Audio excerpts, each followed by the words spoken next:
Hello everyone and welcome back. From this video onwards, we are going to start a new thing in our Microsoft Excel tutorials. We are going to start about VBA macros. So this is a completely new topic, and in this VBA macros, what we'd be learning is how can we create macros using the Visual Basic for Applications editor. Now before starting on this thing, we must brush up a few topics such as how can you create a macro, how can you use the macro, and how can you write a macro using VB. Now we have already covered all this in detail in few of our previous videos, but since we are starting this topic as a whole new thing right now, so we are going to brush it up a little bit. Okay, so this is the introductory video.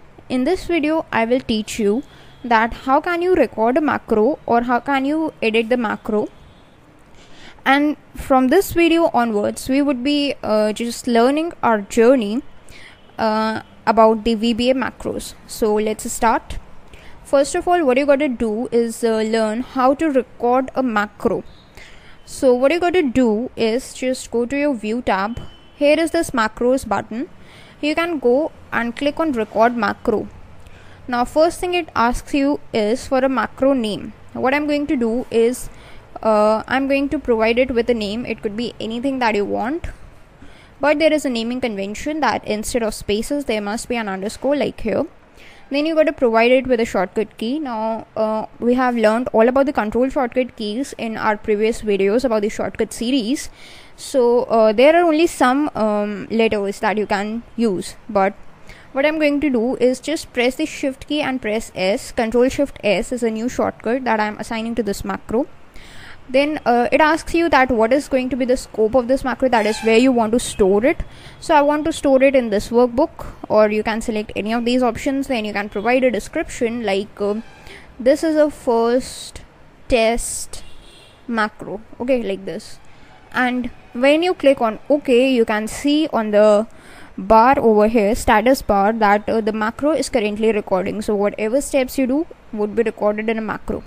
What I'm going to do is just provide it with days, and I'm going to write here Monday, and using the custom list I'm going to just expand it till Sunday, and then I'm going to write another column name that is sales, and here I'm going to provide some sales data like 890, 570, 560, 350, 760, 460, 210. Now what I'm going to do is just convert it into a table by pressing Ctrl T. Make sure my table has headers is checked on, and then I click on OK. Now what I'm going to do is convert it into numbers. So go to the Home tab for that and check on this accounting options. So this is converted into numbers, and this whole thing I want to store in a macro. Now this whole thing is recorded. Again, you can go to the View tab and you can stop recording your macro. Now what happens is your first macro is recorded, and all the steps that you followed over here have been recorded in the macro. If you want to reproduce the steps, you can simply do it by what steps you need to follow. You can go to a new sheet, you can go to the View tab. Here is the macros option. You can go to View Macros, and here you can see a list of all the macros that you have recorded up till now in this particular workbook.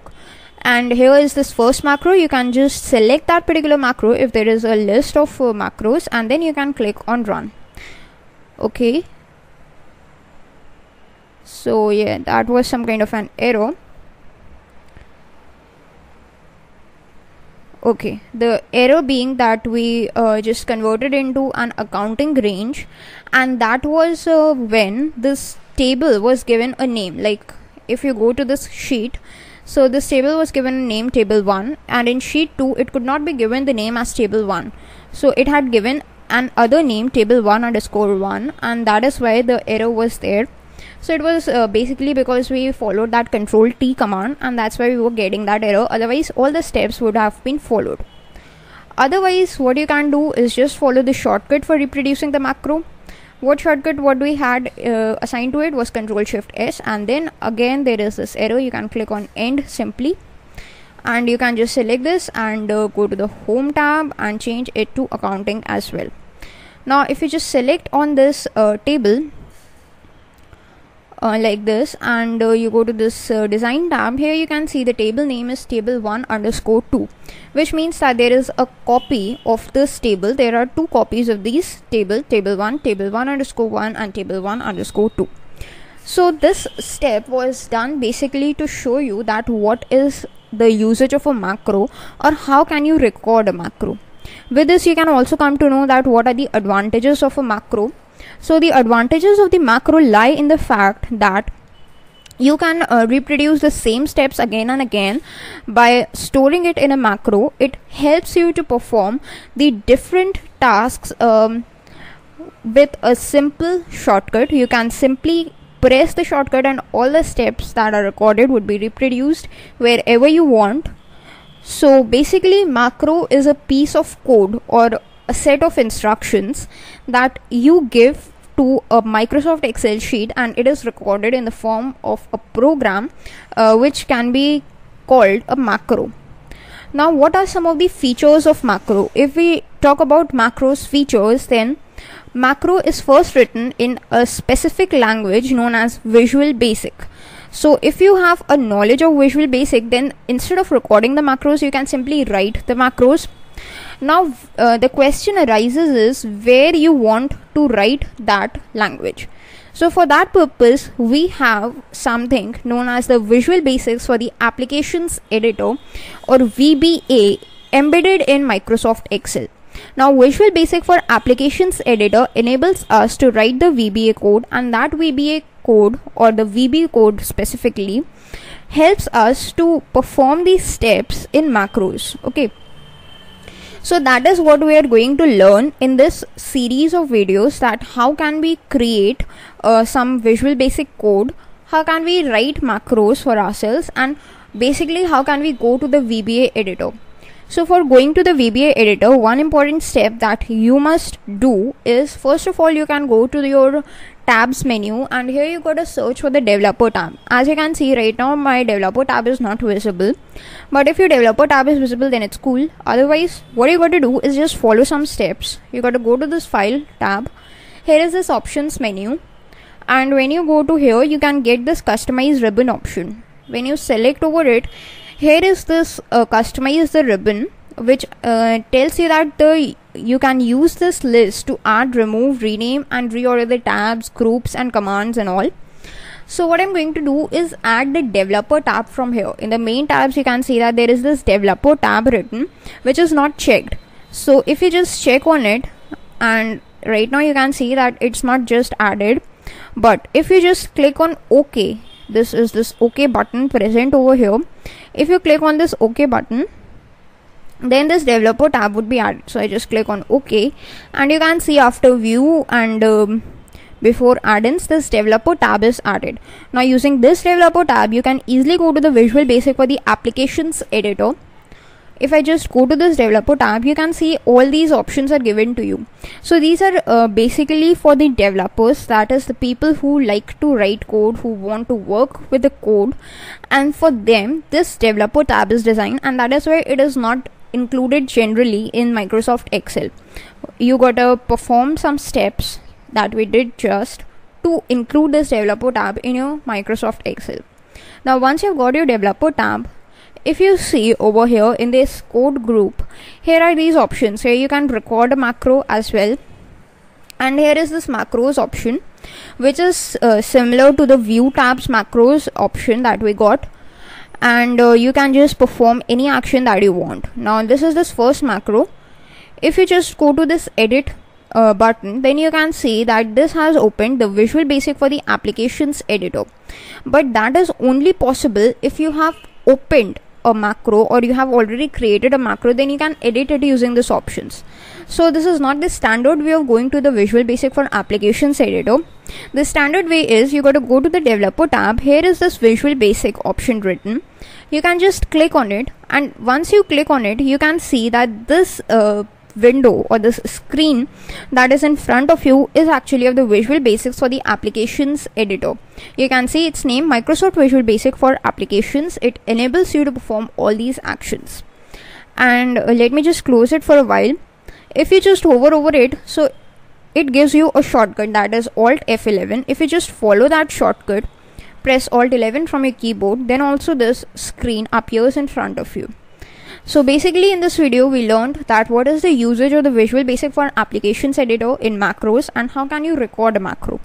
Now in the next video we are going to learn about this Visual Basic for Applications window. We are going to get ourselves familiar with this window so that we can work with it in the upcoming videos. So I hope you all have enjoyed this video, and I also hope that you have learned something new from this video. If you did, please let me know your thoughts in the comments below. Till then, goodbye. Welcome back. In today's video, we are going to continue our discussion about the VBA macros. So basically in today's video, we are going to discuss about the structure of this Microsoft Visual Basic for Applications editor. This is the editor that you get if you want to write any VB code to manipulate the macros, to write the macros, to edit them, or to do anything related to macros. If you want to do coding part, then you got to come to this thing that is Visual Basic for Applications or VBA editor. So in the previous video we have already seen that how can we open it once we are in Microsoft Excel sheet, but for your reference I'm just going to show you again. So this is your Microsoft Excel sheet. You can just go to the developer tab and click on Visual Basic to open it, or simply you can use the shortcut key that is Alt F11 to open this thing. Now once you have opened it, since I have created one macro for my sheet already, so I'm getting this code of the macro. Now what I did, I recorded the macro using the GUI steps or the front end of Microsoft Excel, but what I am getting over here is the code written. So this is basically the code that is actually acting behind the steps that I followed. This is the code that I was not concerned with while following those steps, but actually Microsoft Excel has written this code for me and has stored in this VBA sheet. So if you have knowledge of it, you can edit it, you can make changes to it. Okay. Now first of all, let us make ourselves familiar with this window. This is the kind of the thing that you get to see. First of all, you can see this file, edit, view, all these things. It is the menu bar. Then the next is this toolbar, which has these different kinds of tools, like you can use the save option, you can find, you can undo, you can redo. From here you can run your code, you can break it, you can reset the code, and all these basic tools are available to you in the toolbar. Also it gives you the current cursor location, that is, it is in the 17th line, column 23. If you see right now, it is over here. So this is the actual position on the cursor given to you as well. Now here if we come to the left hand side, the first thing that we get has a heading called project, VBA project. So this is basically known as, if you just go to the view tab, then this is known as the project explorer. This is a shortcut for it, Control R. This is the project explorer. Okay. Now what does it do? It gives you a listing of all the things that you have. If we just go back to our Microsoft Excel workbook, then the name of the workbook that I have is book 1, and it has 3 sheets, sheet 1, sheet 2 and sheet 3. So these are the 3 sheets. Now if I just come back to this VBA, what I get is a list of all these things. VBA project is book 1, and then it has some Microsoft Excel objects. So sheets are basically objects of the workbook. Sheet 1, sheet 2 and sheet 3. Okay. If I just double click on this sheet 3, then you can see this thing changes. Simply if you just double click on book 1, this is this workbook, then this thing is also blank. But if you just double click on module 1, then you have got the code of macro. So the basic idea is this is actually a code pane that enables you to write a code corresponding to a particular sheet, corresponding to a particular workbook, or corresponding to a particular module. So whatever code you write here is going to be executed in that particular thing. Okay. Now what happens if I just go back to my Microsoft Excel and I try to create a new workbook? So for that I go to File, I go to New, and I want to create a new blank workbook which has a name Book 2 and it has sheet 1. So I'm going to add some more sheets. Suppose I have total 5 sheets, sheet 1 till sheet 5, and there is another workbook, Book 2. Now if I go to this VBA editor, then you can see over here I have got 2 workbooks. First is Book 1, second is Book 2. In Book 2 you can see there are 5 sheets, sheet 1 till sheet 5, and in this Book 1 there are 3 sheets. Okay, so basically whatever objects that are opened right now would be shown over here in the Project Explorer panel of VBA.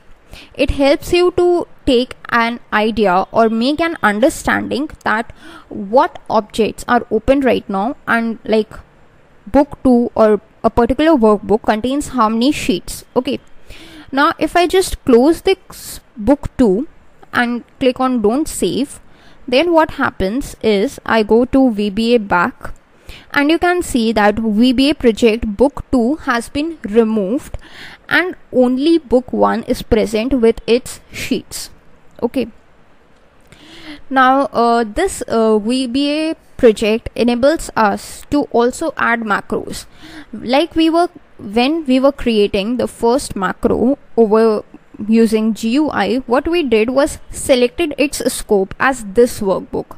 So what it did was it enabled this module 1 to be stored under this Book 1, which means that this module 1 or this macro 1 can only be used in Book 1, and outside Book 1 it has no existence. Okay, now this is module 1. What if you want to add some objects? All these objects are actually added dynamically using Microsoft Excel, but what if you are in VBA and you want to add some objects? Then how can you add it? You can see there is this Insert tab. If you just click on it, and you can see all these options are available to you.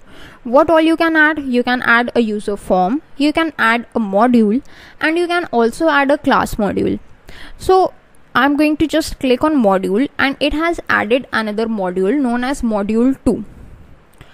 So this way you can add as many modules as you want. Like you can just go to insert module, insert module, insert module, insert module, and so on.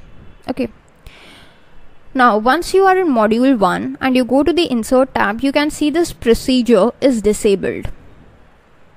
Similarly, if you are in module 2, again this procedure is disabled.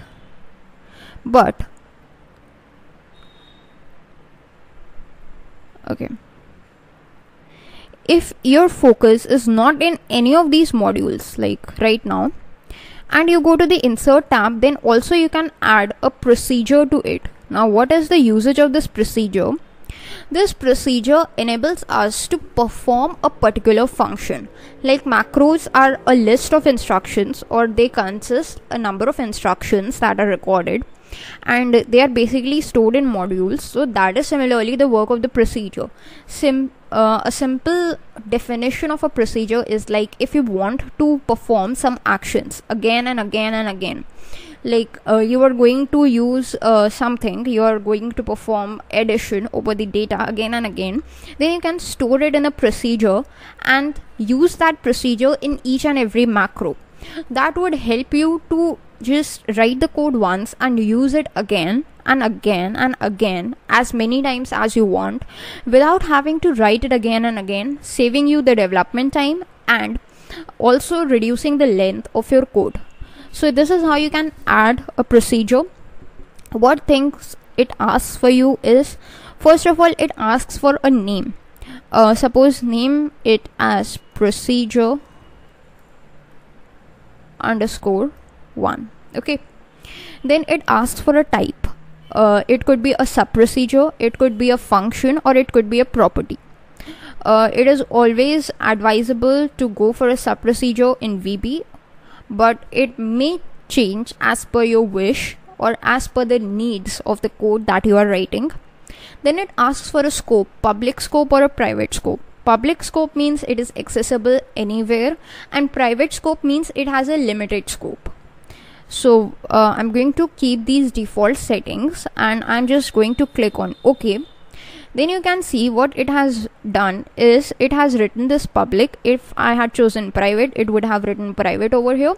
Since it is a sub procedure, so it has written sub. So that is how the procedure is created. Okay, so this is the procedure 1, and you can write any code over here, and then you can call this procedure anywhere that you want, and whatever the steps are there would be replicated over there. So this was all about this VBA project, that is the Project Explorer. There are other windows or other parts of this VBA as well, which we would be discussing in the next video. That is all for today's video. Thanks for watching. Hello everyone, welcome back. In today's Excel VBA video series, we are going to continue our discussion about the VBA editor. In the previous video, we started familiarizing ourselves with the VBA editor structure. The reason why we are doing this is because once you are familiar with the structure, you would be easily able to do coding over here, because in our upcoming video lessons we are going to start VBA coding very soon. So before that, it is important that you get yourself familiar with the structure so that you have you can easily work on it. Okay, so in our previous video we discussed about the menu bar, the toolbar, and we started our discussion on the Project Explorer. So we are going to continue our discussion. In the previous video we created some modules and the sub procedures. In this video we are going to expand our discussion with user forms, and we are going to see the other types of windows that we have in VBA. So what is a user form? A user form is nothing but a simple form that enables the user to interact and can enable the user to add any information that it wants. Suppose you want to submit a feedback form, then what details it asks for you is usually your name, your feedback, and then there is a button that when you click on it, the form gets submitted. So that is a kind of a user form that we are going to create. So a simple step to create a user form is, first of all, a form is an object. So whatever thing is an object, it is actually a part of a workbook. Okay, so the user form cannot exist independently. It must be existing in a workbook so that it can be used inside Microsoft Excel. That is the thing that you need to know. So here we have book 1, and in this we are going to create a user form. So once you are in your Project Explorer, go to the Insert tab. Here is this user form option. If you just click on it, you can see that the user form has been created in front of you, but it cannot do anything. The reason why, because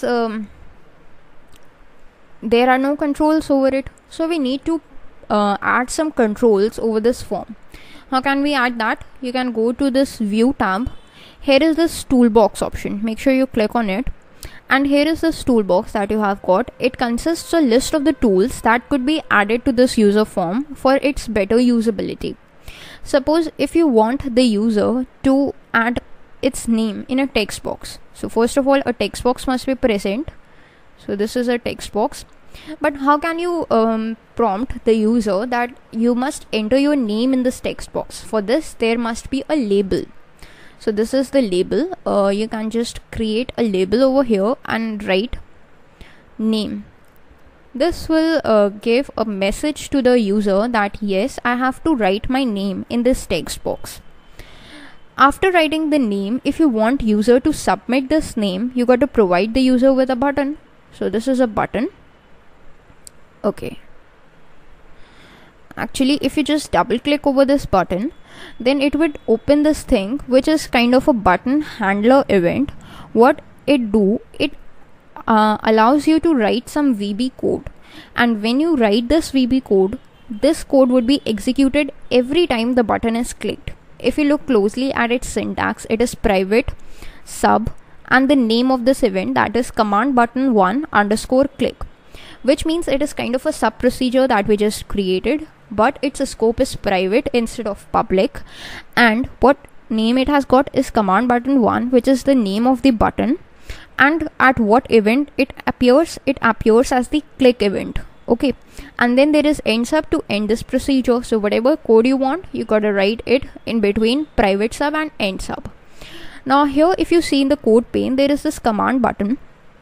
Instead of command button, there are various other options like label 1, text box 1, user form, etc. All these options enable you to select any control. Suppose you want to add a control to text box event. Now this change is one of the events of text box. If you want to see all the events related to a control, you can go to the second tab. Here are all these options that you get, and these are actually the events which you can select. Okay, so suppose I want this event to occur when the key is pressed. So this is actually the event. This is the syntax. Right now I'm not going into the details, but that's how you can add these different kinds of events. So let us go back to a user form and try to change its name. Like it's showing command button 1, so it's not clear to the user that what it has to do. So simply I'm going to provide it with a caption, click me. Okay, so this is a very basic form. It basically does nothing, but only it's a text box and a button which the user can click. Okay, now if you want to run this text box or this user form, then how can you run it? In the toolbox there is this play button kind of thing. You can just click on it or use the shortcut F5, and here you can see that this user form 1 has run. Here you can provide a name. Suppose I provide programming knowledge like this, and if you are satisfied, you can just click on this button. Of course it doesn't do anything because we haven't written any code, but that's how it works. Okay, so if you just close it, you are back to here. So that was about user form. How can you add a user form, how can you add controls to it, and whatever. Now one more thing, if you just double click over this button, then you can go to this place where all these procedures or sub procedures are written. If you just double click to user form 1, then you are back to the user form where you can design the form. Now since in user form 1 the focus is on command button, here is this window that shows all the properties of command button, like its name, its size, its color, its style, its caption, and many more things. So this is actually the properties window or the properties explorer that shows all the properties related to a control. If I just click on user form 1, right now I'm in command button 1, and if I just go to drop down and select user form 1, so what will it do is it will show me all the properties of user form 1. Similarly, if I just go to module 1, it show me all the properties of module 1. If I go to sheet 2, it would show me all the properties of sheet 2. So this is the properties window or the properties explorer through which you can navigate to all the properties of a particular object. Okay. Next thing is the code pane, which we have already seen and we have already been familiar with. If you go to the view tab, there is another thing known as immediate window. If you just click on it, then this kind of a window appears on your screen. So this immediate window, its usage is basically whatever question you type, you get its corresponding answer through immediate window. So its usage would be when we are actually running our VB code. So then I will show you the usage of this immediate window. But right now, just for the sake of familiarizing it, I have told you that what function does it perform. Next thing that is important is this object browser. You can go to the view tab. Here is this object browser. If you just go to this object browser, here are all these things given to you, and as you can see, there are a lot many things. So it's not possible for yourself or anyone to be familiar with these, but basically these are actually all the objects that must be present or that could be present in a sheet. I have sheet 2 as my focus right now in the tab over here. Now pivot table, we already know, can exist in a sheet. So we have got a pivot table object, and all these are members of the pivot table, that what actions can we perform. Here you can see, and what methods we can be associating with the pivot table. Similarly, if you can just go over here and search for something, suppose I search for chart, so it has given me all these things, that what is the library, its Excel library, what is its class is chart.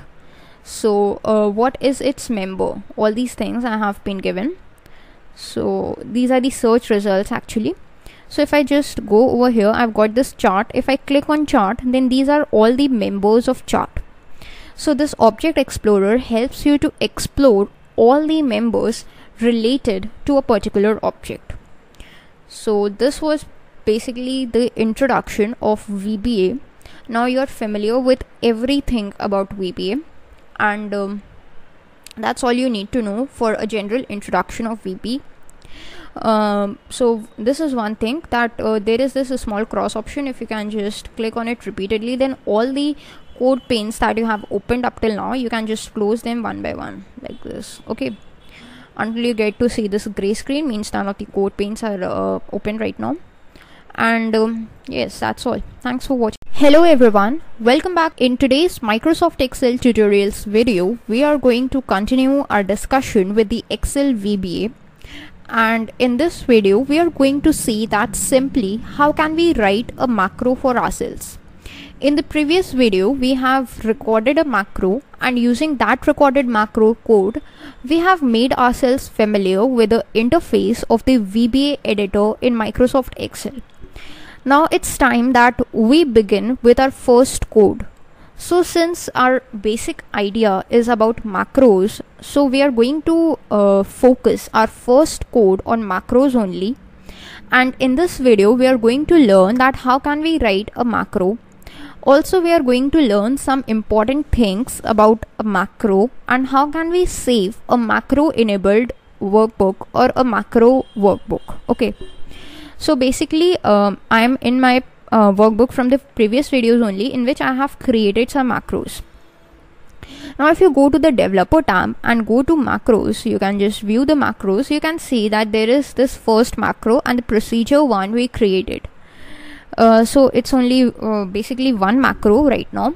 But what if you want more than one macro? Then how can you create it? You can go to Visual Basic, like it could be any number of macros you can write. So you got to search for a module. The macros are always present in a particular module. So in module 1 we have got this macro, and in module 2 if you see that there is no macro, so we are going to type our macro over here. If you go to this module 2 and you want to make sure that it is distinguished from other modules by saying that yes, I have written some macro over here, you can just go to this properties window and change its name as macro underscore write, that yes, I have written a macro. Okay, so yeah, that's macro write. And what is important for a macro is it must have a name and it must be in the form of a sub procedure. For the sub procedure here, you can omit the public or the private scope, but you gotta use the keyword sub for sub. That tells Visual Basic that yes, this is actually a sub procedure that needs to be executed. The next thing you gotta do is provide a name for your macro. Now the naming convention that we used while creating a macro in Excel was we omitted using spaces, and instead of that we used underscores. So that is the same thing that we are going to do in this as well. So suppose it's going to be write VB macro. So this is going to be the name of my macro, and as soon as I click on enter, what happens is this sub gets converted into a blue color and its S is capitalized, and I get this end subline. This means that this VB editor has recognized this as some code and has changed it according to its conventions. Okay, now between the sub and end sub, what I can do is write anything that I want. Okay, now whatever I write would be the set of instructions that would be given to this macro, and whenever this macro is run or called, these instructions would be executed. Okay, so if I just write something, suppose I want to show a message box that says you can see that all these things we have got, but I'm going to only provide it as prompt, or you can see say a message that hello, I am programming knowledge, and once you just end the double quotes, you can put a comma, and the next thing you have got is a number of the buttons that you can give, like abort, retry, ignore, application modal, critical, some default buttons, exclamation, information, help, and all these things. So this is kind of an information, so I'm going with VB information, put on a tab key, and if you just again put a comma, then there is this title which is optional, but I'm going to provide it with a title in double quotes again, greetings, and that's it. I can press on enter. So this is one message box that I have written. This message box would be shown whenever this macro is run. This is the actual condition or the actual instruction given to this macro. Now how can I run this macro? There are two ways. Either you can simply use this button or press the shortcut F5, or you can just go to run, and here is the same option. So you can just do this, and you see this is the message box that I have got. Greetings was the title that I gave it. VB information was its type, that's why I have got this I, and this is the message, hello, I am programming knowledge. You can click on OK. Now again you can go to Excel sheet, and again if you want to run this macro, either you can use the VBA or you can go to the macros tab. Here you can see right VB macro is present. If you want to run it from here, you can simply click on run, and the same thing it does again. Okay, so that's how you can create a macro using the VB code. That was a simple macro. Now this is only just one line instruction, but usually the macros don't contain one line instructions. They can contain many instructions or many lines of code. So suppose you have another line, say you want to show another message box, and this time it shows that I am a YouTube channel. This is the kind of the message I want it to show, in double quotes of course. I put a comma, and now what I'm going to do is I'm going for VB question. Okay, this is basically to show you that what these different kinds of buttons can do. You can check it as VB question, put a comma, and its title is question, like this. Basically it could be anything that you want. So if you just try to run it, then what happens is first you get this message box that greetings, hello, I am programming knowledge. You click on OK, and then you get this second line that is question, I am a YouTube channel.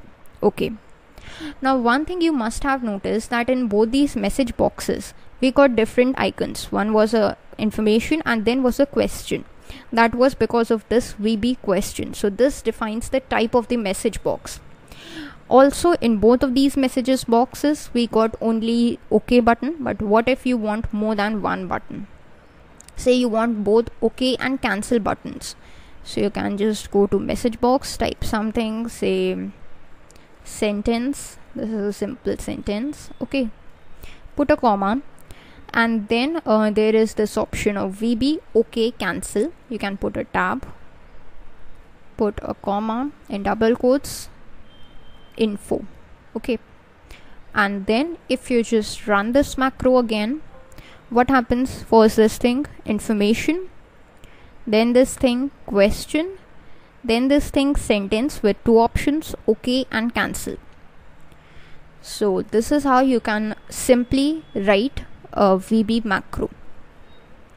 Now let us close this VBA. Now what happens is this sheet or this workbook has some macros in it. What if I try to save it by pressing the shortcut Ctrl S? Then it asks for a place. Okay, then I'm going to keep the default settings, and if I click on save, then this is the thing I get. It gives me an error that to save a file with these features, which is basically the macro features, click no and then choose a macro enabled file. Or to continue saving it as a macro free workbook, click yes. Now if you want to click yes, then all the macros that we have created would be destroyed and it would be saved as a normal workbook. But if you want to save it as a macro enabled workbook, or want to make sure that whatever macros you have created must be present, you should click on no. So just click on no, and from the save as type, which is basically Excel workbook right now, you can go and select the second option, which is Excel macro enabled workbook. If you just select on it, you can click on save and see there is no error. It has been saved successfully. So that is all in today's video. I hope you all have enjoyed it, and I also hope that you all have learned something new from this. Thanks for watching. Hello everyone, welcome back. In today's Excel VBA video, we are going to discuss that how can we create or perform cell referencing using VBA macros in Microsoft Excel. Now what is cell referencing and what does it do, we have already covered previously in our Microsoft Excel videos, so I'm not going to reiterate it. But in this video, what I'm going to show you is instead of using the Microsoft Excel, how can we use the VBA code or the developer tab for using that cell referencing, and how does it works. So that is our topic for today's video, and let's start with it. So first of all, what you got to do is make sure that you are in Excel. Then you got to open the VBA. For this, as we have already discussed, there are two possibilities. Either you can go to the developer tab and go to VB, that is Visual Basic, or simply you can use the shortcut which I'm doing right now, which is Alt F11. Now as soon as you do that, you will see that this VBA window has been opened. And let me just minimize my Microsoft Excel as well, like this, so that both of them are visible side by side. Now once you have opened your VBA, what you got to do is go to the insert and insert a new module. Now when we are inserting a new module, this means that we are creating a new macro. So this module 1 is inserted by default. In the properties window, let us change its name to something that is relevant to what we are doing, that is cell underscore reference. Okay, so because this is the thing that we are going to do. Then in the code panes, what we are going to do is first create a sub procedure. So for that, we got to write sub and then the name, which is going to be the name of our macro itself. So cell underscore reference. Then put an opening and closing parenthesis, and as soon as you press enter, VB automatically recognizes that yes, it is a sub procedure, and according to that the VB changes its code, like adding end sub and capitalizing S in the letter sub. Okay, so this was all about syntax, and let us now begin with cell referencing. So right now in our Excel, what we are doing is we are in a cell, active cell is A1. So suppose you want to write something on your current active cell, then how can you do it using the VB code? So here we are. All you got to do is type active cell, then put a dot. When you put a dot, you get a list of all the properties and methods that are associated with this active cell object. and you can use any of these properties if you're not sure that which property must be used. Okay, so I am sure that value property must be used, so just click on value property or just select it and put a tab, then put an equal sign, and here you can provide it with any value. But if it is a string value, it needs to be in double quotes, and if it is not a string value, such as if it is a number, then it need not be in double quotes. Suppose I am providing programming knowledge, and I am just closing this double quotes. So this is what happens when this macro cell reference is started. Whatever the active cell is in the Excel sheet, its value would be changed to programming knowledge. So let us check that. So you gotta just press this play button, and you can see A1 was our active cell and its value has been changed to programming knowledge. Similarly, if you just change this active cell to something else and again press this macro again, you can do that same thing and again. So this is how this thing works. Whatever the active cell is, its value would change. So this was about active cell. Suppose you do not want to work with active cell, but you want to work with something else. Suppose you have a specific cell number and you got to change its value. So how can you do with that? How can you go with it? Okay, so for that purpose, just press enter in your VB. So we are going to write another line of code. First of all, you got to make in mind that what is the address of the cell in which you want to change the value. Suppose over here I have taken my desired address as F6. So F6 is the cell in which I want to add some content. Okay, so for that what you got to do is use the square brackets. These square brackets are just present beside the P key on your keyboard. So just press this opening square bracket and write the address of the cell. F6 was our address. Then close this square bracket, put a dot and write value, then put equals, and then again write like the previous one, you got to provide it with a value, which could be string or a number or anything else. So I'm just providing a string value, like it is a YouTube channel. So YouTube channel, and then you can just close this double quotes. So this is what we have got. And now let us change our active cell to something else, say C18, and now if we just put a run, then C18 has got programming knowledge and our desired cell, that was F6, has got YouTube channel. Similarly, if we just change our active cell to something else, say J18, and now we run it, then only one change occurs, that is we have got this programming knowledge over here, but this YouTube channel is still over there because it's the same thing. Although the change has occurred, but we cannot see it. So that's how it occurs.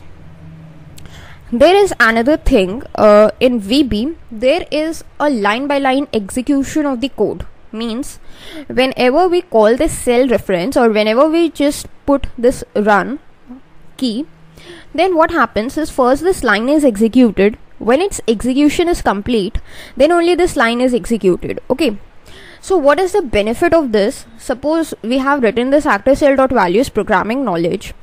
If we just copy this line and paste it over here, so what will happen is, first of all, the active cell value will change to programming knowledge, and say secondly we provide it with some number. Say 300 is what we have provided. Okay, so if we run it now, what will happen is whatever our active cell will be will contain the value as 300. So let's run it. Click on run. And what happens is we get directly 300 as the value, and we cannot see programming knowledge written anywhere.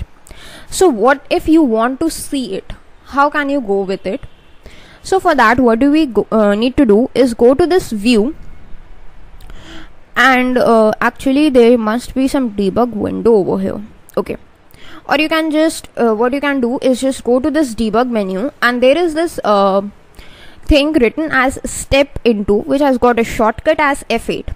So if you use this shortcut F8 instead of F5 for running this macro, then what will happen is you can see this step-by-step execution of the code written in Visual Basic. So if you want to try it, just click on step into. So this is this yellow line which shows that what line currently we are on, and if you just press F8, this means that the previous line has just executed and now VB is preparing to execute this particular line. Okay, so our active cell is F15 and we are going to see the changes. Now active cell dot value is programming knowledge. This is our line. If we just press F8, then you can see in the cell F15, which was our active cell, its value has changed to programming knowledge. Means that first line has been executed completely. Now what VB is preparing itself to execute the second line of code, which is the value of the active cell will now change to 300.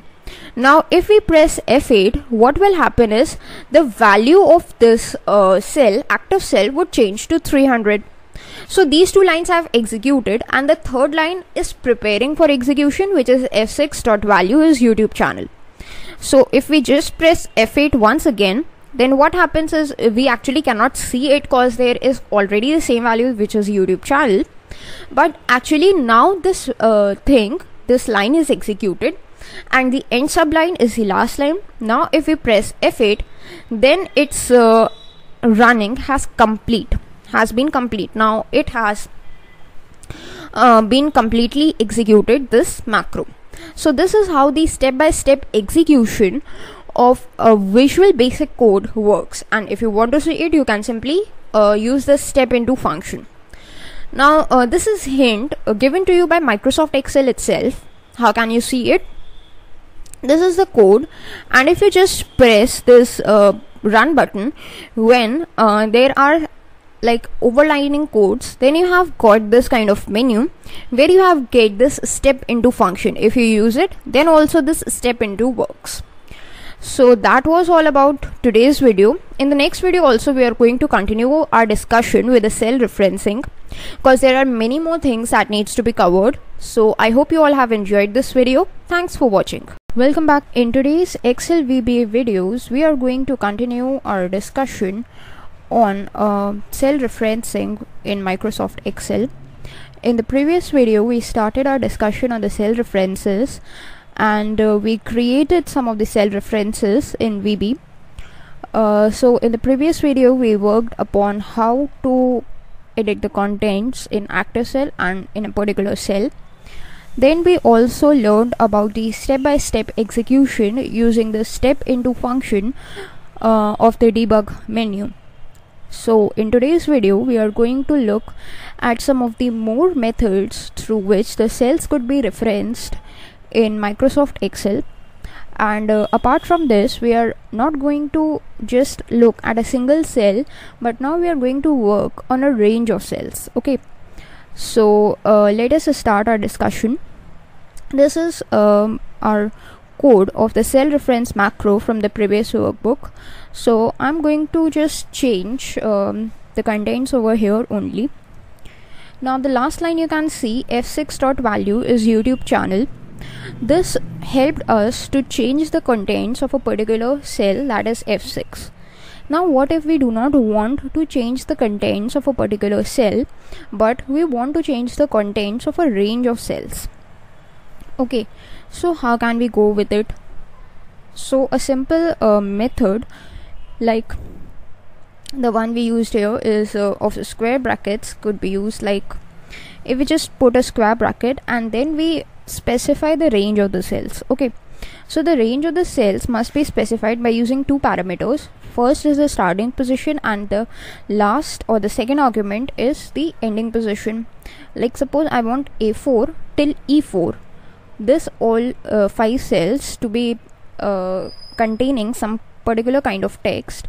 So my range is A4 to E4. Okay, so let us just type the starting address of the cell, then put a colon and then put the ending address of the cell, that is E4, close the square bracket, put a dot and write the word value. equals, here you can specify whatever content you want to write. Suppose what I want to write is say test. Okay, so I have written test and then close the double quotes, and then you can simply press F5 or F8. So what I'm going to do is just I'm going to delete these cells, because we have already taken a look at it, and only I'm going to focus on this. Okay, now if I just press F5, okay, so what happens is the macros over here are disabled. To enable them, you can go to the macros over here, click on run. Okay, actually sometimes this problem occurs, so you gotta open this workbook again, and firstly we need to close this workbook. Okay, and then you gotta reopen it.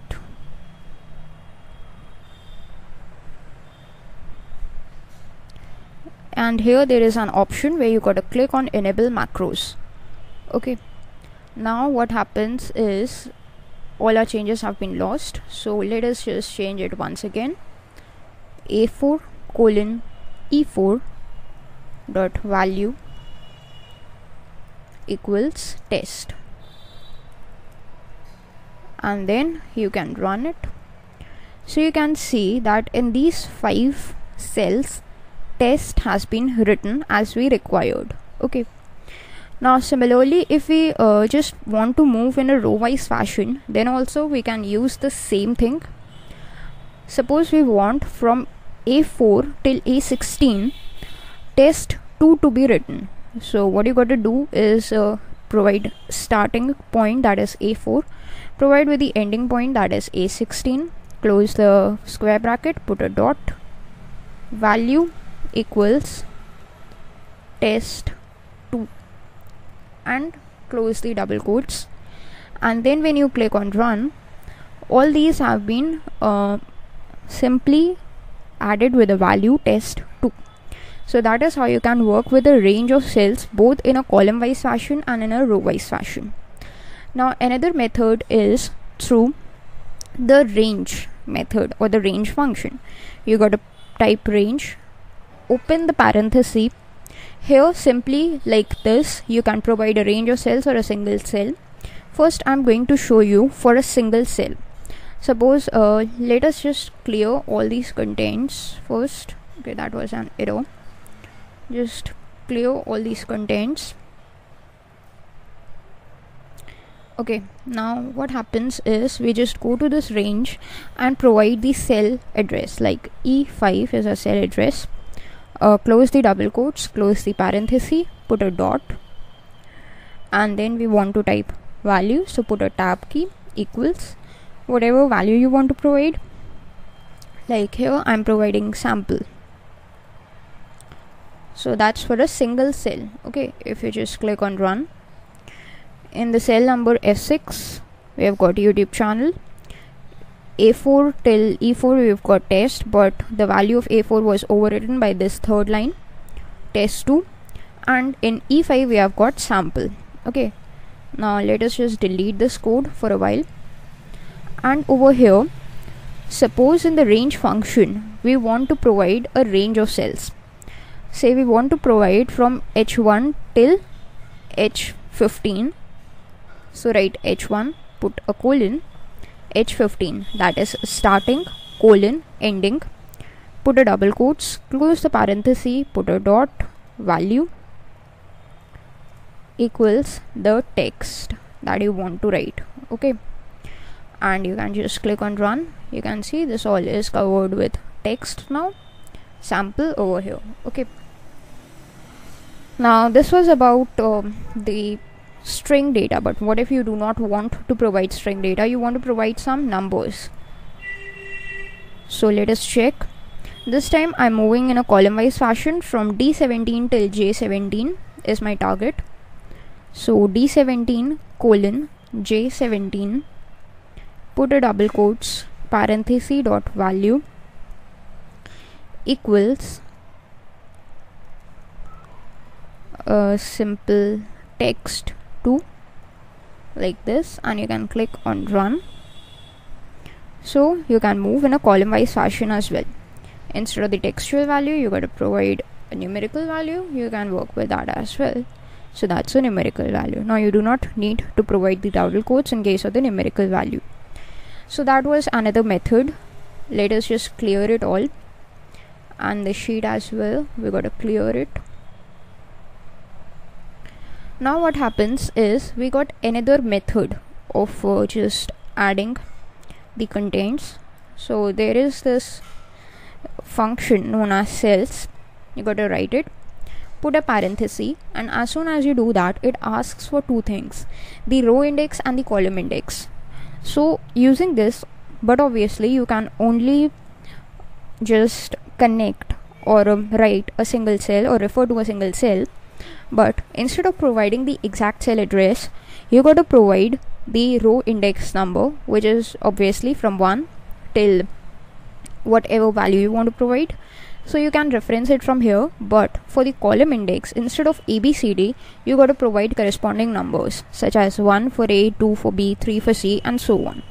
Suppose I want to write something in E7 or E6. It's my current cell. So if we talk about row index, it's going to be 6, but if we talk about column index, it's going to be 1, 2, 3, 4, 5. So 6, 5 is my target. 6, 5. Close the parenthesis, put a dot, write value equals, say, hello. Okay, and then run it. So in the cell number 6, 5 that is referenced as E6, we have written hello.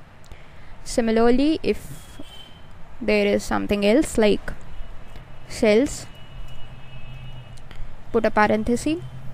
Suppose we are referring to E10, or sorry, C10. So this time it's going to be 10, 3 for C. Okay. Put a parenthesis, dot value. Now I'm going to provide it with a numerical value, say 800. And now if I click on run, so 800 is what I have got. Similarly, let me show you one another example. Cells 10, 3 only. If we want to overwrite the value, suppose I do not want 800 to be visible, but I want 850 to be visible. Okay, now we would be using the step into function. For that, go to the view tab. There's this toolbars, click on this debug, and here you can see the debug menu is present. Now this is our debug menu, and you can find this is the step into function with all these functions given. So you can click on step into like this. As we execute this line, its contents change to 850. So that is all for today's video. Thanks for watching. Hello everyone, welcome back. In today's Excel VBA video, we are going to look more and more about cells. In our previous video, we have understood all about cell reference. We have created a macro named cell reference, and using the VB code, we have understood the various methods through which we can refer a single cell or a range of cells in Microsoft Excel. Now in this video, we are going to continue our discussion on cells, but instead of referring to a cell or a range of cells, what we are going to do in this video is we are going to learn that how can we manipulate the values that is already present in a cell. So to manipulate the values, we are looking at the different methods. The first method is the previous one only, that how can we add the contents to a cell, to a blank cell. The second method is when a cell is not blank or is having any kind of value, then how can we edit that value to extremely new content, or we can just add something. Suppose hello is written in a cell, then we can write hello word. So how can we manipulate that thing?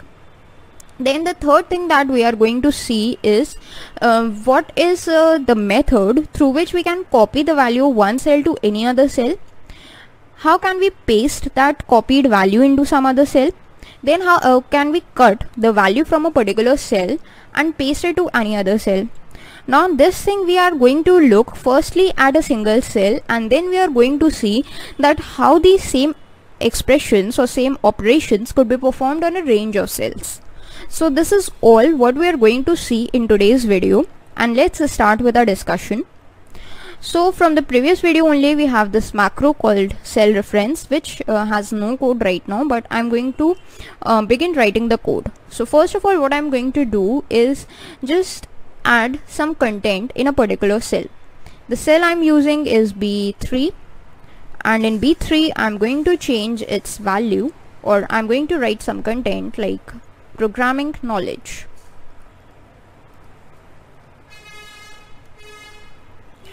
Then this is our first step, that is how can you provide a value to a blank cell.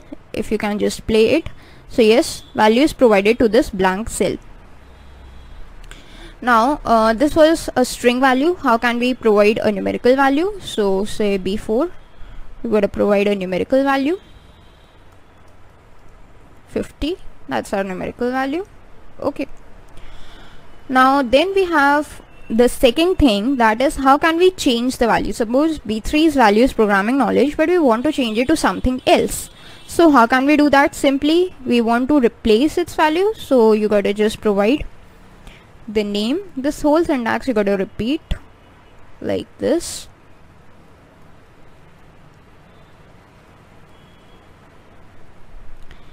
So its value would be changed. For this we got to use the F8 key for the step into function. Programming knowledge 50, YouTube channel, it's been changed like this. Okay. Now what is the other thing? It is when you want to change its value to something else. Suppose you want to manipulate its value. How can you do that? So let us write something in the cell B5 equals, suppose I write hello. So if I run this function, B5 has got hello in it. Now I decide that I do not want to write just hello, but I want to change its value to say hello word. How can I do that? So that's like concatenating the value. So for concatenation, what you got to do is provide the cell number dot value. This is the same thing that you got to write. Why we are writing this? Because we are trying to change the value. Now we want to keep this hello as it is. So this hello is right now stored in B5 dot value. So here we got to write B5 dot value. That is whatever is the value of B5, you got to write the same thing and then add some other things to it. Now what are these other things? It is a space and word. And then put the double quotes again. Now if I run this, you can see hello word has been written. So this is how you can manipulate the values. If you want to have a clearer look at it, let's start with a step into function. So here you can see when this line is executed, you get hello value in this, but when this line begins its execution, the next line, hello is taken from this plus word is added. If you just execute it, it's hello word. Okay. So this is how it works. This is how you can manipulate the value. Now how can we copy a value from a cell to other cell? Suppose hello word is the value of B5 and I want to copy it to G10. So how can I do that? First of all, you got to write B5 like this dot copy. Copy is a method, so you got to just write copy. Then what you got to do is paste it in the cell G10. Okay. So when you use this method or property of copy, this hello word is copied into the clipboard, and then you got to provide the target cell where you want to paste it. For pasting, you got to provide with a value known as PasteSpecial. When you do that, whatever is copied in the clipboard right now would be pasted in this cell. So if we just run this, Then you can see that in G10 hello word is pasted, and this hello word is right now present in the clipboard as evident from this dancing arrows. If you just go to the home tab and try to view the clipboard over here like this, then you can see hello word is present in this clipboard. Okay, and these dancing arrows are present as well. But what if you want to get rid of these dancing arrows? So for that, what you can do is use a simple thing. Write the word application and put a dot. When you do that, you get a list of options. So you gotta go to cut copy mode and put a tab. Now what is this cut copy mode? This cut copy mode ensures that the dancing ends are visible or not. That's a simple thing, but actually it works that whether these dancing arrows or these dancing ends should be visible or not. As we in the Excel, to get rid of the dancing ends, we double click on anything or any cell so that clipboard gets cleared and this cut copy mode is disabled. So this is what we are going to do through coding. So just set it to false like this and put an enter. Now what happens, let's just use this F8 right now, step into function, so that we can understand everything. First it's hello, then it's hello word, then its value is copied, then it's pasted, and then as soon as this application dot cut copy mode is set to false, you gotta press F8 and you can see that these dancing ends have been removed. So that is how it works. Now this was about copy. This was about a single cell. What if you want to copy a range of cells and want to paste it? Suppose first of all, for that purpose we want to provide a range of data. Suppose from A5 till A10 dot value, I want to provide it with say hello. Then we gotta just run it first. Okay, now what do we need to do is just paste this value in some other set of cells. Suppose from E7 to E12. Okay, E7 till E12. What do we need to do is provide it with a value dot value. What is going to be its value? The same value that was in A5 till A10. Now let us just all remove this or like this for a cleaner code, and when we run this, okay,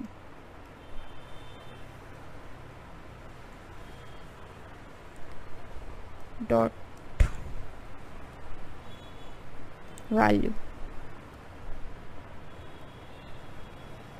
Okay, so if you just provide it with this syntax, then this value is copied over here, and that was the simple thing on how you can work with the cells, the range of the cells.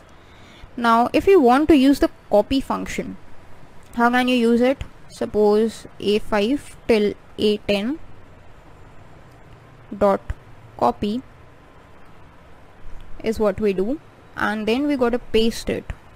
Where you want to paste it? Say in B5 till B10 dot paste special, like this. Okay, now if we run it using F8, it's copied, it's pasted, ends up. Yes, and that's how it works, how you can copy the data from a single cell to any other cell, how you can copy a data from a cell range to other cell range simply using the value function or the copy function and the paste special function. So that is all from today's video. I hope you all have enjoyed it. Thanks for watching. Hello everyone, welcome back. In today's Excel VBA videos, we are going to look at how can we work with fonts in Microsoft Excel. Now in the previous videos we have already worked with the cells and the data, and now in this video we are going to see that how can we change the appearance of the data that is present in the cells. So this is our sheet from the previous video where we just copied and pasted some values. So let us create a new macro which is going to be focusing on the fonts only. And in this video we are going to learn that how can we change the appearance of the fonts, how can we change the color of the fonts, how can we change the type of the fonts, how can we change the size of the fonts. These 4 things are going to be our point of concern today. So first of all, we have to create a new macro for that purpose. And to create a new macro through VBA, what you got to do is go to the Insert tab and click on Module. So this new module would be inserted. Go to this Properties window over here and change its name from Module 1 to something more specific. Since we are playing with fonts, so I have named it as Font. When you are in Module 1's code pane, you got to first provided with a sub procedure and provided with a name font, which is going to be the name of our macro itself. Then open and close the parenthesis to make sure that yes, it is a sub procedure. And as soon as you press enter, VB automatically identifies it as a sub procedure and adds end sub at the end. So this is the whole procedure of creating a macro. If you want to cross check it, you can just go to the developer tab, macros, and you can see font macro is present over here.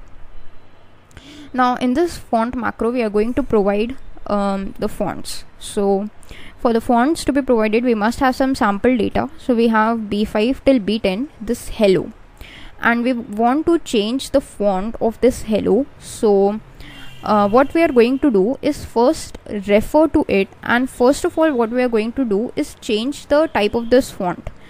Okay, so that means we are going to change the name of this font. So to change the name of the font, first of all we got to reference that particular range of cells, that whose font we want to change. So using the range function, we have already studied about this function, provided with the starting value colon the ending value, and then put a dot. Then you got to search for a property called font. Now using this font property, you can do many things, such as changing everything about the font, its appearance, size, color, everything. So select font by putting a tab key, then again put a dot. Now when you put a dot, all these properties that you get to see are actually associated with this font. Now with this you can check that what all things you can change about this font. What I'm going to change is the name of this font. So just provide n and put a tab, then put an equal sign. Since the name is going to be a string function, so that must be included in double quotes. Okay, so there are some general names which everyone knows, and if you are specific that what font name you want to choose, you can simply type it, or you can refer to the font name by going to this home tab, and from here you can just select this drop down arrow, and all these font names would be available to you. So you can just select any one of them, but I'm going to select a simple Arial font.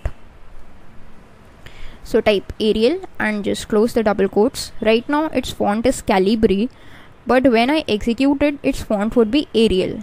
So just run this macro, and you can see now its font has been changed to Arial. Right before it was Calibri, but now it's been changed to Arial.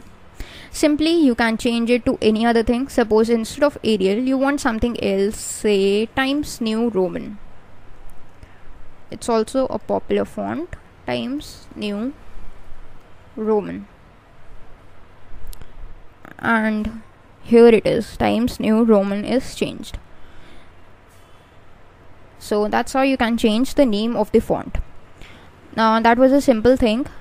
Now what happens if you want to say change the appearance of the font? So we are going to just copy this thing up till font dot, because that is going to be the general thing for each and every line of the code that we are going to provide. Put a dot. Suppose we want to change its bold status. So bold status has 2 values. Just put a tab. It could be either true or false, because we can toggle with a bold button. So if we set it to true, the text would be bolded, and if we set it to false, the text would be unbolded. So let's set it to true, because right now it's unbolded, and just run it. So you can see our text has been bolded.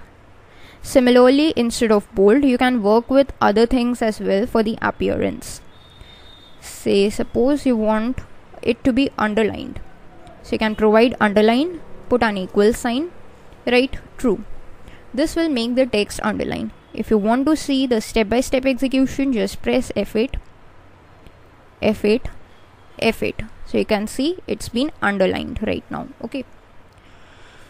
Now if you want some other thing, there are other options also available, like italics. If you want to change it to an italics, then also you can provide with either true or false. So I'm going to provide with true, and if you just put F8, so you can see it's now changed to italics, and you can see in the home tab all these things are changing as well. Okay.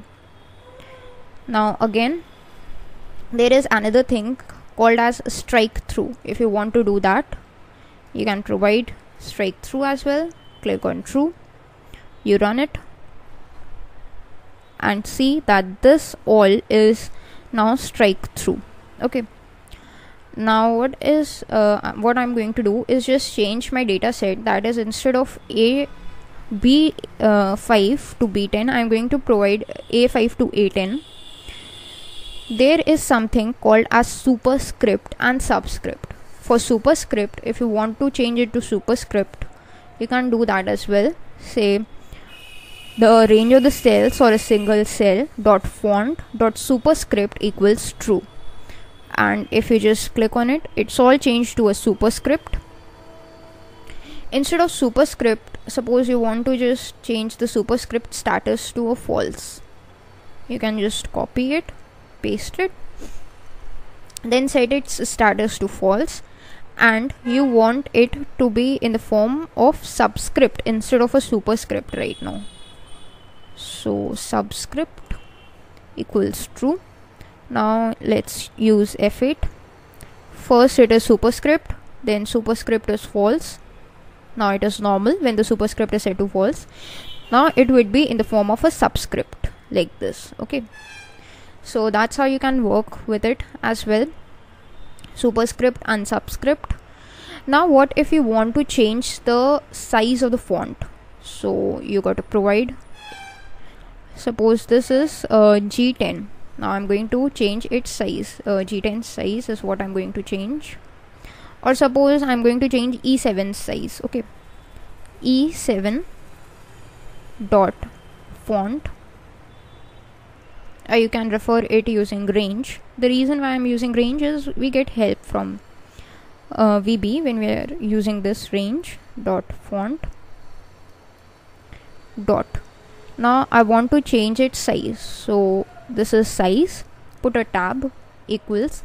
You can provide the customized size, like right now it's 11. Suppose I want it to be 20. You click on enter. Let's just get rid of all this code like this, and this is 20. You can run it. See, its size is changed to 20. You can see over here. Similarly, it could be changed to anything. It doesn't matter if this size is present in this drop down or not. 20 was present, let's change it to 19, as 19 was not present over there, or say something else, so that you can see the difference. Like 48, after 48 it's just 72. So let's change it to 56. You can see it's changed to 56. So no matter whether this size is present in the drop down or not, but if you're providing it here, the contents would be changed automatically. Okay. Now the next thing is, if you want to change the color of the text, then how can you do that? So to change it, you gotta first provide it with the text dot font dot color equals. Now what color you want to provide? Suppose I want to provide it red, with red color. Okay, so red in double quotes, and let's see what happens. Okay, it doesn't change that because we are not having red color over here. What we are having is VB red. Okay, you got to provide VB red, and when you just click on run, so it changes its color to red. Okay, simply there are all these colors with a prefix known as VB. Simply if you provide VB green and run it, see it's changed to green. So using this you can provide a range of colors, and that's how you can work with fonts in Microsoft Excel. That's all for the video. Hello everyone, welcome back. In today's Excel VBA videos, we are going to continue our discussion with the fonts that we started in the previous video. In this video also, we are going to just customize our fonts and see that how can we manipulate them to look better. So in the previous videos, we learned all about how can we customize the name of the fonts and its appearance in the form of various options such as bold, italics, underline, superscript, subscript, its size, its name, etc. In today's video, we are mainly going to focus on colors. That is, how can we change the color of the font and the background on which the font is written. So these two things are going to be our main point of concern over here in this video. And apart from that, we are also going to see that how can we minimize our effort in customizing font or any other thing. So let us start with our video. First of all, what I'm going to do is create a new blank workbook for our purpose. So this is our new blank workbook, and this was our previous workbook. So let's just close it and let's just place it over here. So this is our blank workbook, and once you've created your blank workbook, what I'm going to do is simply press Alt F11 from my keyboard to bring up this VBA. Now for starting purpose, what I'm going to do is first of all insert a module. This module will be holding my macro, which is going to hold the VB code for performing the actions. So first of all, in the VBA, go to insert tab and insert a module. By default its name would be module 1, but I'm going to change it to something else. Since I'm customizing fonts, so I have changed it to fonts and press enter. Now once you click on fonts in the code pane, you gotta write a sub procedure first of all. So write sub sub and the name of the macro. So the name of my macro is going to be fonts underscore appearance, signified by APP, and then open and close parenthesis and press enter to make sure that VB recognizes this as a sub procedure. Now once this has been written, all you got to do is add some code to it so that it could be executed.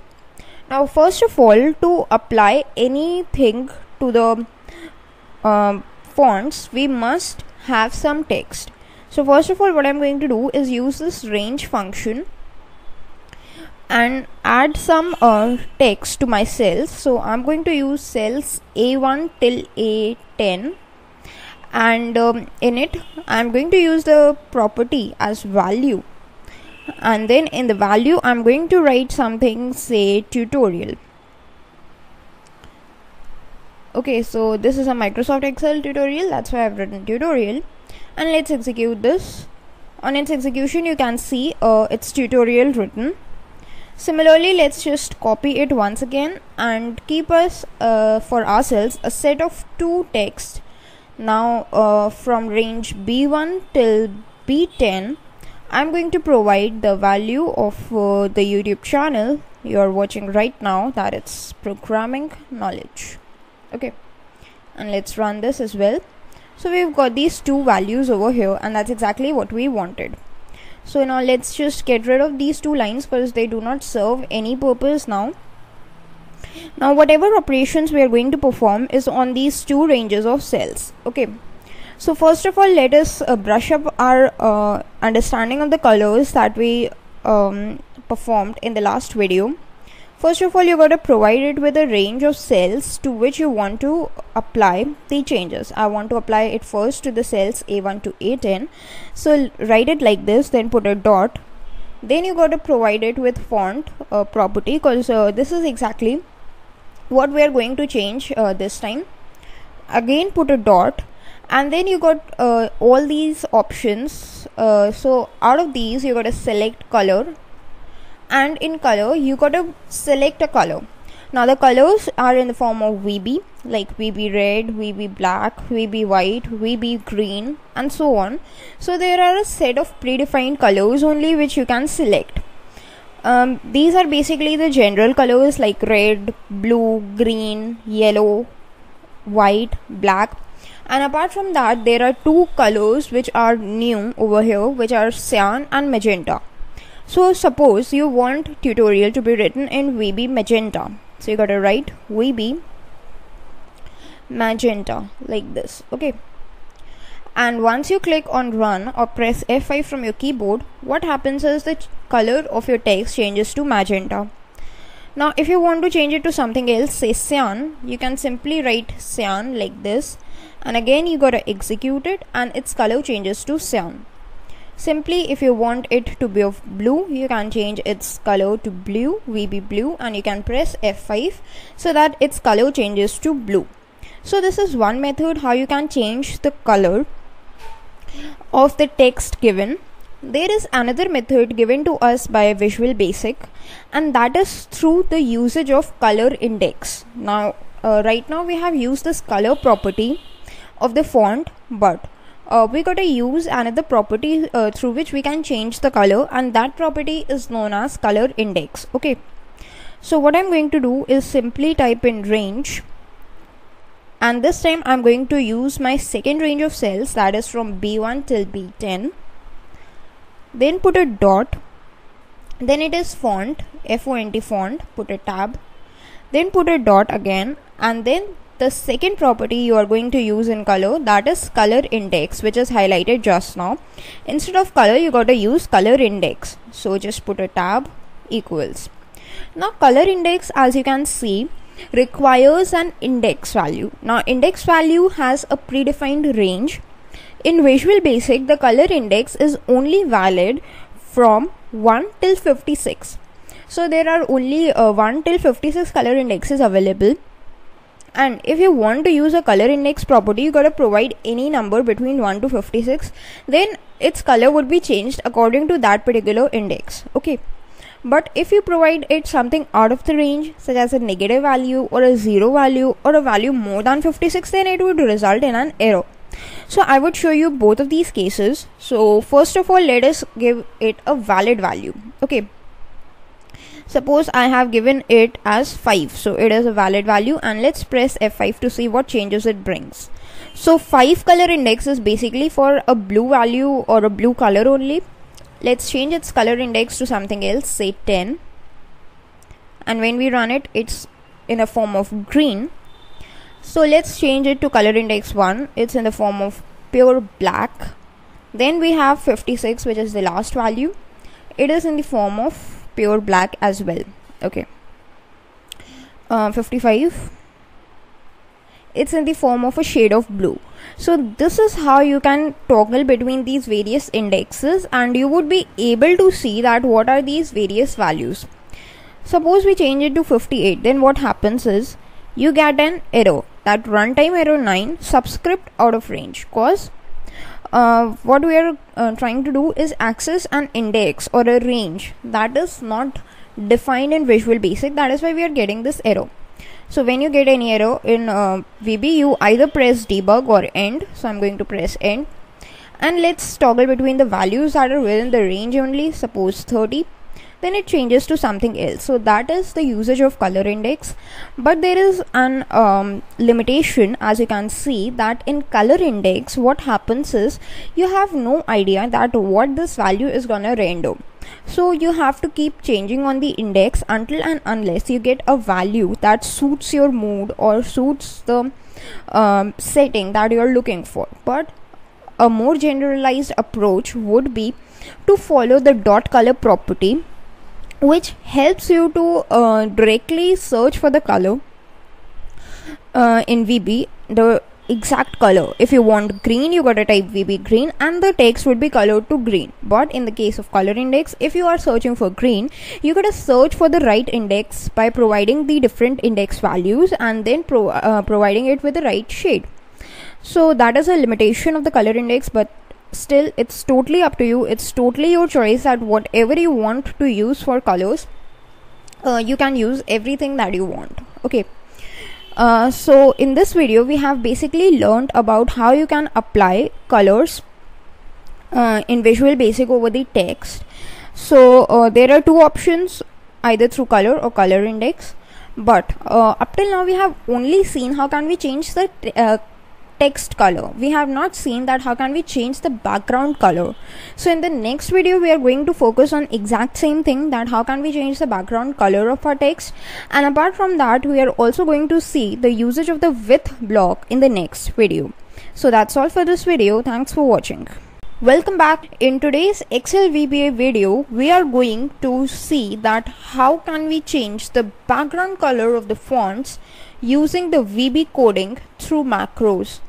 And apart from that we are also going to see that how can we use the width block in Visual Basic and what is exactly its advantage. So in the previous video we left off with the properties such as color and ColorIndex of the font, through which we can use to change the colors of the font. But we have not discussed up till now that how can we change the background color of the font. Okay. So in this video that's exactly what we are going to do. We are going to see that how can we change the background color of the fonts using the VB coding. So let us start with our discussion.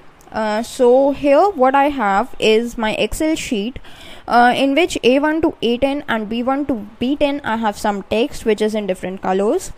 Now in the right side of my screen I have VBA opened, which is holding a module known as fonts. This module is holding a sub procedure known as fonts underscore app. That is actually the name of our macro, and this macro is holding some coding.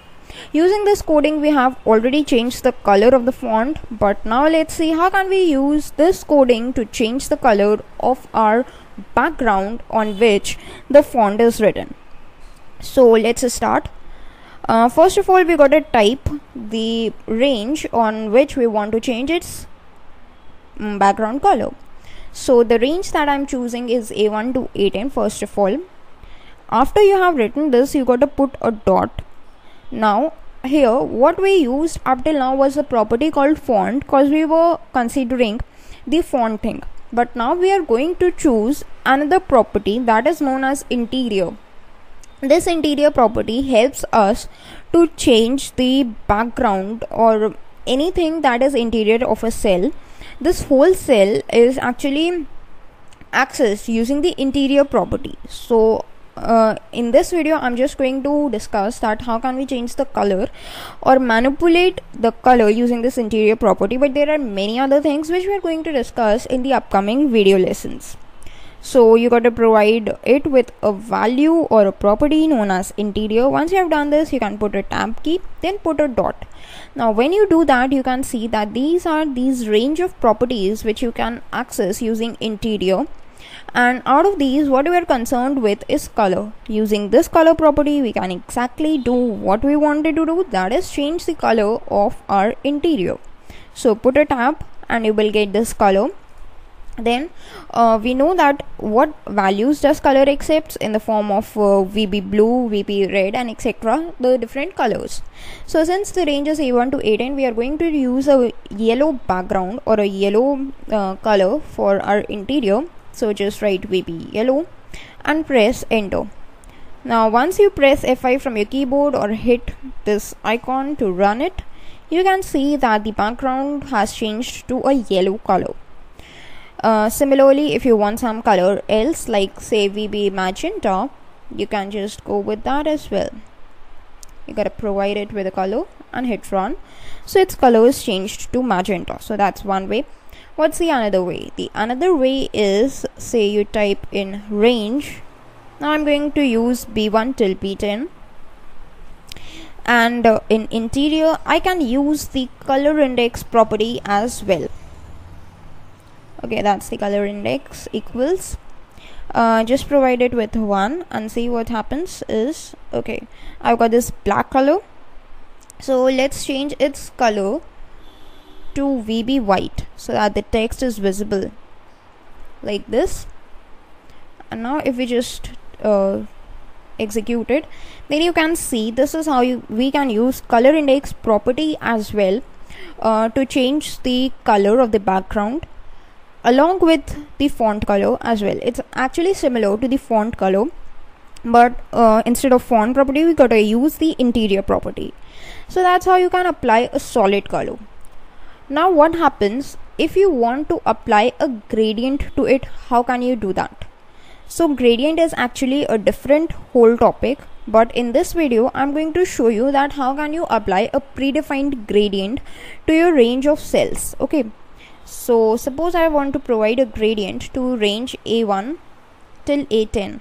Okay, so that's what I've written. Put a dot, provide interior as a property, again put a dot, then search for a property called pattern.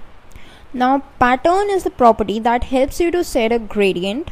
You put a tab and then you gotta provide it with a pattern name. Now these are also predefined like the VB colors, so we gotta use a specified pattern only, otherwise it would not work. Okay, so the name of the pattern starts with Excel, then you gotta provide a keyword pattern. Excel pattern is what it prefixes with every pattern, like in the colors it prefixes VB, so Excel pattern.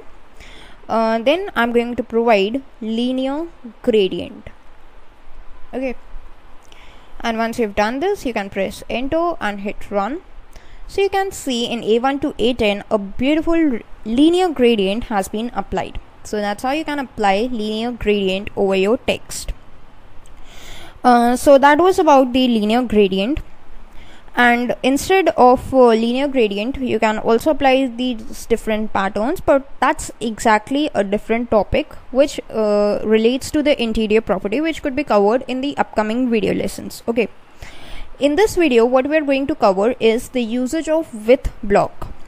So if you see these lines of code, what is the problem over here is, if I want to access the interior property, interior's color property, then I have to type this whole thing. Again I want to access the pattern property, which is of again interior, so I again have to type this whole thing to access that pattern property. So that is an overhead. I have to type the same code again and again.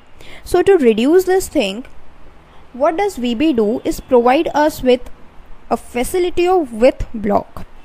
Using this with block you can just accumulate all these same properties in a single block.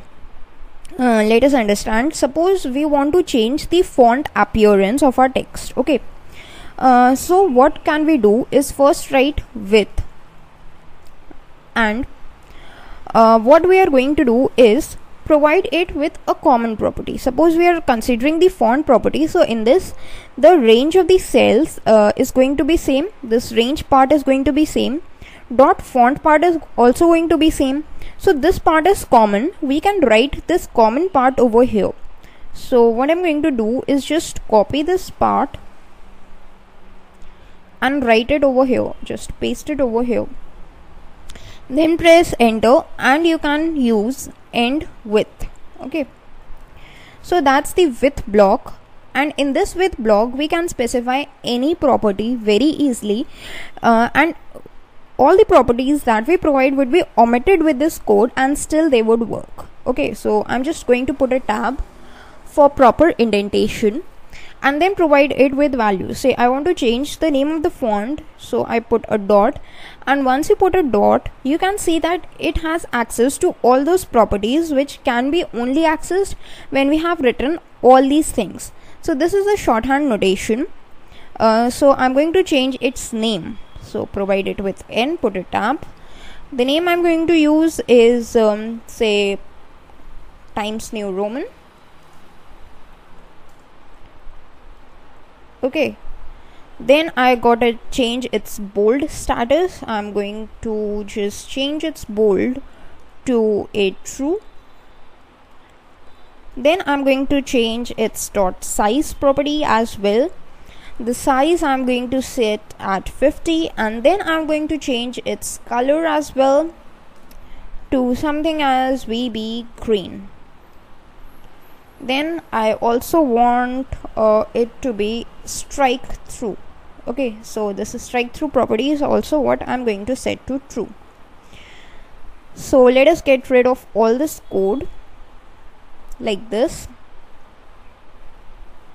and only now we have this with block with us. So to clearly understand its usage, let's just change its fill to none and its color to say black. Okay, now if we just press F8 from our keyboard, what happens is nothing happens. Then first time, this is the name. If we press F8, you can see it has changed to Times New Roman. Again we press F8 from our keyboard, its bold status is now set to true. Then again if we press F8, its size is now set to 50, which is massive. Then again we press F8 over here, then its color is set to green now. And the last time we press F8, its strike through status is set to true, and this is what the changes happen to the text. So this is the shorthand way through which you can change the appearance of your text, but remember one thing, the property should be same. So that is all for today's video. Thanks for watching. Hello everyone, welcome back. In today's Excel VBA video, we are going to see the usage of a very special function that is given to us by Microsoft Excel. This function is known as PasteSpecial. So to understand PasteSpecial and its functionality, first of all let us see that what is exactly its usage by using simple Excel and not considering ourselves with the VBA code. So suppose I have some text written here in the cell A1 as text text. Okay, now I change its format, say I make it bold, I just change its size to 20, and then I change its color to a dark blue. So this is the format of the text along with the text, and now I want to paste the same format over something else that is written in the cell D6. Suppose I have written Excel in this cell D6, and I want not text text to be written over here, but its format, that is size 20, bold, and the color blue, to be applied over the cell. So what can I do is simply reproduce these steps, but that would be enormous. There are only 3 steps right now, but it could be where there are a number of steps where you have to just reproduce them. So Microsoft Excel has given you an opportunity of using the PasteSpecial function. How can you use it? Simply copy the text you want to copy, then go to your target text or the target cell where you want to paste it. Then in this home tab there is this clipboard group where is this PasteSpecial option. Okay, you can see there are these different options given to you like here. Okay, where you can just simply use these options, and you can even see its preview, that what happens to all these things. Okay, so these are all these options given, and if you want to just paste the format of the text in Excel, then you can use this option known as formatting. And when you do that, you can see that Excel is written as it is, as was before, but its format has been copied same as that of the text. So this is the usage of PasteSpecial. And not only formats, it could be used to paste the different things. Suppose I again copy this text, and now in this cell I just want its value to be pasted and not the format, only the value in a simple default Excel. So what can I do is just go to this paste values option. Here is this values, and I just click on it, and only text would be pasted and no values would be pasted. Similarly over here I want the width of the cell to be pasted, so there is this option keep source column widths. If I just paste it, then this width is taken over here. But if I just decrease this width over here and I just try to normal paste, I use a normal paste, then this width is not preserved. Okay, but if I use this different keep source width option over here, then you can see its width changes as well. So that is the usage of PasteSpecial. And this is what we are going to see in today's video, that how can we apply PasteSpecial using the macros. Okay, so for that what we are going to do is just go to the insert tab and insert a new module. Let's name it something else, say PasteSpecial, like this, and create a sub procedure in it, which is nothing but the starting point of a macro, and I have provided it with the name paste_special, and this name is actually the name of our macro. Now open and close the parenthesis, and as soon as you press enter, VB recognizes it as a sub procedure and adds end sub to signify the same thing. Okay, now what we can do is paste the text. So before pasting the text, we must have some text. So let's define some text. We've got a range of cells, that is range A2 till A8. That's what we are going to define now. Dot value equals, suppose we provide it with programming knowledge. Okay, then this is the target value, so let's run this. Okay, but before that, what can we do is just clear the contents of the sheet and run it once again. Okay, now if we just run it,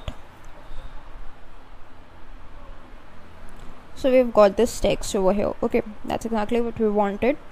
Now this is our source text. We've got to paste it in our target, that is G2 to G8. So first of all, let's apply some formatting to this. Now I'm going to use Excel for the formatting, but if you want, you can also use the VB code for formatting as well. The reason I'm using Excel is it's pretty handy, and it's no need to write the VB code for that, but still, if you want, it's totally up to you. You can use anything that you want. Okay, so this is some kind of formattings that I have applied over here. Okay, now in G2 to G8, okay, I have to copy this text, programming knowledge, without formatting. That's it. Okay, so for that, what I'm going to do is first use this range function to define my target range, which is G2 to G8, then put a dot, and then we got to paste it. But before pasting, we must copy the target text. So our text is programming knowledge, which is present in the cell range A2 to A8. We first need to copy it. So to copy it, what we're going to do is use this range A2 to A8 and put a dot, copy. Okay, with this, the text programming knowledge along with its formatting has been copied. Now in this, we got to use PasteSpecial. So here is this PasteSpecial. You put a tab, and as soon as you press this space key from your keyboard, what happens is you get all these kinds of options which you can use to paste over here. Okay, so here what we are going to use is Excel paste values. Excel paste values helps us to just paste the values. In G2 to G8, only the value, that is programming knowledge, would be pasted. You can press enter, and once you run this code, what happens is this programming knowledge is pasted over here, and this is actually over here because we earlier changed its format. Otherwise, you can see no formatting is copied, only the text is copied, or actually the text is pasted. Because of this thing, Excel paste values. Here it is also predefined in Visual Basic, where Excel paste is actually a prefix and values is what we are concerned with. Now let's change it to something else. Suppose in the range of cells, say D3 to D7, that's the range. We got to use this PasteSpecial function once again by pasting the formats that we have. Okay, So for that, what we have is Excel paste formats. Put a tab, and now if we press F5, sorry, let's see the step-by-step execution. Okay, so the formats have been pasted over here. You can test it by writing some text. As soon as you write some text, okay, you can see that the formats have been pasted, okay, like this, up till D7. But if you write in D8, then it's normal. Okay, yeah, that was inside the range. Now we have another option available with us. Let's use another range of cells, say E3 till E8, okay, dot PasteSpecial. Put a tab and a space. Here you can see that in E3 to E8, what we want to paste is just the column widths. Whatever is the column width of A, our target, it would be pasted over here. If we just write it and then we begin execution,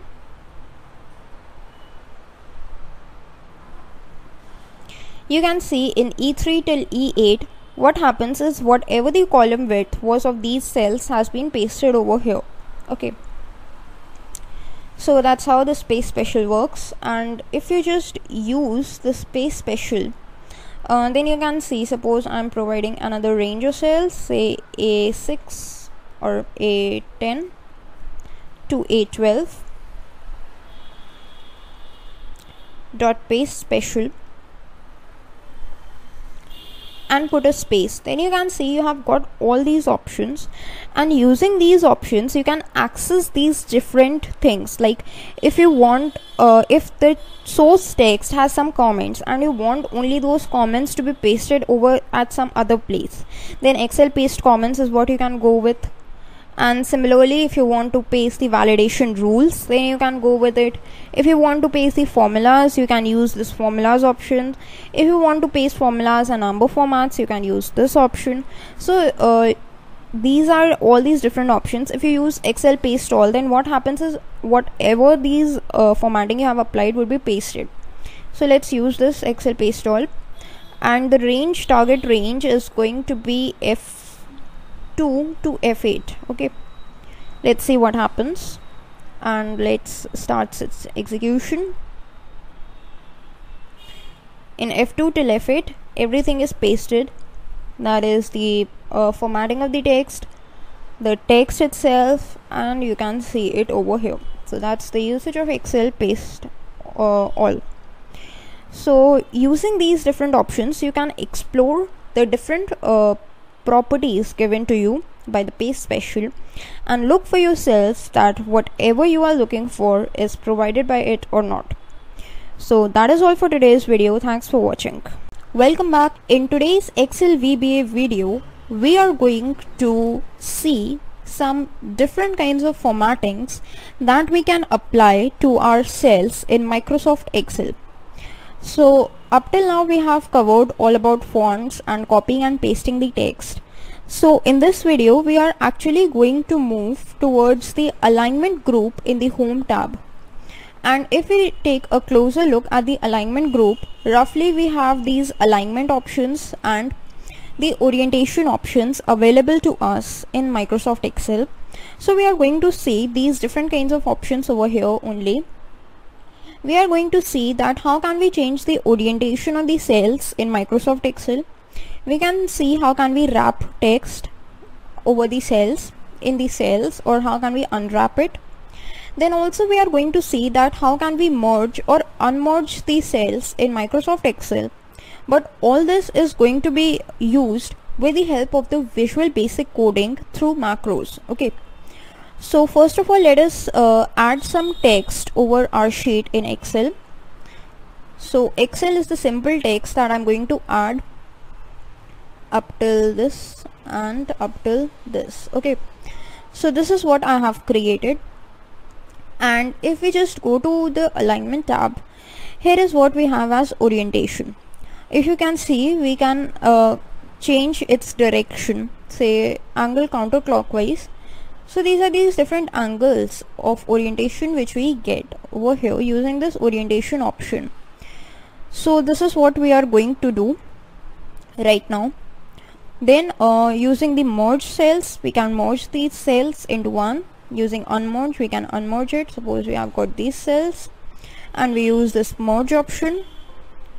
You can click OK and you can see it has merged them all into one cell. So these are all these things that we are going to see today using the Visual Basic coding. Okay, so let's start with it. We already have an Excel sheet with some data, and let's create a macro for this. So in VBA, go to Insert tab and insert a new module. Let's rename it to say formatting.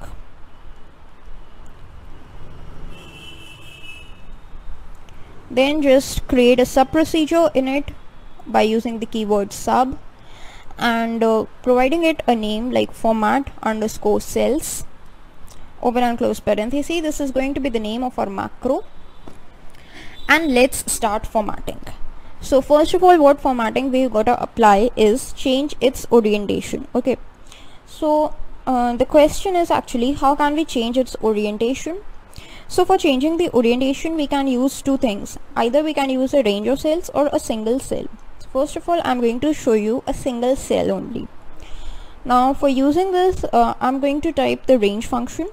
The reason why I'm typing this range function is because using this range function, whenever you press dot, you get a list of properties through which you can toggle. So it's easy for beginners who have just started coding with VB to see what all properties do they have, and they can use it without any mistakes.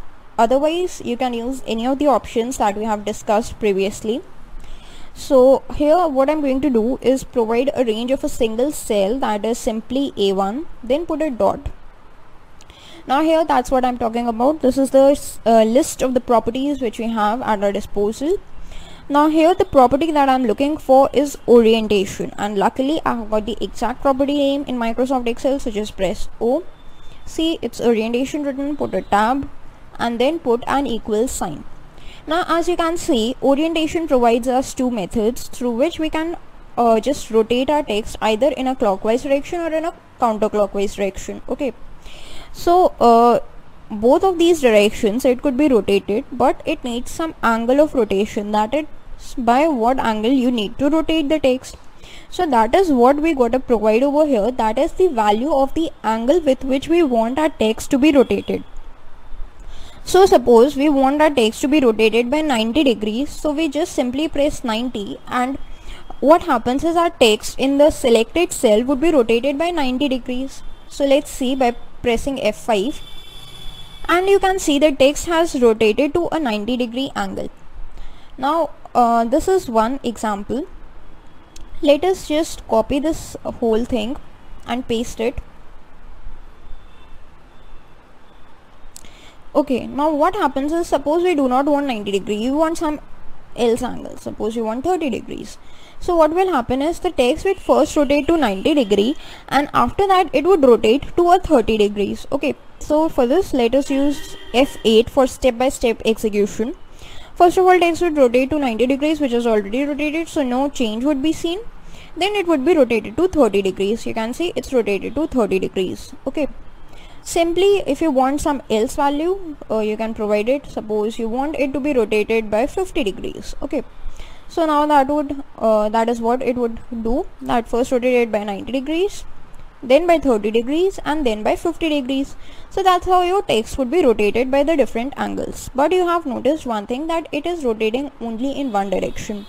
What if you want to rotate it to some other direction, suppose to the opposite direction? Then what you got to do is simply use this thing only, but instead of this positive value you got to provide it with a negative value. Suppose you write minus 90, then what happens is it rotates the text in the opposite direction. Now let's see what happens. Let's use F8. First of all, it rotates 90 degree over here, then again if we press F8, 30 degree over here, 50 degree over here, but as soon as we press minus 90, then it goes to this other direction and the rotation of the text happens in the other direction. So that is why because we have used this negative sign over here. Negative sign means it toggles the direction. Simply, if you do not want it to be rotated at 90 degree but by some else value, you can just copy this thing, paste it and provide the value. Suppose you want minus 60 degree, or then you want some else, suppose minus 10 degrees. Okay, so that's how you can work with it. You can simply press F8, first 90 degree, then 30 degree, 50 degree, then minus 90 degree, minus 60 degree, minus 10 degrees. Okay, that's how the rotation works. But now if you decide that you do not want your text to be rotated at any angle, you want a simple no orientation, then what you can do is you can just provide the orientation angle at 0. Whenever the orientation angle is at 0, your text returns to what it was by default with no angle of orientation. Okay, now let's see. Now what we have done is just get rid of all the lines of code, and we have got only these 2 lines. Let's execute it a step-by-step process. First of all, its orientation of A1 would be set at minus 10, and then when this line is executed where we are setting the orientation angle at 0, then you can see that the orientation angle of A1 is set to 0, which means it is now normal as the rest of the cells as well. Okay, so that was all about orientation. Now let us see that what happens if we want to wrap text. Suppose we are first going to set its orientation for that purpose at 60 degrees, and then what we are going to do is just use the property. When we put a dot, then we use a property called wrap text, and it accepts 2 values, either true or false. If we set it to true, then the text would be wrapped, and if this wrap text is set to false, then this text wouldn't be wrapped. So let us see. Executed orientation minus 10, orientation 0, orientation 60. Now when we set wrap text to true, then what happens is this text is now wrapped. Okay, but when we set it as false, okay, so just copy this thing and paste it here and set its value of wrap text as false, and let's see what happens. Okay, so let us just execute it. This is orientation set to 60 degree. This time we have set the wrap text property as true, so you can see here that it is written like this. But now if we set it to false, then it is written like this. So that's about wrap text in MS Excel. So that is all for this video. In this video we learned about orientation and wrap text properties, which are basically a part of the alignment group.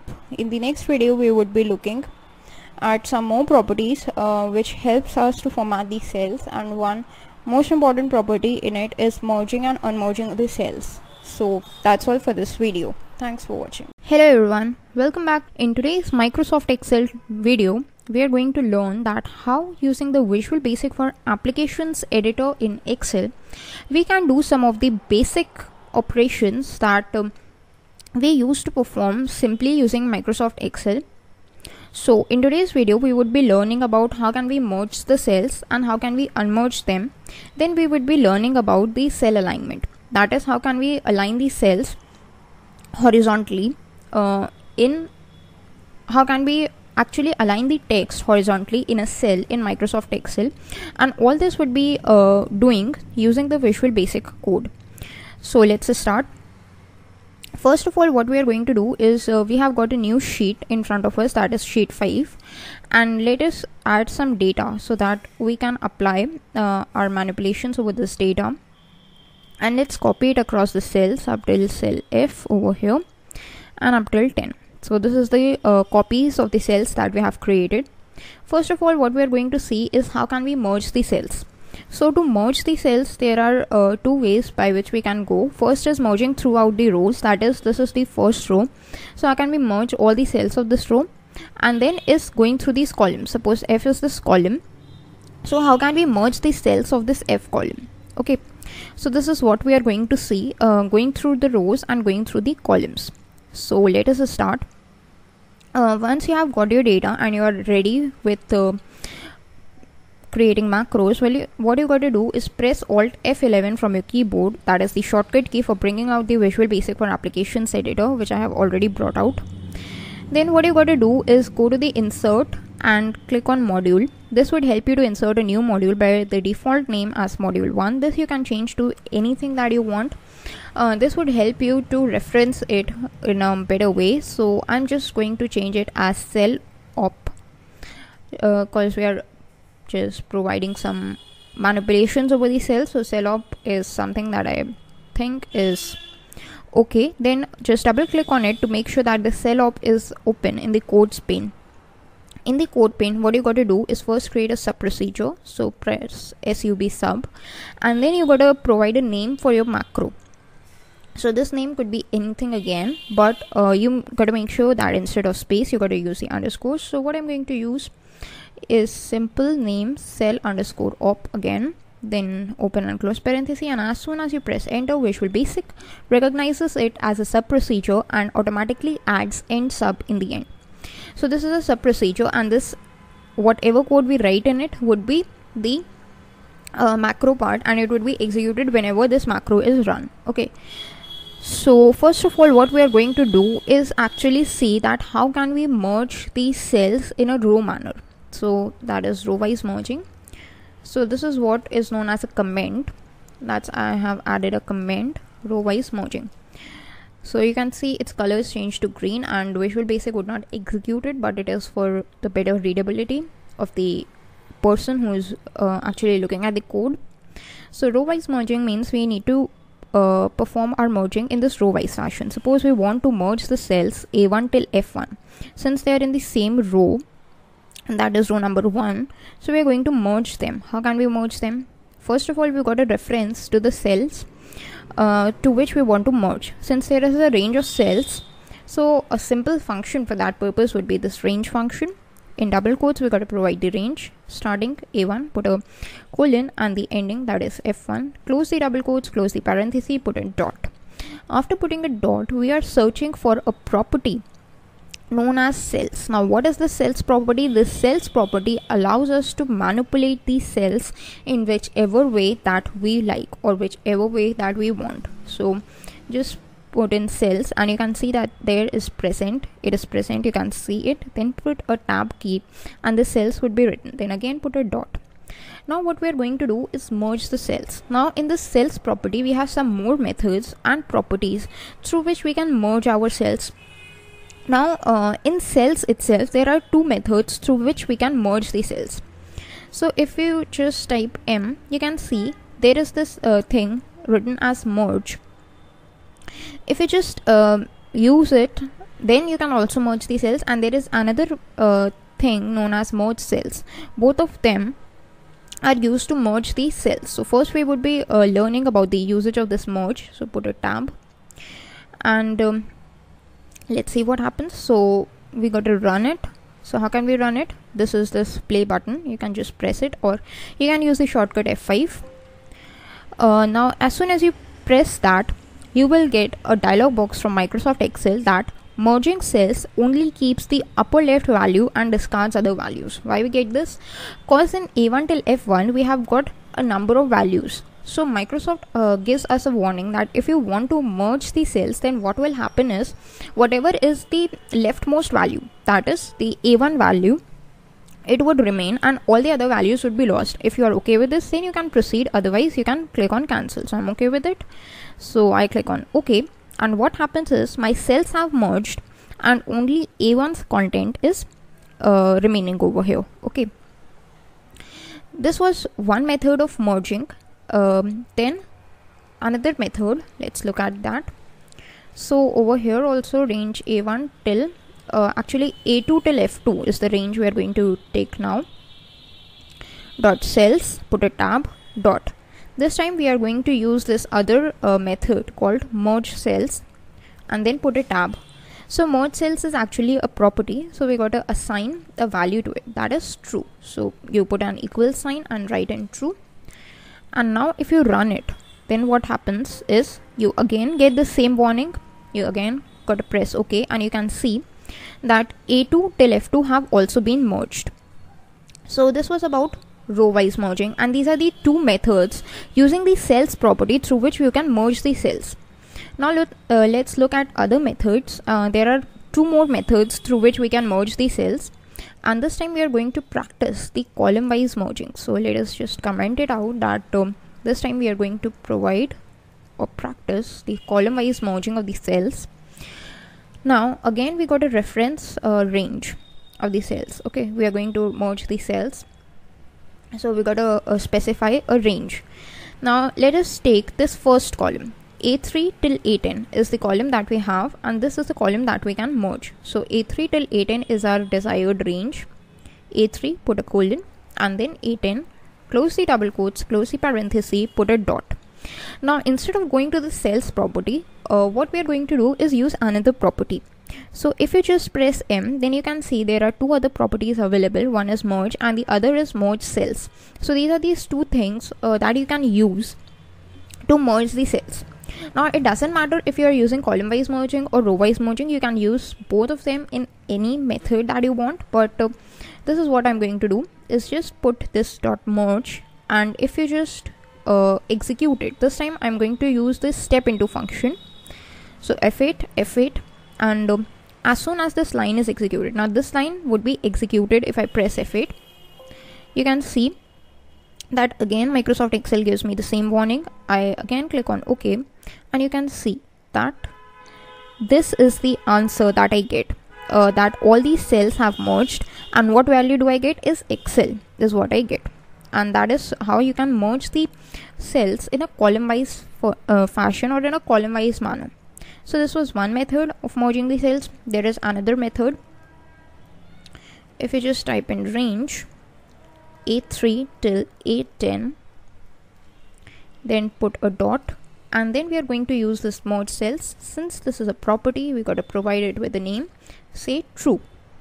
So let's execute it again.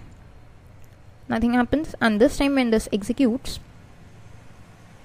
okay, actually we provided it with A3 till A10, so we are going to change our column name this time, B3 till B10. This is what we are going to merge right now. So again Microsoft Excel gives me a warning. I click on OK, and again you can see Excel is written over here. So that's how you can merge the cells in a column. Now this was the four methods through which you can perform the row-wise merging or the column-wise merging of the cells. Now what happens if you want to unmerge the cells? How can you unmerge the cells? When you have merged them, how can you unmerge the cells? So first of all, you got to provide it with a range, say A3 till A10 is the range of the cells which I want to unmerge, put a dot. Then there is a simple method called unmerge. If you just put a tab, then A3 to A10 would be unmerged. If we just execute this, you can see that these cells have been unmerged and only this A3 has got the content. That's one way of unmerging the cells. What is the other way? Is simply you write again the range of the cells which you want to unmerge. B3 till B10 is the range of the cells, dot cells. Now using the cells, since we merged it, we can also unmerge it using this cells property. You can just put a tab, and once you execute it, you can see B3 till B10 have also been unmerged. Now you can see that these two rows, that is row 1 and row 2, have got this Excel content which is aligned to the left, but that is not looking visually correct. So we have to change its horizontal alignment, and that is the question where comes the property of alignment. That is, how can we set the alignment of the text in a cell using Visual Basic. So this is something that we are going to cover in the next video. Along with the horizontal alignment, we are also going to cover the vertical alignment, because it plays an important role whenever you are merging the cells. So that is all for today's video, and I hope you all have enjoyed it. Hello guys, welcome back. In today's Excel VBA videos, we are going to look that how can we perform the alignment over the text in these cells in Microsoft Excel. Now, as we all know that this alignment can be of two types. First is the horizontal alignment, and the second is the vertical alignment. Now if we want to use Microsoft Excel simply, then we can simply go to the Home tab, and in the alignment group we have got all these options. So these are these 6 options of alignment that we can perform. that is top, middle and bottom for the vertical, and left, middle or the center and the right for the horizontal alignment. So in today's video we are going to look at just that how can we perform the alignment over the cells in Microsoft Excel both horizontally and vertically. Now what is the usage of this alignment? In the previous video we learned about merging cells, and we saw that how can we merge cells over the rows or over the columns using the VB code in Excel. Now once we have merged cells, then how can we align them to look visually perfect? This is our sheet from the previous video itself, in which we performed row merging over these two rows, the row number 1 and row number 2, and this column merging over this column B from B3 till B10. We have merged the cells, but these are not aligned perfectly. That is why it is not looking very good when we are looking it as a whole. So when you are going for a presentation or any other purpose where you want to show your sheet to any other person, then what happens is you got to make your text visually presentable, and for that purpose this alignment thing is very important. So we are going to see that how can we align the text in Microsoft Excel. So first of all, let's see, this is our macro from this previous one. Let's run it once. So we have got this. Okay, so let's remove that unmerging part, and now if we run it, so that is this merging part. Okay, so what we have got is we have got two row merged cells and two column merged cells. Now both of them are aligned to the left, and this is aligned to the bottom, while this is at the right alignment. So let's just turn its alignment back to this default one like this. Okay, so let's see that how can we apply alignment over the range of cells. Okay, and this alignment can not only be applied over the range of cells but also over a single cell as well. So I'm going to show you that as well. First of all, let's start with a single cell. Suppose there is a single cell, say F10 is what we have, and let's see how can we apply alignment to it. Okay, so let's just increase its width so that it's visible correctly. Right now it's aligned to the left. Suppose we want to change its horizontal alignment to say center. So how can we go with it? First of all, what you got to do is using the square brackets, and you got to provide the name of the cell, or you can simply use the range function, which is what I'm going to do. Just type in the range function, open the parenthesis and the double quotes, and then you got to write the name of the cell or the address of the cell to which you want to apply the alignment. So this is time for F10. So just provide F10, close the double quotes, close the parenthesis, and then put a dot. As soon as you put a dot, you got to search for a property known as horizontal alignment. So as soon as you press HO, you will get this horizontal alignment. To make its use, what you got to do is simply put a tab key. As soon as you put a tab key, what will happen is you would be able to perform horizontal alignment over this particular cell by providing it with a set of values. Now what values you can do give to it, since there are three possibilities for horizontal alignment. So what three values we can give? It could be Excel left, it could be Excel center, and it could be Excel right. So there are three possible horizontal alignment: left, center and right. So that is the three properties preceded by the term XL. Suppose we want to change it to the center. So simply write XL center instead of a simple center, and if we just run it, so let's just remove this all code to clean it up, and if we run it, you can see that F10's alignment has been changed to center. Simply, if instead of center you want to change it to the right side, so you got to provide the right but precede it with XL, and if you run it, it would get to the right side. And simply if you want to change it to left like this, then what would happen is it would change back to left. That's the default alignment. So that's how you can perform horizontal alignment over a single piece of cell. But what if you have the range of cells? Then what you can do? There is a simple thing similar to this only. So what I'm going to do is use the range of cells A1 till F1. So that has been row merged, and let's change its alignment to say Excel center. So we write Excel center, and as soon as we click on run, then you can see that this text has been changed to center, and that's how you can change the range of the cells horizontal alignment. Simply, if you want to do it for any other range of cells, say we have second range, that is A2 till F2. This is also the row merged cells, and its horizontal alignment we can also change to something, say Excel right. Let's write this Excel right. As soon as we click on run, then its alignment is changed to right, and this alignment has been changed to center as by default.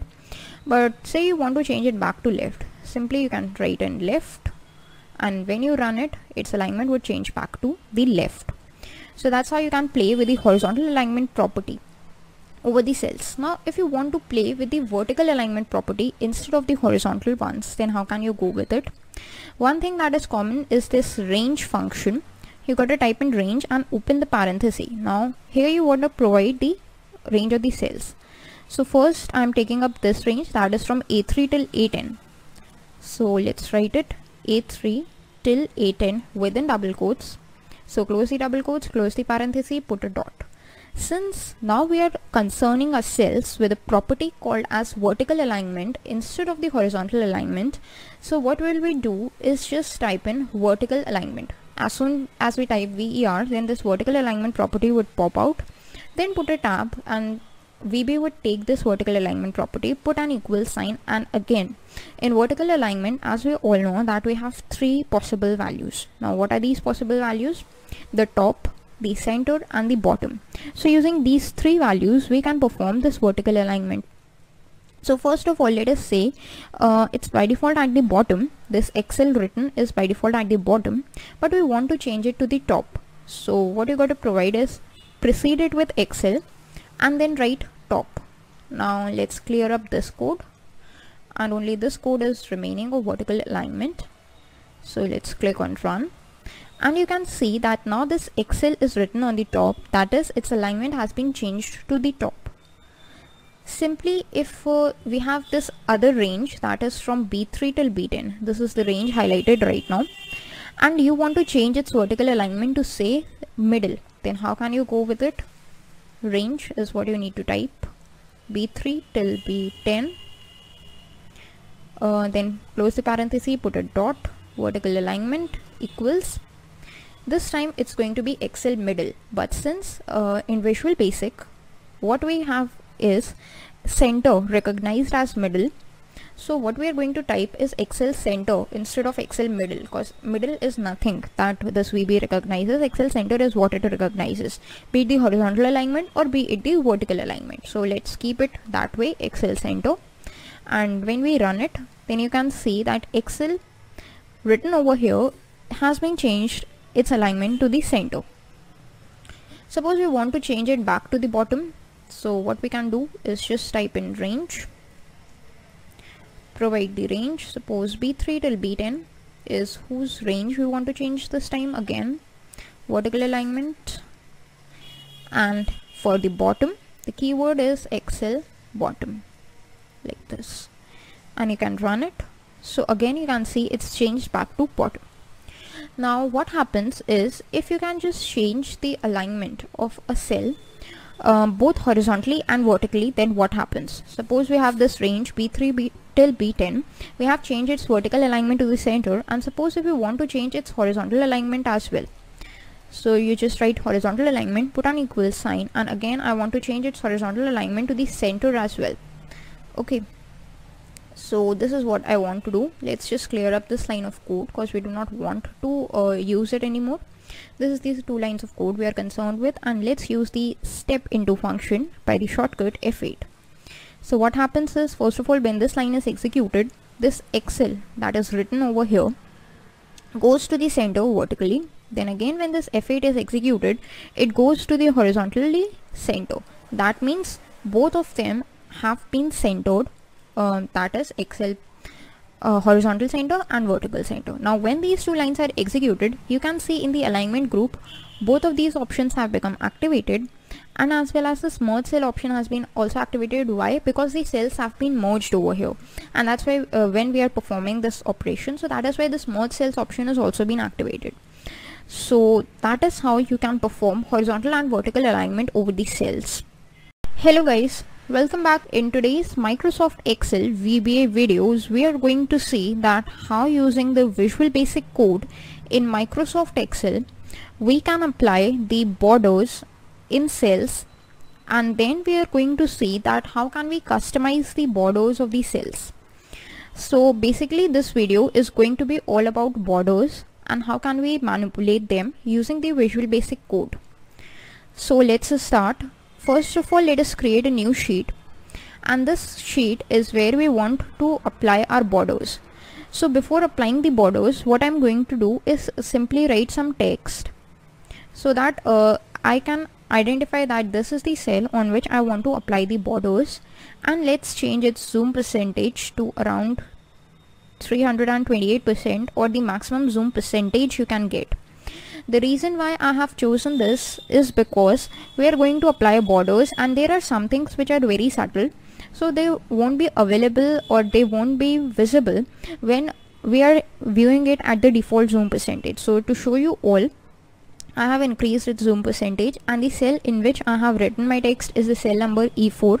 So on the cell number E4, I'm going to apply all my changes. Okay. So since this is all going to be associated with a macro, once you have opened your Excel, you got to open your Visual Basic for Applications editor. For that, you can go to this developer tab itself and go to Visual Basic in the code group, or what you can do is simply press the shortcut Alt F11, and then you will get this VBA editor in front of you all. Then once in the VBA editor, what you got to do is go to the Insert tab and insert a new module. This module will be holding your macro. So let's rename it to borders. The reason why we are naming it to borders is so that we can identify that what is the usage of this module, or what is the usage of that particular macro that we have created.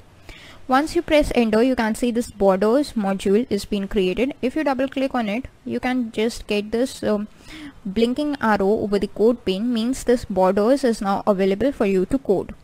So the first thing that we got to do is add a sub procedure. So to add the sub procedure, just write the keyword sub with a capital S, and then we are going to provide the name of the sub procedure, which is actually going to be the name of our macro. So let's provide it a name, that is borders, and open and close the parenthesis to make Visual Basic realize that yes, it is actually a sub procedure, so you got to treat it as a macro. Once you press enter, Visual Basic does exactly that. It recognizes it as a sub procedure and adds an end sub to its end to signify that yes, you can add any code and I will treat it as a macro. So these are the steps of creating a macro. Now what you are going to do is, first of all, you got to select your cell on which you want to apply border. So my cell is E4. So to select a cell, we can simply make use of the range function. So just type in range. Since it is a function, we need to open and close the parenthesis. So open the parenthesis, and within double quotes we need to provide it with the name of the cell. The name of the cell that we are using is E4, and you can just close this double quotes and then close the parenthesis.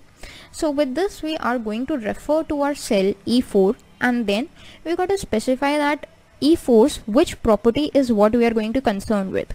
So which property? Borders property is what we are going to concern ourselves with. Okay, so this is the method through which you can go to borders. So just put a full stop or a dot.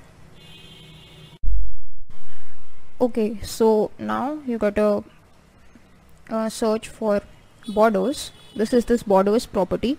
Once you put a tab, you can get access to all the methods of this borders property. Now there are various methods of this borders property, but that is not all these methods that we should try, because there are these different options. But to apply the basic borders, there are three main options that we must consider. These three options is, first, the border style, that what is going to be the style of your borders. Second is what is the color of your borders, and the third one is what is going to be the weight or the thickness of your borders.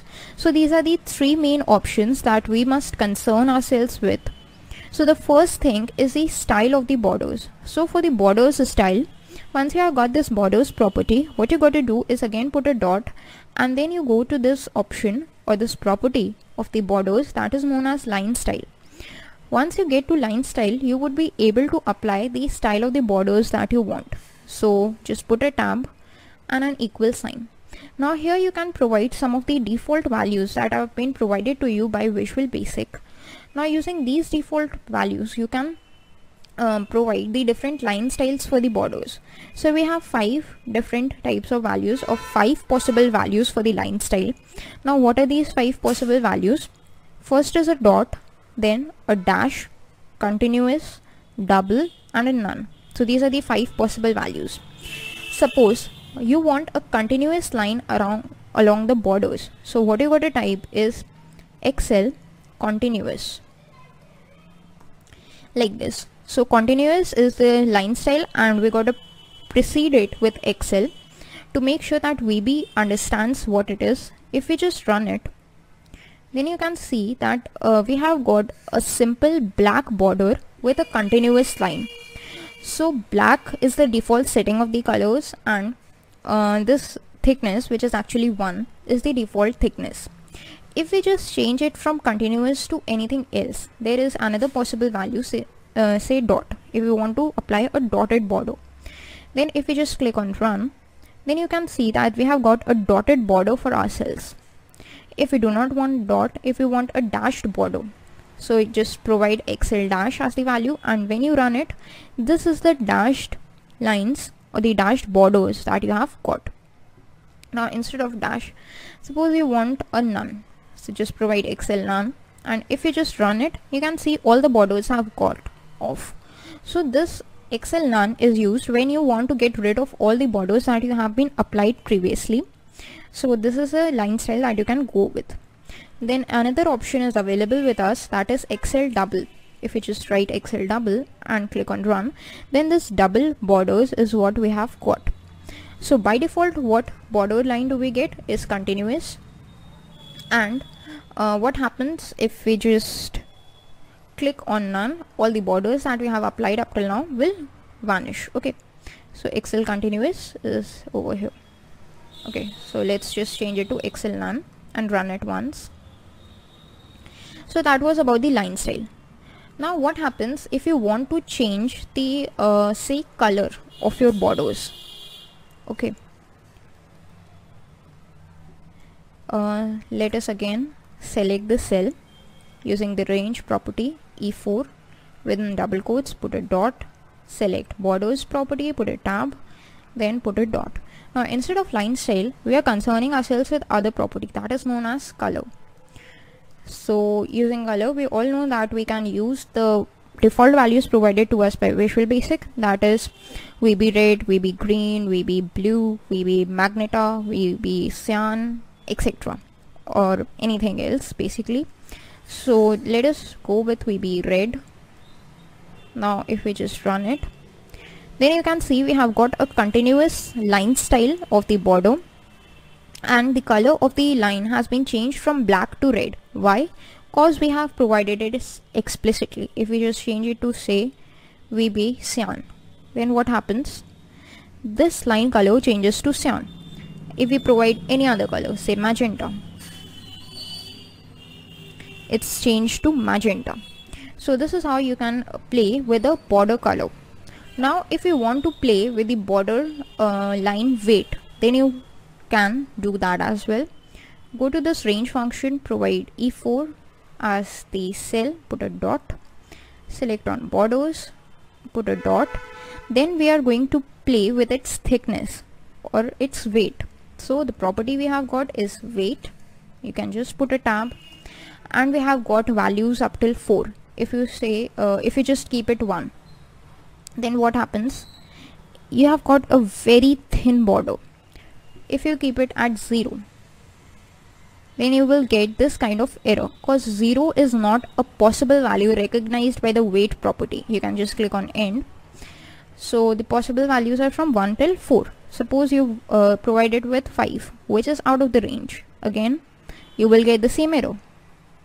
Okay, so let's say if we just provide it with 4 and run it, then you can see you have got this real thick border with weight 4.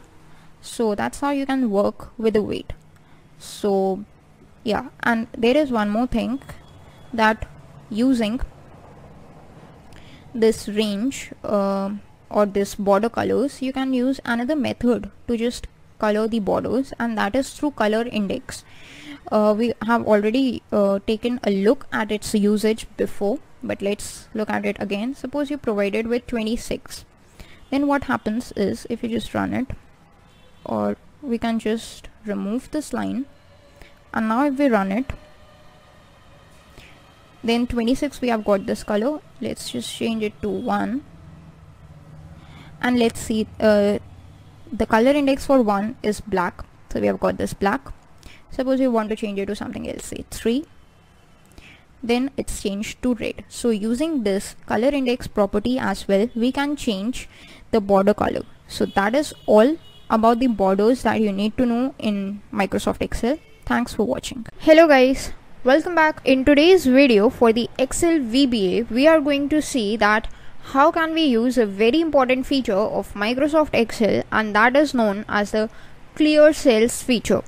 Now this clear cells feature, as you might all have guessed, is used to clear the contents of the cell, or that's what it sounds like, but that is not its only feature.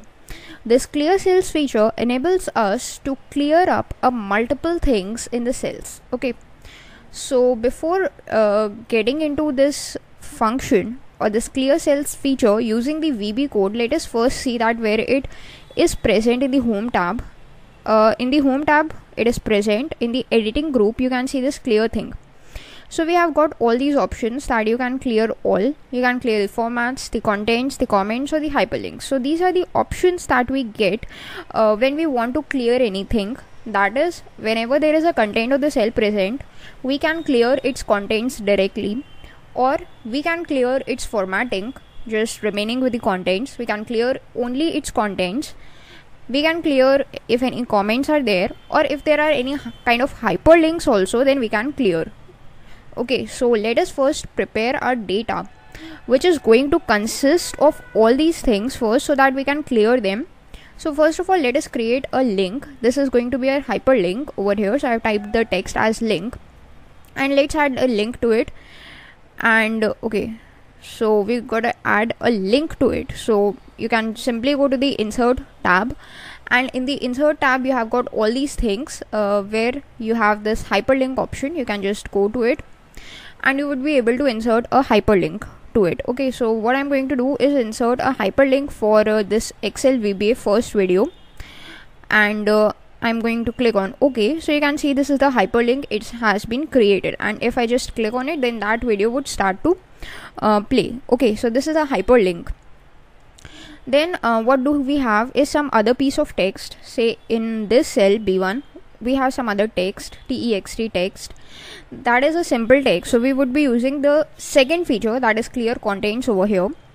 Then in the third cell, that is the cell number C1, what do we have here is another some text. Let's name it as format, and we are going to apply some of the formattings to it. Like we are going to just change it to a bold, we are going to change it to italics, we are going to change its font name to something else. Let us just choose this font. You can choose any font, it's totally up to you. I'm just going to modify its size as well. Okay, and what I'm going to do is just increase its width, and then what I'm going to do is actually change its color to a dark blue, or this shade of blue. Okay, so these are all these formattings that I have applied over this text. Next we have another cell, and in which what I am going to do is apply some other things. Suppose I want to add some comments. Let us add a text, say comment, and let's add a comment to it. Now to add a comment, there is a simple shortcut that we all know is shift F2. So if you just press shift F2, then there is a comment would be added, and you can write anything, add comment like this, and to get out of it you can simply press the escape key. So if you go to it, there is this comment over there, and it is denoted by this red arrow or this red end. Okay, whatever you want to say. Now these are these four things that I want to change, and then there is a simple text written with say underline. Okay, this is what I have. So I have 5 cells onto which I want to apply the changes. Okay, so let's just minimize it like this. So we have got our VBA editor as well. Now to use the VBA editor, we need to first create a macro. Okay, so to create a macro, what steps we need to do is, yes, go to the insert tab and insert a module first. Now let's rename it to something else, like say clear cells, so that it is somewhat meaningful, like this. And then let's create a sub procedure so that VB recognizes that yes, this is a macro that we have created and what we actually want to do with it. So let's create a sub procedure, sub, and name it as clear cells. So this clear cells is going to be the name of the macro. Just open and close the parenthesis and press enter. Now inside this macro we can add or write any of the VB code which is used to perform our actions. So what we are going to do is just use the, first of all, we need to access the cell. Okay, that particular cell we want to access. So just use this range function. We would be starting from the A1 cell. Use the range function. Within double quotes, write the name of the cell like this. Close the double quotes, close the parenthesis, and when you put a dot, you will get options to clear the link. Okay, what you want to do from this cell is you want to clear its hyperlink. As we have added the hyperlink, so you want to clear the hyperlink. So to clear the hyperlink, what you need to do is simply press CL. When you do this CL, when you press the CL, you get all these options. You can use simple clear, you can clear the comments, you can clear the contents, and all these options that are similar to the clear function that we got in Excel. Okay, so here what I'm going to do is clear the hyperlink. So just select this option, put a tab, and let's see that what happens when we execute this function. To execute it, you can simply press F5 from your keyboard, or you can simply press F8 as well. Okay, so let's see what happens. F8. Okay, actually nothing is happening. So let's see. Okay, so the thing is, the hyperlink gets cleared, but this thing, formatting, is not cleared. Now if you just look at it, link is written in blue color and it's underlined like this. The link has been cleared. It's not linked to that video anymore, but its formatting is not cleared.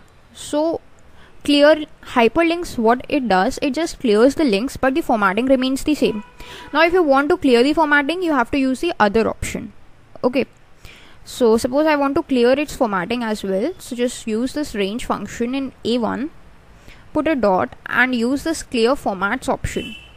Now when we just use this clear formats option, then what happens is its formatting is now cleared and it has changed to a normal piece of text. Okay, so suppose we have some other piece of text that is in the cell B1, and we want to clear the contents of the cell.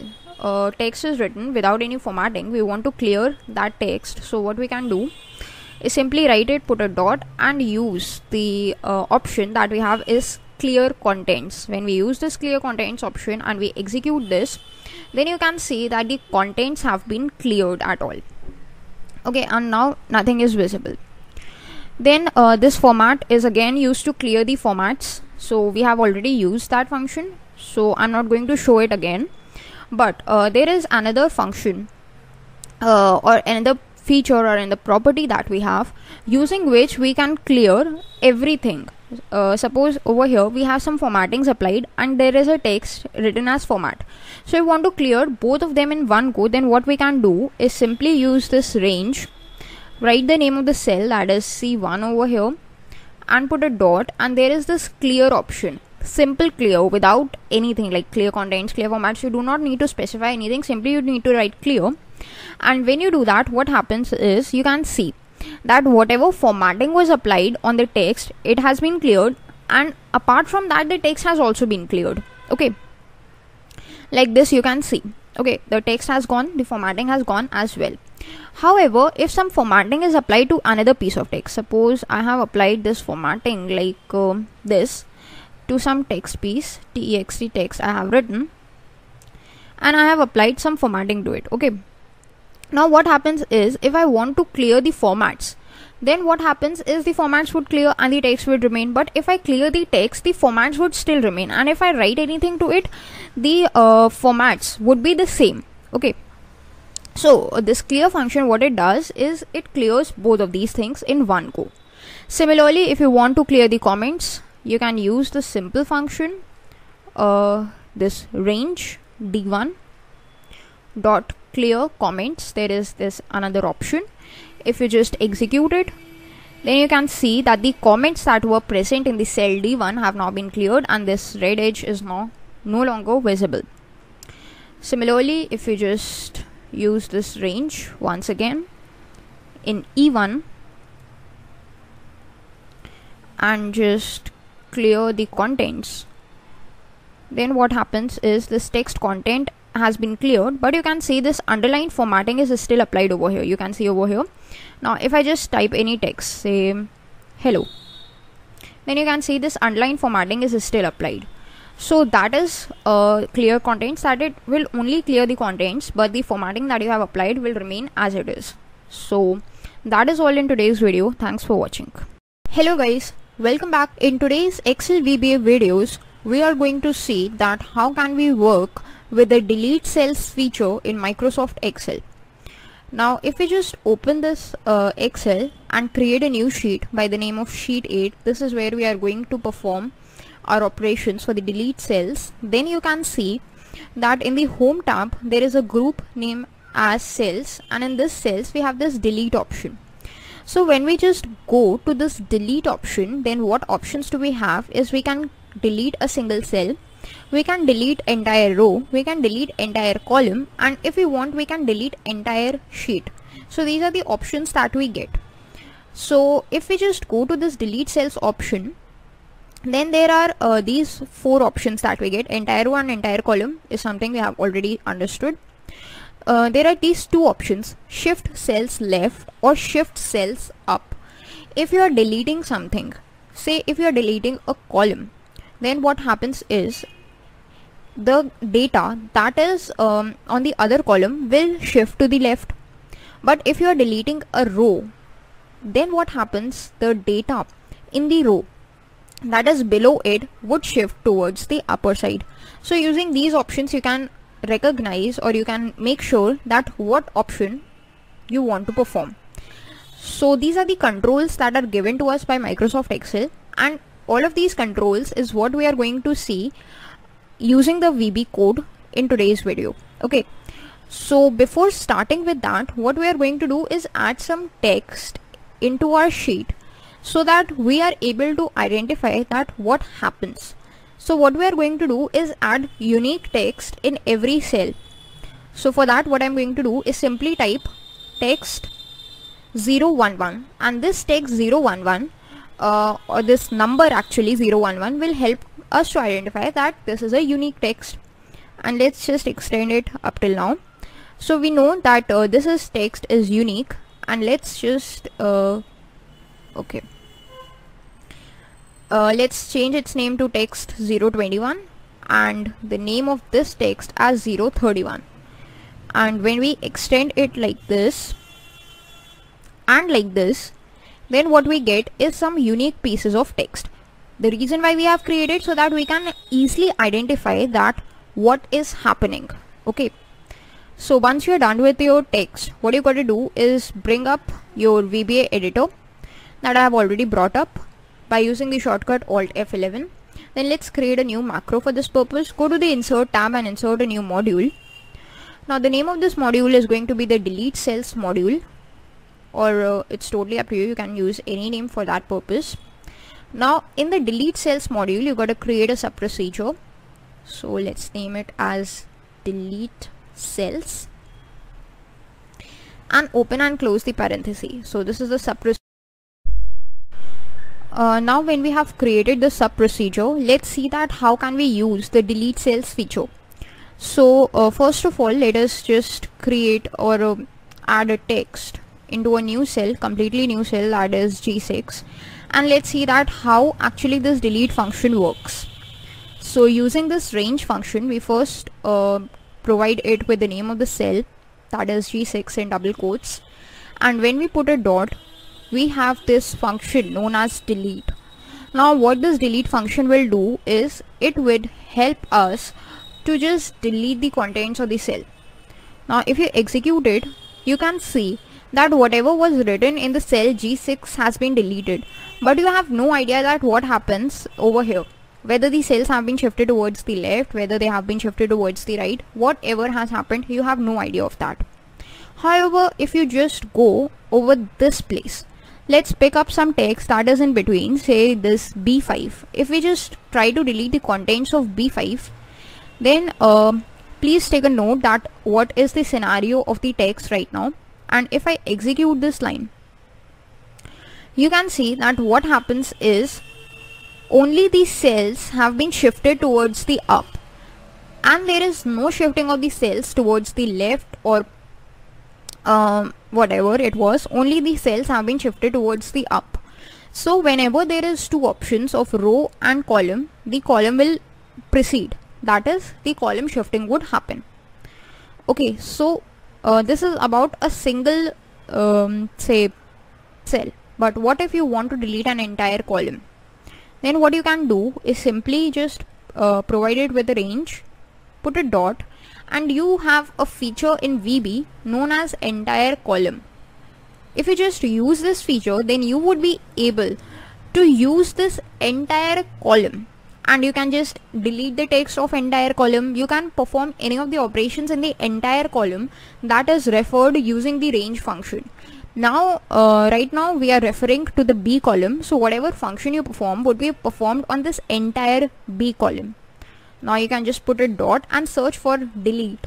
Now what will happen is entire B column would be deleted and the cells would be shifted towards the left.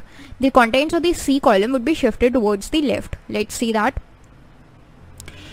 You can see that whatever was written in C has been shifted over here and the contents of B have been lost.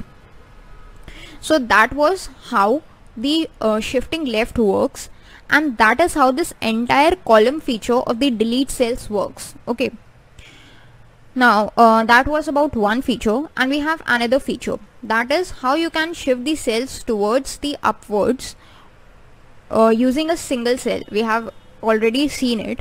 Now let's see that how can we do that on a range of cells. Now if we want to shift the cells towards the up on the range of cells, what do we need to have is we need to perform an operation on entire row. That is, we need to delete an entire row to see that operation. So as we have this entire column option available to us, similarly we have the entire row option also available to us. What will it do is will delete the entire row as it deleted the entire column.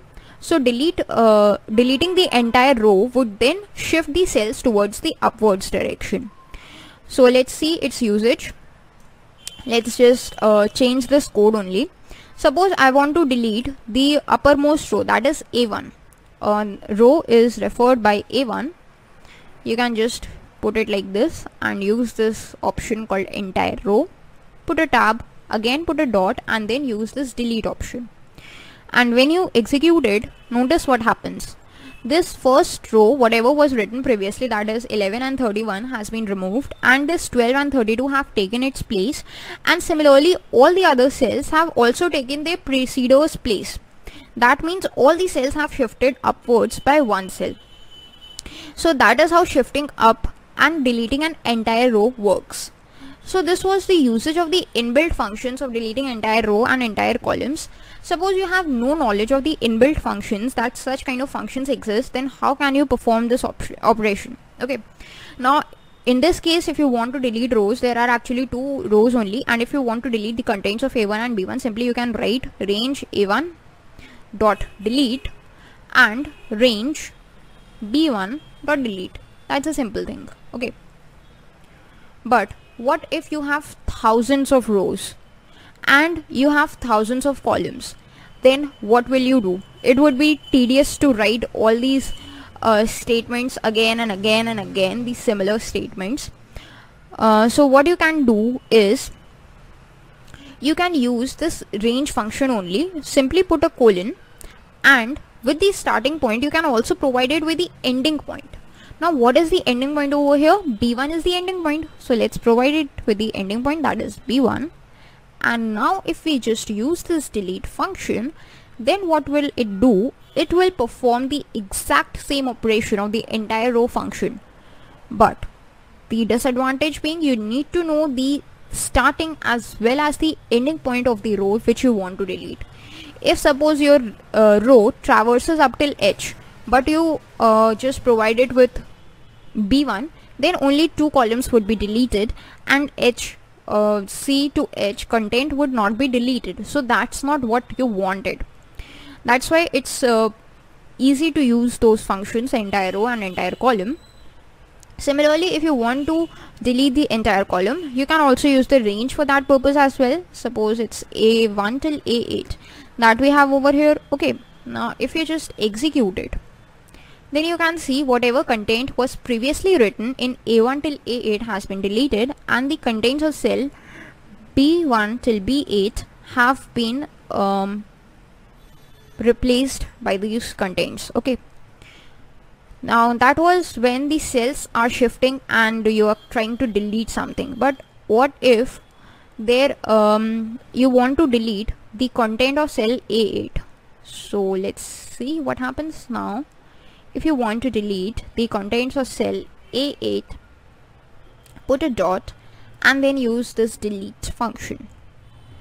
Okay, now if you run it, what happens is only the cells contents A8 have been deleted and there is no replacement, as you can see it, because there was no content lying downwards which could be replaced by it. That's why there was no replacement. Similarly, now if you just delete any of the contents, suppose if you want to delete A1 contents, and let's just duplicate it over here as well. Okay, now if we want to delete the contents of B1, then no shifting left or no shifting up would happen. Why? Because there is no content to be replaced with. If you just execute it, then simply this text vanishes from here and there is no shifting operation. So that is all about the delete cells feature in Microsoft Excel. Thanks for watching. In today's Excel VBA video, we are going to continue our discussion that we started in the previous video. So in the previous video, we learnt about the delete cells function in Microsoft Excel, and we saw that how can we delete the cells using the Visual Basic code. Now, what kind of cells we can delete? We can delete a single cell, we can delete a range of cells, or in one go, we can delete an entire row and an entire column. We also looked at how can we delete entire rows and entire columns using two features, that is using the entire row and the entire column functions that are built in Visual Basic, or using the ranges. There was a drawback for the ranges as well, that is you need to know the starting and the ending point, otherwise your delete function would not work properly as you have wanted. So it's advisable to use the entire row and the entire column feature or the function. So in the previous video, what we learned about was basically focusing on a single row or a single column. We tried to delete a column, a single column, we tried to delete a row, but that was a single row. Now in this video, what we are going to see is how can we delete multiple rows and multiple columns in one go. So to understand it in a better way, suppose you want to delete columns B, C and D. These are these three entire columns that you want to delete. Okay, now what is the constraint over here is you have to delete all these three columns in one go. But if there was not such constraint, then what you would have done is you would have written the range function like this: range within double quotes B1, put a dot, entire column, then again put a dot and select delete. Similarly, you would have copied this and written the same piece of code but for the column C1, and simply you would have just pasted this for the column D1. but that's when your column name or the number of the columns that you got to delete is extremely low. It's simply 3, but still you got to do some of these steps, these huge steps you want to do. So to save your time and prevent you from writing excessive code, what Visual Basic has given you the opportunity is you got to specify the range, the starting and the ending points using a colon. Just specify D1. So B1 till D1 is your range. These 3 ranges, that is B1, C1, D1, these 3 would be selected. And after this, we have got this entire column. What this entire column will do, will select the entire columns for whatever range is given. That means it would select this entire column, then it would select this entire column, and then it would select this entire column. And then what operation will it perform on all of them? It would delete all of them. So that is exactly what is we are going to do through this statement. So let's execute that. And you can see that that's exactly what happened. Whatever the contents were in cell E have been shifted to cell number B, and the contents of cell B, C and D have been completely deleted. So that's how you can delete the entire columns, more than one column in one go. So there must be something similar for the rows. Yes, there is. So let's just delete this line of code and see. Suppose you want to delete rows from 2 till 5. Okay. This is all the highlighted data is what you want to delete. So how can you delete it? So first write the range function. Now in the highlighted data, if you see, the starting point is the row A2, means second row is where we want to start a deletion. So A2, just write it, then put a colon. Now see what is the ending row. The ending row is A5 or the 5th row. So just write A5. Then what function we are going to use? We are going to use entire row function, because the entire row is what we are going to delete right now. Then you can put a dot and use the delete function. So it would delete this highlighted data. If you just execute it, then you can see all the highlighted data went off, and the data that was below it has taken up its space by shifting the cells up.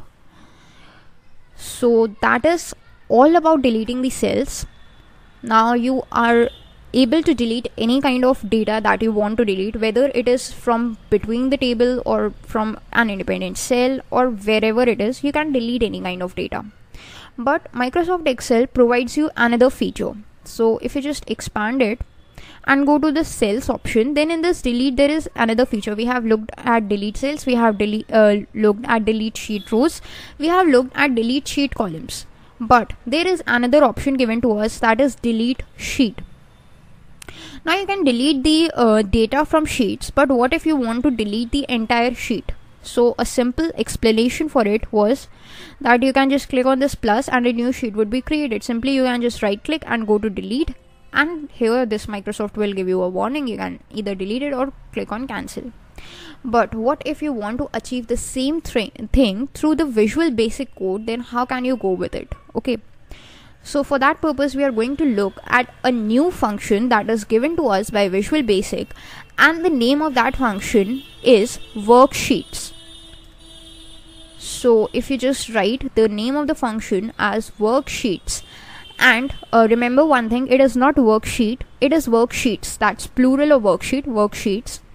So this worksheets function works similar to the range function, but the range function was used to refer to a cell or to a ranges of cells. This worksheet function is used to refer to a worksheet or a range of worksheets. Okay, but we are going to just look simply at a single worksheet. Okay, so let's see that how it works. So just write worksheets, then open the parenthesis and open the double quotes. Okay, so as you can see, it has given us the intelligence that it wants an index.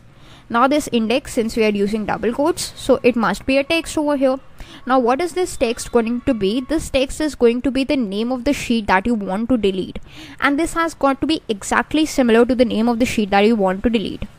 The name of my sheet over here is sheet 12, so I simply write over here as sheet 12, close the double quotes, close the parenthesis, put a dot, and now you can see I have not got any of the options, so you need to be very careful while typing this thing. Since I want to delete it, so simple, I am going to just type in delete, and when I execute it, let's see what happens. Yes, Microsoft Excel gives me a warning that you really want to delete this sheet or not. So yes, I really want to delete it, so just click on delete, and you can see that sheet 12 has vanished. Now there is no sheet 12 existing in my workbook, only sheet 8 is existing. Simply I want to show you one other thing. If you have sheet 8 and then you have sheet 13, there is no sheet 12 right now, okay? But if you want to execute this statement, that is sheet 12, if you mistakenly write a wrong name, then what happens? So if you just execute it, then what you get is subscript out of range. This is kind of an error that you get. Why? Because Microsoft Excel searches for a sheet named as sheet 12 and it cannot find any sheet by this name. So that is why it has thrown an exception or thrown an error that I cannot find the sheet named as sheet 12. However, if you just change it to something that already exists, say sheet 13, then if you execute it, then Microsoft Excel recognizes it and gives you a warning that you really want to delete it or not. Okay. So that was the usage of this worksheets function, and first of all, let us understand that what this worksheets function will do. This worksheets function is actually going to refer to a bunch of worksheets that are actually existing in your current workbook. Okay. Now, using this worksheets function, you get to provide the name of the sheet that you want to access. Now, since I have provided sheet 13, which means worksheets function has got the information that yes, I want to perform all the operations on sheet 13, and then it asks for another thing, that what operation do you actually want to perform. So what operation do I want to perform? I want to delete it. So that's why I provided a dot and written the delete function, which enables Microsoft Excel to understand that yes, I want to delete worksheet 13. So that's all with the delete function. Now from the next video onwards, what we are going to do is actually start with a new function in Microsoft Excel, and that is known as the insert cells function. So this insert cells function is again present in the home tab in the cells group only. This is this insert function. So using this we can insert the cells. Hello guys, welcome back. In today's Excel VBA videos, we are going to see a very important feature in Microsoft Excel which we teased in the previous video, and this is known as the insert cells feature in Microsoft Excel. Now in the previous videos we have already covered the delete cells feature of Microsoft Excel, and this insert cells feature is exact opposite of the delete cells feature. We already know that it is present in the home tab. In the cells group there is this insert cells feature we have got. So if we just expand it, then we have got these 4 options in the insert cells. First, it allows us to insert the cells, then it allows us to insert rows, whole rows, and then it allows us to insert whole columns. So these 3 options are related to the cells only, but it tells us that we can either insert a single cell or a bunch of cells in the form of rows or columns. Then we have an option of insert sheet, which allows us to insert a new sheet. So before jumping into its visual basic code, let us first understand that what is actually its work and how it works in Microsoft Excel. So before that, let us get some data for ourselves. Suppose we have this text 011 data. The reason why we are getting this data, so that we can easily identify that what of the cells or where the cells have been inserted. Okay. So suppose I have my cursor over A5, and now if I click on insert cell, then what will happen? Let's see. A new cell is inserted at A5 and all the rest of the contents have been shifted towards the downside. Okay. Now what happens is, suppose I want to insert a new cell at A11. And I click on insert cell, then again all the shifting that is done is towards the downside. So that was about a single cell. When you want to insert a single cell, then if any content is available in the cell previously, it will shift towards the downside, and at that particular address a new cell is inserted. Okay.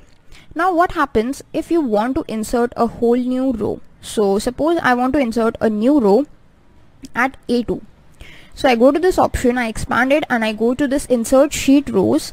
When I click on that, you can see at A2 and B2 the cells have been turned blank and all the previous data has been shifted towards the downside, means the cursor where I had was at A2. So at A2 a new row of cells is being inserted. Okay, now what happens is, if I want to insert a brand new column, then what happens? Suppose at the A column only I want to insert a new column, or let's take B as an example this time. So I go to the insert tab and I select insert sheet columns. When I click on that, all the contents that were previously in the cell or in the column B have now been shifted to the column C, and now the column B has brand new cells which is empty. That means wherever your cursor is, the cells would be inserted at that place, and whatever data was already existing in that place would be shifted either to the right side or towards the downside. Now if you have noticed one thing, this shifting of the cells is completely opposite to that we encountered in the case of delete cells. When we deleted the cells in a row wise fashion, the data used to shift upwards, and when we deleted them in a column wise fashion, the data used to shift towards the left side. So from here we can make out that yes, insert cells feature is complete opposite of the delete cells feature. So that was about cells, how can we insert the cells. Now we have another thing. How about we insert a sheet? So right now I have sheet number 13 that I'm currently working on. If I try to insert a sheet, so I go here and I click on this insert sheet option. So you can see a new sheet by the name of sheet 9 is inserted over here, where sheet 13 was previously present, and the sheet 13 has been shifted towards the right side. Similarly, currently I'm on sheet 9. If I just go and insert a new sheet, then what happens is sheet 9 shifts towards the right and a new sheet with the name of sheet 10 is inserted at its place. So that's how it works. Whenever you want to insert anything, then the shifting is done at the right side or at the lower side or at the downside. Okay, so these are the two important things that you must keep in mind. So that was about how can we use the insert cells feature using Microsoft Excel. Now let us see what is the VB code that we need to write. So first of all, let us open our VB editor, and the shortcut for the same is Alt F11. When you do that, your VB editor would be opened. So let's just arrange it like this. Perfect. Now what we are going to do for this purpose is create a new macro, and to create a new macro, the first thing is go to the insert tab and insert a new module. Since this is insert cells, so let's just name it as insert cells. This is the name of the module. You can name it anything. Once it's open in the code pane, let's create a sub procedure with any name that you want, and make sure that this name is going to be the name of your macro, so it must be meaningful. Okay, so yes, I have created a sub procedure, and now it's time for me to write the Visual Basic code. Okay, so but before that, let's just change this data into something meaningful. Again, text 011, text 021, and text 031. So let's extend it up to 10. Let's extend it up to 10 actually, and let's extend it up to 10. Okay, yes. Now let's see what happens. Let's just take up a cell. First of all, about a single cell, so we first need to reference to that cell. And how can we refer to that cell? By using the range function. That's the simplest way. Why we are using that? Because we get the help in the range function. Now within double quotes, you gotta write the name of the cell. So I want to insert a cell at B5. This here actually in the range function, you need to provide the location where you want to insert a cell. I want to insert a cell at the location B5. So let's just press B5, close the double quotes, close the parenthesis, put a dot, and as soon as you put a dot, you gotta search for a thing called insert or a method called insert.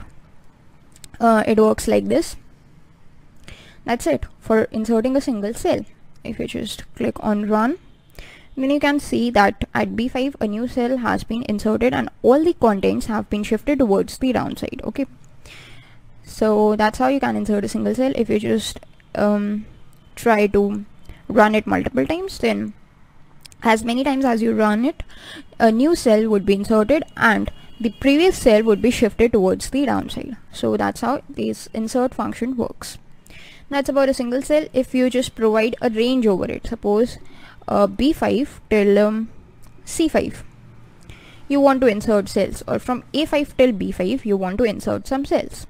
You click on run, then what happens is these 3 cells have been inserted newly and all the rest of the cells have been, let's just delete these cells. Okay, let's just delete these cells by shifting them towards the up. Okay, so these 3 cells have been inserted. If you just run it again, then you can see these 3 cells have been added newly and the rest of the cells have been shifted towards the downside. Okay, so that was about range inserting. Suppose you want to insert a new row, then what you can do is suppose you want to insert a new row at A3. Okay, so you just provide a starting point, put a dot, then search for entire row. This is the option, you gotta search for entire row.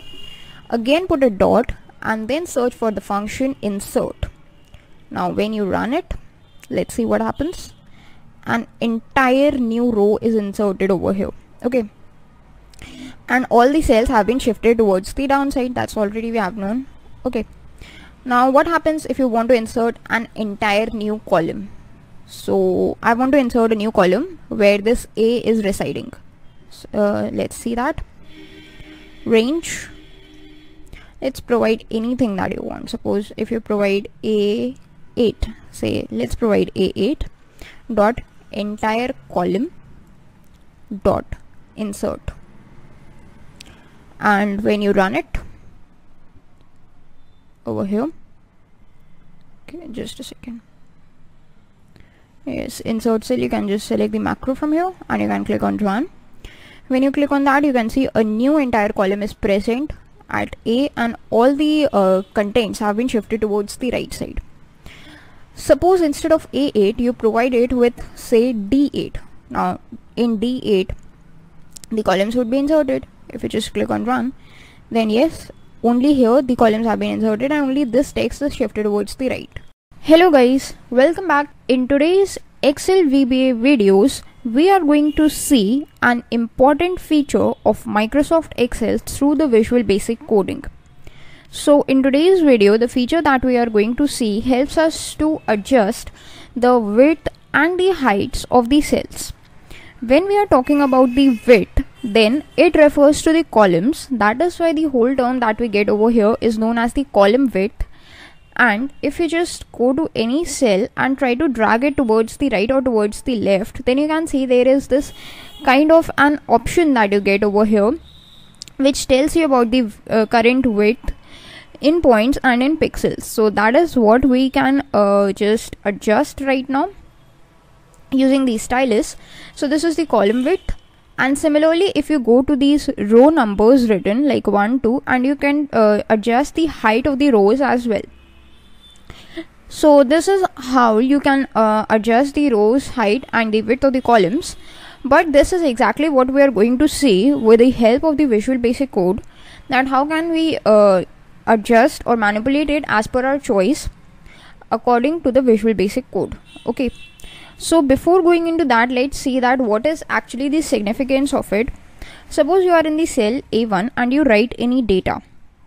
I write here like textual data over here, and now if I come to the next cell, that is cell number B. Okay, right now it's all visible, but I come to cell B1 and I try to type some other data, like I type programming knowledge over here. Okay, and when I press tab, then what happens is now all of the contents of the cell A1 are not visible to me. Only those are visible which fall within the width of the column or the cell A1. Okay, similarly if I type something in the cell C1, then same thing happens with the contents of the cell B1. So this is something that needs to be addressed, and that is why we need to just adjust the widths of the cells so that whole of the data is visible by dragging them over here like this. Okay, and using this we can get a custom width, or if you want you can just increase the width to around this much, but this space is left. So if you want your column to be fitted automatically, then you can just double click over here, and now the cell B1 is containing an automatic width. Okay, the width is auto selected. Similarly for the cell A1 as well. So that was about the column width, and similarly about the column or the row height. If you just come here and try to add some contents which span through multiple lines. So how can you do that? First of all, we have already read about it. So there is a shortcut called Alt and Enter. If you press that shortcut, you would be able to enter multiple lines of text in the same cell. Suppose you try to add like a YouTube channel. So you write YouTube in this line, and then you again press Alt Enter, and then you write say channel. Okay, and then you press enter. Then you can see that the row height has been fitted automatically. Why? Because wrap text is enabled. If you can just disable wrap text, then you can see that the row height is now not adjusted. You got to double click over here to just adjust it, or what you can do is just increase the row height like this to enable it. So that is what happens over here. Okay, so in this video we are exactly going to understand that how using the Visual Basic Code we can adjust the column width and the row height. Firstly, using the custom options, that is if we give a custom number, then what happens, and then how can we auto fit the height of the rows and the width of the columns. So let's start. First of all, we need to go to the VBA editor. So press the shortcut key Alt F11 and your VBA editor would be here. Let us just adjust our Excel sheet so that both of these screens are visible now to you. Okay, now first of all what we are going to do is insert a new macro. So go to the Insert tab and insert a new module. Let's rename it to say Cell Dimensions like this. And let's just create a sub procedure for the purpose. Now I'm giving it a name as Cell Dimensions, but it's totally up to you. You can give it any name that you want. Then open and close the parenthesis and press enter to make sure that VB understands this as a sub procedure. Now once you are happy with it, let's start with a procedure. So let's just decrease the width and the heights. Okay, so first of all we need to refer to that particular cell whose height or width we want to manipulate. We are currently working on the cell width first, or the column width. So let us work with the column width only, and then after completing this section we would move to the row height. Okay, so when we are referring to any cell, we first need to use a function through which we can get that particular cell, and an important function that we get is a range function. So just type in range, open the parenthesis, within double quotes you need to write the name of the cell. Right now we are concerning ourselves with cell A1, so just write cell A1 and just close the double quotes, close the parenthesis and put a dot. This will allow you to access all the properties or the methods associated with the range function. So let us just search for a property called column width. So if you just type COL, then you can get this column width property. You can put a tab, then put an equal sign. Now using this property you can give a custom number, and according to that number your column width would be adjusted. Okay, so let us give a number, say 50, and let's try to run it. And you can see that now your column width has changed to 50. Now if you just come here over here and try to drag it, then you can see that your width is near 50, or your width is exactly 50 when you are at this point, which means that yes, you can select its width over here, and the pixelated value is completely different, that is 355. That means you cannot manipulate the pixelated value. Okay, so That's how you can give a number. But what about its range? Since we are giving a number, so there must be some kind of a range within which we can give numbers. So let's see for that fact. Suppose you just turn it to a 0, then what happens is your column would not be visible anymore because its width is 0, but still it is existing over there. Okay, which means yes, you can give 0 as a width, it would not be visible, but yes, 0 is a possible value. However, if you try to give a negative number, like say -1 or say -10 is what I give, and if I click on run, then I will get an error like this, that this is beyond the range of the column width function. So you can just end it.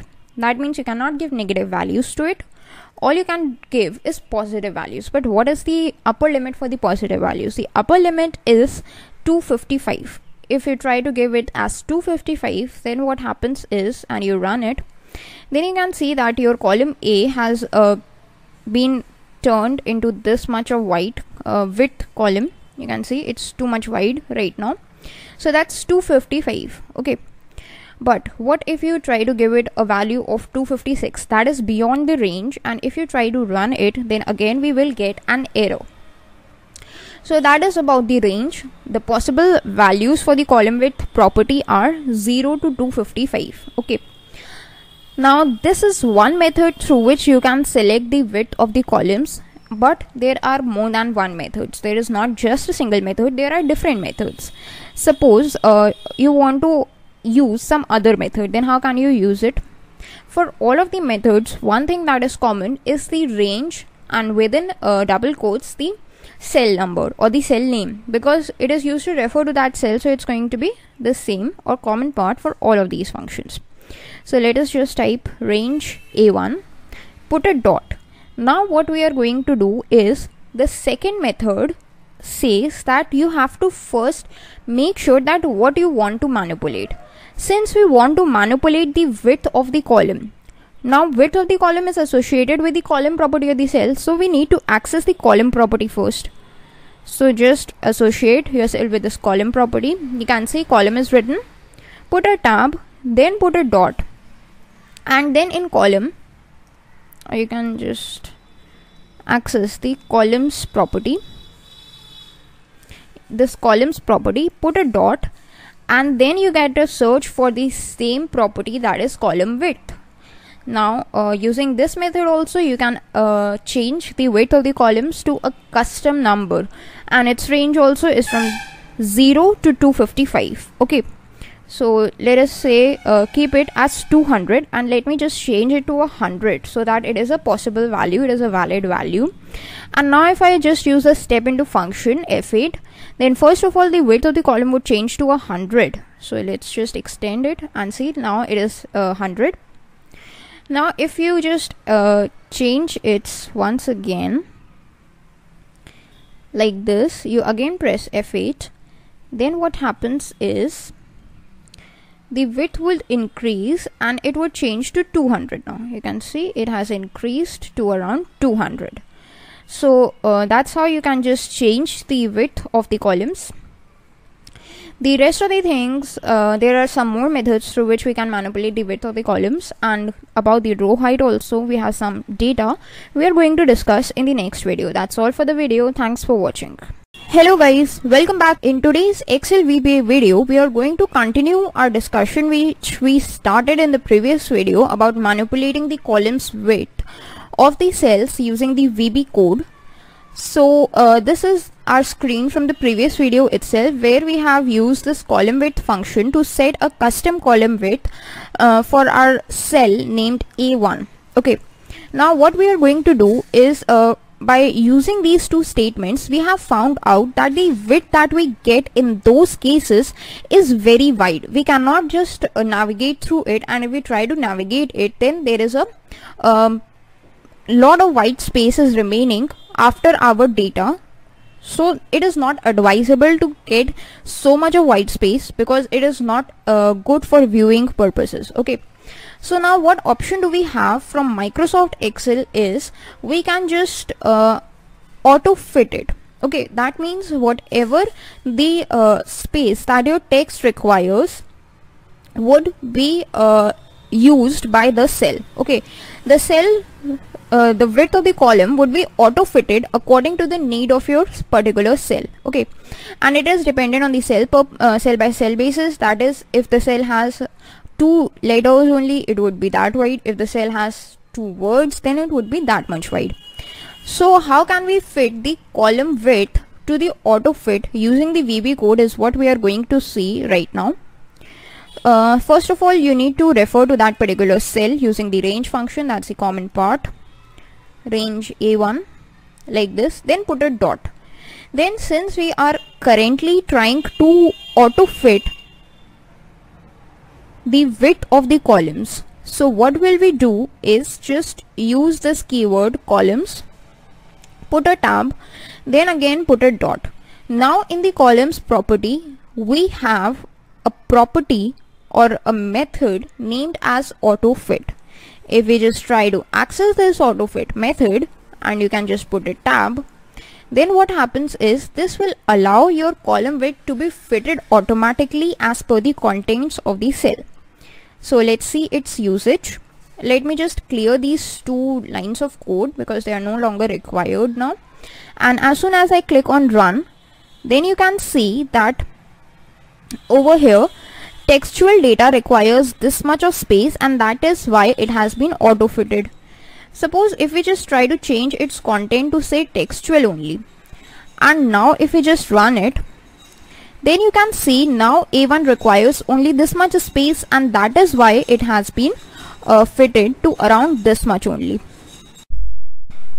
So that is the usage of this auto fit option, but that is for the column width only. But if you want to set this auto fit for the rows, then what you can do is you need to just refer to the cell simply as range, then put a dot, and now instead of column you have another function in front of you that is known as rows. Now one thing that you must keep in mind is that there are 2 functions. One is by the name of row and the other is by the name of rows. So you do not need to refer to row or column, you need to refer to rows and columns. Okay, so just put a tab and then we put a dot.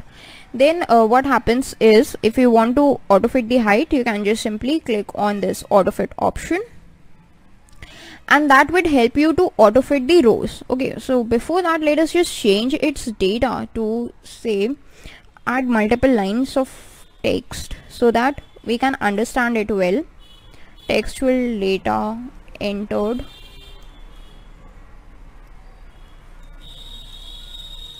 in multiple lines, like this. Okay, now let's see what happens if we just try to auto fit the rows. You can just run it and you can see that the rows have been auto fitted. Now if you want to auto fit the columns again, you gotta write just the same thing. Instead of rows, you gotta write the columns, so that the columns would be auto fitted as well. Okay, now that was about the rows auto fitting and the columns auto fitting. We have already learned about the column width, how can we manipulate the column width. Now the next thing comes is how can you actually change the row width, or the row height. How can you change the row height? So a simple thing is you can just drag it around here and you would be able to change it. But what happens if you want to do it with the help of code? So you gotta write the code. First of all, you gotta refer to that particular cell using the range function. So I'm just going to apply it on the range or the cell number A1 only, then put a dot. Then you can search for a function or a method called as row height. If you just put a tab and put an equal sign, then you can give a custom row height. As in the column width, we have already seen that you cannot give negative value. So here also, if you just try to put a negative value and try to run it, then you will get this error that it is out of the range. So you gotta provide with a valid positive number, or if you just provide 0, that's perfectly valid. If you try to provide it with any kind of a positive value like 10, it's possible, it's valid. If you provide it with 255, it's valid. Now the range for this row height thing is completely different than from the column width. Okay, for the column width, what the upper range we had was 255, but over here it's completely fine. let's just see what is the upper range. So if we just try to provide 500, we will get that it is an error, means that 500 is out of the range. So its range must be around something like 400. Yes, 400 is okay, a valid value. What about 455? That's invalid. So it's something between 400 till 430. Let's just try it. Yes, 430 is also invalid. 420 is invalid. Okay, so 410 is invalid. Okay, I think 400 is the upper range. Actually 401 is also a valid value. Let's see for 405. 408, that's valid. 409 is also valid. So yeah, 0 to 409 is the valid value for the rows, and for the columns what it is, 0 to 255. Okay, so that's about the row height. That is one method. Actually there is another method. If you just put a dot and search for a function called rows, and then you put a dot and search for this row height function, then also you can give a row height over here. Suppose you try to give it a 300 and you try to run it, then the row height would be changed to 300. Okay, so these are the two methods for the row height. How can you manipulate the row height as well? But that was about only a single cell. Suppose if you are concerning yourself with the row A1, then all the cells in the row A1 would be manipulated with this. But if you want to turn it for kind of multiple rows from suppose A1 till A10, then what happens is, let us just keep it at 30 so that it is visible. Now if you want to go from A1 to A10 and want all of them to be completed with a width, or sorry, a height of 30 in one go, then you can simply use the range over here within the arguments in the range function, that is A1 till A10. And if you just try to run it, then what happens is you can see that these 10 rows have changed their width in one go. Okay, and similarly if you want to do for a column also, you can just use this like range, and you can provide it with a column as well. Suppose you want to change the width of the columns from A1 till say J1, and if you just give it then what happens is column width say 50, all these columns would be changed to 50. You can see A1, and all the columns from A1 till wherever the last value of the rows is would be changed. Okay, so that's how you can work with it. And if you want to give it some other values, say you can give it a 30 or a 20 so that it is visible. Now you can see that A, B, C, D, E, F, G, H up till J, their values would have been changed, and from K onwards their values have not been changed. Okay, so in this video we learned about the different methods through which we can manipulate the row height at a custom value. We also learned about the range to which we can provide it with the values, which is from 0 to 409. In the previous video we learned about all the methods through which we can manipulate the width of the columns of a cell, and about its range, that is from 0 to 255. And also we learned that how can we auto fit the rows and the columns. Apart from that, we also learned how can we perform or apply all these methods over a single cell or over a range of cells. Now this was about all in the video. So with these two videos we wrap up our topic of manipulating the row height and the column width, and that is all for today's video. I hope you all have enjoyed it, and thanks for watching. Goodbye. Hey guys, welcome back. In today's video for Microsoft Excel VBA, we are going to look at the procedure using which you can select a single cell or a range of cells using the Visual Basic Code. Now selecting a cell is pretty simple when we are using the simple Microsoft Excel GUI. All you got to do is just hover your mouse around here and there, and you can just click on that particular cell and that cell would be selected. So how would you know that particular cell is selected? You can just see this green outline around the cell. Now we also have studied about the go-to feature in Microsoft Excel, and using that go-to feature, once we enter any particular cell address, then that particular cell is selected. So in today's video we are going to see that how can we do this exact thing using the Visual Basic Code. So let's start. I have got a new sheet named sheet 11, and let's just create a macro for this purpose. So in VBA editor, you go to the insert tab and insert a module. Now if you are wondering that how can I get this VBA tab, simple shortcut is Alt F11. Once you have opened your Microsoft Excel, you can press Alt F11 from your keyboard to bring out this VBA editor, or else you can just go to the developer tab, and here is this Visual Basic, which you can bring up as well. So this is our VBA. Let's insert a new module. By default you will get a name as module 1, so let's just rename it to something that is more relevant to our context.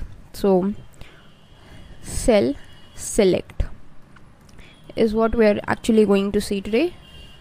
So in the code pane, let us start its code by creating a sub procedure and providing a name for our macro, that is cell select. Open and close the parenthesis, and once you press enter, you can see end sub is present, which means that yes, Visual Basic has recognized it as a valid VB code, which is exactly what we wanted. So now what we are going to do is just select a particular cell. So the cell I want to select is I5. Okay.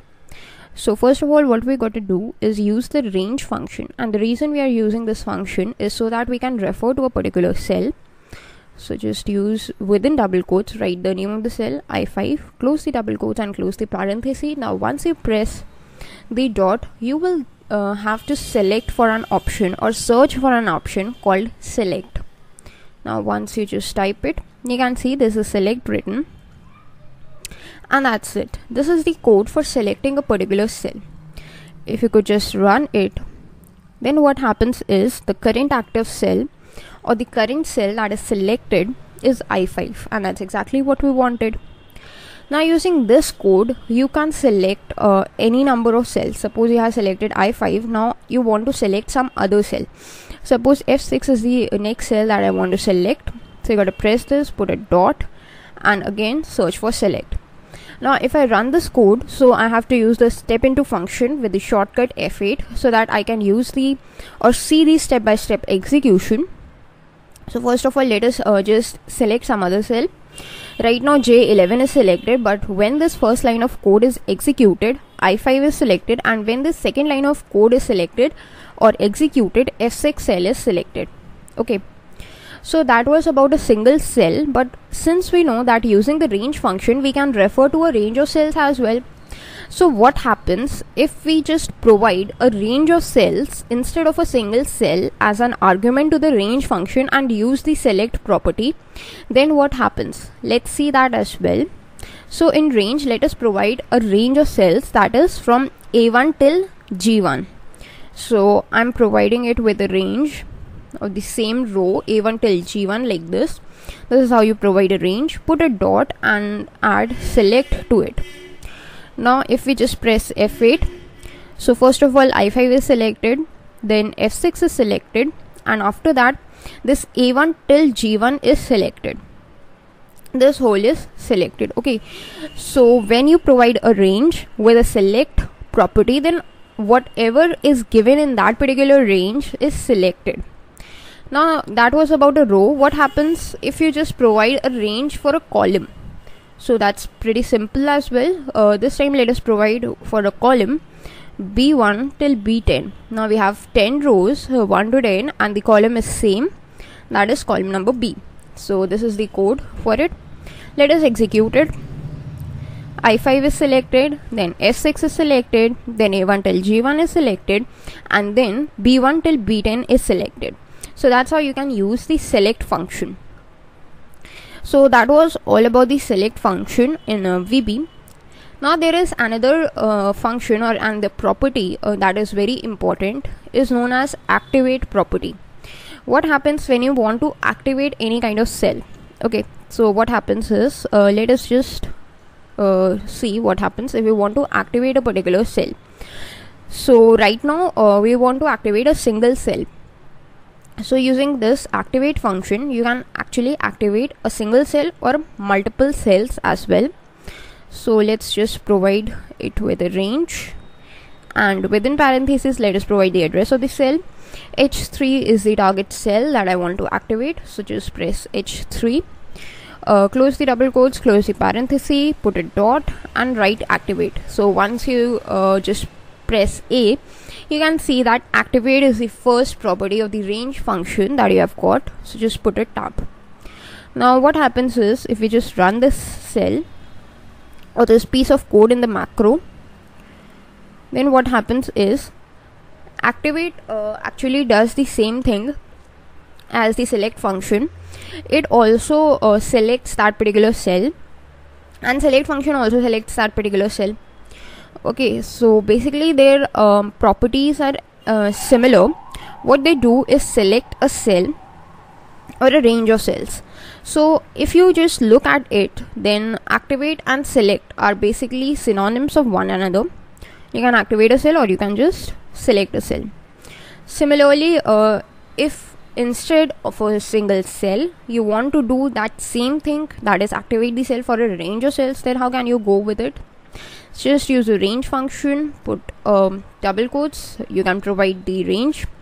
Suppose from D4 till D8 is what we want to activate, and close the parenthesis, put a dot. Activate is what you got to select, and once you just run it using the step into function, then you can see that this range is activated. Okay, so the difference between a single cell and a range of cells is, when you are activating a single cell, the focus is on the single cell, but when you are activating a range of cells, and the focus or the same whole range is selected, but the focus is on the first cell of that particular range, whether going in a row wise fashion or in a column wise fashion. So that's the main difference. Okay, so and one more thing, actually using the range function, we have seen two methods of selecting the cells, but there is one more method of selecting the cells using the range function. Suppose you want to go to the range function, and instead of providing the names of the columns like H3, A1, G1, what you can provide is a number that substitutes these letters. So how can you go with it? For A, the number goes as 1, for B, the number goes as 2, and so on. So using that particular thing also, you can provide the ranges with like a kind of criteria for it. So let's see. Suppose you just write 1 like this, and again you write 1 like this. Okay, and what I'm going to do is actually use the select function over here. So just put a dot and actually use the select function.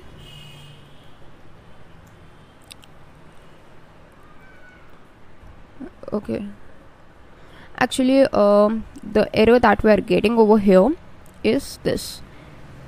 That's the same double quotes, or in the same double quotes it's going to be there.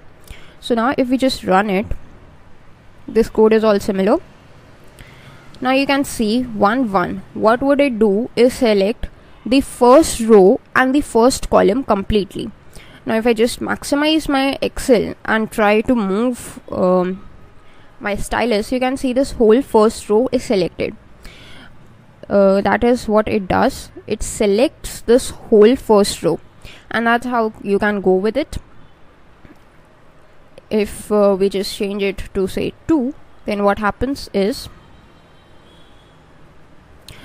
first column, how many rows? 2 rows, first row and the second row, both of these rows are selected. And that's another usage of the range function. You can use that as well whenever you want. So that is all for today's video. I hope you all have enjoyed it, and thanks for watching. Goodbye. Hey guys, welcome back. In today's Microsoft Excel VBA video, we are going to see a very important thing, and that is how can we hide and unhide the rows and columns in Microsoft Excel using the Visual Basic code. So first of all, let us understand that what is this feature and where is it useful. Suppose you have selected a particular number of cells. So I have selected these 4 cells from this first row. And if I right click on it, then I should get let us just maximize it. So here I have selected these cells, and if I want to hide these cells, so you have to just click over here, and here you will get this option of hide. If you just select on it, then what happens is after C, the column D is hidden and you have got column E. Similarly, if you want to hide a particular row, you have to select that row like this, right click on it and go to hide.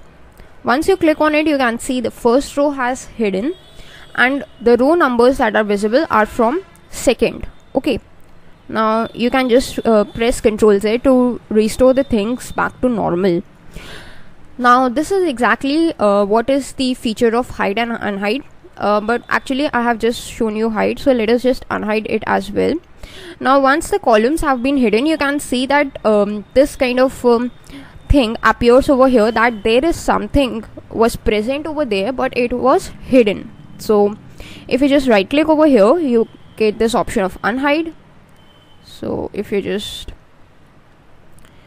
click on unhide, then this column D is unhidden and you can just increase its width to anything that you like. Okay, and similarly you can go with rows as well.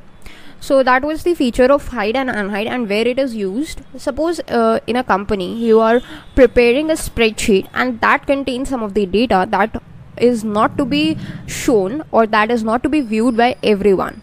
There is some kind of data that only a manager needs to view, there is some kind of data only an employee needs to view, or there is some kind of data that only the client needs to view, or some kind of data needs to be hidden from the client. So in case of that, you do not need to make separate spreadsheets in Microsoft Excel, but using the same spreadsheet and specifying the user modes as different modes, which we have already covered in the previous video in our Excel course, you can just hide some of the columns for those particular users, and when you open that sheet for that particular user, then only those columns would be visible to him which are unhidden. So that is a pretty important feature that is given to us by Microsoft Excel. And let us see that how can we hide or unhide the rows and the columns using the Visual Basic or the VBA code. So let us just minimize our Excel. So both our code, VBA code, VBA editor and Excel are visible. Now first of all, let's create a new sheet, that's sheet 12. Go to the insert tab and insert a new module. Now let's rename it as row hide. Okay, so that's the name of our module. And let's first start by creating a sub procedure. So write SUB for sub procedure, and in the sub procedure you got to write its name, which is nothing but row hide. So this is going to be the name of our macro. Open and close the parenthesis, and adding of the end sub means that yes, Visual Basic has recognized this as a sub procedure. Now what we are going to do is actually write our code. So what code we are going to write is, first of all, we are going to hide some of the rows. Okay, so for that we are going to use the range function as always. So let's use the range function, and in the range function let us just reference a particular cell or a single cell. Suppose you want to hide the 8th row. So what you got to search for is A8. You got to write A8, close the double quotes, close the parenthesis, put a dot and search for something written as rows. Now here you do not need to search for row, but you have to search for rows. There are two things, row and rows. You have to search for rows, that's a plural, put a tab, then put a dot, and then you have to search for something called as hidden. Now once that's written, you have to provide the value as true. The true value for hidden indicates that yes, we are going to hide our rows. And if you provide a value as false, that means that you want to unhide your rows. So just provide it with true. And let's run this. So you might have noticed that after the row number 7, what we have got is the row number 9, and the row number 8, which was previously visible to us, has now been hidden. That is because of this line of code. Similarly, instead of A8, suppose you want to just hide any other row. Suppose you want to hide A12. Basically, A is just for reference, so 12 is the row that we want to hide. So just provide rows, this plural form, dot hidden over here, and set its value as true.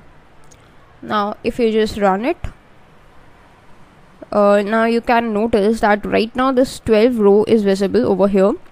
But now if we just run this code using F5, then what will happen is this row would go away. Okay, so it asks us to select our macro row hide and just run it. Now you can see that this row number 12 has been hidden, and that's how you can go with it. Now once you have hidden the rows, you decide that no, now I want to unhide them, and you want to unhide the rows. So how can you go with it is, you can simply just type the same syntax, and instead of true, what value you need to provide is false this time. So a false value will indicate to VB that now you want to unhide those rows, and you can just write this false simply like this. And one by one, let's run the code by using the step into function, that is the F8 shortcut. First of all, the row number 8, so you got to divert your attentions over here. So this is the row, okay, and if I just press F8, let's just get the focus here, and you can see after 7 the row number 8 is now visible clearly. And now for the row number 12, let's just again press F8, and you can see that the row number 12 is now visible as well. So that's how you can unhide the rows, but that was for a single row. However, if you want to perform the same action for the multiple rows, then how can you go with it? Let's just delete this piece of code and write a fresh piece of code, that is using the range function. What you can do simply is provide a range of rows, like from A1 till A10 is the rows you want to hide. You gotta put a dot, search for rows, put a dot again, and search for hidden, and then you can provide the value as true, and that's it. If you run this code, then 1 to 10 rows are hidden, and the row number you can see starts from 11 right now. If you want to unhide it, then you can simply press or provide its value as false, and when you run it, 1 to 10 are again visible, all the rows are visible. So that's one method of referring to a range of rows. But what happens if you want to search for any other method? If you do not want to provide it with a column name, then what you can do is use the method that we learned in the previous video, that you provide a number. This is the column number, then you put a colon, and then you provide the number of rows that you want to hide. So I want to hide 13 rows, then put a double quotes, put a parenthesis, put a dot, search for the plural rows, put a tab, again put a dot, search for something called hidden, put a tab, put equals, and then change its value to true. Now if you just run it, then you can see 13 rows have hidden, and the row number now starts from 14. So if you just change its value back to false, then what happens is all the rows would be visible. So that was all about hiding the rows and unhiding them.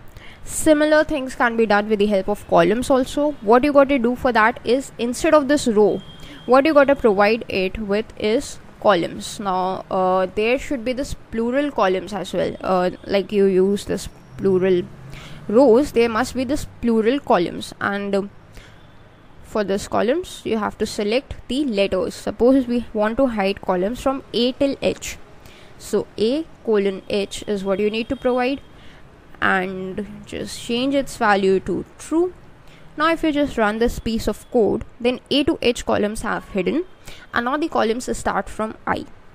But if you want to hide a single column, so let's say you want to hide column number O1, you can just select O1 and you can just run it, and you can see after N, O is hidden and P is now visible. So if you want to unhide it, you can just change its value to false, and you can run it and see that O is now visible. So that is all for today's video, in which you learned about how to hide and unhide the rows and columns in Microsoft Excel using the Visual Basic Code. That's all for the video, and I hope you all have enjoyed it. Thanks for watching. Welcome back. In today's Excel VBA video, what we are going to do is see that how can we perform some of the manipulation over the Microsoft Excel sheets using the Visual Basic Code. So up till now we have been seeing that how can we provide manipulations over the cells of a particular sheet in Microsoft Excel using the VB code. So in this video we are going to see some of the manipulations that we can perform on sheets.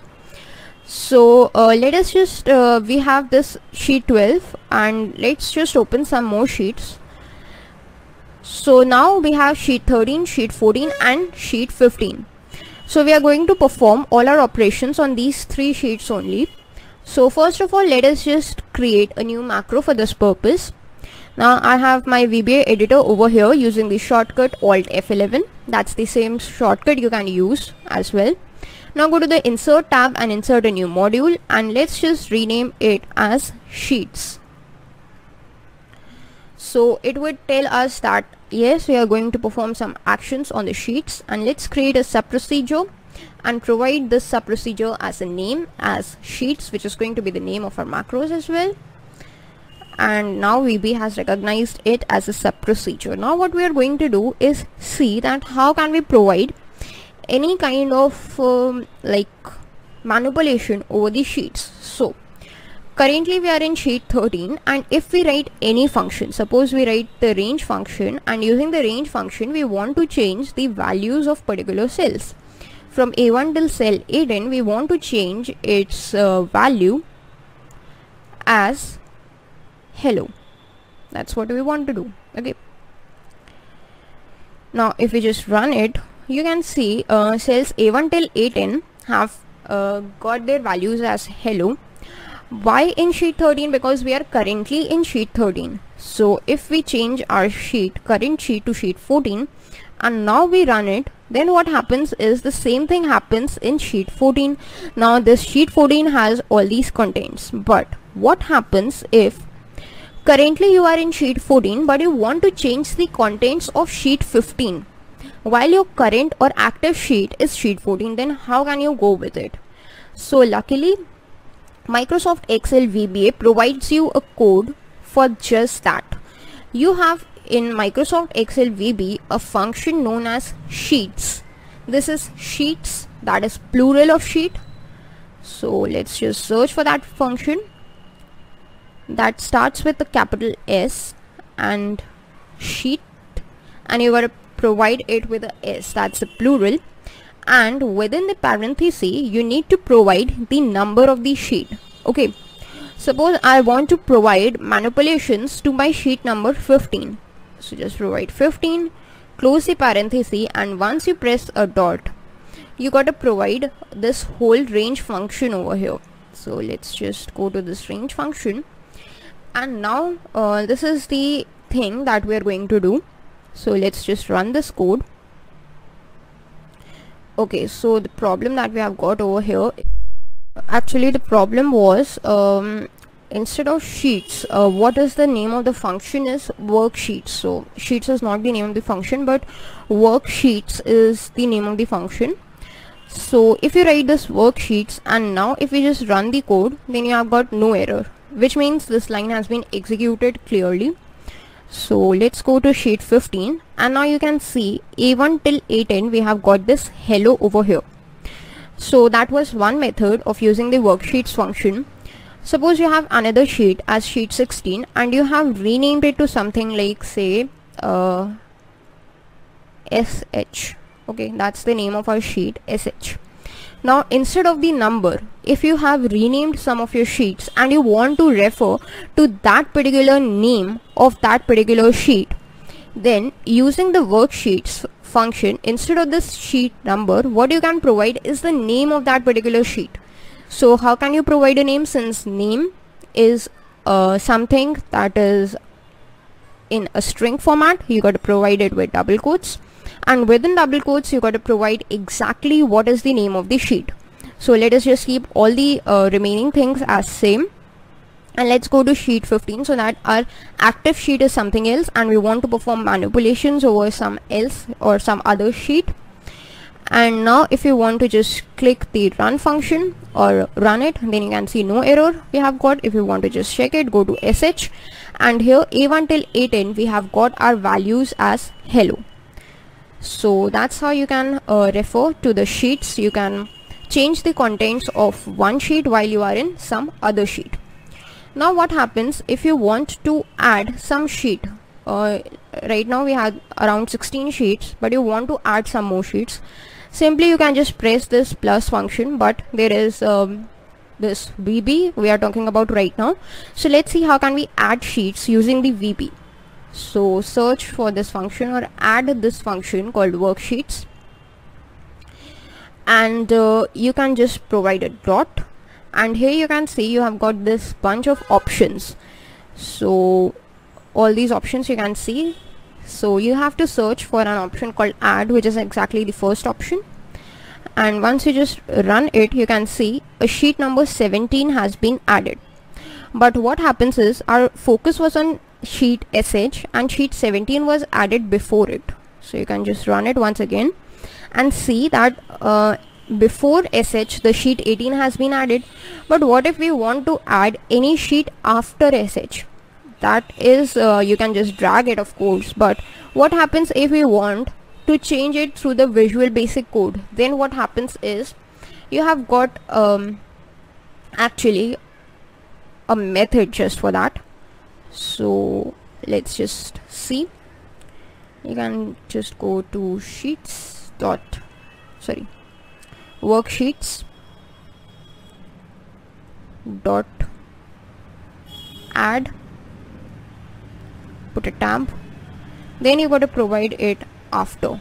So once you just put a space, then you have got all these options that you want to add before, you want to add after. So I want to add after, put a colon, put an equals sign, and after which sheet. So you need to identify that after which sheet you want to add. I want to add after sheet 18. So to refer to that, you again need to use the worksheets function. Within parenthesis write the name of the sheet, that is sheet 18, close the double quotes, close the parenthesis. So let's just omit this code, let us just clean up this code, and now if we just run it, then you can see sheet 19 is added, but it is added after sheet 18. Similarly, if we just run it again, then sheet 20 is added after sheet 18. So that's how you can go with it. That's how you can specify that after which particular sheet you want to add a sheet. But instead of after, if you want to go for before, if you want to add a sheet before, say sheet 17, we have sheet 17 with us, and this is sheet 17. Before sheet 17 we have got sheet 15, so we want to add a new worksheet before sheet 17, so you got to provide this parameter as before. And once you run it, you can see the sheet number 21 is added before sheet 17. So that is exactly how you can work with it. You can provide this sheets option, how you can go before, how can you go after. So that was about with the name, but as we know that the worksheets function also accepts another argument, that is a number. So if you want to add a worksheet before worksheet number 21, so that's the number that we have provided with it, that is worksheet number 21. And if we just run it, then you can see over here this sheet is added after sheet 22. Now when we are referencing with a number, then sheet 19, which was the last sheet, is treated as sheet 21, and before sheet 21 means before sheet 19 a new sheet is added, that is sheet number 22. Similarly, right now sheet 19 is on sheet number 22. So if we just provide 22 and we click on run, then before sheet 19, which is referenced as number 22, a sheet named as sheet 23 is added. However, if we just go for it like after, and instead of 22 we need to just change it to 23 right now, and we click on run, then after sheet 19 sheet 24 is added. Why? Because sheet 19 is given the number 23 internally. So that's about how you can add worksheets using the VB code before particular sheet, before a particular sheet referenced with a number or a name, and after a particular sheet referenced with a name or a number. So that is all for today's video. I hope you all have enjoyed it. Thanks for watching and goodbye. Hello guys, welcome back. In today's Microsoft Excel for the VBA video, we are going to see some of the basic operations that we can perform over the sheets in Microsoft Excel. So up till now, we have been looking at the various functions or the various operations that we can perform over the cells or a range of cells using the VB code in Microsoft Excel. But from the previous video, we started about our sheets. So from this video onwards, or basically the previous video onwards, till some other videos, we are going to concern ourselves with some of the operations that are associated with the sheets in Microsoft Excel. So here I have created a new workbook. I have not saved it yet. That is why it has got the default name of book 1, and currently I am on sheet 1. So let us start. In today's video, what we are going to see is, first of all, we are going to see a property of Microsoft Excel worksheets. This property is known as the name property. Now using this name property, what all operations we can perform is what we are going to see today.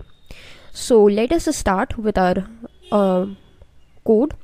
So for that, first of all, we need to bring up the VBA editor.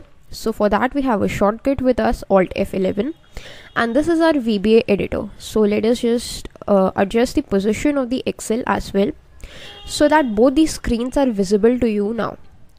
Now go to the VBA editor, go to the insert menu and click on a module. This will enable you to insert a new module. Now let us rename it to something meaningful. I'm naming it as name sheets because we are going to work with the name property of the sheets. That's why I've given this name, but you are free to choose any name for yourself. Now you can just select this module and minimize this Microsoft Excel objects, because we do not need to work on that. We currently need to work on the modules. Now in the modules, we need to create a sub procedure first. So just type sub for the sub procedure and provide a name. This, as you all know, is going to be the name of our macro. So just provide a meaningful name, open and close the parenthesis, and as soon as you press enter, VB will recognize it that yes, it is a sub procedure, and will add the end sub line to terminate this sub procedure. Now what we are going to first look at is how can we add the sheets using a custom sheet name. Up till now we have looked in the previous video that how can we add sheets in Microsoft Excel. So if we just revisit it quickly, then we need to write this worksheets function, then put a dot, and we had this add option. So if we just put a tab and we try to run this code, then a sheet 2 would be added before sheet 1, which is the current sheet. Also in the previous video we learned about that how can we add a sheet at a particular position. So that I'm not going to tell again. If you want to watch it, you can just watch the previous video. But what if you want to add a sheet with a custom name? So how can you go with it? You have to assign or access a property known as the name property. Okay. Now here if you just type it, then it would go like worksheets, because we are going to work with worksheet. So just type in worksheet, then put a dot. Since we are going to add a sheet, so this add property must be there.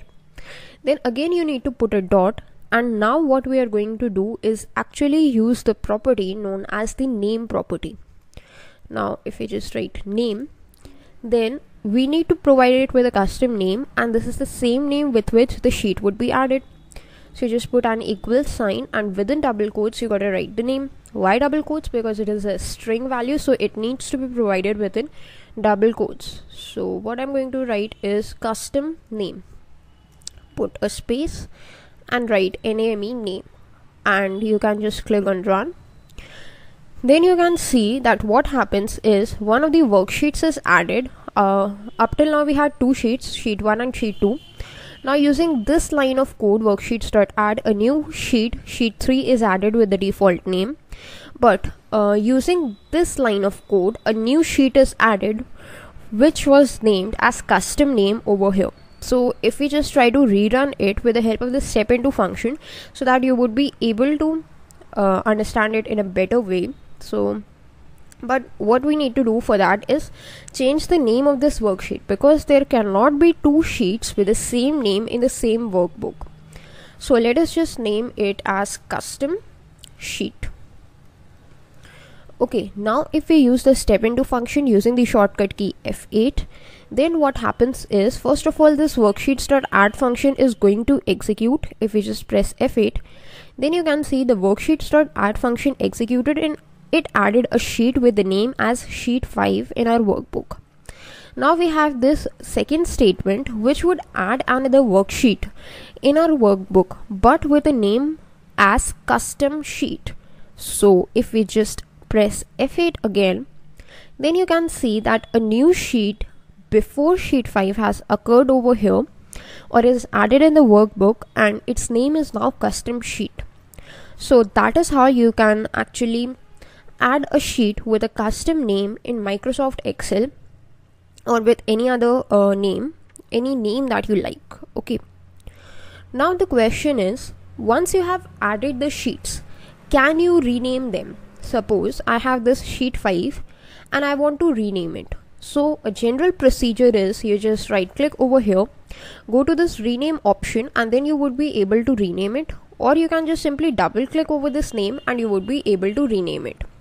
But since we are looking at VB, so we want to rename a sheet that is already added with the help of the macros. So is it possible to rename a sheet using macros? The answer is yes. There are two ways to do that. First way, let us first just clear up this code. First option is, you got to access that sheet. So there are two ways to access the sheet. We already know that. One way is using the position of the sheet, and the second way is using the name of the sheet. So suppose you want to access the sheet using the name of the sheet, then how can you go with it? You use the worksheets function to access a sheet. Just type in worksheets, then open the parenthesis. Within the parenthesis, in double quotes, you need to provide the name of the sheet which you want to rename. I want to rename sheet 5, so I'm just typing sheet 5 like this, then close the double quotes, close the parenthesis, then put a dot. Now what property you need to access right now is called as the name property. You need to access the name property. So NAME is the name property, and using this name property you can assign a custom name or any other name that you like. So within double quotes you need to provide it with a name. So I'm just providing it as renamed sheet. Okay, and let us just run it. So you can see that after before custom name there was a sheet named as sheet 5, but now there is a sheet named as renamed sheet. The reason why, because sheet 5 is now renamed as renamed sheet. Okay, now what happens if you want to access it using a position? So if you just right click over the arrows given over here, you will get all the sheets that are currently present in your workbook. So here you can see that we have a sheet called as sheet 3 and its position is 4th. If we start from 1, 2, 3 and it's at the 4th position. So okay, let us just rename it. So how can we go with it? You can just clear up this piece of code and just leave this worksheets function over here. Okay, you need to write the worksheets function, you need to open the parenthesis, and within the parenthesis, instead of the name, you need to provide the number. Since we are providing the number, so it is no need for us to provide it within double quotes. Simply just type the number, since the position we are targeting is the 4th position. So just type in 4, close the parenthesis, put a dot, and again you need to access the same property that is known as the name property. Put an equal sign, and now within double quotes you need to provide the name of the sheet to which you want it to be renamed to. So what I want is rename sheet. The previously we had renamed sheet, now we are providing rename sheet. The reason why, because there cannot be 2 sheets with the same name in the same workbook. So that is our piece of code, and let us run it. We know that sheet 3 is at the target position, so it's after sheet number okay, it's after custom name and before sheet 2. So just keep an eye over there what happens. We just run here, then you can see that sheet 3's name is now changed to rename sheet, and that's how you can work with the name properties of the sheets. So this is all for today's video, but you would be learning more and more about sheets in the coming videos, so stay tuned. Hello guys, welcome back. In today's Excel VBA videos, we are going to continue our discussion from the previous video itself, in which we started our discussion about the name property, and also we are going to discuss another property of the sheets in today's video. So let's start.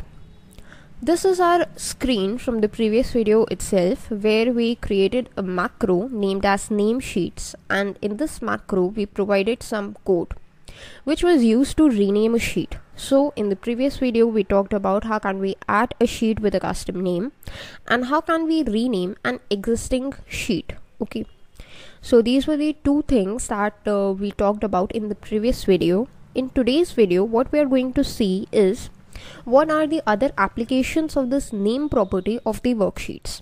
Okay, now this name property is not only used to assign a simple name to a particular sheet, but it can also be used to get the name of the sheets. It is a two-way property, which means that it can be used to set the name of the sheets, and on the other hand it can also be used to get the name of the sheets. So up till now we were using this name property to set the name of a particular sheet, but what happens if you want to get the names of a particular sheet? Then also you can use this name property. So the question is, how can we do that? So let's see. Let us just clear this line of code, and if we just right click over here, then you can get this activate menu, and in this activate menu you will get all the names of the sheets that are present in the current workbook. Okay, so from here we can find out the position of a particular sheet, and if you want to use the name property for getting the name of the sheet, then you must use the position for that purpose. Okay, so suppose I want to know that what is the name of the sheet that is at the 2nd position in my workbook, then what code do I need to write? Okay, so let us jump to our VB. Actually the name is renamed sheet, that's what we are hoping to get. So let us go to our VB code, and here we first need to type in the worksheet function. Okay, so just type in worksheets, within the parenthesis provide it with the index, that is 2, close the parenthesis and put a dot. Now after the dot you need to write the name of the property, which is nothing but the name property. Okay, so name. This would help you to get the name of the sheet. Since we are not using the equals operator, we are not assigning it to anything, so VB would itself recognize that right now what we want to do is get the name of the sheet that is present at the 2nd position. Now it would give us a name, but we need to store the name at some place, or we need to show it to the user in some way. So one way to do that is use a message box. A message box, we have already seen, is a kind of a box that shows you some kind of information. It shows you some kind of a message. So let's just write the message box. for that message box, what is the code? Let us write it over here. You simply need to type in the word message box, that is MSGBOX, message box, and within parenthesis you need to provide what value you want over here. So what value do I want? I want this particular value, this whole value. Okay, so let us just cut this piece of code from here and paste it over here.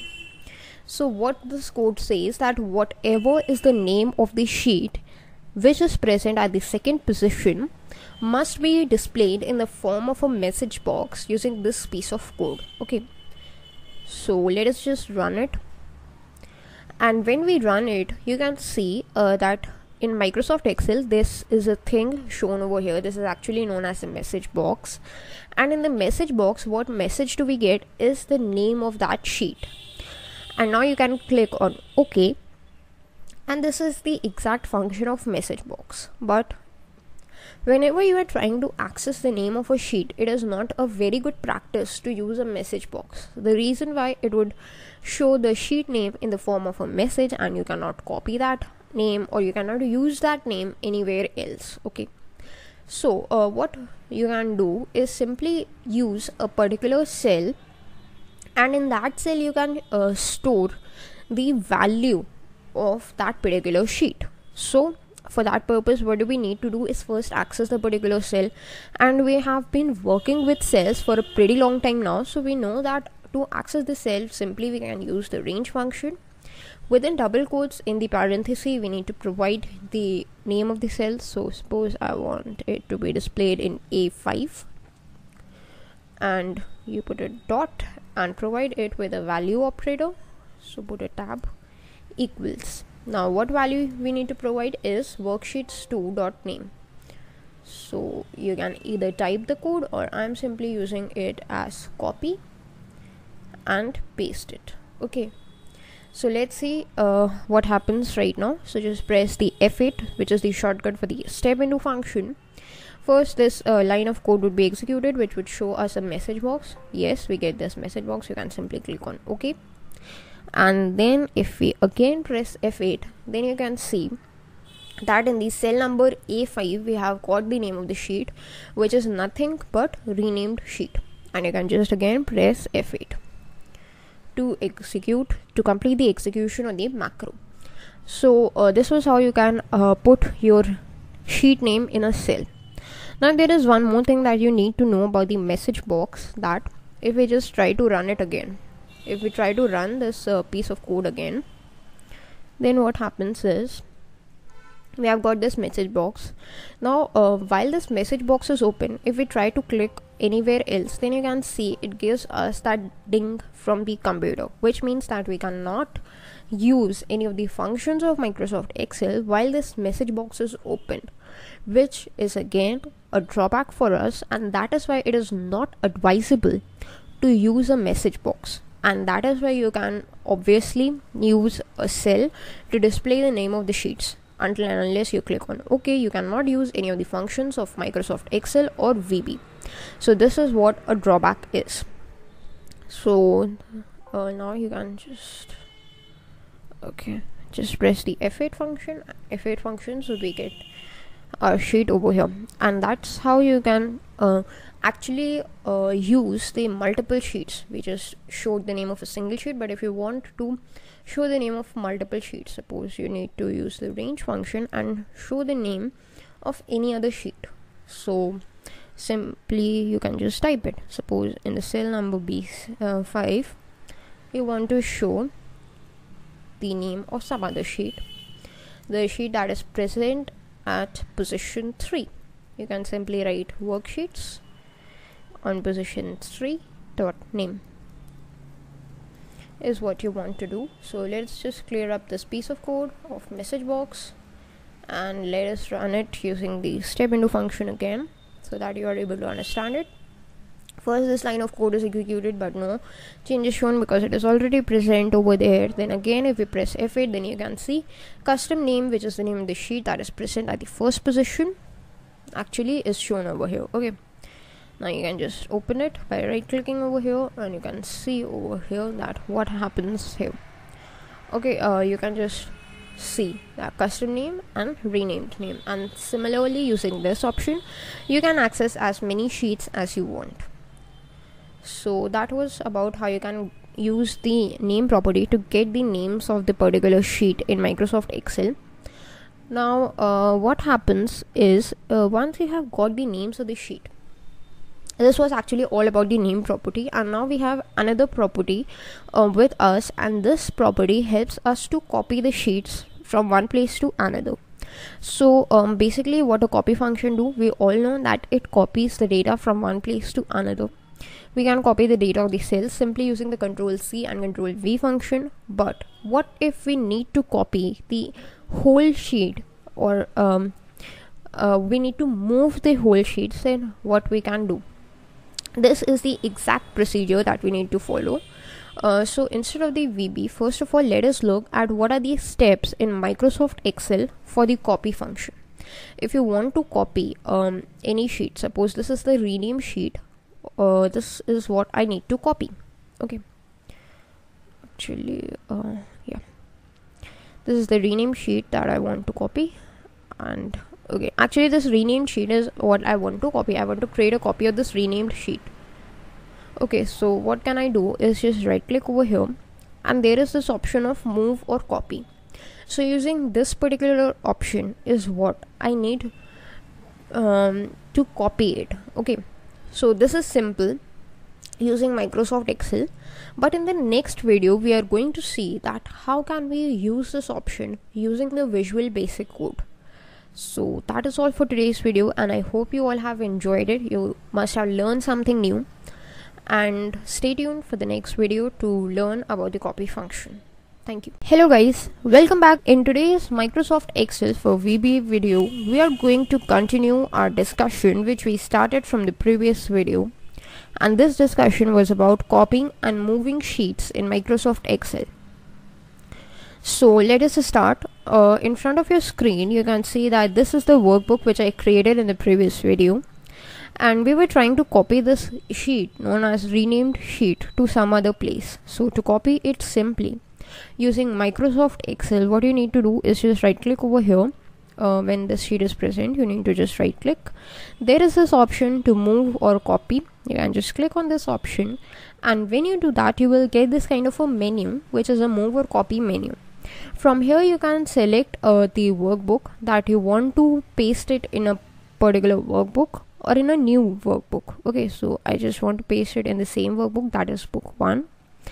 And then there is another option that before which sheet you need to perform this action. I want to perform it before sheet 1, so you can just provide it with that particular sheet. You can just select that particular sheet, and your sheet would be moved to that particular position. Right now renamed sheet would be moved before sheet 1, and if you click on OK, then what happens is from here this sheet moved towards here, that is before sheet 1, and that's exactly what we wanted. But this is how you can perform the move function. What if you want to perform a copy function? Then what you can do is simply you can just right click over the sheet, go to again this move or copy option.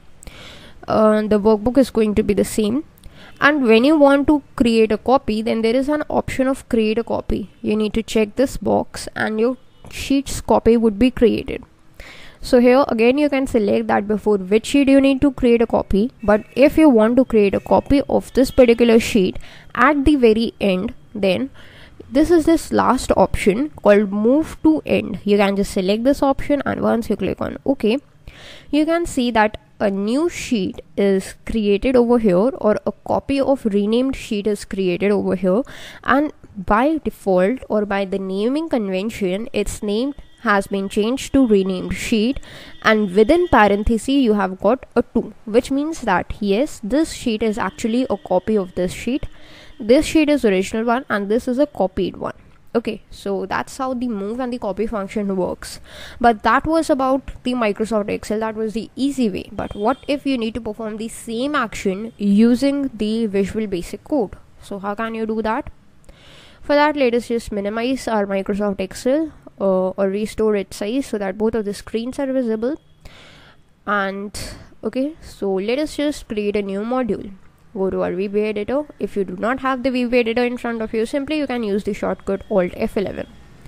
Go to the insert menu and insert a new module. Let's just rename it as copy sheets. Okay, so that's the name of our module. Press enter, and once you open copy sheets in the code pane, let us just create a sub procedure. And in the sub procedure, let us again give it a name. This is actually going to the name of our macros. Open and close the parenthesis, press error in sub is what you get at the end to recognize that yes, it is a sub procedure. Now let us start with our thing, that is we need to just copy the sheets. First of all, let us understand the copy function. Okay, so for the copy function, what you need to do is first access the sheets. Okay, if you just right click over here, then you will find all the sheets list. So what I'm going to do is perform all my options on this custom sheet, on the sheet named as custom sheet. Okay, that's the first sheet, so click on OK. Now we need to first access the sheet named as custom sheet.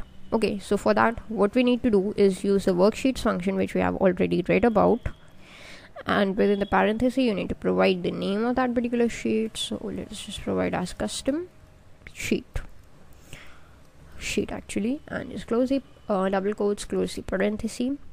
Then you need to put a dot, and after the dot, what you need to do is provide it with a property or a function known as copy. So you have got this inbuilt function called copy, and after you press a space, you have an option of providing that before which sheet you need to copy. So that is similar to our menu that we got over there, the move or copy menu that we got over there. We can select that before which sheet we need to copy it. So if you just right click over here, you will get all the sheet list, and I want to copy it before say sheet 1. Okay, so for that, what we need to do is simply type in the keyword before like this, and after typing before, you need to provide it with a colon and an equal sign. So just put a colon, put an equal sign, then again put a space, and then you need to provide the name of the worksheet. So again use the worksheets function, and in parenthesis with double quotes write the name of the sheet before which you want to copy it. So that's sheet 1 in our case, and that is our line of code. Let us execute it.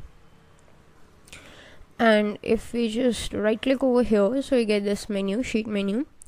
What you can see is custom sheet 2 is a copy of custom sheet is created just before sheet 1, which is exactly what we wanted. Okay, so that was about before. How can you copy a sheet before a particular sheet?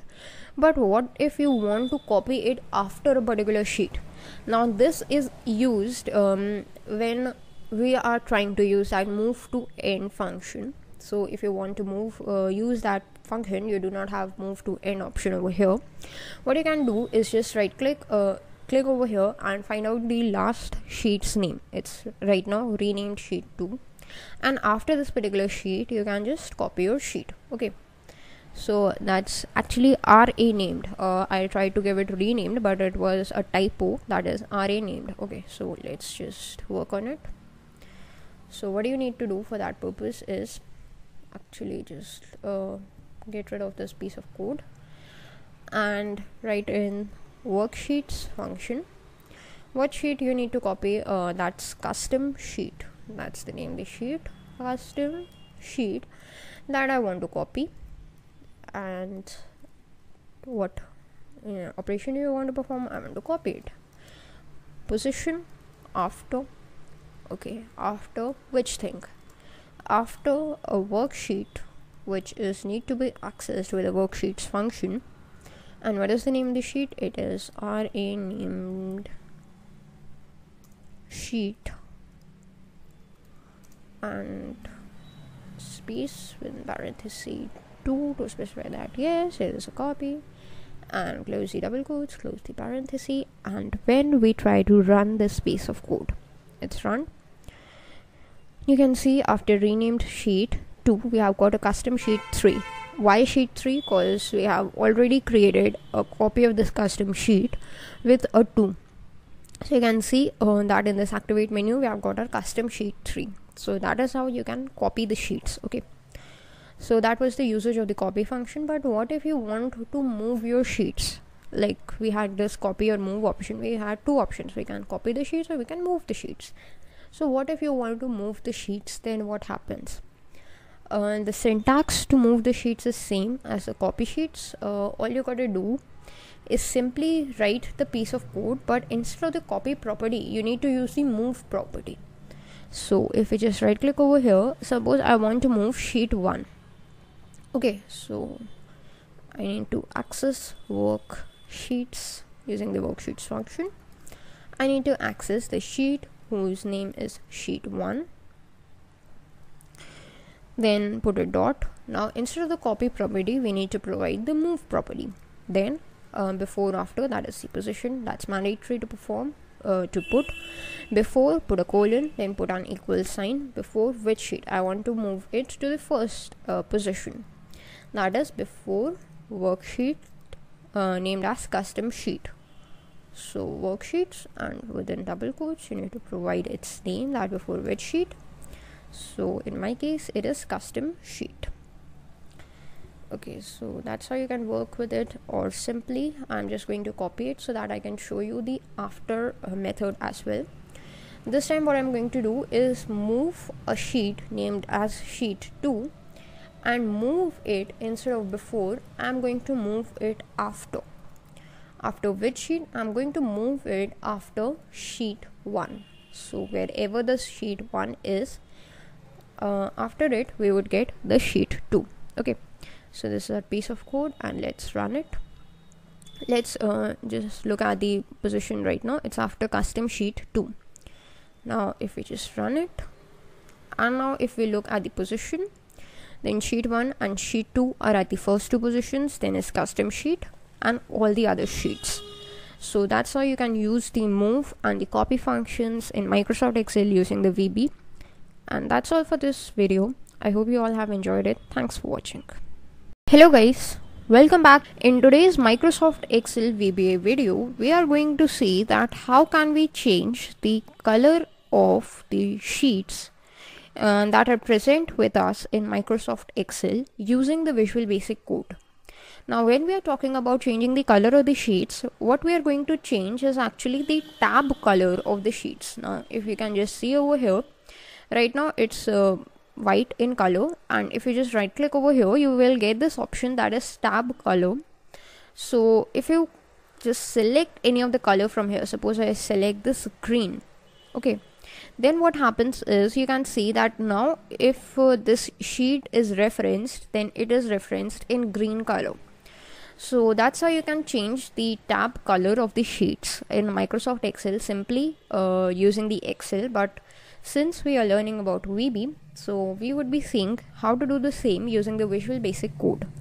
But first of all, the thing that we must understand over here is what is actually the usage of changing the tab color of the sheets. Suppose you have a workbook that contains multiple sheets. Some of the sheets relate to the HR department, some of the sheets relate to the finance department, some of the sheets related to the manufacturing department, and so on. And all these sheets are present in the same workbook. Then you need to classify them, that which sheets are related to the HR department, which are to which department, and so on. So in that particular case, this color thing works very well. You can color code a particular sheet that simply, suppose for HR department you can give a color code as green, for the finance department you can give a color code as blue, and so on. So that is the usage of coloring the sheets using the tab color feature, and that's why Microsoft has given us this feature. So let us see that how can we use this feature using the macros in Visual Basic. So let us just open our VBA editor. I have already opened it from the previous video itself. If you need to open it, you can simply use the shortcut Alt F11 and you will get this screen in front of you. So go to the insert menu. Once you have opened it, go to the module to create a new module.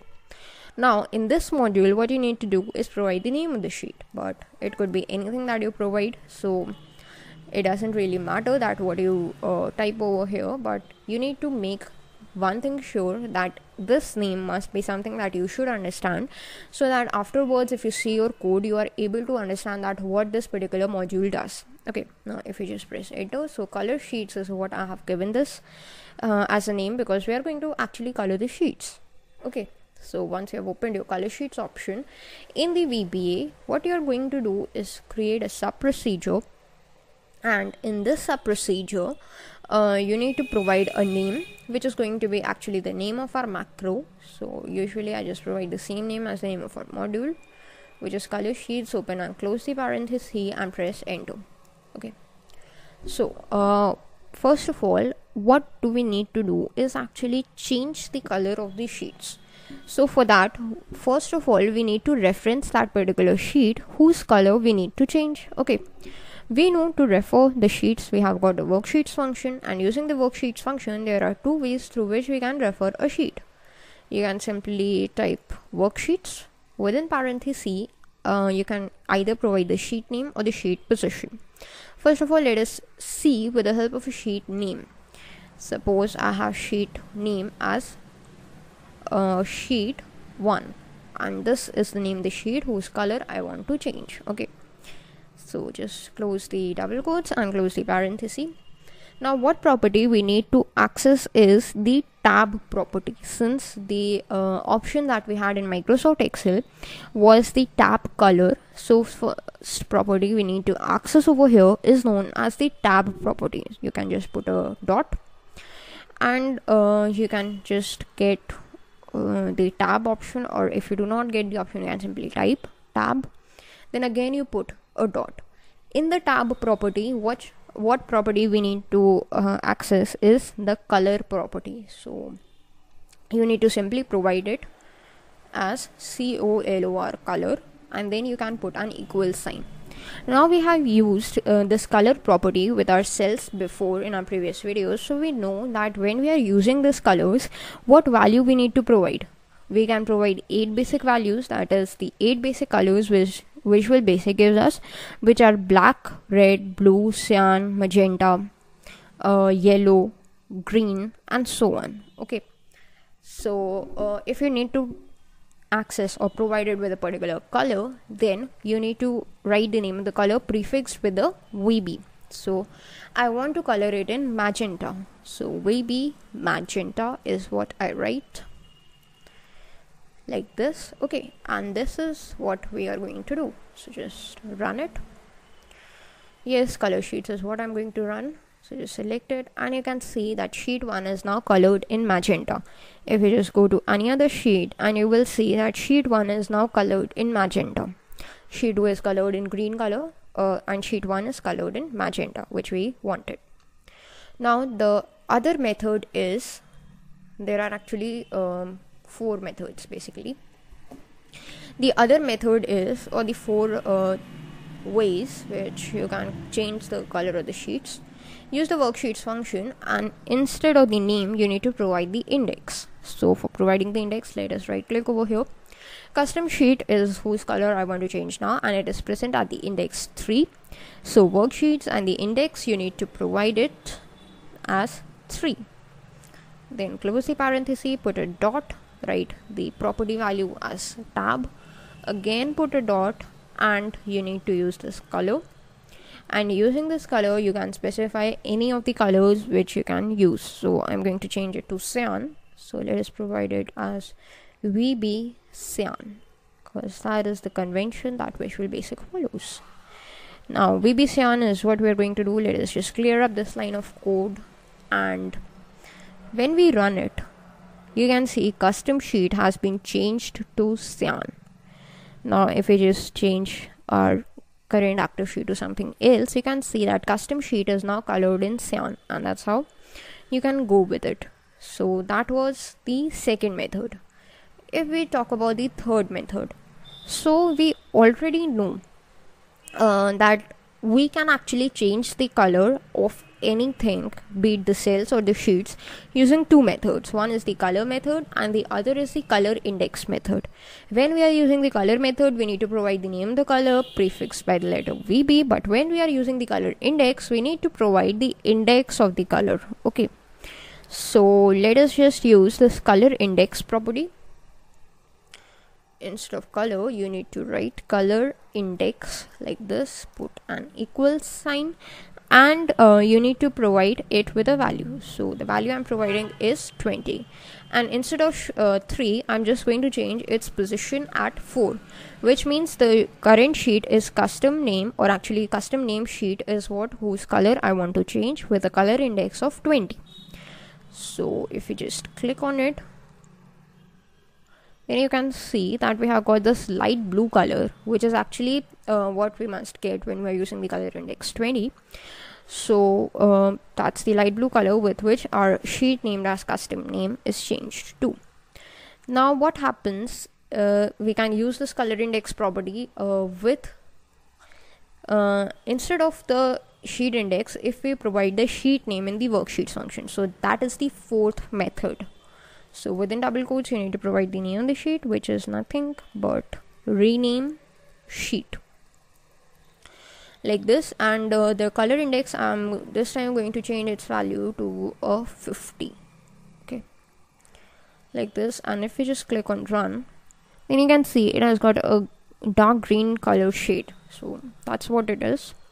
That's what we get on color index 50. So that was the fourth method. The first method, using the sheet name in the worksheet function and the color property. The second method, using the sheet index in the worksheets function and the color index property. The third method, using the sheet index again in the worksheets function but using the color property. And the fourth method, using the sheet name in the worksheets function and using the color index property. So these are the four methods. Using any one of them, you can actually change the name of your sheet.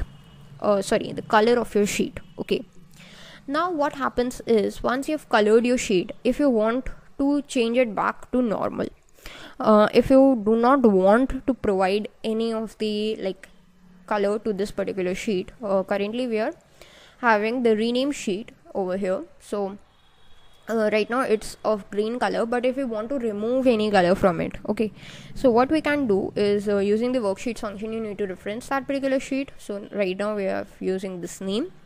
Then you can just put a dot and use the tab color property. So you need to provide tab, then again put a dot, and then you need to provide color and equals.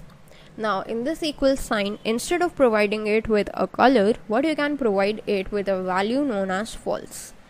When you provide it with false, then what will Visual Basic do is, it will just remove any of the colors that is present in that particular sheet. Okay, so now if you just run this code, you can see the rename sheet is now colored, is now removed its color, and it is now normal like the other sheets. Okay, so if you want to just change the color of any other sheet, like I have custom name, so let's just take a note at its position. It is at the 4th position. Now simply using the position or the index value also, you can just remove the color of a sheet. So the index value I've provided it is 4, and if I just run this piece of code, then you can see custom name is now not colored at all. So that is all about the color property or the tab color property that you need to know in Microsoft Excel. And that's all for the video. Thanks for watching. Hello guys, welcome back. In today's Microsoft Excel for the VBA video, we are going to see a very important feature that is used to protect your data from unauthorized usage. So this feature is basically the hide and unhide feature in the worksheets. And why do we need to use this feature? The reason being that we have already covered about hiding and unhiding the cells. So the same thing applies to actually the sheets as well. Suppose you are having your workbook and you want multiple people to access this workbook, the same workbook, but you do not want the same data to be visible to all people. Suppose you have a single workbook that includes the records for the HR department, for the finance department, for the logistics department, etc. You do not want the HR department to know about the data of the logistics department, and you do not want logistics department to know about the data of the HR department. But all the data is in the same workbook, and when you show the workbook to the HR department, you need to make some settings that all the sheets of the logistics department or the finance department are hidden from the HR department, and similarly for the logistics department you want them to only show the sheets of the logistics department only. So this feature of hiding and unhiding sheets is what comes into play. Now we have a collection of sheets over here. Suppose we want to hide any sheet, you can simply go to that particular sheet, right click over here, and there is this option to hide it. Once you click on that, your sheet is hidden, and you right click over here, you cannot find that sheet over here. Okay, so that's how you can hide the sheets actually. Okay, so that was a simple method. But what if you want to do the same thing using the macros, using the Visual Basic Code? Then how can you go with it? Similarly, that's what actually we are going to see today. So simply, you know that you first need to open the VBA editor by using the shortcut Alt F11. Once you've got that, go to the insert menu and insert a new module. Now its name you need to change to something meaningful, so let's change to hide sheets. Okay, because that's something meaningful. And when we just open it in the code pane, let us provide it with a sub procedure and the name, which is going to be ultimately the name of our macro. So hide sheets, open and close parenthesis, and end sub would be added automatically by VB. Now when we need to hide the sheets, first of all we need to refer to that particular sheet which we want to hide. Suppose RA named sheet is what I want to hide. So how can I go with it? Use the worksheets function. Why we are using this worksheets function? Because we need to refer to a particular sheet. Now we are referring to that particular sheet using the sheet name. So let's just use the sheet name as RA named space sheet. Okay, then since we are using name, which is a string property, we use the double quotes. When you have written this, then you can put a dot, and you can use a property known as visible. Now there are two possible values for this visible property. The first value is true. If we just set it to true, then nothing would happen, no change would happen, because it is right now visible. So in order to hide it, we need to set the visible property to false, and when something is already hidden, then to unhide it we need to use the value of the visible property as true. So first we need to hide this sheet, so let us just use the visible value as false, so that it is not visible to us anymore. Okay, so this is what our code is, and that's our sheet. If we just run this piece of code, you can see after custom name we have got custom sheet 2, and if we just right click over here, you cannot find the sheet as RA named sheet anywhere. Okay, so to bring it back, we need to set its property as true, and if we just execute this piece of code, then this sheet is now visible at wherever its previous position was, that was before custom sheet 2. You can see over here that it is visible now. Okay, now we already have a sheet known as rename sheet that we just hid using the Microsoft Excel without using the VB code. So let us just bring it back as well. We can just run it, and you can see rename sheet is also present. If we just right click over here, yes, rename sheet is present. So that's how you can hide and unhide the sheets simply in Microsoft Excel, and that was a very simple example. So that was actually one method, but there is another method that instead of this name for the worksheets function, you can also provide it with like the index of the worksheet function. Okay, so let us just clear up this piece of code. If you want to refer to any sheet using the index, then you need to provide it worksheets is the name of the function. Within parenthesis you need to provide its index, that we all know. So just right click over here to find out the index whose sheet you want to hide. I want to hide custom name and its index is 4. Okay, So let us just provide an index of 4. So that's how we can refer to our sheet. And now the property that we are going to access is the visible property. So let's set visible equals false. Now custom name is right now visible, but if we set its value to false, then what happens is that you can see custom name is no longer visible. You can just right click over here and you can see custom name is no longer visible over here. Now right now what we can see from this particular data or this particular list is rename sheet is present at the index 4. So if we just run this piece of code again, then what happens is you can actually select hide sheets macro from here and you can run it. Then you can see that nothing happens. Rename sheet is not hidden. The reason being, we are seeing this list, but actually what is happening in the background is custom name is the name of the sheet which is present at the position 4. So if you again provide this piece of code, then nothing would happen. Okay, but if you just change its value to a true, then what would happen is, and you just run it, custom name was the name of the sheet, and it is now visible again. It is again present back at its position, that is position number 4. Now once we have hidden our sheet, and now we can easily work with hiding and unhiding the sheets. The next thing that is important is, what if you have hundreds of sheets and you want to move your cursor to a particular sheet, you want to activate a particular sheet. Then to activate a sheet, what you can do is just toggle over here like this and you would be able to activate any particular sheet. But there are, if a number of sheets, you can just increase its length over here from here and you would be able to just access more sheets. What if you have more than the sheets which can come over here?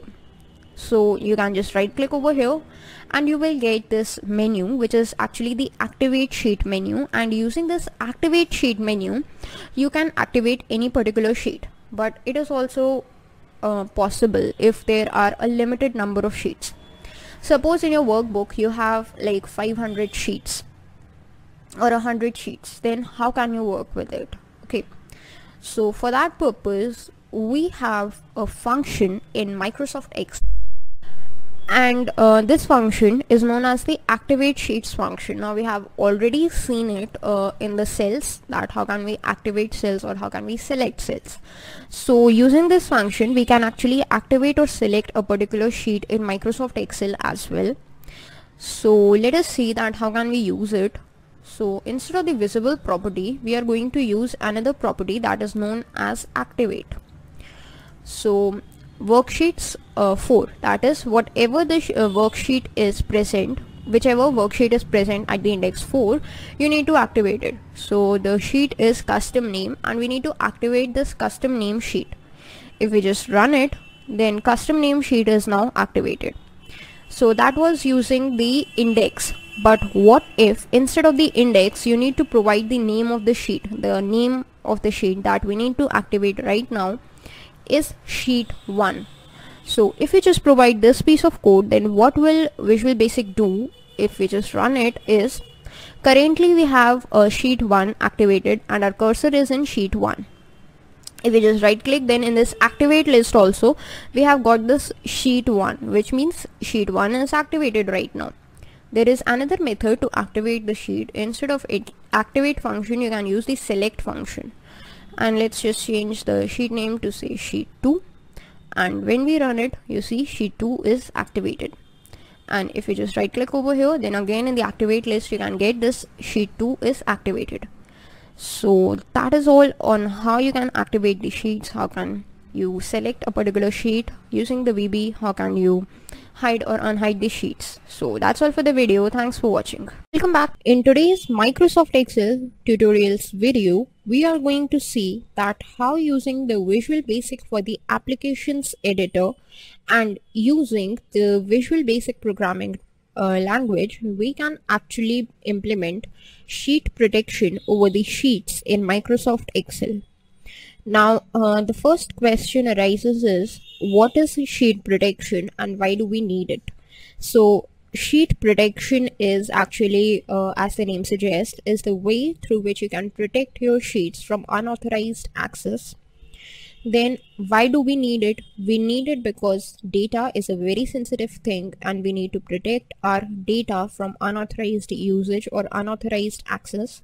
That is why we need to put in check that only authorized users are able to access our data.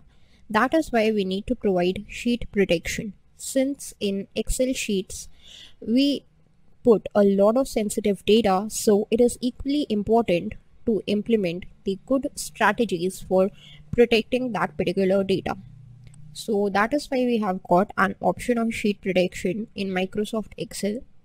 Now we have covered a detailed video in Excel that how can we implement sheet protection in Microsoft Excel.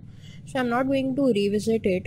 Instead, I'm going to show you in this video that how can we implement sheet protection using the Visual Basic code. Okay.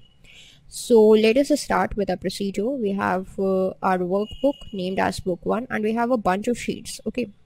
Now in the sheet named as rename sheet, we have got some data. So we are just going to protect this sheet only. Okay.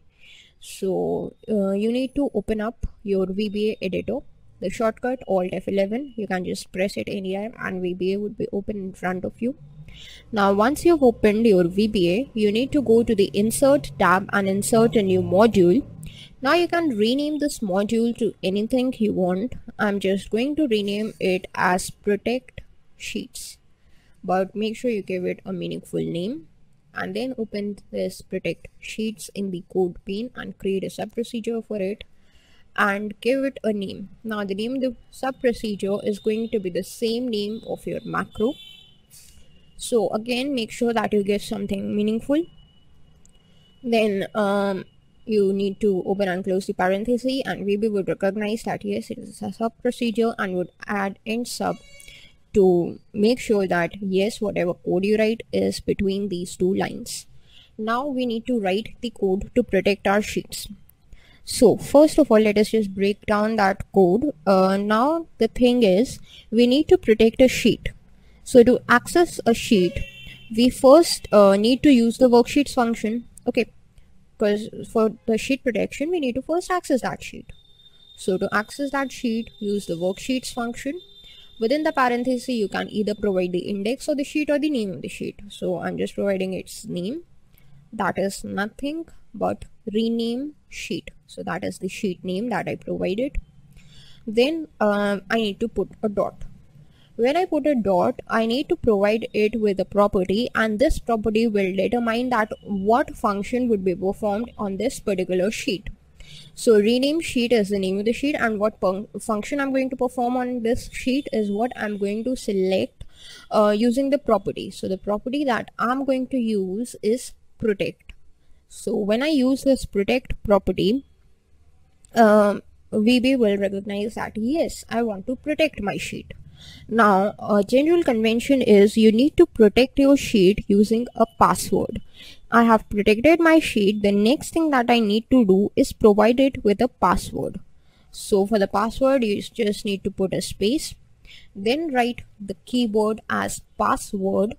And we know that in Visual Basic, whenever we write a keyword, we need to put a colon and then we need to use an equal sign. That is the same convention we used when we use the after and the before keywords. So this is the same thing we are going to do here as well. That is use the colon and the equal sign, and then you need to provide a password for your sheet. Here I'm going to provide a simple password because I'm just using it for the demo purposes, but if you want to protect your sheet, it is recommended that you provide a strong password. So I'm providing 1234, a simple password. Now right now, if you can see that I'm in rename sheet and I can easily get to this sheet because there is no protection in it. But once I run this code, it's run. Now you can see if I just right click over here, then you can see that we have this option of unprotect sheet over here. Okay, while in custom name we have this option of protect sheet. This option of unprotect sheet means that I cannot actually perform any action on this sheet while it is protected without a password. Suppose I want to enter any data in the cell of this rename sheet. Then I get this error from Microsoft Excel. The cell or chart you are trying to change is on a protected sheet. To make a change, unprotect the sheet, you might be requested to enter a password. Okay. So if I want to make any changes to this particular sheet, then I need to unprotect it first, and then only I can make changes to this particular sheet. Okay, so to unprotect it, if I just right click and go to unprotect sheet, then it requires me to enter the password, and this is the same password that we provided while protecting the sheet. So until and unless you have the password to unprotect the sheet, you cannot actually unprotect the sheet and you cannot perform any changes to it. Okay, so yeah, I know that the password was incorrect. So now if I want to unprotect the sheet, I can do the same thing using the Visual Basic code as well. Okay, so we know now how to protect the sheet. Now how to unprotect the sheet? To unprotect it, use this worksheets function. You can just open and close the parenthesis, provide it with a name, and the name is nothing but rename sheets that we're going to unprotect, provided with a name. And now instead of the protect property, what property we need to provide it with is known as the unprotect property. So you need to write the keyword unprotect instead of protect. And now we know from Microsoft Excel that once we want to unprotect our sheet, we need to provide the password to unprotect it. So once you write this unprotect keyword, you need to provide password with which you need to unprotect it using the keyword password. Put a colon, put an equal sign because that's the convention, and provide the password, that is 1, 2, 3 and 4. Now your sheet would be unprotected only if your password is correct, but if your password is wrong, your sheet won't be unprotected. So let us just comment this out, and when we run this, then you can see rename sheet is unprotected. If you just write anything over here, over any of the cells, then it is possible to write.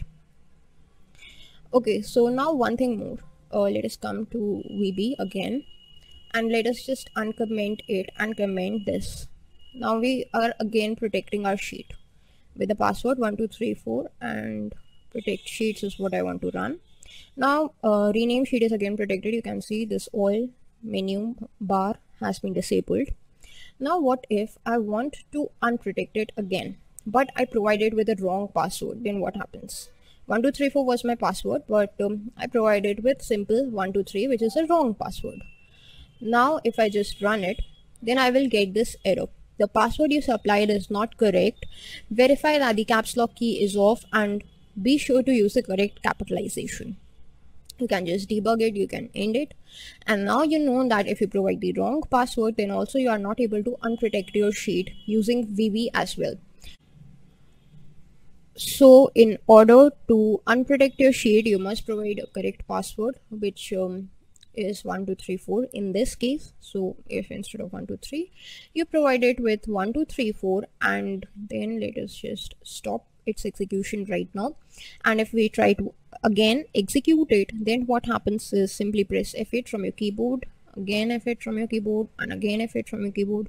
You get no error, but instead in the rename sheets you can see that all this tab is now visible, is now enabled, which means yes, you can perform any kind of editing that you want, which means yes, your sheet is now unprotected. And again you can press F8 to bring yourself out of the macro protect sheets, and that's how you can protect a sheet. But there is another way, which we already know, that using the worksheets function, either we can use this rename sheet function or the index of the sheet to refer to that particular sheet. So if instead of the name of the sheet you want to provide the index of the sheet, then also you are able to protect or unprotect your sheet. So that is all about how you can actually refer to your sheets, you can protect your sheets in Microsoft Excel, and that's all for the video. Thanks for watching. Hello guys, welcome back. In today's Microsoft Excel VBA video, we are going to see that how can we perform some of the operations over a workbook in Microsoft Excel. Now, up till now in the previous videos we have seen about the various operations that we can perform over the cells or over single sheets in Microsoft Excel. Now in today's video we are going to start that how can we perform some of the operations over the workbook in Excel using the VBA code. So the first thing that we need to do is let's see that how can we create a workbook in Microsoft Excel. So to create a workbook we are going to actually do the same thing, that is the creation of the workbook using the macros. But before that, let's see what is the procedure to create a workbook. Once you are in your Excel, you can go to File, and then there is this new option. Here you will get a ton of options, that is what you can create. Either you can create a blank workbook, or you have got some of the templates from Microsoft Excel which help you to create that kind of a workbook. Like you can create a billing statement, you can create a blood pressure tracker, expense report, and many more things. So if you want to create a new workbook, you simply can go to a blank workbook and you would be able to create a new workbook for yourself. But in this video we are not going to see that what happens if we just create something like from Microsoft Excel, but we are going to look about the Visual Basic code. So let's start. Once you're in Microsoft Excel, you can just simply open your Visual Basic for Applications editor using the shortcut Alt F11. After you have opened it, you can go to the Insert menu to insert a new module, and let's change its name to Create Workbook. Make sure to give it a meaningful name so that you can later identify that what is its purpose. Now let's create a sub-procedure. Also let us name it as Create Workbook. Now whatever name you provide your sub-procedure is going to be the same name that your macro is going to have. Now this is what a sub-procedure looks like in Visual Basic. So inside the sub-procedure we can write any piece of code. The piece of code that we need to write is actually adding a workbook or creating a workbook. Since we are talking about a workbook, so the function that we have got in Visual Basic for this purpose is known as workbooks. Now in the previous videos you have already seen that we want to access sheets, so we've got a function as worksheets. That is same naming convention is followed over here as well. Since we are trying to access a workbook, so the name of the function that we have got over here is workbooks. Now once you have written workbooks, make sure that you write it in the plural form, that is workbooks, put an S at the end, then you put a dot, and you have got all these options. From these options you can see that many of them are self-descriptive, but what option we are searching for right now is the add option. When you write this add option, what would happen is a new workbook would be added. Now with this step, what will you do is you will create a new workbook for yourself, and just the creation of the workbook doesn't mean that your workbook is being saved at a particular location. It is just the creation of the workbook.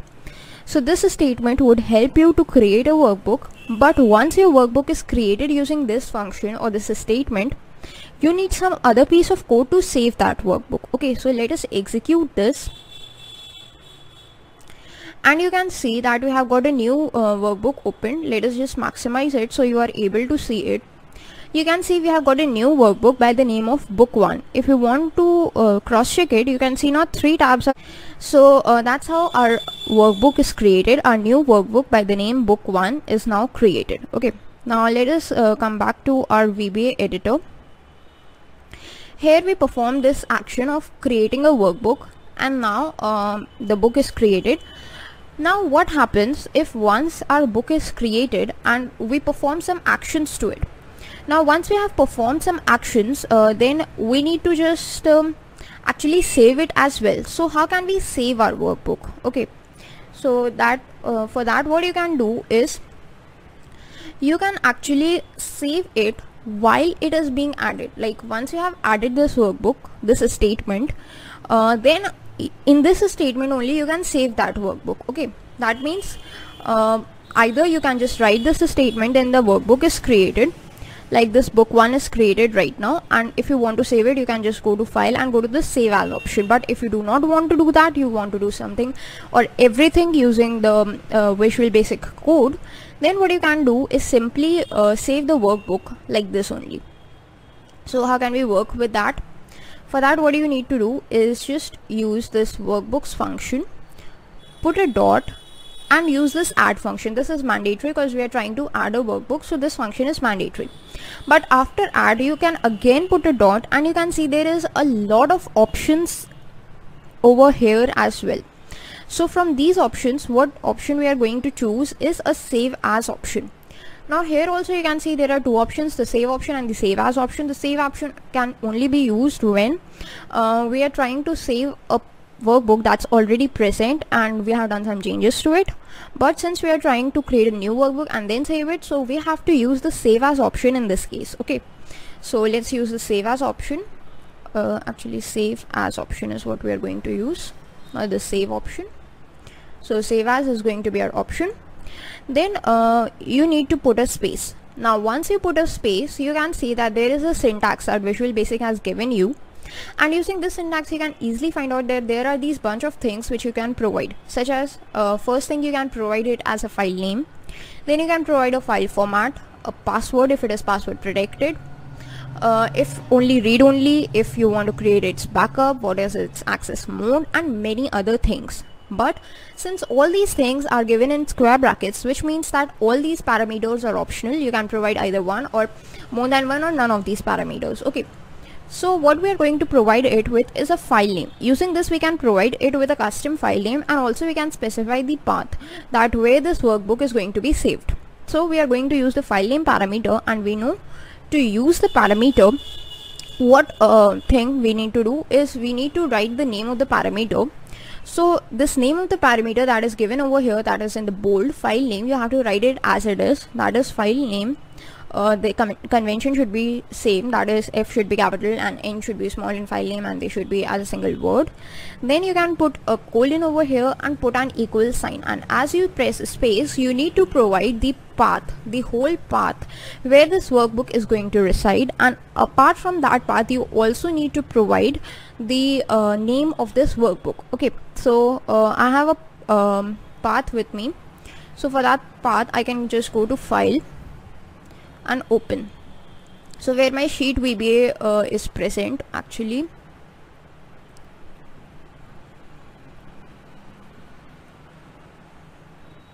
So this is my path.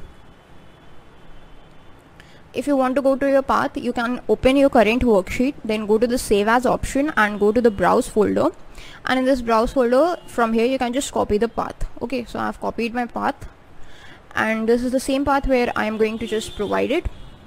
Now instead of Excel VBA, I am going to, actually Excel VBA was the name of my folder, so let's just keep it that way, Excel VBA. Then again put a slash, and then you need to provide the name of the workbook. With this name your workbook is gonna be saved. So let's just save macro created. This is going to be the name of my workbook, that's macro created. And then you can just put a dot, and you need to provide its extension. The extension, default extension for Microsoft Excel Sheets is .xlsx. So XLSX is that extension. You can provide this extension, and that's it. So this is how you can create a workbook and save it as well. So let's just delete this statement because this is the statement we're going to work on, and let's just run it, and you can see that a new workbook is created. And if you see now, its name is not book 2, which should be by convention, but its name is as macro created. Why? Because as soon as it was created, it was also saved in the folder. If you go to file and you try to open a workbook, you can go to this browse option, and you can see that sheet VBA is present, and I chose the same location where sheet VBA was present for the macro created workbook as well. So now macro created workbook is also saved in the same location where this sheet VBA was present. So now you can see that yes, macro created workbook is now saved as well. So that's how you can create a workbook and as well as save it using the macro or the Visual Basic Code. That's all for the video. Hello guys, welcome back. In today's Microsoft Excel tutorials video, we are going to see that how using the Excel VBA, once we have created a workbook, then what operations we can perform on it afterwards. That is, how can we open a workbook in Microsoft Excel, and after that performing some changes, how can we save it or how can we close the workbook.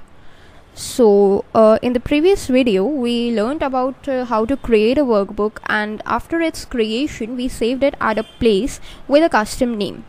So if you have remembered, then macro created was the name of the workbook which we created and saved it. So I'm in currently this workbook only, which is the same workbook which we created using the VB code. Okay, so now what we're going to do is actually open a workbook using the Visual Basic Code or the VBA editor. So let's see what we need to do. First of all is press Alt F11 from our keyboard to bring up this VBA editor. In this VBA editor, go to the insert menu to insert a new module. Now this module we can just rename it as we are performing operations on workbook, so op workbook is going to be our name of the module, and let's just create a sub procedure. Op workbook is the name of a sub procedure as well. Open and close the parenthesis, and this is a sub procedure that we have got. Inside it you need to write the code. Okay, so first of all what do we need to write is the code to open a workbook. So to open a workbook we first need to access the workbooks function. Okay, workbooks function we all know is the plural of the workbook which is used to access a particular workbook. Then you need to provide a dot operator. Then you can see that there are these various options available, and from this options you can just select this open option. Now once you selected open, you need to provide the name of the workbook which you want to open. Okay, so just put a space, and again you can see that there are all these things present in front of you, which means that all these options or all these parameters are possible whose value you can provide. So you can provide value of any of the parameters that you want, but to provide the value you first need to specify the name of the parameter. To specify the name of the parameter, you can just cross check the name from the list of the options given, like I want to specify the file name. Then after you have written the name of the parameter, you got to press the colon and then put an equal sign, then put a space. After this, in double quotes you need to provide the path of the workbook which you want to open. So let us just put the double quotes and just paste let's just search for the path. So we come to our Excel, go to file and open, and from here you can just go to browse, and in this browse you can just copy this path. Okay, and sheet VBA is the name of the sheet which we want to open. So let's just go back to our VBA, and within double quotes we can just paste it, put a slash and then write the name of the sheet, that is sheet space VBA. So this is the name of the file which we want to open. The reason why we are opening this file, because this is a macro enabled workbook, so we would be able to execute our macros very easily in it. So let's just see if we just try to run it, but let's just minimize it, and now if we try to run it, then you can see that our new sheet VBA, or our previous sheet that we had closed, sheet VBA, is now opened. So that's how you can open a workbook that is already present using the workbook function. Now let us make some changes to it. Suppose I just delete this value and I add some values like changes, anything that you want to, like changes made here in workbook. So that's what I want to just make the changes over here. Now I again want to save it. So what you can do is simply just go to the workbooks function. Either if you just use this workbooks VBA editor, there are two options to save a workbook. If you are in the same workbook and you want to save this workbook, then you can first open the VBA editor for sheet VBA workbook. Okay, now if you open the VBA editor for the sheet VBA workbook, you can see there are 9 sheets available and all these modules are available. Now if you want to save the workbook from here, what you can do is simply just use this workbooks function, put a dot, and then there is this option of save. Okay, or you can just use the parenthesis, and within double quotes you can just specify the name of the workbook that you want to save, and you can just simply save it. So let's just provide it with a name. The name is macro created .xlsx, that's the extension. Then again put a dot and you will get the option of save. So if we just try to execute it, okay, so that is that you need to use a different name, and the reason why we got this error in this line was because we have already created a workbook with the name of macro created in the same place. So let's just comment this line out, and now if we try to run it, then you can see that actually you cannot feel anything, but actually this macro created workbook is now saved. So that's how it works. That's how you can save a workbook. Now if you want to close a workbook, then how can you go with it?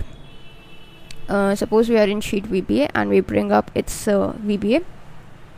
Okay, now if you want to close a particular workbook, suppose we wanted to close macro created XLSX workbook. We right now have macro created workbook, sheet VBA, and book 3. There are 3 workbooks open. So we want to save macro created workbook. Actually we have saved it and now we want to close it. So how can we close it? You can just go to workbooks function and put a dot.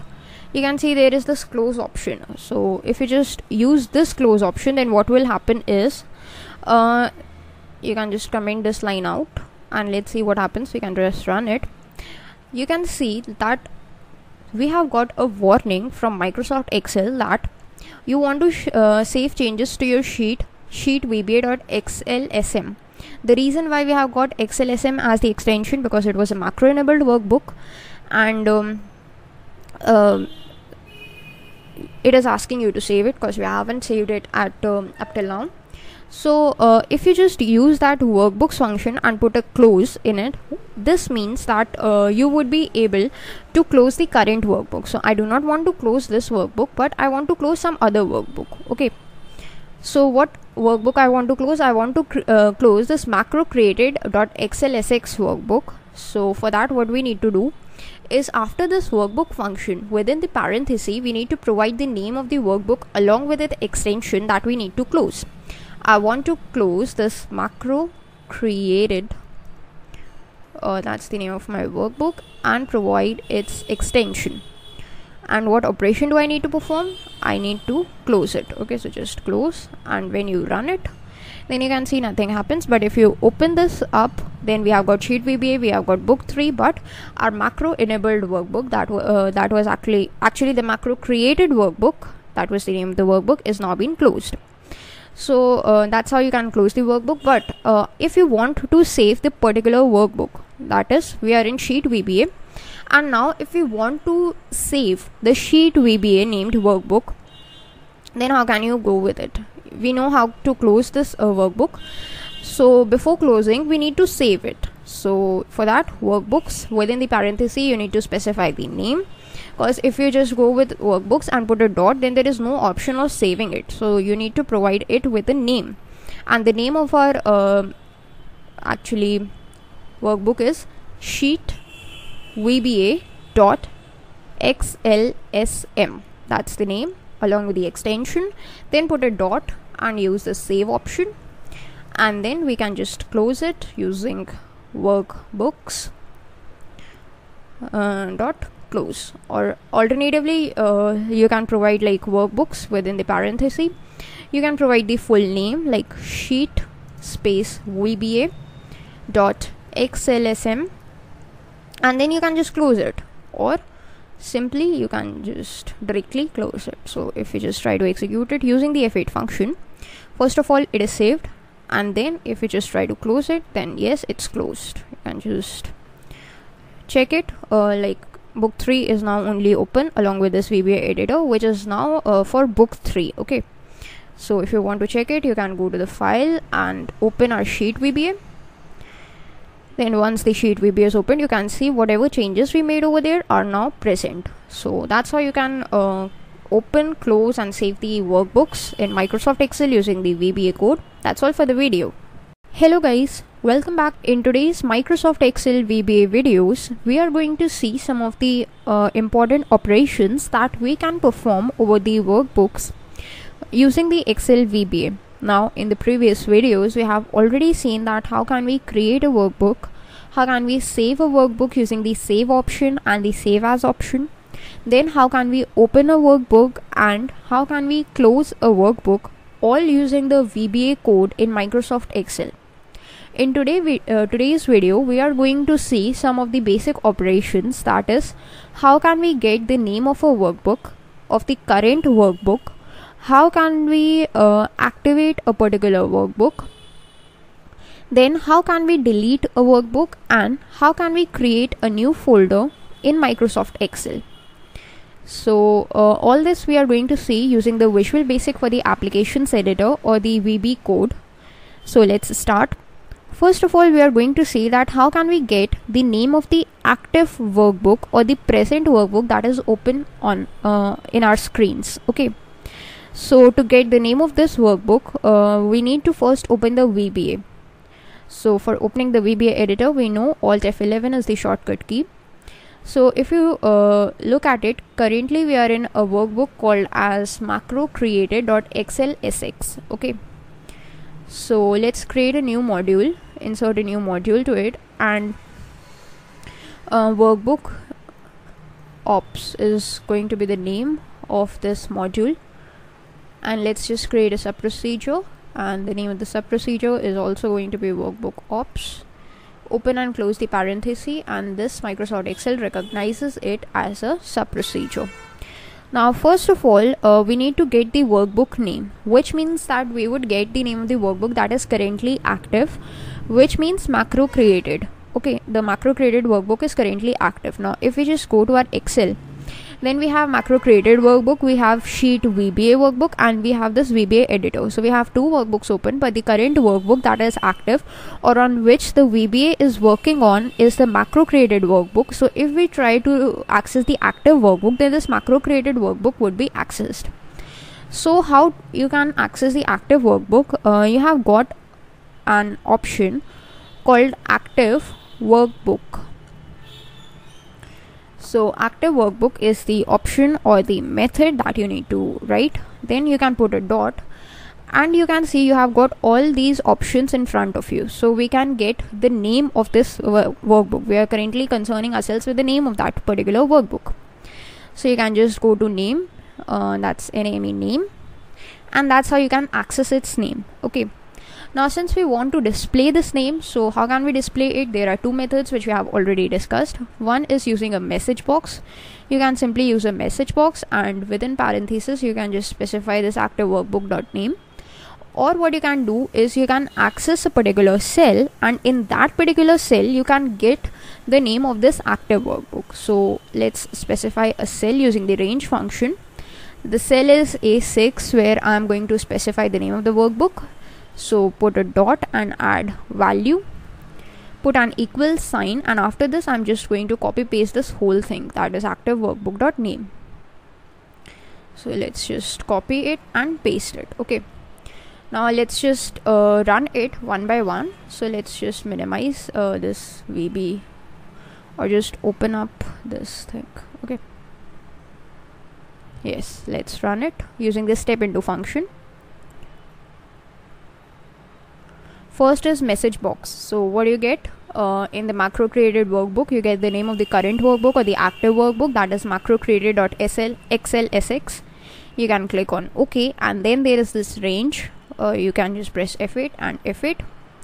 Now it must have been executed. Yes, if you just open this macro created workbook, then you can see in the cell A6 you have got macrocreated.xlsx. Okay, that's the name of the workbook.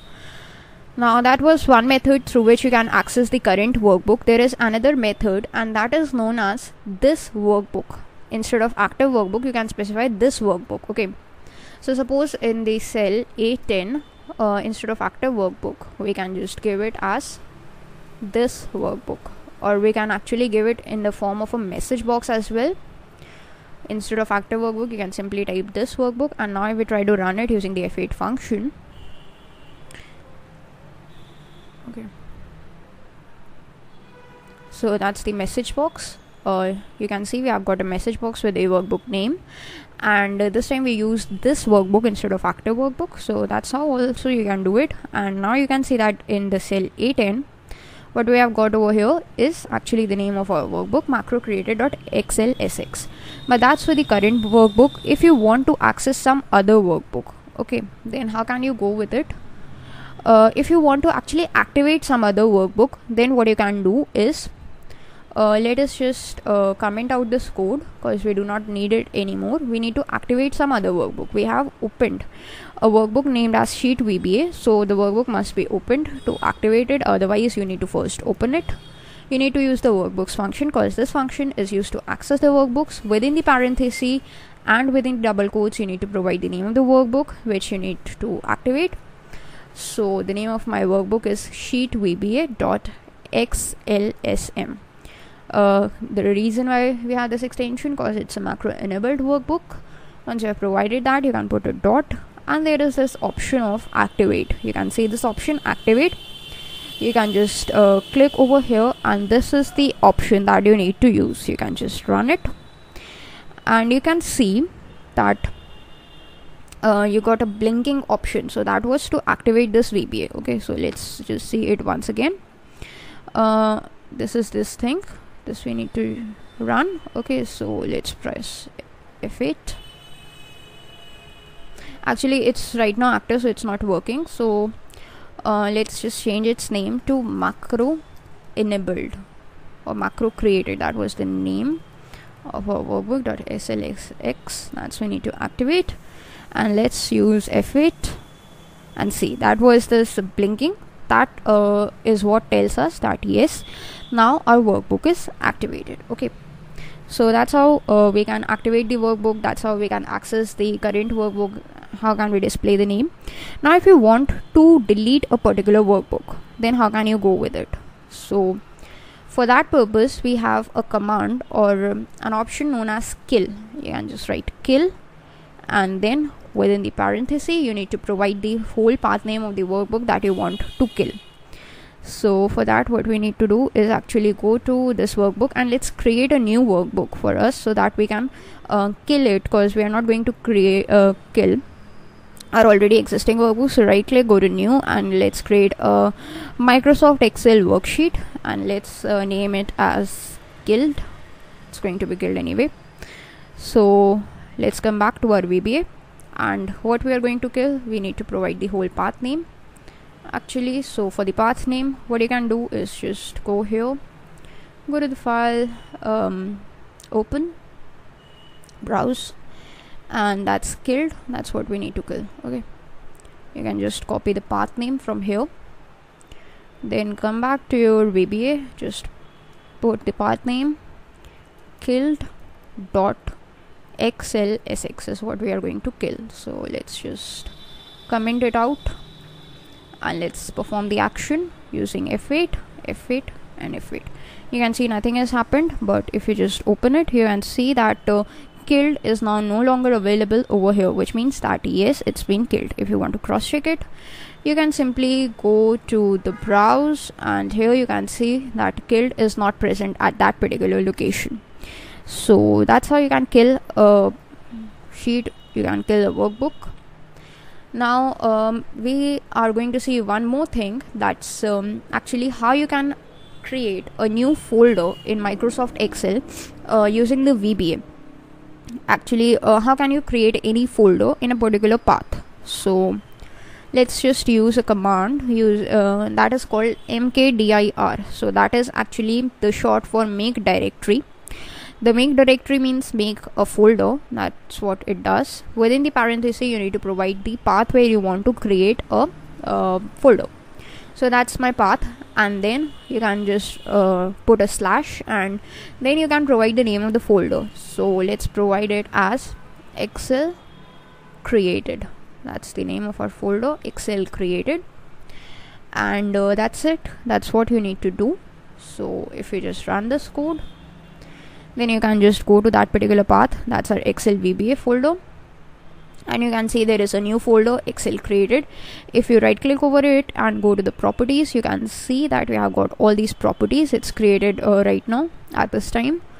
It's all these options given. That is, we have created it just now. Okay, so that is all in today's video. We learned about how can you get the name of the current workbook using two options, activate workbook and this workbook. Then we learned about how can you activate a particular workbook. Then we learned about how can you delete or kill a workbook that's already been created, and then we learned about how can you create a new folder in Microsoft Excel using the VB code. So I hope you all have learned something new. Thanks for watching. Hello guys, welcome back. In today's Microsoft Excel tutorials video, we are going to see a very important topic in Microsoft Excel VBA, and this topic is about the variable usage. That is, how can you create variable, what is a variable, and what is the usage of the variables in Microsoft Excel. So first of all, let us understand that what is a variable. A variable, as the name suggests, is something that holds varied values or variable values. Now suppose you have a container in which you can add any number of things. You add 10 apples to that container, then you take out one apple, then the value of that container changes. First of all it was 10, then when you take out one apple, its value was 9. So variable is just like that particular container which can hold a number of values, and you can just perform any kind of operations on those values, and you can use the value of the variable to as many places as you want. So that is the basic usage of a variable. It is called variable because its value can change n number of times. That is, as many times as you want, you can change the value of the variable. So that's what is a variable. And if we talk about its usage, then variable is used. Suppose you have a range of cells in which you want to provide a same value. Then you need to just write the same thing again and again and again, but instead of that you can actually provide the value to a variable, and you can use that variable for that particular purpose. So let's see it with the help of an example. For better understanding, we have our workbook macro created. We have a sheet called sheet name, and let's just go and create a new module so that we are able to understand it in a better way. Okay, so let's go to the insert tab and insert a new module. Let's rename it as variables. So that's the name of our module, variables. Let's create a sub procedure also with the name as variables. So let's write the piece of code. Suppose what we need to do is in E1, E3, E6 we have to write programming knowledge. So what you can do is put in the range function, the cell is E1 dot value equals programming knowledge. That's what you need to write, right? Knowledge. Okay, then you can just copy this whole thing and paste it here and paste it here. The next value we had was E3, and then we had E6. So that's how you can work with it. That is, you can just copy paste, and in 3 places you have to write programming knowledge. Now if you just run this code, we have got programming knowledge in these 3 cells. That's we all know. But now we are asked to change its value. Like, we need to split the words programming and knowledge. So we just put a space, we just put a space, and we just put a space. So that is, we had 3 statements, so we put it 3 spaces. But what if we had 30,000 statements? So in that case we need to put 30,000 spaces. So that is a redundant work that we need to do, which is obviously of no use and requires lot of efforts. This is the place where variable comes. So you have to in this case just copy up this value, and you can just provide it to a variable. Say v is the name of the variable, put an equal sign, and within double quotes you can just paste this value programming knowledge. Now wherever you want to access this value, I want it in the cell, say H3, I want this value.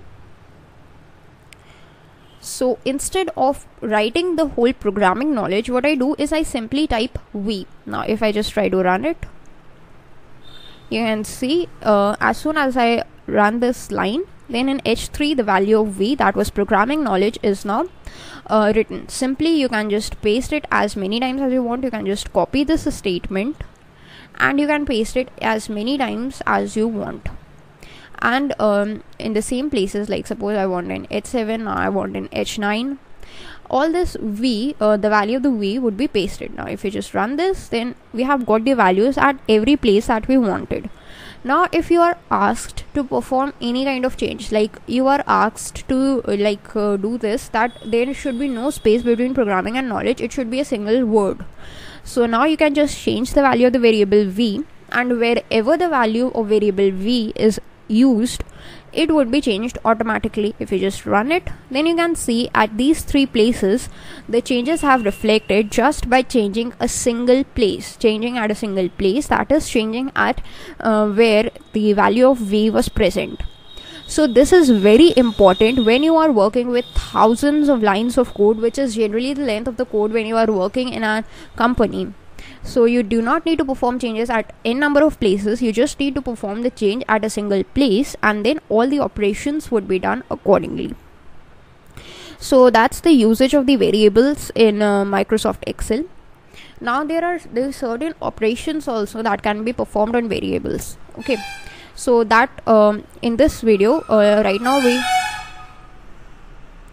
discussed about the advantage of the variables. Now we would be seeing that what operations we can actually perform on the variables. Suppose we just write a particular function, or we write a particular piece of code that in range or F17, that's F17 cell, what do I need to do? Its value needs to be changed to programming knowledge 2 times. We need to write it 2 times. Then what we can do is simply write the letter V.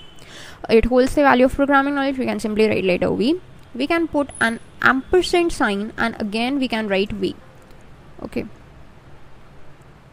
actually this is the statement, but we need to provide spaces like V and V, like this. Okay, so what would happen, it would write the value of V, that is programming knowledge, and then it would using the ampersand operator, it would just concatenate it with the second value of V. If we just try to run it, then you can see in the F17 we have got programming knowledge and programming knowledge. That's how you can perform concatenation over the variable values, and this is very useful when we have like 2 values. Suppose in V, let's just create 2 new variables. In A we have something called YouTube. In the variable B we have something called channel, and in the variable C we have something called as a space. So this is what we have, and in the cell F13 we want to paste YouTube space channel. Then in that case you can perform or operations on these 3 variable values A, B and C to change it into a sentence. You can concatenate the values in that sense, like F13, and you can just put a dot, right, value. Then what you need to write is put an equal sign, first YouTube, that means A, then you need to concatenate it with C, that is a space, then again you need to perform the concatenation operator with B, that is YouTube space channel. Now if you just try to run it, then you can see YouTube space channel is what we have got. So that's another usage of a variable. Now there is one more thing. If you want to use this particular combination of values in multiple places, then you can do that as well. So how can you go with it? You can just store this combination of values in another variable. Suppose you create a variable called D, and in D you just store these things. This is the whole value, and you can just store it in D. So instead of writing this thing every time you just need to write the another variable, that is d. Now d would be holding the value YouTube space channel, and you want to write it here, you can simply write d, and when you run this piece of code, actually F13 is already holding this value, so let's change it to say F16. And now if we just run this value, you can see YouTube channel is present over here. So that's the usage of the variables. If you're trying to use the variable for a string value, you need to provide it in the double quotes, or you can just provide the value of the variables in the form of the variables. And also, if you want to create a new variable, suppose e, and that's holding a number, suppose it's holding a number called as 1000. So what would happen is you can simply write this as well, like you just use a range function to provide the cell. D7 is the name of the cell where I want its value, dot value equals e. So that's how you can store numbers in variables as well. If you just run this code, then you can see 1000 is present in e. So if you want to use a numerical value, you need not provide a double quotes, but if you want to use a string value, you need to provide double quotes in the variable. So that's how you can work with the variables, and that's the usage of the variables. And that's all for the video. I hope you all have learned something new, and thanks for. Hello guys, welcome back. In today's Microsoft Excel VBA video, we are going to continue our discussion which we started in the previous video. The discussion was about the variables. In the previous video, we saw that how can we actually use the variables, or basically what is the usage of variables, and how can we perform some of the operations over the variables. Okay, so in today's video, I'm going to continue our discussion on the variables. The reason why we are focusing so much on this, because variables are used extensively everywhere in any programming language. And this time we are having VBA, which is going to extensively use variables as well in the upcoming lessons. So it is better to have a clear understanding of the concept. So let's start with our video. If we try to look at a brief overview of the variables that we are going to discuss in this video, we are going to see that how can we just access the different types of variables. Actually, what is the different types of variables? How can we give the different types of data to a same variable? How can we declare variables in VB? And many more. So let's start with our discussion. On your screen, you could have see at on the left side we have our Excel, and on the right side we have our VBA editor. So first of all, in the VBA editor, go to the insert menu and insert a new module. Let's name it as variable types. So this is our new macro, that's variable types, and let's create a sub procedure over here using the keyword sub and write like variables types or whatever name that you want. Then open and close the parenthesis, and VB automatically recognizes this as a macro. Now what we are going to do is we have created a new sheet with the name of sheet 2. In sheet 2 we are going to perform some actions using the variables. Okay. So in the previous video, we know that to use a variable in a Visual Basic, what we did was simply use a variable name and assigned it some value using the equal sign. Okay, and then we started to use it. So let's see that. Suppose we declare a variable with the name v, and then we assign some value to it. We want to assign a string value to it.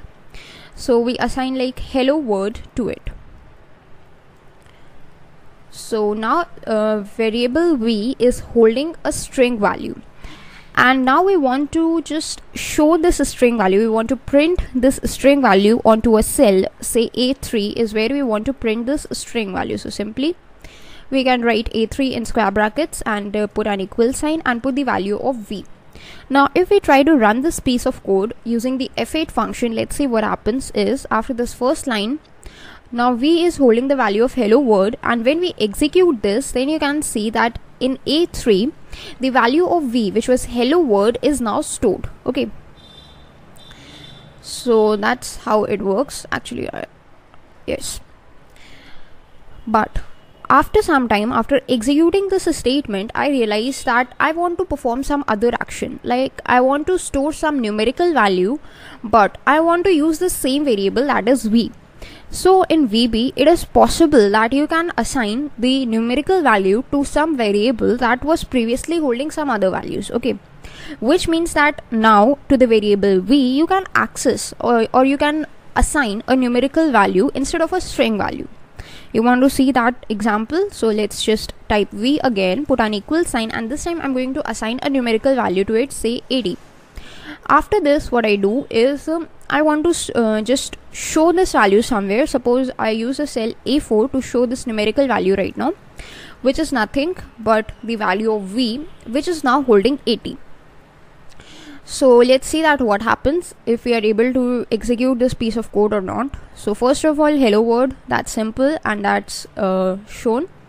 You can see no change because it's already been shown over there. So next we have v equals to 80. Now the error must have occurred in this statement, but you can see that there is no error, which means that this statement is perfectly fine with regard to Visual Basic. Okay, now v is holding a numerical value, so the data type of the variable v is now an integer. And if we try to execute this last line, that is a4 equals v, you can see in the cell a4 we have got the value as 80, which means that it is perfectly fine with Visual Basic that once a variable is declared with a particular data type, then you can reassign it to any data type that you want. Okay, so this was a single example. Let's see another example. After assigning it to the integer, if I want to assign a boolean value to v, so in v I want to assign a boolean value as false. In Visual Basic you have a data type known as boolean, which can hold two values, either true or false. So I want to assign false to it. Okay, so false is now assigned. Let's see what happens when we try to just use that value. We try to access that value by providing a5 equals v, so that's perfectly valid statement, and let's see if this throws an error or not. So you can see first statement, second statement, third statement, fourth statement. Now fifth statement is the new one, it doesn't throws an error. Sixth statement is the new one, it doesn't throws an error. And you can see that in the cell a5 on the left side of your screen we have got the value as false. So that is a very important thing that you must know, that in order to reassign a variable with any of the data types in Visual Basic, you do not need to do any efforts, only you need to simply assign that value to a variable. Okay, so that was an important feature that you needed to know. So right now what we have done is simply we use the variable, that is we initialize the variable in the first statement and we started using it. We have not declared the variable. So what if you want to declare a variable in Visual Basic, then what do you need to do? So to declare a variable in Visual Basic, you need to just use a simple keyword that is known as dim, dim, dim. You just write dim and put a space, and as soon as you put a space, you must have noticed that the color of this dim has changed. Okay, the reason why it's changed because it is a keyword that is recognized by Visual Basic, and so its color is changed. So identify that thing. As you can see, in false its color is changed, in end sub its color is changed, in sub its color is changed, because these all are keywords, okay, which are reserved, which have a predefined meaning to the Visual Basic. So you write just a statement dim, then you put a space and write the name of the variable. Here I want to declare a variable named as v. Suppose you want to declare multiple variables. This is a single variable. If you just try to run this code, and let's just change the cell numbers to like b, so that b3, b4, and here we want b5. Okay, so let's execute this piece of code, and you can see everything is happening over here in the column b. So this means that once you declare a variable and you have not provided any particular data type, then you can just toggle between the different data types of a particular variable. That's perfectly possible with Visual Basic. So that is a single variable. What if you want to declare multiple variables? There are instances where you want to declare multiple variables. You do not want to declare a single variable, you want to declare multiple variables. So that's also possible. All you need to do is, after declaring a single variable, you need to put a comma, and then you can just declare or add the other variable. Suppose the second variable I want to add is a. Now you can just see that as soon as you pressed enter key or you try to move to the next line, what happens is Visual Basic automatically adds a space after the comma to make sure that this is the convention that's followed. Okay, now if you try to run this code, then you can see nothing happens. Actually, we already had that code. So the variable a is declared, but it is not used anywhere. But Visual Basic does not give us any kind of error on this purpose. Okay.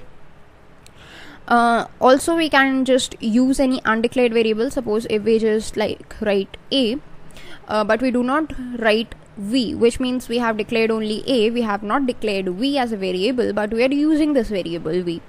So if we try to run this piece of code with right now, I'm going to use C column, C3, C4 and C5 instead of B3, B4 and B5. Then also you can see if I try to run this code, then you can see it's running perfectly fine, which means that Visual Basic is not handling this intelligently. It is not checking that whether a variable is declared before usage or not. It is just using that variable without any regard, but this is not the correct thing. As a programming language, it must be checked that whether a variable that is being used is previously declared or not, or if there is some kind of a variable declared, then it must be used. So this is what is a drawback right now, but luckily in Visual Basic we have a method through which we can draw out this drawback. So this method is very simple, but basically we are going to discuss about this method in detail in the next video. That is all for today's video. In today's video we learned about how can we assign the different values to a variable and how can we declare a variable in Visual Basic. So that's all. Hello guys, welcome back. In today's Microsoft Excel VBA video, we are going to continue our discussion on the variable types and see that how can we remove the drawback of the variable declaration that we looked about in the previous video. In the previous video, we know that in Visual Basic, we can actually use a variable that is not yet declared, or we can declare a variable in Visual Basic but not use at all, and Visual Basic would not throw us any error. So this is the piece of code which is from the previous video. Here you can see the variable a is declared, but it is not used anywhere in our code, while a variable named v is used, but it is not declared anywhere. So to remove this drawback, what do we have in Visual Basic is something known as option explicit. So option explicit is basically a combination of two keywords, option and explicit. But if you just write this statement as the first statement in Visual Basic, then what would it do? It would provide a method through which this discrepancy could be removed. Okay, so whenever you are in a module and you are going to use the variables, then it is advised that the first thing that you must do is write the statement option explicit. So let's just write it. Option, put a space and explicit. As soon as you press enter, you can see these both words are turned into blue, which means that yes, Visual Basic recognizes it as the set of keywords and these statements have a predefined meaning in Visual Basic. Then you can see it has added a line. That means it has separated our sub procedure from this option explicit. Now after writing this option explicit, if we try to run our piece of code, then we get an error that variable is not defined. We have got a variable named as v which is not defined. So we are not able to execute the piece of code in which a variable that is not declared but is being used. So to remove this kind of error, we have to declare the variable as v. Now if we just try to run this piece of code, then what happens? It's running perfectly fine. So that's how it works. Okay, using the option explicit statement, it would give you an error whenever you are like using a variable but you are not declaring it. So that's how it works. So in the previous video we also saw an interesting thing that if the variable v is right now a string variable, we have used that value as string, then it could be just changed to anything else. Like now it is integer with the integer value, and now it is boolean in Visual Basic with a boolean value. So that is possible in Visual Basic, but that is only possible if you just write this statement as dim v. but you have not specified any particular data type for your variable. So you need to specify the data type for your variable when you are declaring it to lock it into that particular data type. So how can you specify that particular data type? Suppose I have written dim_v, then I put a space, and you have to write this keyword as, which is basically a keyword in Visual Basic, and as soon as you press space you can get all these options. So these are basically the different things in which the variable can be defined as. Like you can see this kind of an icon shows its data type. It could be defined as a byte, it could be defined as a boolean over here. If I want to define it as a string value, so you can see as soon as I press str, you can see string is what is a possible data type with this kind of an icon. So yes, I want to specify a string value for v. Now the data type of the variable v is locked as a string, which means it can only hold string values. And if I try to just change the column name from C to D, that is C3, D3, D3, D4 and D5, and I try to run this piece of code. Now let's just move in a step-by-step fashion. V equals hello world, which is a string value, and we have defined the variable type of v as a string, which is perfectly fine, so it would run. D3 would have the value of hello world. Now what we are going to do is assign a an integer value, that is 80, to a string type of variable, which is v. And if we try to execute this statement, then you can see that there is no error. It gets 80, it gets this, it gets everything. There is no problem in this. Okay, now instead of string, if we just define any other type, say integer, okay, so what happens? Let's just execute it in a just stepwise fashion, and we get the error on the first line, that is type mismatch error, which is after the execution of this first line. The reason being, we have declared as an integer, but we are trying to access a string value to it. But this type of an error, or this type of a discrepancy, was not shown when we declared the type of v as a string, because whenever we just declare something as a string and we provide any value to it, like we provided 80, we provided false, so what did Visual Basic do? It implicitly converted this 80 into string, which means 80 was not stored as a simple 80, instead it was stored as a string value of 80, and simply the false was stored as a string value of false, like this, in the variable v, and the variable v was able to access it as a string value instead of the boolean and the integer values. But this type of conversion is not possible with any of the other data types. Like as soon as I declared v as an integer data type, I got an error on the very first line that this is a type mismatch error, which means that my data type is integer, but I'm providing it with a string value. So that is something that is beyond comprehension for Visual Basic, and that's why it has thrown this error. To just remove this error, what you can do is either just omit this statement, or you can just declare v as a string value. So in order to use this feature of Visual Basic, in which you can just toggle between these different data types, there are two options. Either you just don't declare a variable at all, or if you declare a variable, you just declare it as simple dim statement without specifying its data type. And if you want to specify its data type, then you need to specify its data type as string. Okay, so that's how you can work with it. That's how it works.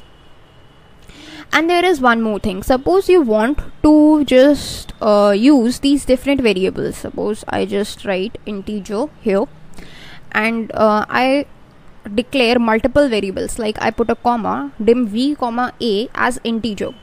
Then what happens is I just write some other statement, like in a I want to store the value as 70, and I want to show it in the cell E6. Okay, E6 will hold the value of a, and here also let's just change it to E everywhere.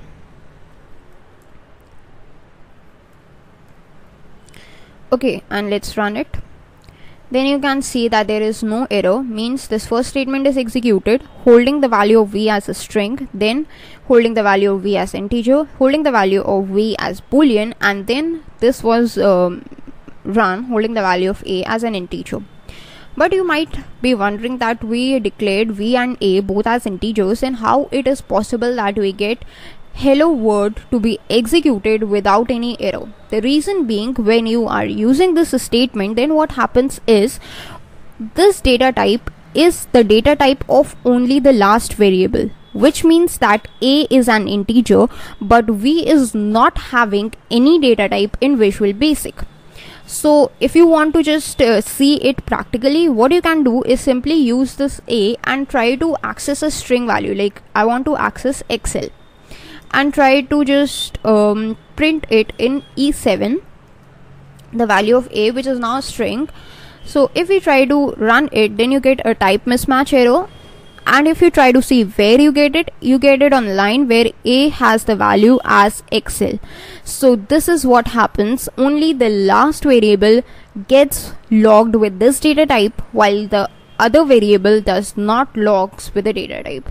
You can specify as many variables using this comma as you want, but it would not be logged with the data type. If you want to lock it, then you have to just declare the variables in different lines, like dim v as integer, then dim a as integer, and so on. You have to use those different dim statements for as much variables as you want to access.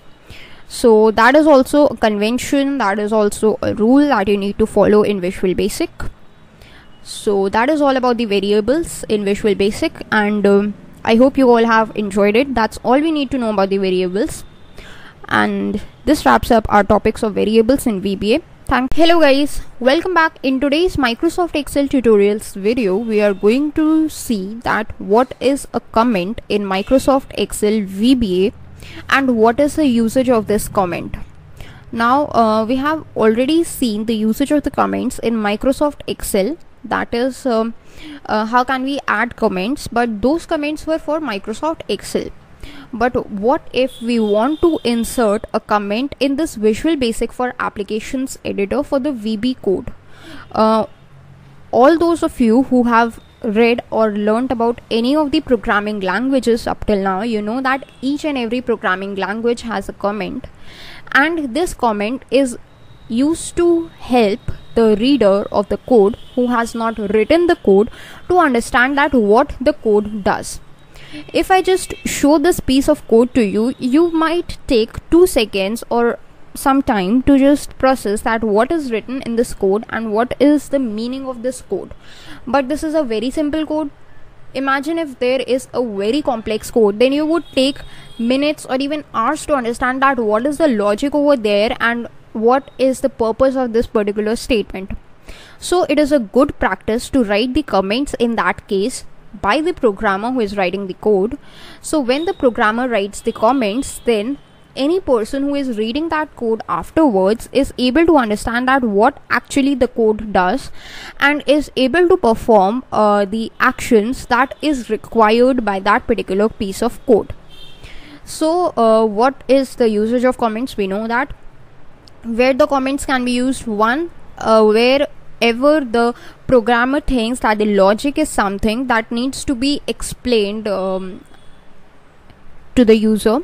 Suppose the programmer has carried out some mathematical operation with the help of a combination of the mathematical operators, then the programmer needs to explain it to the reader that yes, I have done this operation or I am trying to perform this task over here.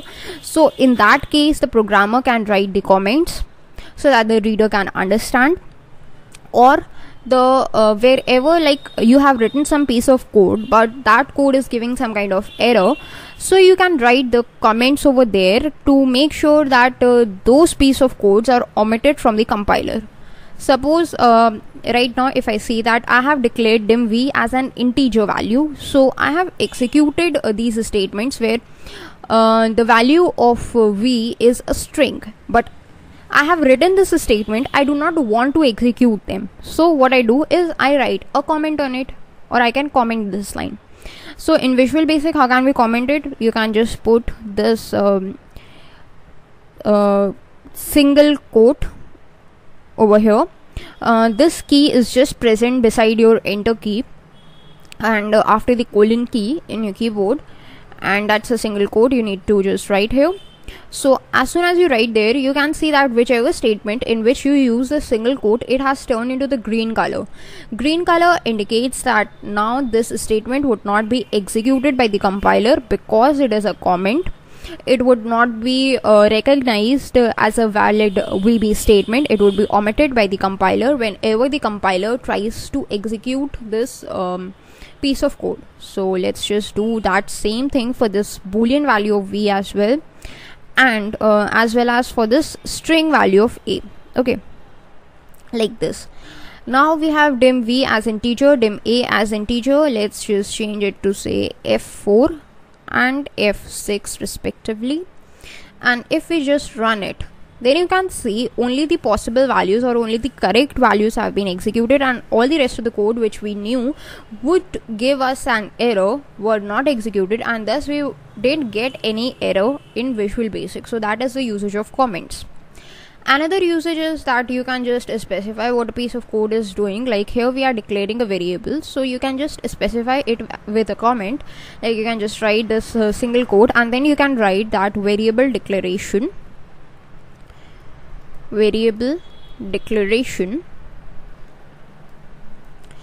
and if you want a comment to span on multiple lines, what you can do is simply press an enter and again simply press a single quote key, and you can just write the comment, means whatever the number of lines maybe, you can simply write the single quote, and that would be the comments would be added. Okay, variable declaration, you can just write here like 2 variables declared,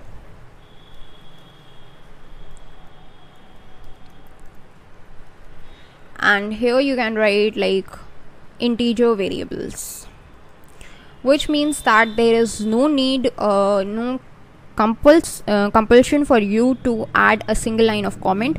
If you want, you can write multiple lines of comments as well.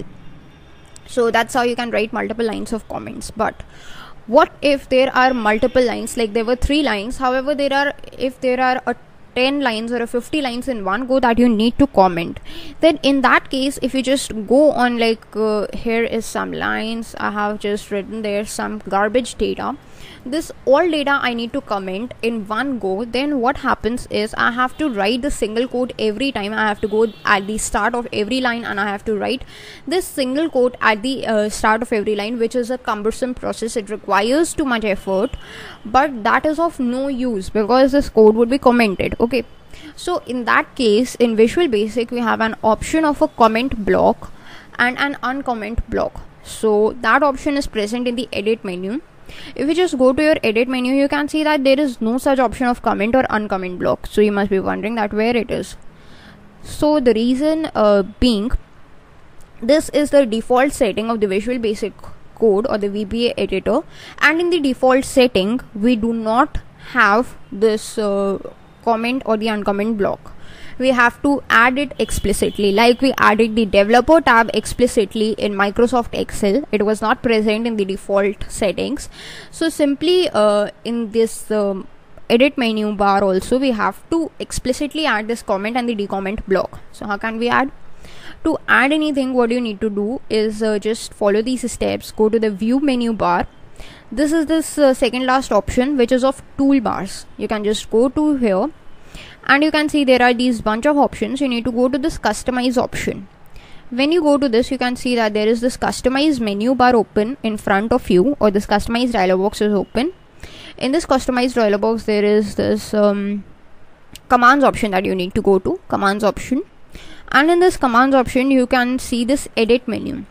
You need to go to this edit menu and then you can see that there are these bunch of commands available.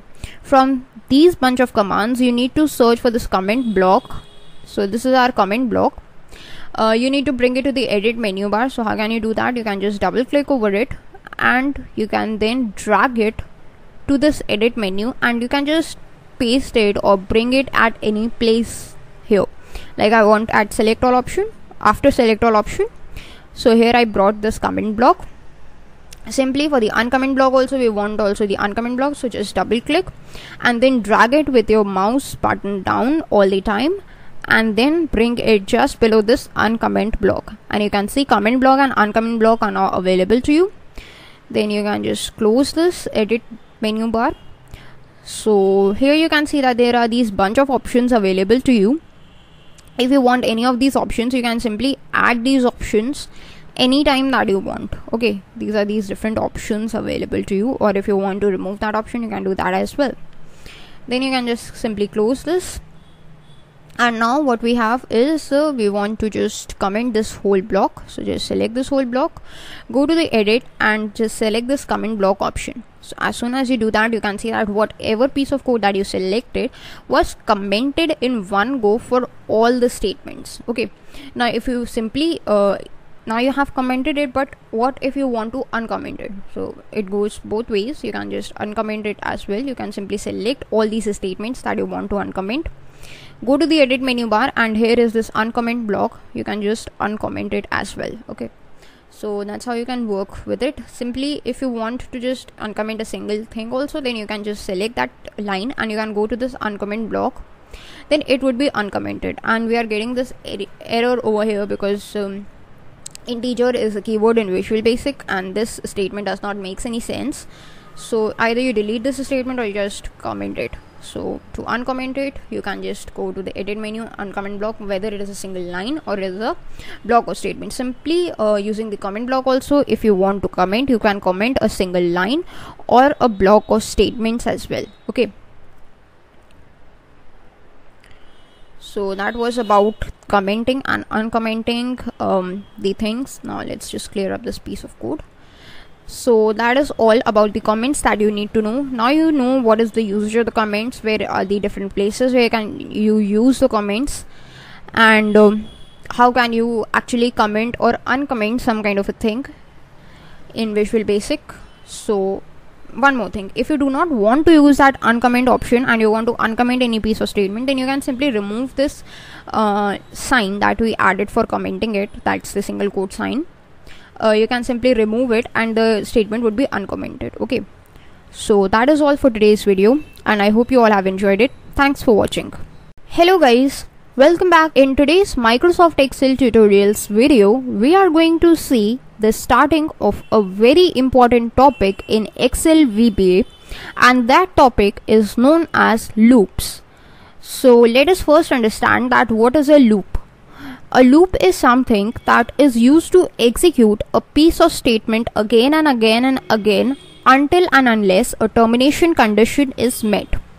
Suppose we have a task from where we have to just write the numbers, like we have to write 10, here we have to write 20, and like this, that is with the difference of 10 we have to go on with the numbers up till 100, that is H100, and we have to write all these numbers. Okay, so one option is you can just select these both two and just drag it down, but that is too much dragging and you have to go till 100, so that's a small task. But what if you were given a task to go till 500? Then it would be too much of dragging and would require too much of efforts.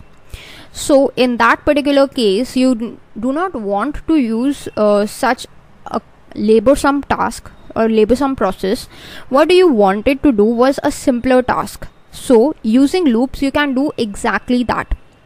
With the help of loop, you can easily execute between the given piece of statements, and you can either increment the value or you can perform a particular operation on that. So in this example or in this video, we are going to start our discussion with a for loop. For loop is the simplest of all the loops, and that's why we are going to start our discussion with it. So let's start. What I'm going to do is simply just create a new sheet, and let's insert a new module. Go to the insert tab in your VBA and insert a new module, and let's just rename it as for loop. Okay, and let's just create a sub procedure, and that let's just name it for loop as well. Okay, so this is our for loop. So for loop, what do we need is a variable. First of all, we need a variable which is preferably an integer. because we are needing an integer, because we need to just execute, or we need to traverse between the integer values. One is the starting value and the other is the ending value. We need to traverse between those values which are integers, so it is preferred that you just declare a variable as an integer. Now we know that how can we declare variables. So first of all, we need to write this option explicit statement, and then we can just declare a variable. Let's just declare dim I as integer. So this is a variable, which means that I is an iterator. The variable that is used to iterate through a for loop or through any other loop is known as an iterator. So we have declared I as an iterator. Now let's just start with our for loop. So what does the for loop says? It requires a starting and an ending condition, and it would just iterate through from the starting value till the ending value, one value at a time, and it would execute whatever the statements that are written in its body. Okay, so let's see its usage. Its usage is pretty simple. What you need to do is simply just write the keyword for, then put a space, and then you need to just use your iterator. So in our case, what is the iterator? The variable I is the iterator, so let's write I, then put an equal sign.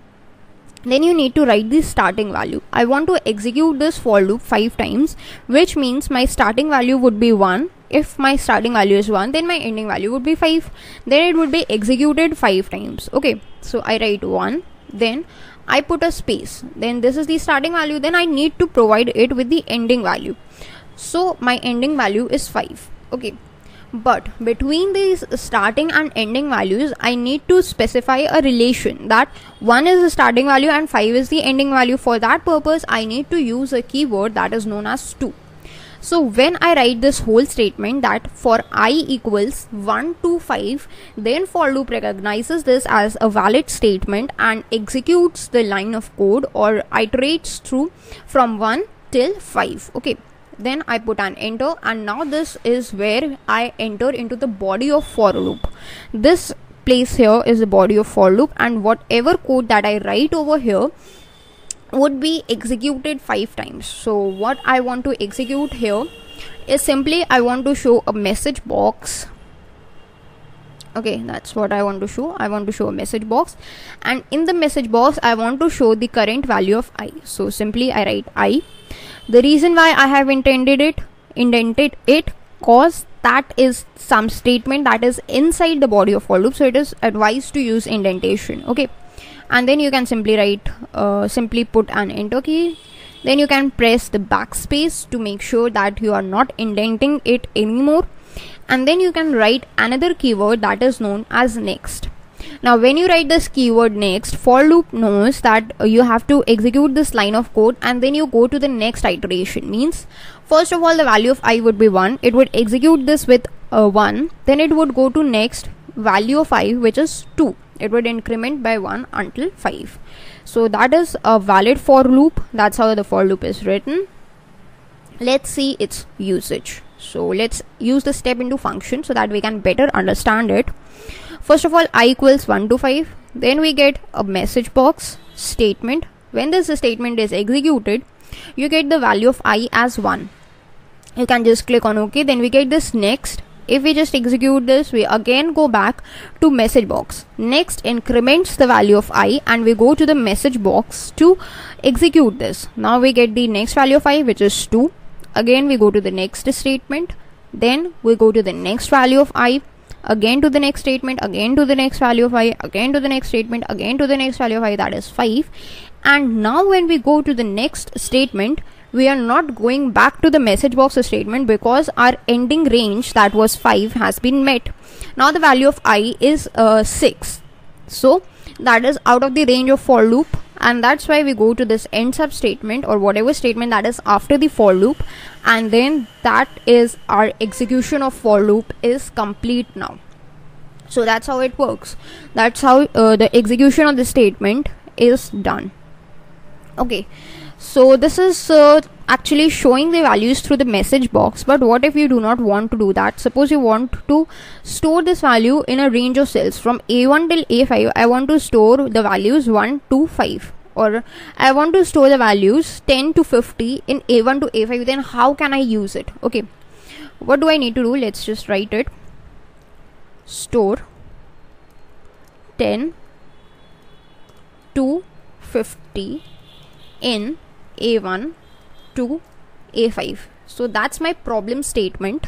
I have written it as a comment so that anyone else who's seeing this code can understand it.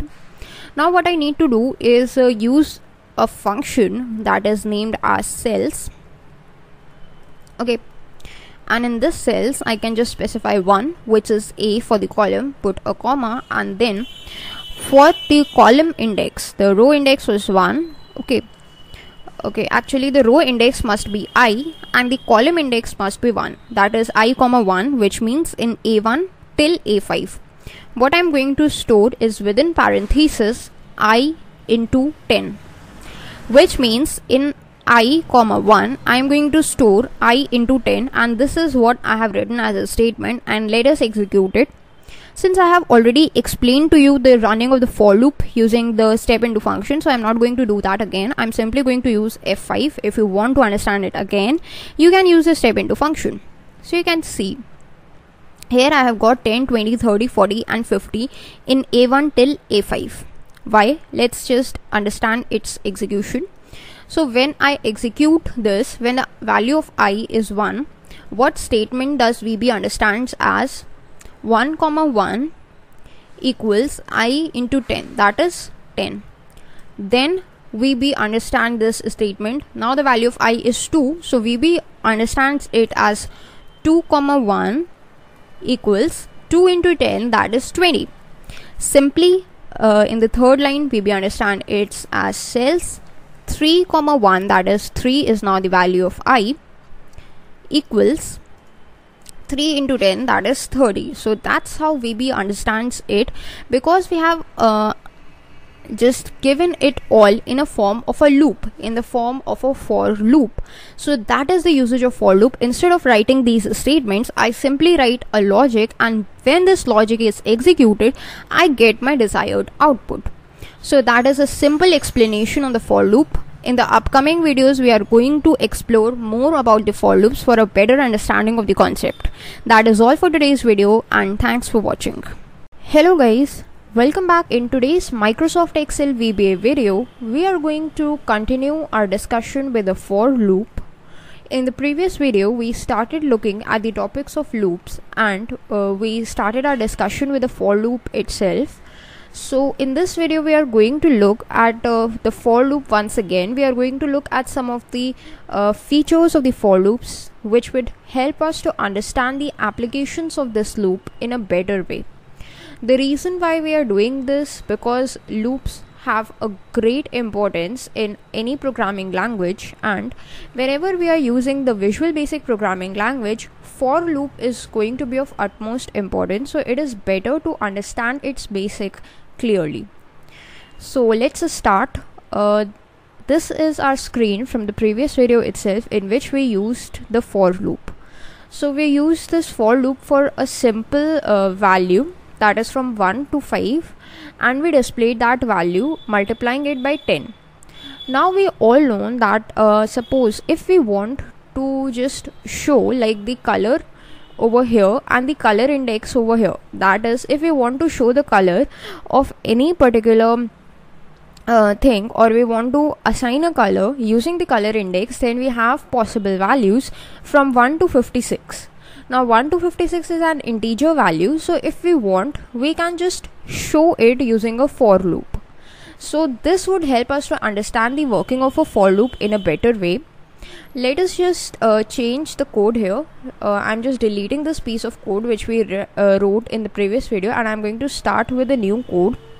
So the first thing that we are going to do for this purpose is declare an integer. That is, we can declare any kind of integer. I'm declaring I as an integer over here, and then I'm going to use this for loop in I. So for I equals What is going to be the range? We know for the color index the possible range is 1 to 56. So this is exactly going to be a range 1, then 2, which is a keyword, 56. Now this is the starting of for loop, and the ending statement for the for loop is nothing but next. It is a good practice to write the starting and the ending statement and then fill in the rest of the statements to make sure that there is no error while we are trying to run this piece of code. Okay, now once we have done this, the next thing we are going to do is in these cells we have to write what is the color index. That is, we have to display the values in one cell. Suppose in the A column cells I display the values from 1 till 56, and in the B column I display the corresponding colors. Okay, so this is how it works. For that purpose, what I'm going to do is simply I'm going to just add like cells. I'm going to use cells x comma 1. The row index is x, which is going to change, and the column index is 1. Here I'm going to display the value of x, that is the color coding value or the color index value, and then in the cells x comma 2, that is second column, that is the B column, I'm going to display the value as I'm actually going to change its color. So we know that in order to change the color we need to use a dot function and write interior, then again put a dot, and here we need to write color index equals x, which means that we are going to first show the value of x and then we are going to show the color index. Okay, so this is what our code is going to look like, and let's run it by using the F5 function.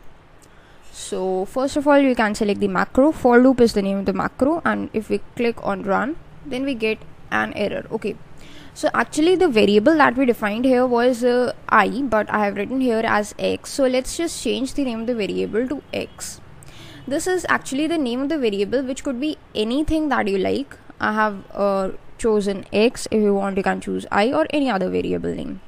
If I just run it, you can see this is what we have got as the output. So this is the whole color band. You can see that it starts from color index 1 and goes up till color index 56, which means these are all the possible color values, and this is the method through which you can get your color band in front of you. This would help you to select for a particular value. Suppose this H11 cell whose color, actually background cell color, you want to change to something like this. You can get the shade from here.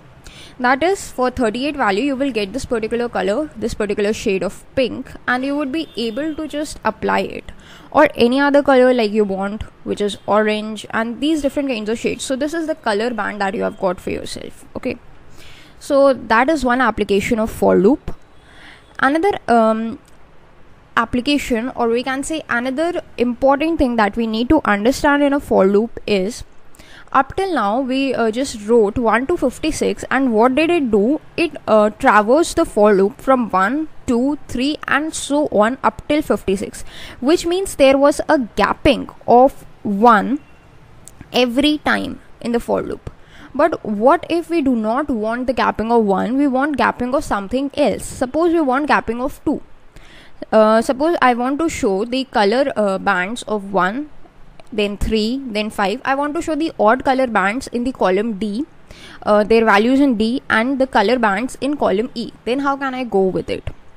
So I need to just change these values. For D I have this as 4, and for E I have it as 5. Okay, so to skip something or to iterate with something other than 1, we use something in for loop that is known as step.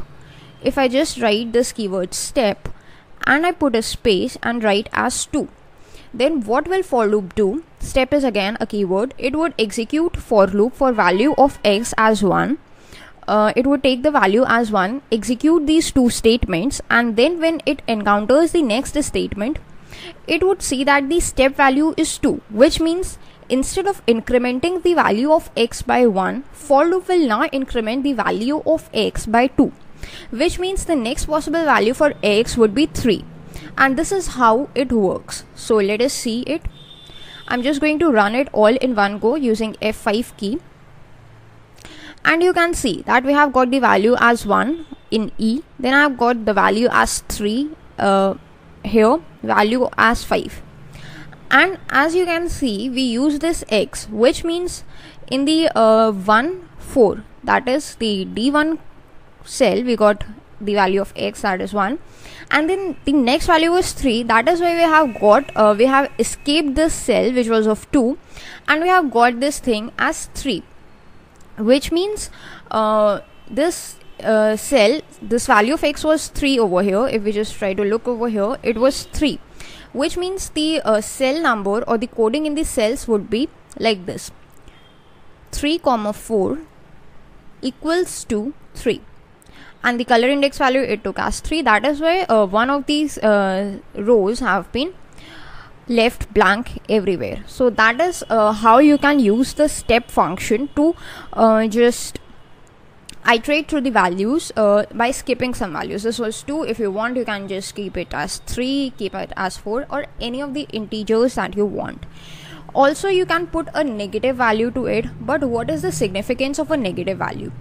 So let's just show its application in 7 and 8. And if we just put a negative value, say -1, then what would happen is it would just execute the for loop in the reverse order. That is, up till now we search for the values from 1 till 56. Now when we are using the step function at -1, then the for loop would execute in a similar way. That is, the step function would be at the value 1, but -1 means that it would execute in a backwards order, that is 56, 55, 54 and so on. The value will keep on decrementing until it comes at 1. So let's see it example. Let's just run it using this F5 function. Okay, so that is giving actually no output, and the reason is we have to just change its order also from 56 to 1 like this, so that it would just execute the for loop in the reverse order. And let's just see it. If we just run it, then you can see over here.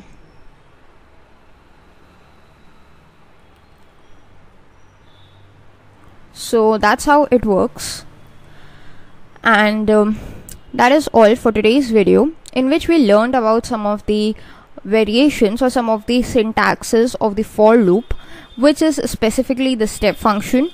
How using the step function we can actually execute the for loop in a backwards fashion, or how can we just actually use this step function to execute some of the values and skip some of the values by incrementing its values, like step 2, step 3 and so on. So this was all about for loop that we need to understand. And hello everyone, welcome back. In today's Microsoft Excel VBA video, we are going to continue our discussion with the loops itself. In the previous video, we learned about the for loop, and we took a look at the step keyword, and we came to know that when we use a negative value, then the step keyword would just execute the for loop in a backward fashion, which means from bigger value to a smaller value, okay, which is in the descending order. But when we just used it, there was no difference shown to us. Like in this value of h, we use the for loop in the backwards fashion, and in this column B and A, we used it in the forward fashion, but there was no difference shown. So in order to see this difference, you have to execute this loop in a step-by-step fashion. Right now, this is the same piece of code which I used in the previous video, but I am executing it in a stepwise fashion using the F8 shortcut key instead of all of the piece of code in one go using F5. So let's just write F8. And you can see that over here, that is x13, x14, which means for 13 and n for 14, what I'm getting here is actually the values. Okay, over here I'm getting the values one by one, which means right now the value was 52, which was shown here. But if I just execute it once again, right now I'm in next, if I just execute it using F8, then I go at this value, and after executing this 52 and decrementing the value of x by 1, what value do I get is 51. If I just execute it using F8, then you can see 51 is shown over here. And again, if I try to execute it, then corresponding color value of 51 is shown. Again, if I just execute next, then 50, then 50, 49, 49, and so on. So this is actually how this thing works. You were not able to see the difference when we executed it in one go using F5 shortcut key, but you would be able to look for it once you use the step into function. So that's how the loop executes in the backwards fashion. So that's how the backward loop works. Okay, so that was all about the for loop, and let us look at another example. Now this example is a for loop, but the reason why I'm showing you this example is so that you can understand that what all applications we can do with the help of loops. So I've created a new sheet here as sheet 4, and let's create a new module because we are creating a new macro. Let's name it as sheet name. Why we are creating this module? Because using the for loop we can show all the sheet names that are present in the current workbook. Right now 4 sheets are present: sheet 1, sheet 2, sheet 3, and sheet 4. And if you want to cross check it, you can go to Microsoft Excel objects in VBA, and you would be able to see for yourself sheet 1 till sheet 4 and this workbook. Okay, so using this workbook object, how can we access all the sheet names that are present using the for loop is what we are going to see right now. Okay, so once we have created a module, let us just rename let us just create a sub-procedure actually and name it as sheet name. Open and close the parenthesis, and it would automatically convert it into a sub-procedure. Now once it's been converted into a sub-procedure, what we need to do is write some piece of code. Okay, so let's just declare a variable first, dim x as integer, because x is going to be our iterator variable, that's why we have declared it as an integer. And let's just use this x in the for loop. So it's going to be for x equals to 1, that is the starting point, 2. We need to find the ending point. Right now we know that there are 4 sheets available, so the ending point is going to be 4. But what if hundreds of sheets are available and we are not sure about the ending point? Then how can we just write it? We have to use some dynamic way of writing the ending point. Luckily in Microsoft Excel we get something like that. So for this, what we need to do is write something known as this workbook. Now this workbook keyword helps us to access the current workbook. When we put a dot, we get all these options available. So we have to search for something written as sheets. Now sheets S with an S is a plural of sheet. You have to use this function sheets, put a tab to use it, then again put a dot, and you will again get all these options.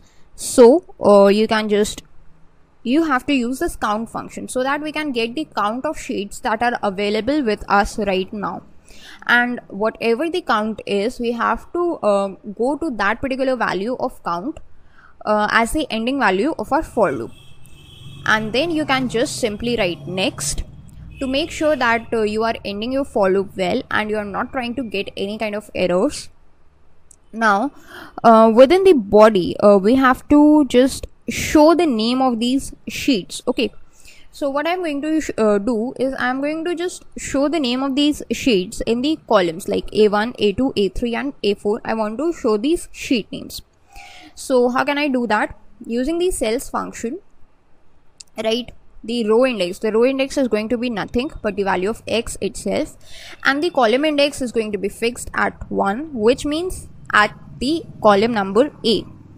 then equals. What I'm going to show what is known as the names of these sheets. So for that, what I'm going to write is this workbook. Now this workbook is mandatory. Then you put a dot and then you write sheets. Now this thing is mandatory. Within the parenthesis, as you can see, as soon as you write parenthesis, it asks for an index. Now the index is nothing but our value of x itself. So write x, close the parenthesis, then put a dot and use this thing called as name, which means at the index of x, whatever sheet is there, we have to print its name. And where will this name go? This name will go at x, 1, which is nothing but A1, A2, A3 and A4 and so on. Okay, so that is our for loop, and let's just execute this using the step into function so that we are able to understand it's working in a better way. Right now the value of x is 1. This is the value that we are going to execute, and you can see as soon as it executes in the cell A1, we got the value as sheet 1. Then it goes to next. The value of x now changes to 2. And now sheet 2 is what we get in the cell A2. Again it goes to next. Sheet 3 is what we get in cell A3. Then sheet 4 is what we get in cell A4, and as soon as it completes, the for loop begins, stops its execution actually, and it comes to end sub, and that's it. That's how it works. That's how you can access all the names of the sheets using the for loop, and you can actually display all these names. Now there were only 4 sheets, so that's why we have got these 4 occupants. If there were multiple sheets, if there were n number of sheets, we would have get the n number of names over in these columns up till n rows. The reason why we are able to do this because of this thing known as this workbook.sheets.count, which helps us to find actually the number of the sheets that we have. And if you just omit this statement, then what you can do is actually declare another variable. Suppose I declared v as integer. In v I just store the same thing, and from from x equals to 1 to v, if I try to execute it in this way, then also I get the same thing. But let's just change the column number to 2 so that you are able to see it. Using F5 I just execute it, and you can see sheet 1 till sheet 4 we have got the values similarly as in the previous example. So that's how you can actually use the for loop. There is one more application actually. Instead of using this, suppose let's just clear all these contents, right click and just click on clear contents. Now instead of using, or instead of actually specifying a particular column number, what do you do is specify the dynamic column number, which means you want x, x to be the cell, which means 1, 1 would be the place where this first value would be displayed, then 2, 2, 3, 3 and 4, 4 in a diagonal fashion. Then you can specify it simply as x, x, and the work would be done. So if you just click on the run button, you can see that the filling of the values is now in a diagonal fashion. That's how you can work with the values in a diagonal fashion using the for loop, that is not specifying the row number and not specifying the column number or the column index as well. So that is all for today's video in the for loop. I hope you all have enjoyed it, and thanks for watching. Hello guys, welcome back. In today's Microsoft Excel VBA video, we are going to look at the different types of loops that are available to us in Microsoft Excel. In the previous few videos, we have already taken a look at the for loop in detail. Now for loop is one of the most popular loops that we have in Microsoft Excel, but this does not mean that it is the only loop that we have got. We have actually the 4 loops in Microsoft Excel, and these are for loop, which we have already studied about. Then we have for each next loop, do while loop, and the do until loop. Now the reason why we have these 4 loops is because all of these 4 loops are different in their syntaxes. They accept different kind of values, but their function is common. That is, they used to iterate over and over and perform the repeated tasks again and again. All of these loops are used to ease out our work. They are used to actually iterate multiple times over the same thing and used whenever we have to do the redundant job. So when we looked at for loop, we know that for the for loop to work, what do we need is the starting and the ending value to be present. So the for loop can only work when we know exactly that how many times we need to execute the loop, what is the starting value of the loop and what is the ending value of the loop. Then only the for loop can work. But this is not always the scenario when we exactly know that how many times we need to execute the loop. So to overcome all of our problems, we have these different types of loops available with us, and these loops are something known as for each next loop, do while loop and do until loop. Now each and every loop has its own features, has its own properties, which we are going to see in today's video. So let us create a new sheet. This is sheet 5, and let us insert a new module, and let's name this module as loop types, so that we are able to understand that what we are going to do with this module or with this macro, that is, we are going to study the different types of loops that we have. So let's create a sub procedure and also name it as loop types, so that this is actually the name of our macro itself, loop types. Open and close the parenthesis and write ends up to make sure that VBA recognizes it as a sub procedure. Now let us first write in the comments that what loop types we have. We have a loop known as for loop. We have already looked at it, so I'm not going to discuss about it. Then we have next loop, which is known as the for each next loop. Then we have something known as the do while loop. And then we have something known as do until loop. So these are the 4 types of loops that are available to us in Visual Basic. Let us start with the for each next loop. So to start with it, let us first look at its syntax. In the for loop, we looked at an example in which we displayed the name of all of the sheets that were available in the current workbook to us. So we are going to look at the same example, but with the help of the for each next loop. So for that purpose, let us just write the for each next loop. So first of all, let me just write this code: dim sht as worksheet, and then I'm going to write this for each loop, each ht as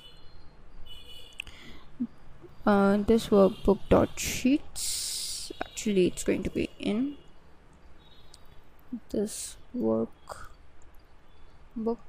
dot sheets, and then you need to write the piece of code which is the name of the sheet. So let's just write this next statement, and here let's just display it in the form of a message box as sht dot name. So this is the piece of code that you need to write, this whole 4 line of code that you need to write for the for each loop to display the name of all the sheets. Now we have taken a message box over here. So let us understand the working of the for each loop. First of all, we have declared a variable named sht as a worksheet variable, which means sht will hold the worksheets as the whole. Okay. Now using the for each loop, we have to write the in keyword. Like in the for loop, we wrote the keyword to. So in the for each loop, we have to write the in keyword.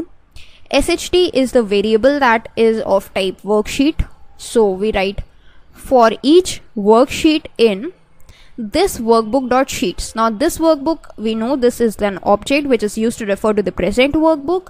When we write dot sheets, which means that it is going to hold the a collection of the sheets that are available in the present workbook. So this is basically, this workbook.sheets basically holds the collection of all the sheets that are available in the current workbook, and all of these sheets would be stored in SHT one by one. That means when the iteration is at number 1, sheet 1 is stored. Then when it executes this statement, which is in the body of the for each next loop, the operation that we require would be performed on the first sheet, that is sht.name. Right now in the first execution, SHT is holding sheet 1, so the name sheet 1 would be shown in the message box. And then when we go to next, then the next sheet from this workbook.sheets, that is sheet 2, would be stored in SHT, and then the execution would be taken place with sheet 2. So that's how the for each next loop works. That is, it does not require any starting or the ending value. The only thing that it requires actually is the sheet itself or the object itself, the collection of the objects, which is nothing but this. And to access that collection, a variable or an iterator of the object type. So whenever you are trying to use the objects, you are advised to use the for each next loop. And let's just look at it by using the step into function.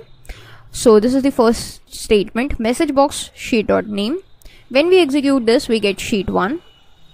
Then we go to next, then the second sheet name, that is sheet 2, then again next, then the third sheet name, that is sheet 3, then again next, then the fourth sheet name, that is sheet 4, again next, and then the fifth sheet name, that is sheet 5. So that's how it works. So you must be wondering that it may only work for the message box, but that's not the case. You can also show it in the form of the cells. How can you do that? For that purpose, you need to declare an integer variable. Suppose I declared him I as integer, and I just initialize I with 1. So in the cells I comma 1, I want to show the sheet name, and once it's been shown, then I want to change the value of I want to increment it by 1. So I equals to I plus 1. This is what I write. Now if I just try to execute it, then what happens is, right now the value of I is 1. So in 1 comma 1 we get sheet.name, sht.name, that is sheet 1. Then the value of I increments by 1, that is it changes to 2. Then the next option, so now 2 comma 1 sheet 2, and so on, 3, 4 and 5. So that's how it works. That's how you can use the for each next loop. You can iterate through it, and that's how it works. So this was all about the for each next loop that you need to understand, and that is all for this video. Also in the next video we are going to cover this do while and the do until loop and understand their working with the help of the examples. So this is all for today's video, and thanks for watching. Hello guys, welcome back. In today's Microsoft Excel VBA video, we are going to see the two different types of loops in Microsoft Excel, and these are known as the do while and the do until loops. So first of all, the question arises is, what is the difference between the do while and the do until loops? The do while loop, as the name suggests, is used to execute or keep on iterating while the condition is true. On the other hand, the do until loop does the same thing, that is, it iterates through the given value until the condition is true. So this is the main difference, that is, it is used to do while the condition is true and until the condition is true. Okay, but what is the difference is how we write these loops, how the syntax of the loops goes. So this is the main thing that you need to understand, and for this purpose we are going to use examples. Okay, so first of all, let us look at the example of the do while loop. Now to look at the example, we have something that we have a small task that we need to do. This is sheet 6, and we have some numbers over here like 50, 67, 54, and all these random numbers is what I have written over here.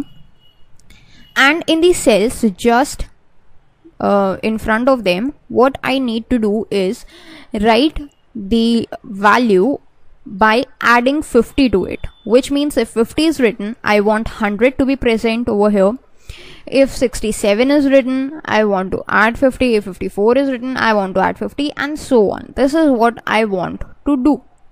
So a simple approach is using a do while loop. Okay, so let's see that how can we work with it. Let us just clear all these piece of code. This was from our previous video in which we learned about the for each loop. So let's write this do while loop. So first of all, for this purpose, what I am going to do is declare an integer like dim I as integer. Okay, and then I'm going to initialize I as 1. Okay, so that is a simple step. You all must have understood it. Then let us begin the do while loop. So write do, put a space, while. This is how you write a do while loop, and then you need to provide with a condition.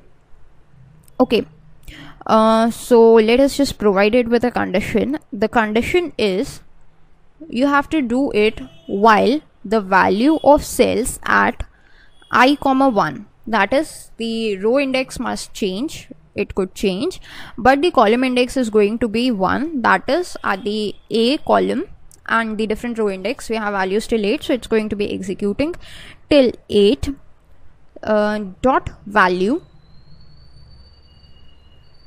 and to write dot value, and then you have to open and close the angular brackets, and then you need to write the double quotes, which means that you have to execute while there is some kind of value present in these cells, which means up till 8, and whenever there is no value present or the value is null, that is in A9, you have to stop the execution.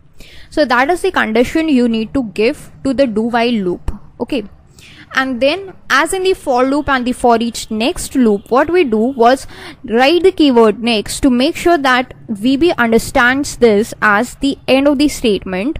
So over here what we are going to write is a keyword known as loop, do while, and when we write the keyword loop, then VB understands that yes, this is the ending body of the loop, and whatever statements we write in between is going to be the body of the loop, which is going to be executed again and again and again. Okay, so here in the column 2, that is in the column B, we want to show something.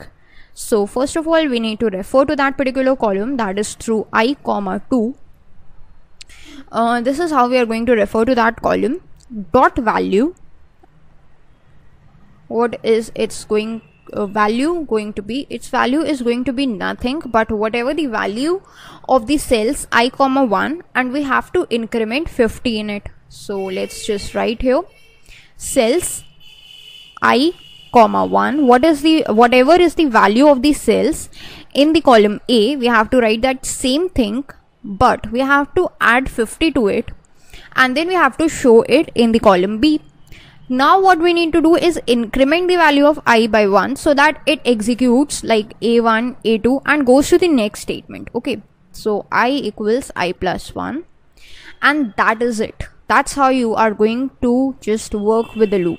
So let us understand its working by using this step into function F8. Right now the value of I is 1, so what would it do is just write 50 plus 50, that's 100, and then it would increment the value of I. Then it executes the loop statement, which means it goes to the next iteration. In the next iteration, it again checks for the value. The value is present in A2, so it would execute it like this. Again goes to loop, again checks for value, again executes the statements again.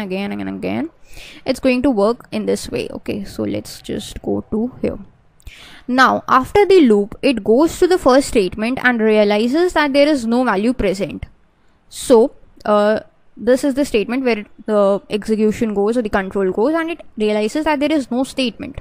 So it does not execute the statements inside the loop and comes out of the loop, that is at the end sub statement, and that is it. That's how the do while loop works. That is, it works while the condition is true, and that's actually the main thing, that is while the condition was true, it was executed. Okay, Now this was the working of the do while loop. Let us look at the working of do until loop as well. Okay, so let's just create a new sheet for this, and let's clear up this piece of code, or just comment it. We can also comment it. Go to edit, comment block.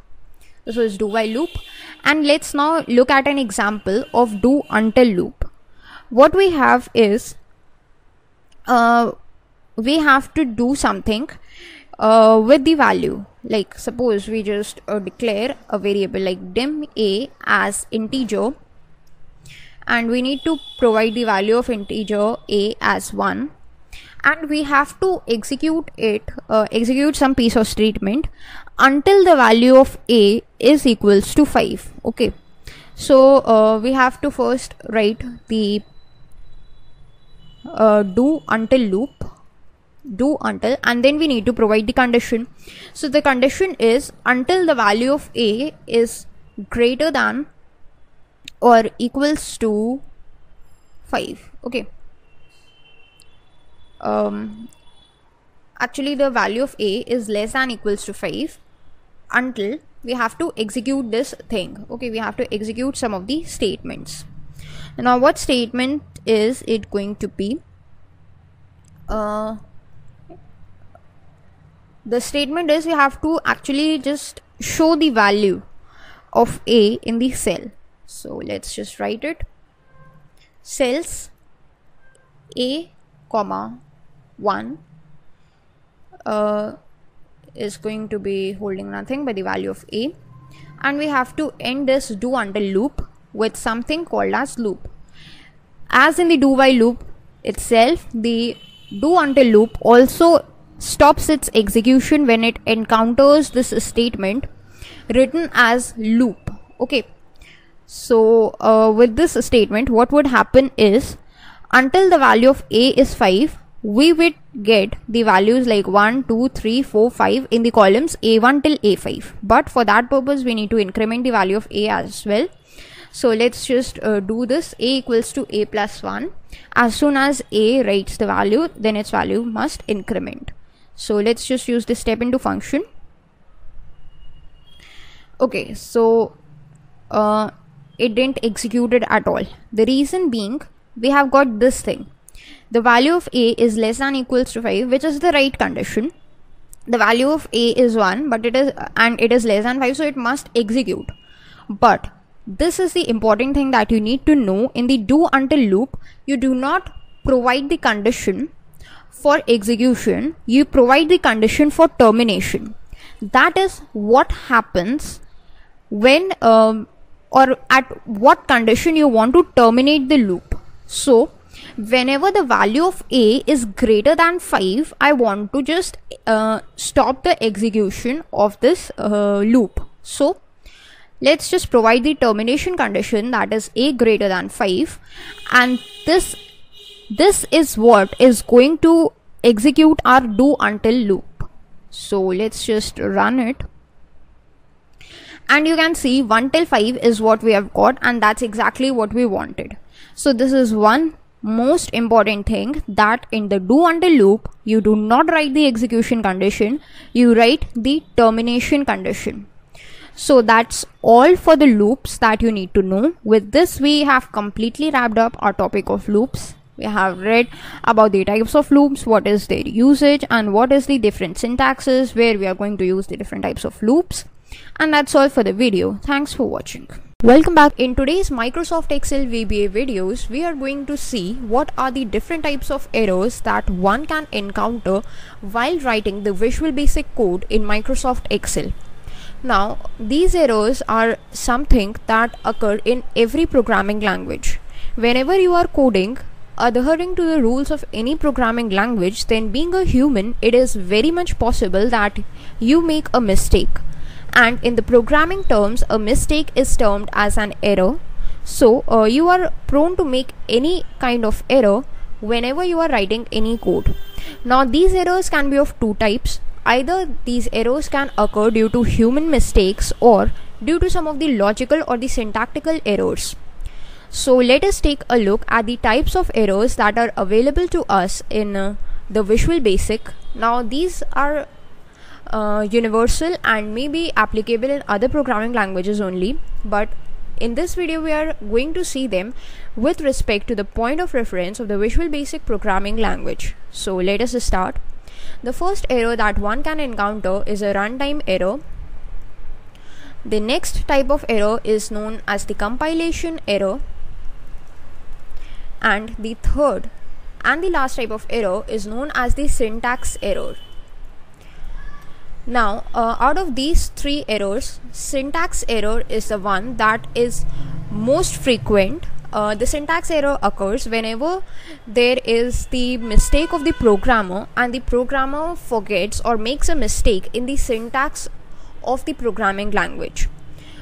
So these errors are basically of one line and can cause the compiler of that particular programming language to confuse itself whenever it is trying to compile that piece of code, because the syntax that the programmer has written is not understood by the compiler. The compilation errors are the ones that occur when the code begins its compilation. It is similar to the syntax error. The major difference is the syntax errors occur only on one line of code, while the compilation errors may occur on multiple lines of code.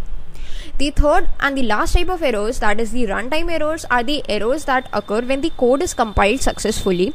That means there is no mistake in the code. The programmer has not done any mistake, has not made any syntactical error or any compilation error, but whatever the logic is written, the logic is not according to the general rules, and the compiler is not able to execute the particular logic, although it's syntactically correct. The examples for a runtime error could be out of range exception and a division by zero errors. So this was all about the errors that you need to understand theoretically, and let's look at them with the help of a practical example. So I'm in my VBA and I'm going to insert a new module, and I'm going to rename it as error types, so that I'm able to understand that what is this module going to hold. And let's just create a new sub procedure that's also going to be named as error types, and this is how Visual Basic recognizes that yes, it is a sub procedure, and it would create a macro with the name error type, so that whenever I try to run that macro, I would be able to do that. So first of all, let us understand about the syntax errors, because these are the simplest errors and are the ones that occur more frequently. So suppose I just declare a variable in Visual Basic. So I know to declare a variable I have to use a dim statement, and with the dim keyword I have to provide it with a variable name. So the variable name that I provide over here is I write I. This means that I am declaring a variable as I, but I have not specified its data type, which means that I could be of any data type right now, but if I want to specify its data type, I have to write the keyword as, which we already know. Then I have to specify the data type. Suppose for example I forget to write this data type and I simply press enter. Then as soon as I do that, the compiler recognizes it automatically that this is an error, because I have not specified any kind of the data type for this particular variable. So the compiler instantly gives me an error, and this is what is known as the compile error. But since this error is occurring only on a single line, so we can refer to it as a syntactical error in this particular case. So I click on OK, and then I specify the data type, such as I want I as an integer, so I have specified I as an integer. Another example of the syntax error is, suppose right now I is an integer and I try to access a string value in I. So I write ABCD without the double quotes, and now I want to print this, or I want to store the value of I in a cell known as B3. I want to store the value of I. So this is my code. I have written this code, and let's run it using F5. Nothing happens. I'm running it. Just click over here. I'm running it, but nothing happens. I'm not getting any output in B3. The reason being, compiler or the Visual Basic compiler actually is not able to recognize this as a valid code. So if I just try to keep it in double quotes and then I try to run it, then what happens is I again get an error, but this type of error is a different error. This type of error is a runtime error. I get an error code on this, which is a runtime error, which I will try to explain later. But many a times when any kind of error occurs, we do not get any message from the compiler itself. That is because usually in the syntax error this happens, that we do not get any message. So that is a syntax error. Okay. Now this was the example of the syntax error. Let us just comment out all this piece of statements. The next type of errors that we are going to look at is a compilation error. So the second type of error is a compilation error. Now when a compilation error occurs, the compilation error also occurs in the similar case of the syntax error. That is whenever there is any kind of a problem in the syntax, or whenever the mistake is of the programmer himself. So whenever this type of error spans through multiple lines instead of a single line, then the error we get is known as the compilation error. So let us take an example. Suppose we are going to write a for loop. Then what happens is, I declare a variable like dim I as integer, and then I use a for loop with I equals 1 to 10, and I want to show this value in cell I comma 2, that is in the B column from B1 to B10. I want to show the value of I itself. So this is my loop, and I try to run this. Okay, I have written this code and I try to run this. Then I get a compilation error, that 2 with a message that for without next. And the reason why I have got this error, because I have made a syntactical mistake. We all know that whenever we are writing a for loop, it is mandatory to use the keyword next, because that is what Visual Basic understands. If we just write this thing, we omit the next statement, then Visual Basic does not recognizes this as a valid statement and gives us an error in the form of a compilation error. The reason why this error is not occurring instantaneously, because it is not a syntactical error, it is a compilation error.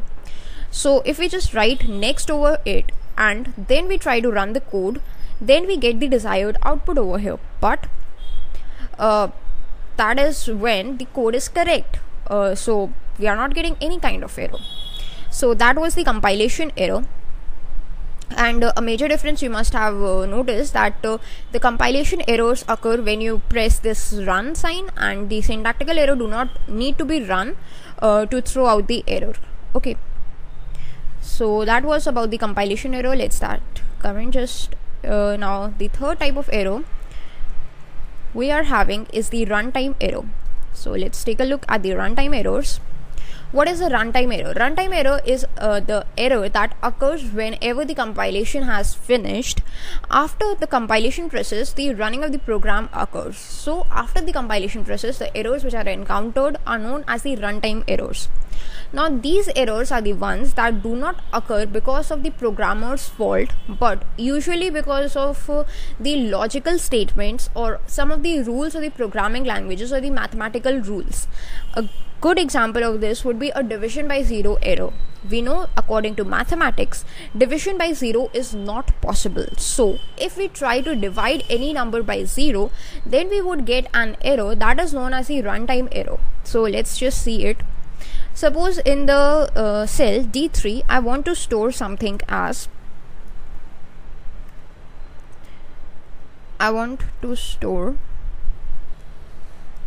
something as 12 divided by 0. This is what I want to store. So it is a perfectly correct statement. I want to store the quotient of 12 divided by 0. If I try to run it, I will get this code, runtime error with a error code as 11, and the message that I get is division by 0, telling to me that I cannot divide any number by 0. Now this is not the mistake of the programmer.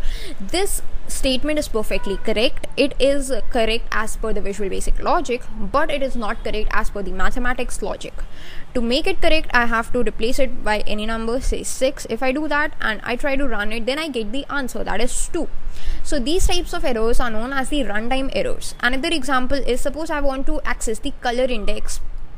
Suppose in the cell, say I use the range function on the cell D3, and on this cell I want to use the color index to color its interiors. Okay, dot color index, and I know its limit is still 56, but if I try to write 58 over here, then what happens is I again get an error, that is a runtime error with an error code 9, that subscript is out of range. Again, that is a perfectly valid Visual Basic statement, but again I'm getting an error because the range that I have provided is out of the valid range, that is from 1 to 56. That's why I'm getting this error.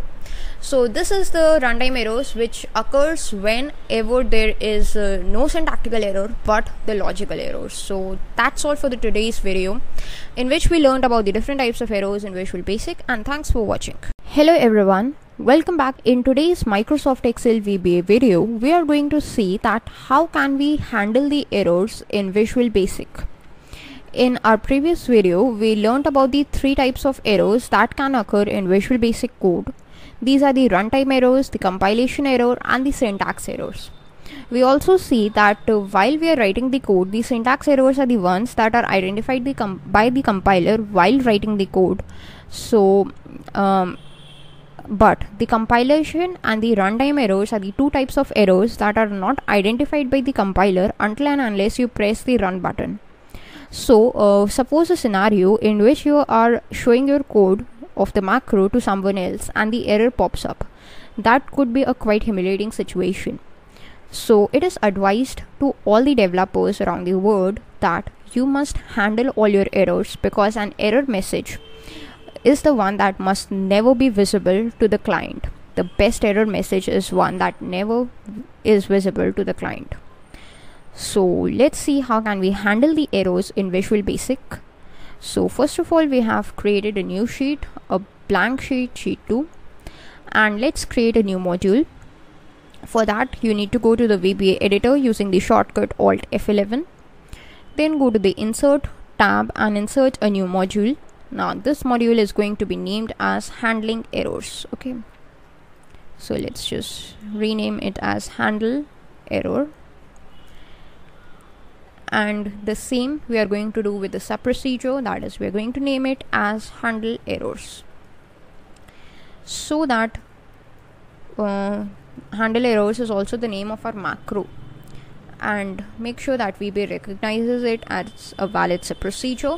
The policy for that is it automatically adds end sub in the end. Okay, now what we are going to do is just write some piece of code. So now we know that the compilation and the runtime errors are the ones that needs to be handled, because syntactical errors would be recognized just as we are typing it by the compiler. So first of all, we are going to take our focus into the runtime error. A general example of a runtime error is a division by zero error, which we have already seen in the previous video. So we are going to show you to handle this division by zero error only. Now I'm going to show you only one example, but remember one thing, that you can handle all types of errors using the same technique. Okay, so let's start. Let us write a few statements. Suppose I'm writing some of the mathematical statements whose results would be shown in the corresponding cells. In A1 I want this result, in A2 I want this result, and in A3 I want this result as actually I want it in A3. 9 divided by 0, which is what is going to throw an error. And let's just write some statements after it so that we know what happens automatically. So these are the 4 mathematical statements that we want to execute. If we just run it, then what happens is we get 2 statements, and on the third statement we get this runtime error, that is division by 0. So this is an error message which we are shown, but we do not want that. We do not want any error message to be shown to us. So in that case, what can we do is, let's just clear up these contents. We can write a set of statements or a set of keywords as a statement to handle this particular error. Now what statement do we have? The first keyword that we need to write is on, and the second is error. This set of keywords tell Visual Basic that whenever an error occurs in the given set of statements, then. So this is a command, and whatever you write after it would direct the Visual Basic to an action. So whenever an error occurs, Visual Basic jumps back to this on error statement Okay, so on error statement is where Visual Basic jumps back, and after this on error, it is given two options. That is, there are two ways of handling an error. One is the resume statement and the other one is the go to statement. Okay, so what do I want to do is, first of all, I'm going to show you the use of the resume statement. So just put a space and then we can write resume. After this, you have to write that what it should resume with. Should it resume with the next statement? Should it resume with the previous statement, or what? So a general example would be to resume with the next statement. That is, whenever we write this line on error resume next, what happens is Visual Basic will ignore the statement that is giving the error and will continue its execution up till the last line, and will complete its execution completely ignoring the statement which is throwing an error. So that is what this statement tells Visual Basic to do. So let's see its example. By using the step into function this time, on error resume next is what it gets. The A1 has no error, its result is displayed. A2 no error, A3 there is an error, 9 divided by 0 is an error. But because of this statement on error resume next, Visual Basic does nothing. That is, it does not shows any error message to us and continues its execution with the next statement, that is A4 statement 8 minus 2. So if we just try to execute it, then it is executed perfectly well and the sub procedure is exited as well. So that what happens when we use the resume next statement. So this was the one method through which you can actually handle the errors in Visual Basic. So let us take a look at the other method, and that other method is, let us just comment this all out. Now what we are going to do is take a look at another runtime error, that is out of the range exception. Okay, so suppose I have the cell as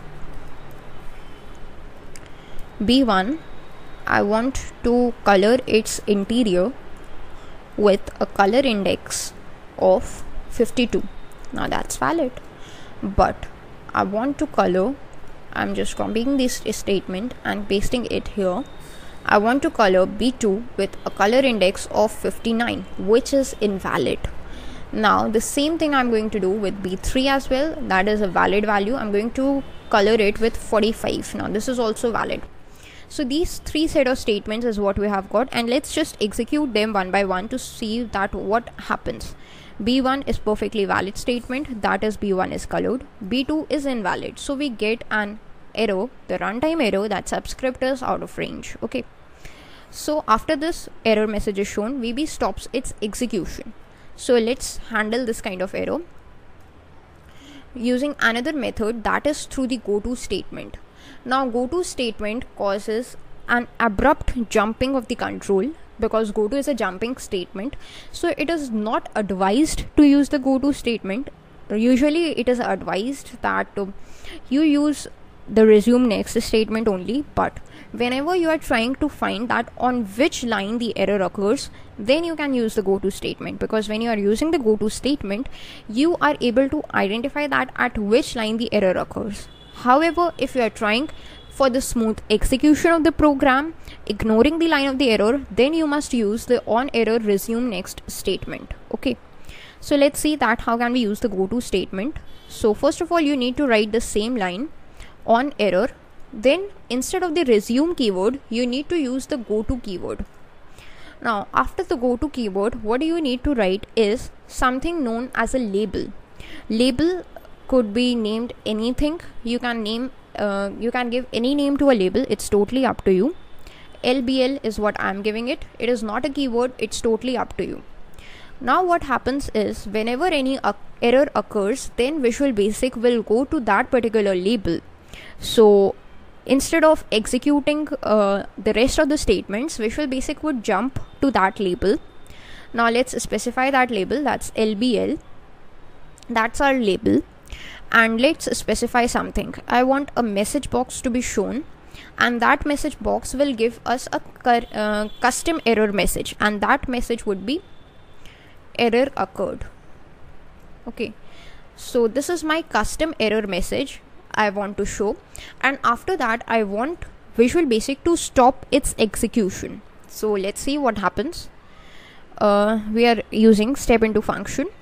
C1 would get the color, C2 the error occurs, and then the Visual Basic control automatically jumps to this statement, and I get a message box that some error has occurred, and then I go to end sub, which means the rest of the statements are never executed. So I'm able to identify that at which line the error occurs using the go to statement. Okay, suppose no error occurs. Suppose I get here as 53 and no error occurs. Then in that case, what happens?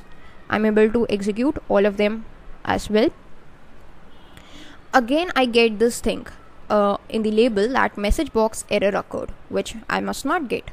So to handle that, we have to write a statement as done, and in this done I need to write exit sub, which means when no error occurs, the control needs to exit the sub procedure through exit sub. If I try to run it again, then this exit sub happens and I do not get to see that error message in the case no error occurs. So that's how you can handle the errors in Visual Basic. Thanks for watching. Hello everyone, welcome back to the YouTube channel Programming Knowledge. In today's Microsoft Excel VBA video, we are going to see that what is the process of debugging the Visual Basic code in Microsoft Excel. What is debugging? That is the first question that must come into your mind, and the answer is debugging is the process through which the developer who has written the code takes a look at the code or checks the code and tries to remove any kind of bugs or errors which may lead to the wrong execution of the program. Debugging is the removal of bugs or the removal of errors by the developer himself. To make this process easier, there are many of the debugging tools that are available in some programming languages. In the same spirit, Visual Basic also provides its developers with some of the debugging tools, which we are going to take a look at just now. So let us start with our video. Let us create a new module in the Microsoft Visual Basic for the Applications editor, that is the VBA editor. For that, we need to go to the insert and select a new module. Let us rename this module to anything that we like. So I'm renaming it as debugger.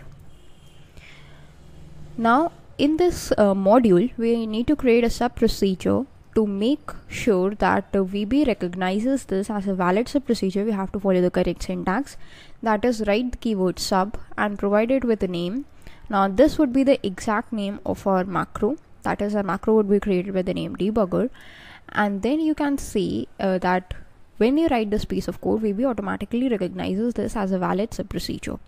Now whatever code we write in it would be executed whenever we try to execute the macro by the name debugger.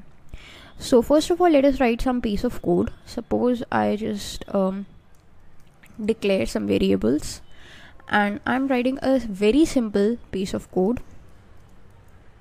This is just for an example to make you help to understand that how the debugger works in Visual Basic. So I have declared 3 variables. All 3 of them are integers, which means the default value they would be holding would be 0. Now let us run a for loop.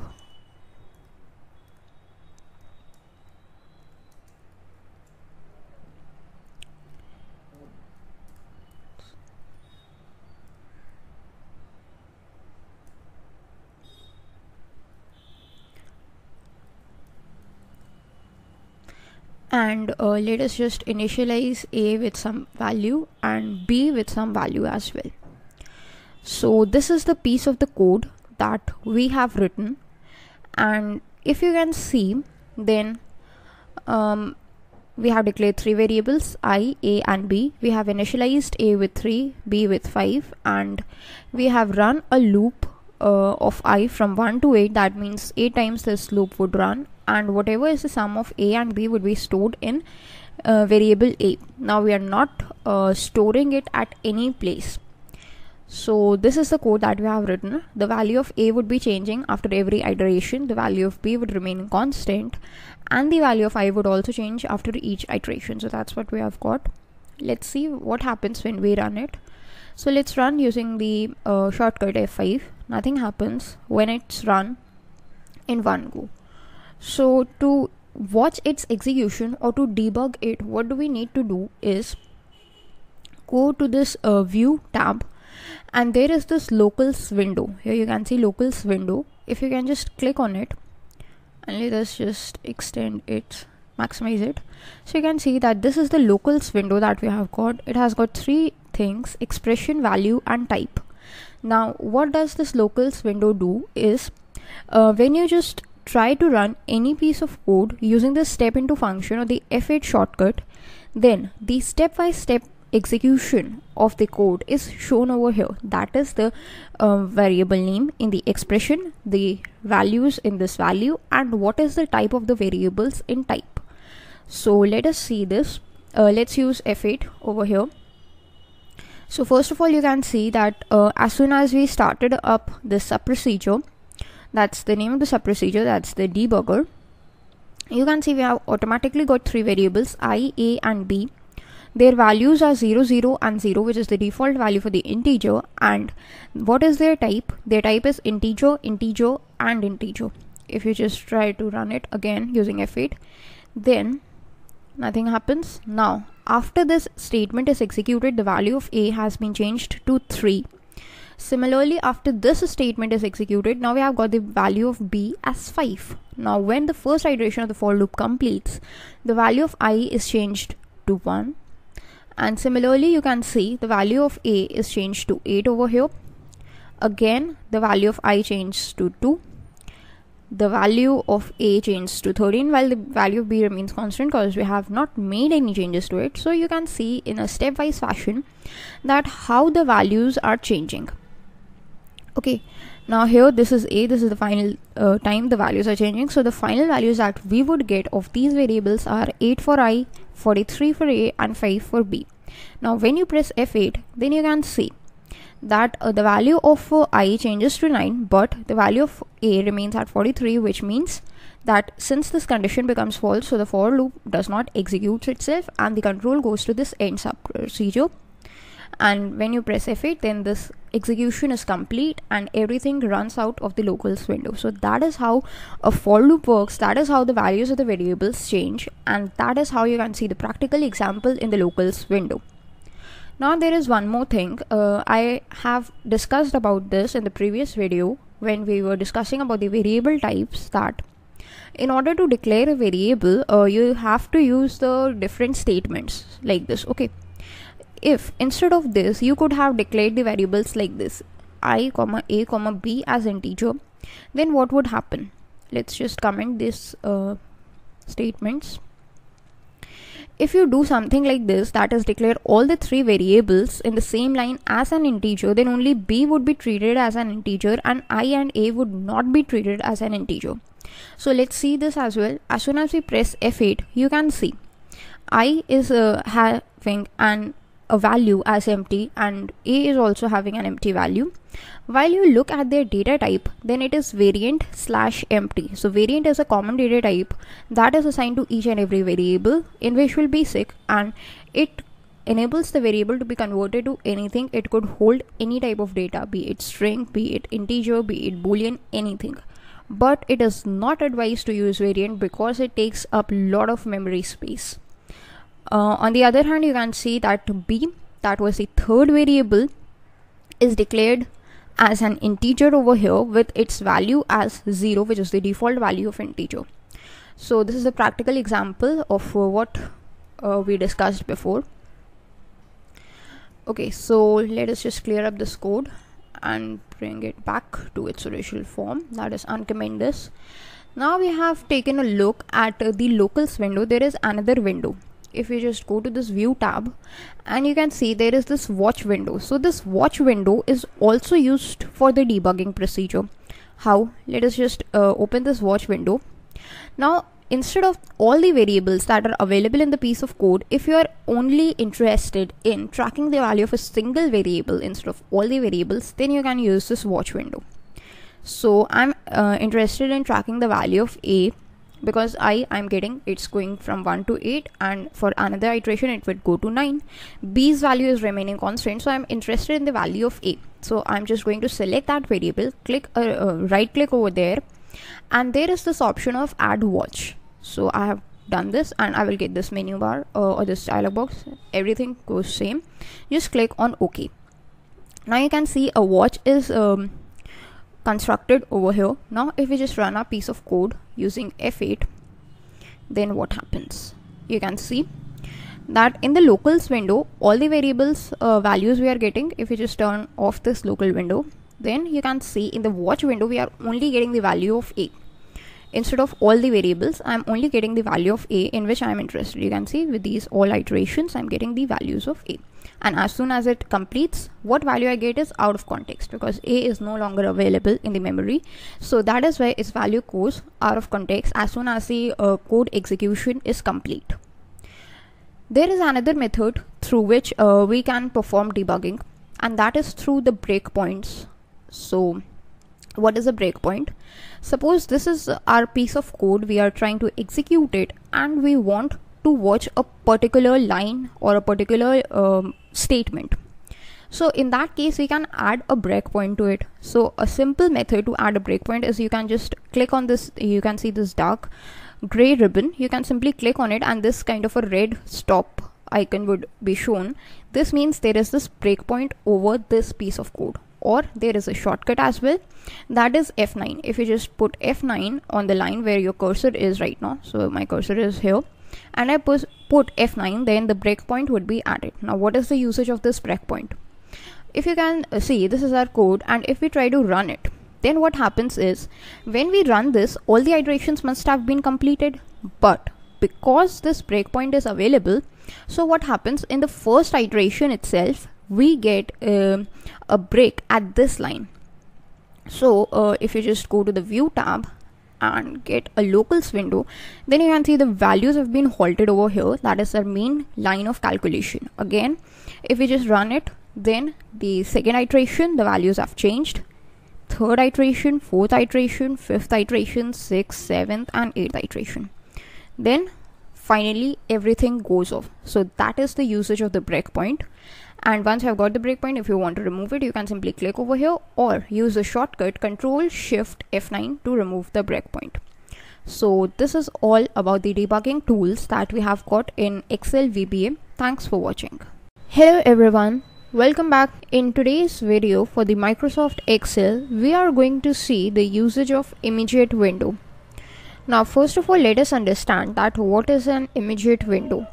As the name suggests, immediate window is a window that is used to display the output to us immediately.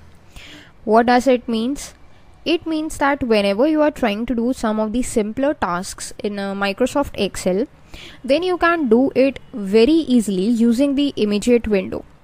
Otherwise, if you want to do anything, you need to go to the insert tab and insert a new module. Then you got to rename this module to something such as tasks. And then in this tasks, you have to create a sub procedure like say tasks, and then in this tasks you got to write the code. But what if you are going to do a very simple task such as you want to find out that whether a number is greater than another number or not, or simple calculations like you want to find out the count of sheets or you want to change the name of the sheets, then these simple calculations could be done very easily using the immediate window. The advantage is that you do not need to write the whole sub procedure, you do not need to insert a module, and you would be able to perform those tasks immediately without creating any additional macros. Okay, so this is the advantage of immediate window, and let us now see what is its usage and how can we use it. So first of all, what you got to do is make sure that your VBA is in front of you. To get that, you can go to the developer tab and click on Visual Basic from here, or you can simply use the shortcut Alt F11, and then you will be able to see your VBA editor in front of you. Now once your VBA editor is open, you can see that there is no immediate window over here, so you have to make sure that it is visible to you. For that purpose, you can go to the view tab or the view menu bar, and here you will find this thing called as immediate window. You can click from here and the immediate window would be visible at once. Or you can use a shortcut as well. Once in your VBA, you can use the shortcut Ctrl G, and when you do that, your immediate window would be visible to you. Now once your immediate window is visible, you can use two types of statements or add two types of statements in an immediate window. Now what are these statements? These statements are actually you can either get the value of something or set the value. So these are the getting statements and the setting statements. For example, if you want to find a simple answer to a question, like you want to find if 10 is greater than 8, so that is a simple logical operation that you want to perform. That means you want to get the output that whether it is true or false. So this is a get statement. So how do you write get statement in immediate window? You have to first use a question mark.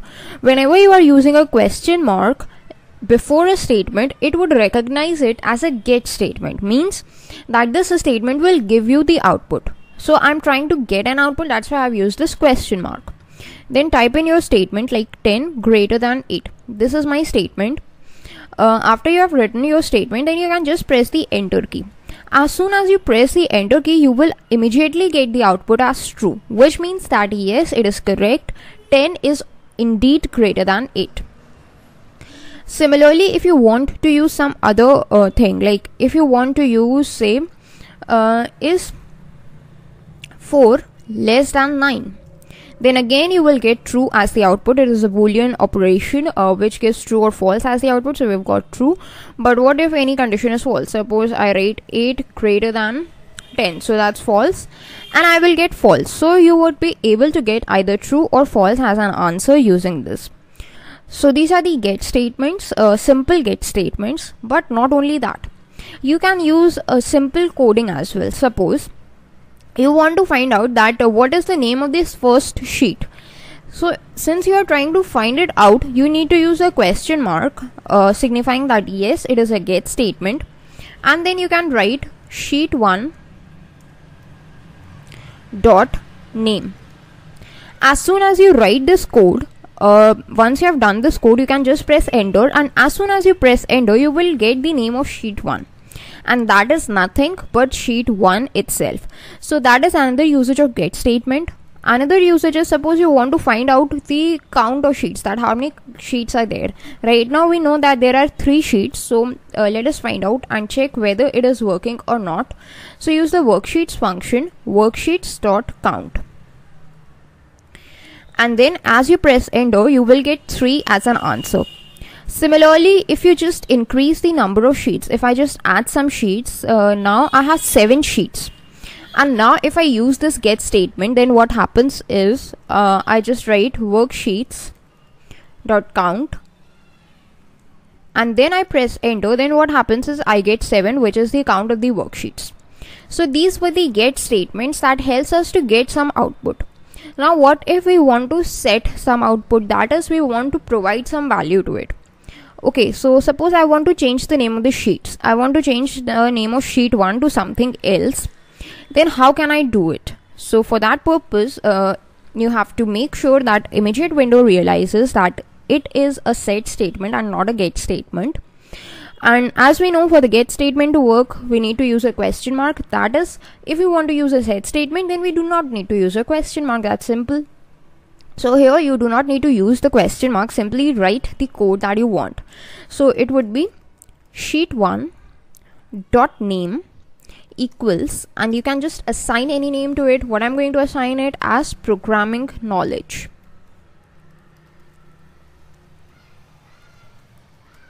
Like this, and once you press enter, then you can see you have got no output over here. But what was your goal? Your goal was to make sure that the name of sheet 1 here changes to programming knowledge, and that's exactly what happened. You have got your sheet 1 renamed to programming knowledge.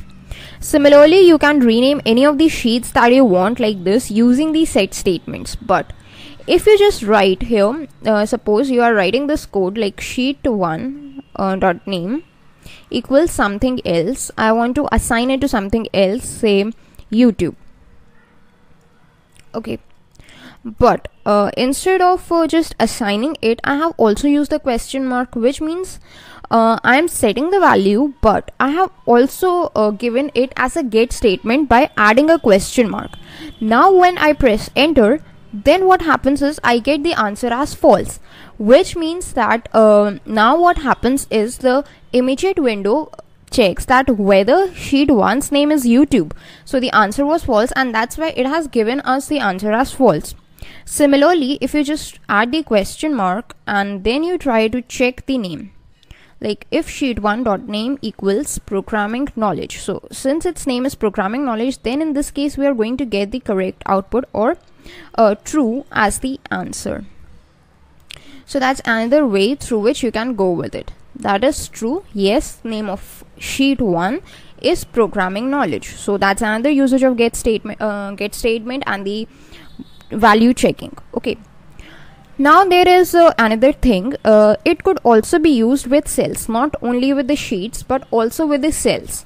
Suppose you want to just change the value of any cell. We are currently in sheet 4 and I want to change the value of any cell. So let's just use this range function. I want to change the value of cell A4 as a some number. I want to write 80. Okay, so this is what I want to do. I want to change the value of cell number A4 to 80.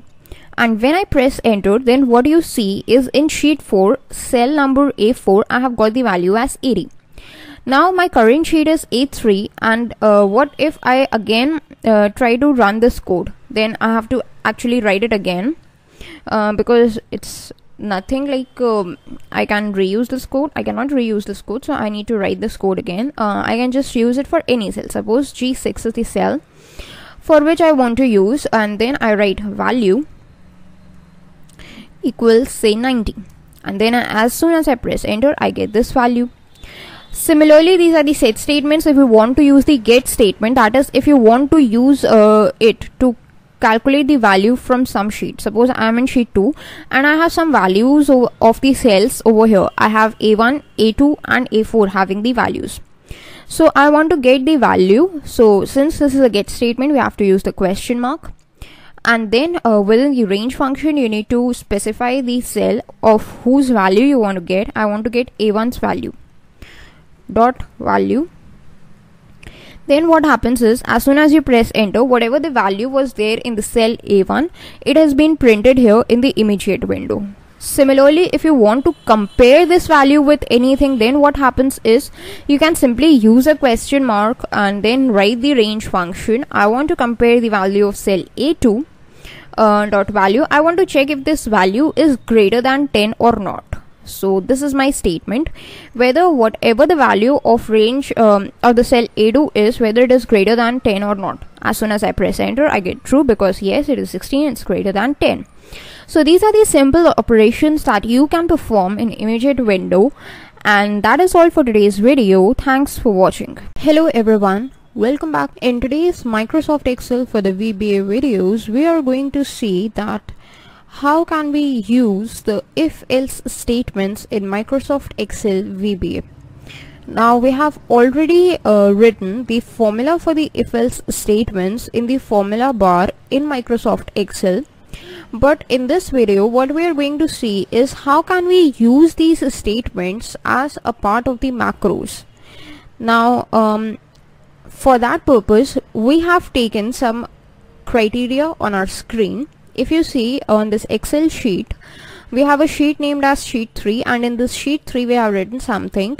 We have got some scores that are that is around 10 scores, and we have to calculate the result based on these scores. So we have to calculate these scores based upon this criteria. We have given this criteria, that is if the scores are less than 30, then we have to give the result as fail.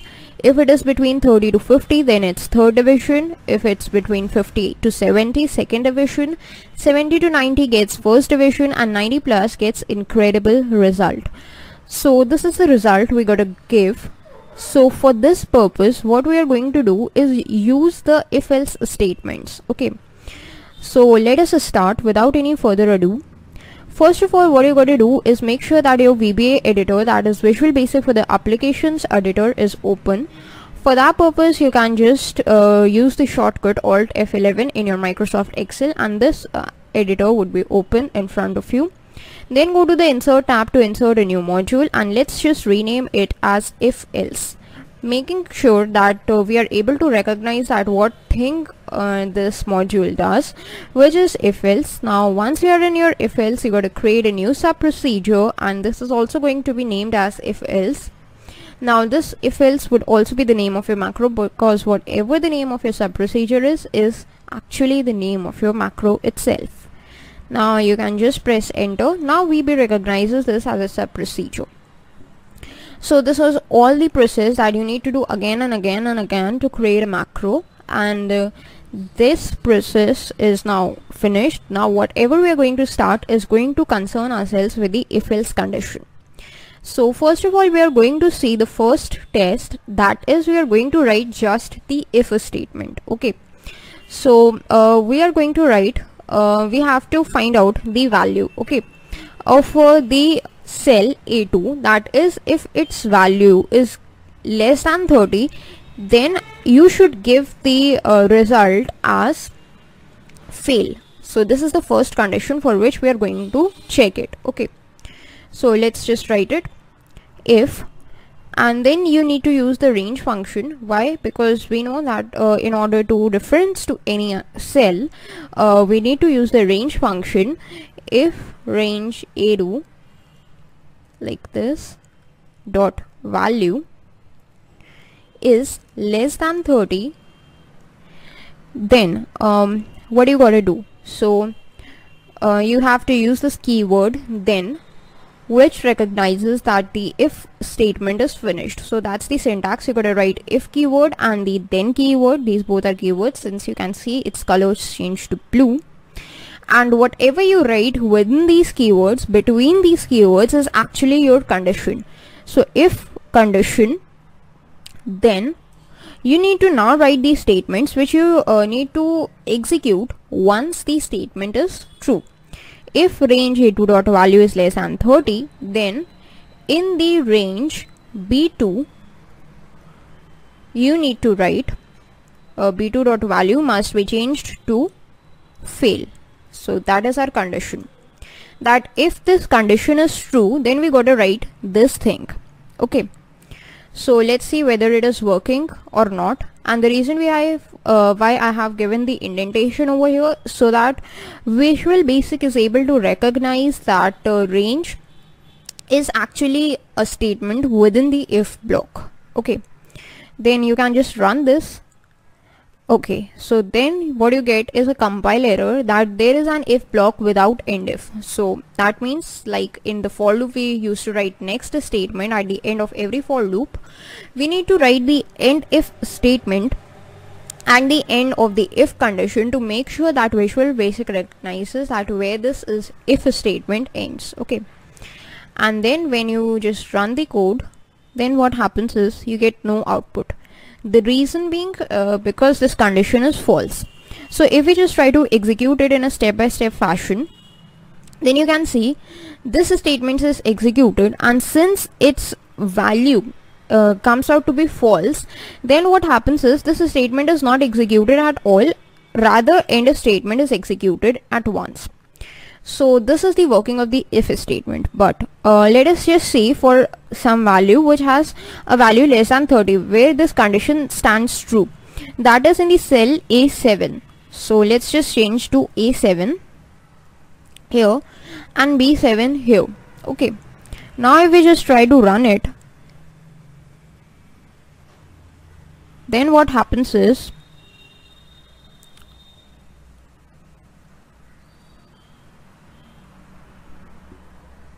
okay, we need to just use it in double quotes.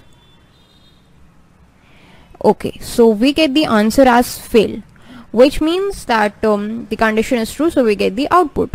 Similarly, if we just use it for A5, then also the condition is true. So A5 and B5, and then we try to run, then again this condition is true. Now we have seen that what happens with only the if statement, that is whether the condition is true.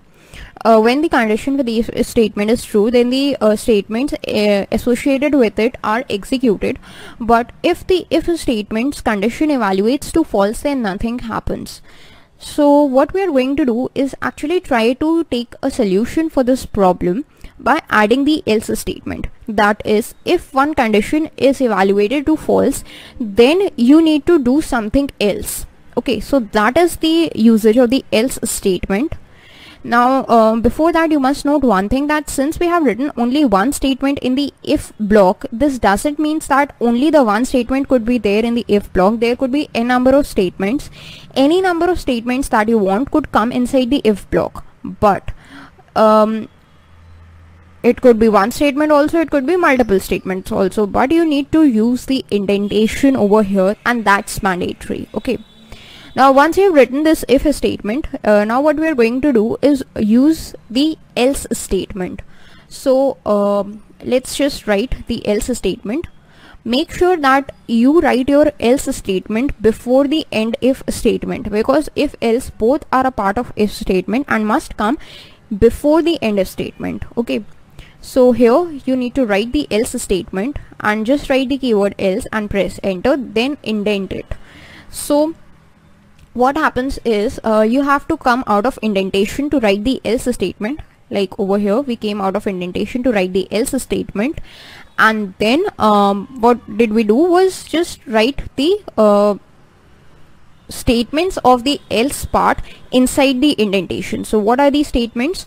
We need to write range, that is we are going to check actually the value of A2 again.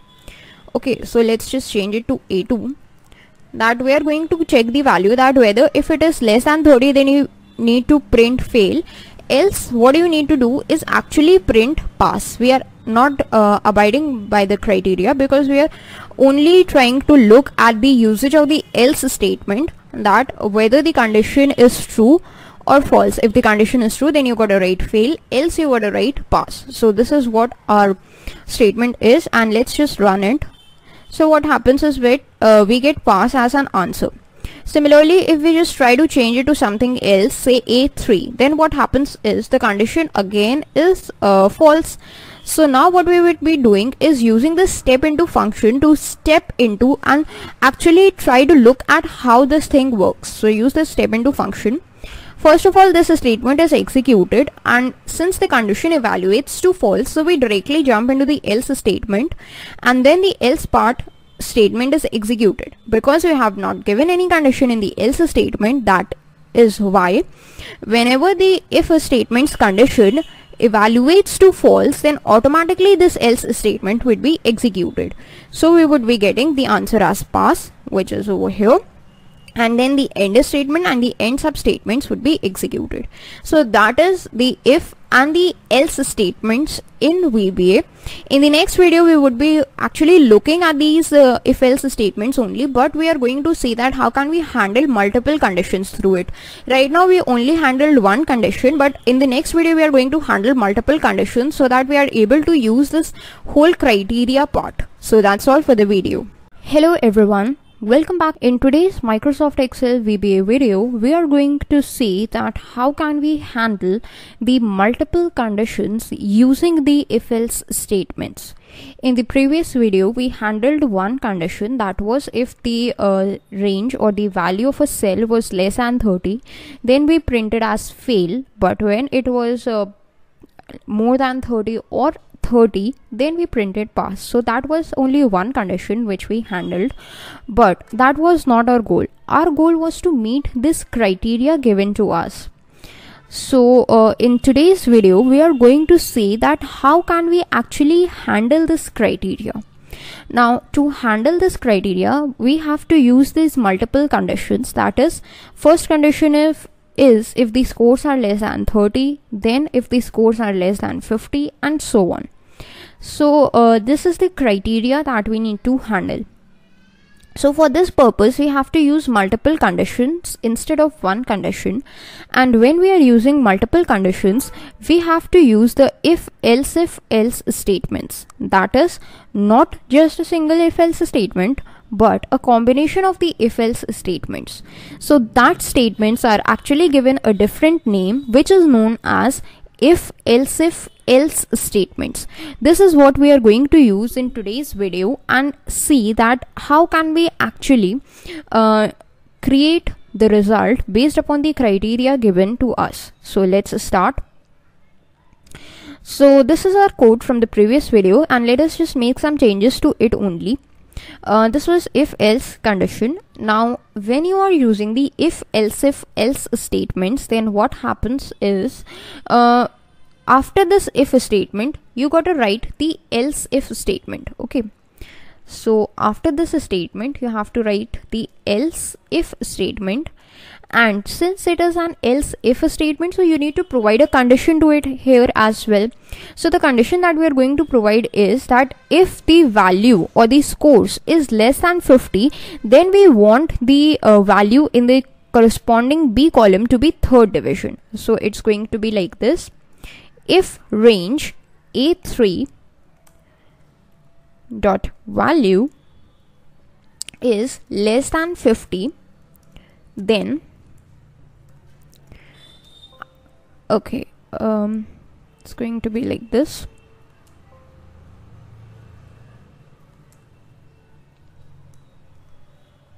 Okay, then what we want is the value of range B3. I'm just going to copy this from here and paste it here.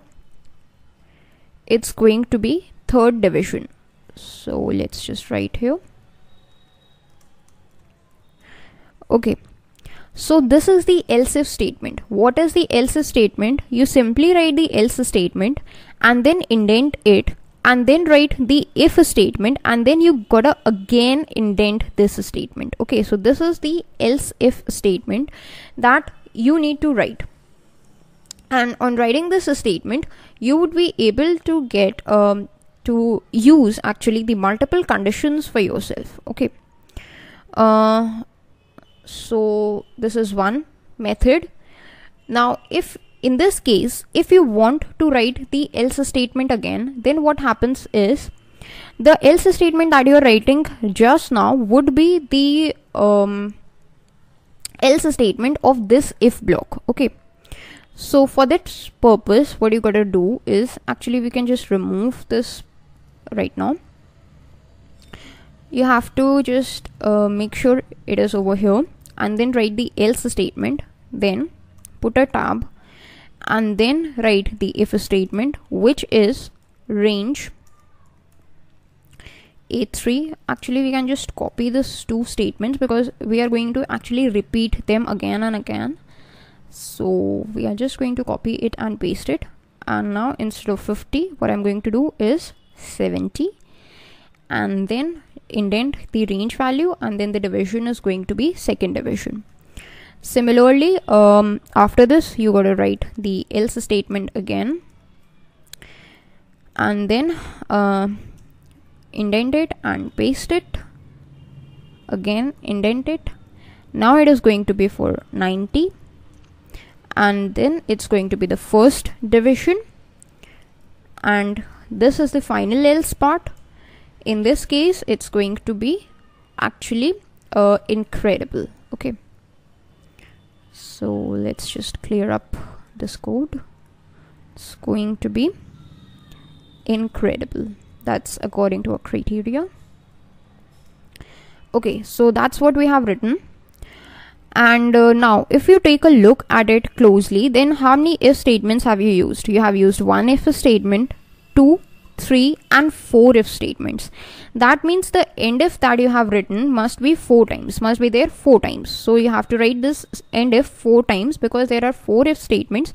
So you got to end the if 4 times itself. Okay, so just copy paste it and indent it as well to make sure that your code is well read.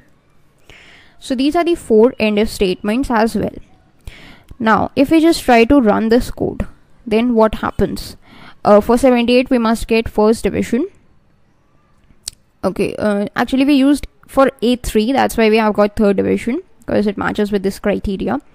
But if instead of A3 we just try to use say A2, so we have to actually change it for every place over here. Okay, like this, and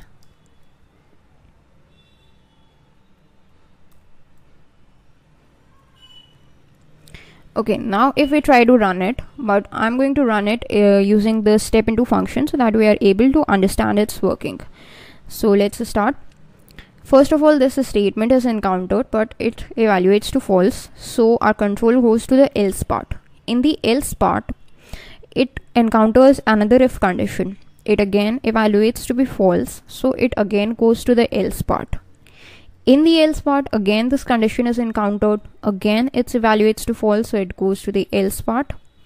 Again in the else part there is another if condition encountered, so it tries to execute it, but again it executes to be false. So actually this condition is true, that yes, 78 is less than 90. So this statement, that is range b2.value is first division, would be executed. So if we again press F8, then we get the result as first division over here. And after this end if statement is encountered. This, and this. These 4 end if statements are encountered, and finally the end sub is encountered. So that is how the working of the else, if else statements is done. But these if else statements are actually nested statements. Okay, this is an example of nested statements. Now what are the nested statements? The statements that are associated with one another. That is, there is a container statement. If this is a container statement, then this is a containing statement, means this statement is inside this statement. So these are known as the nested if statements. This is one way of executing it. However, if you want to skip the nested if else statements, then what you can do is simply just write the else if without any kind of space over here. So what happens when you do that is like this. Okay, you can simply write it like this.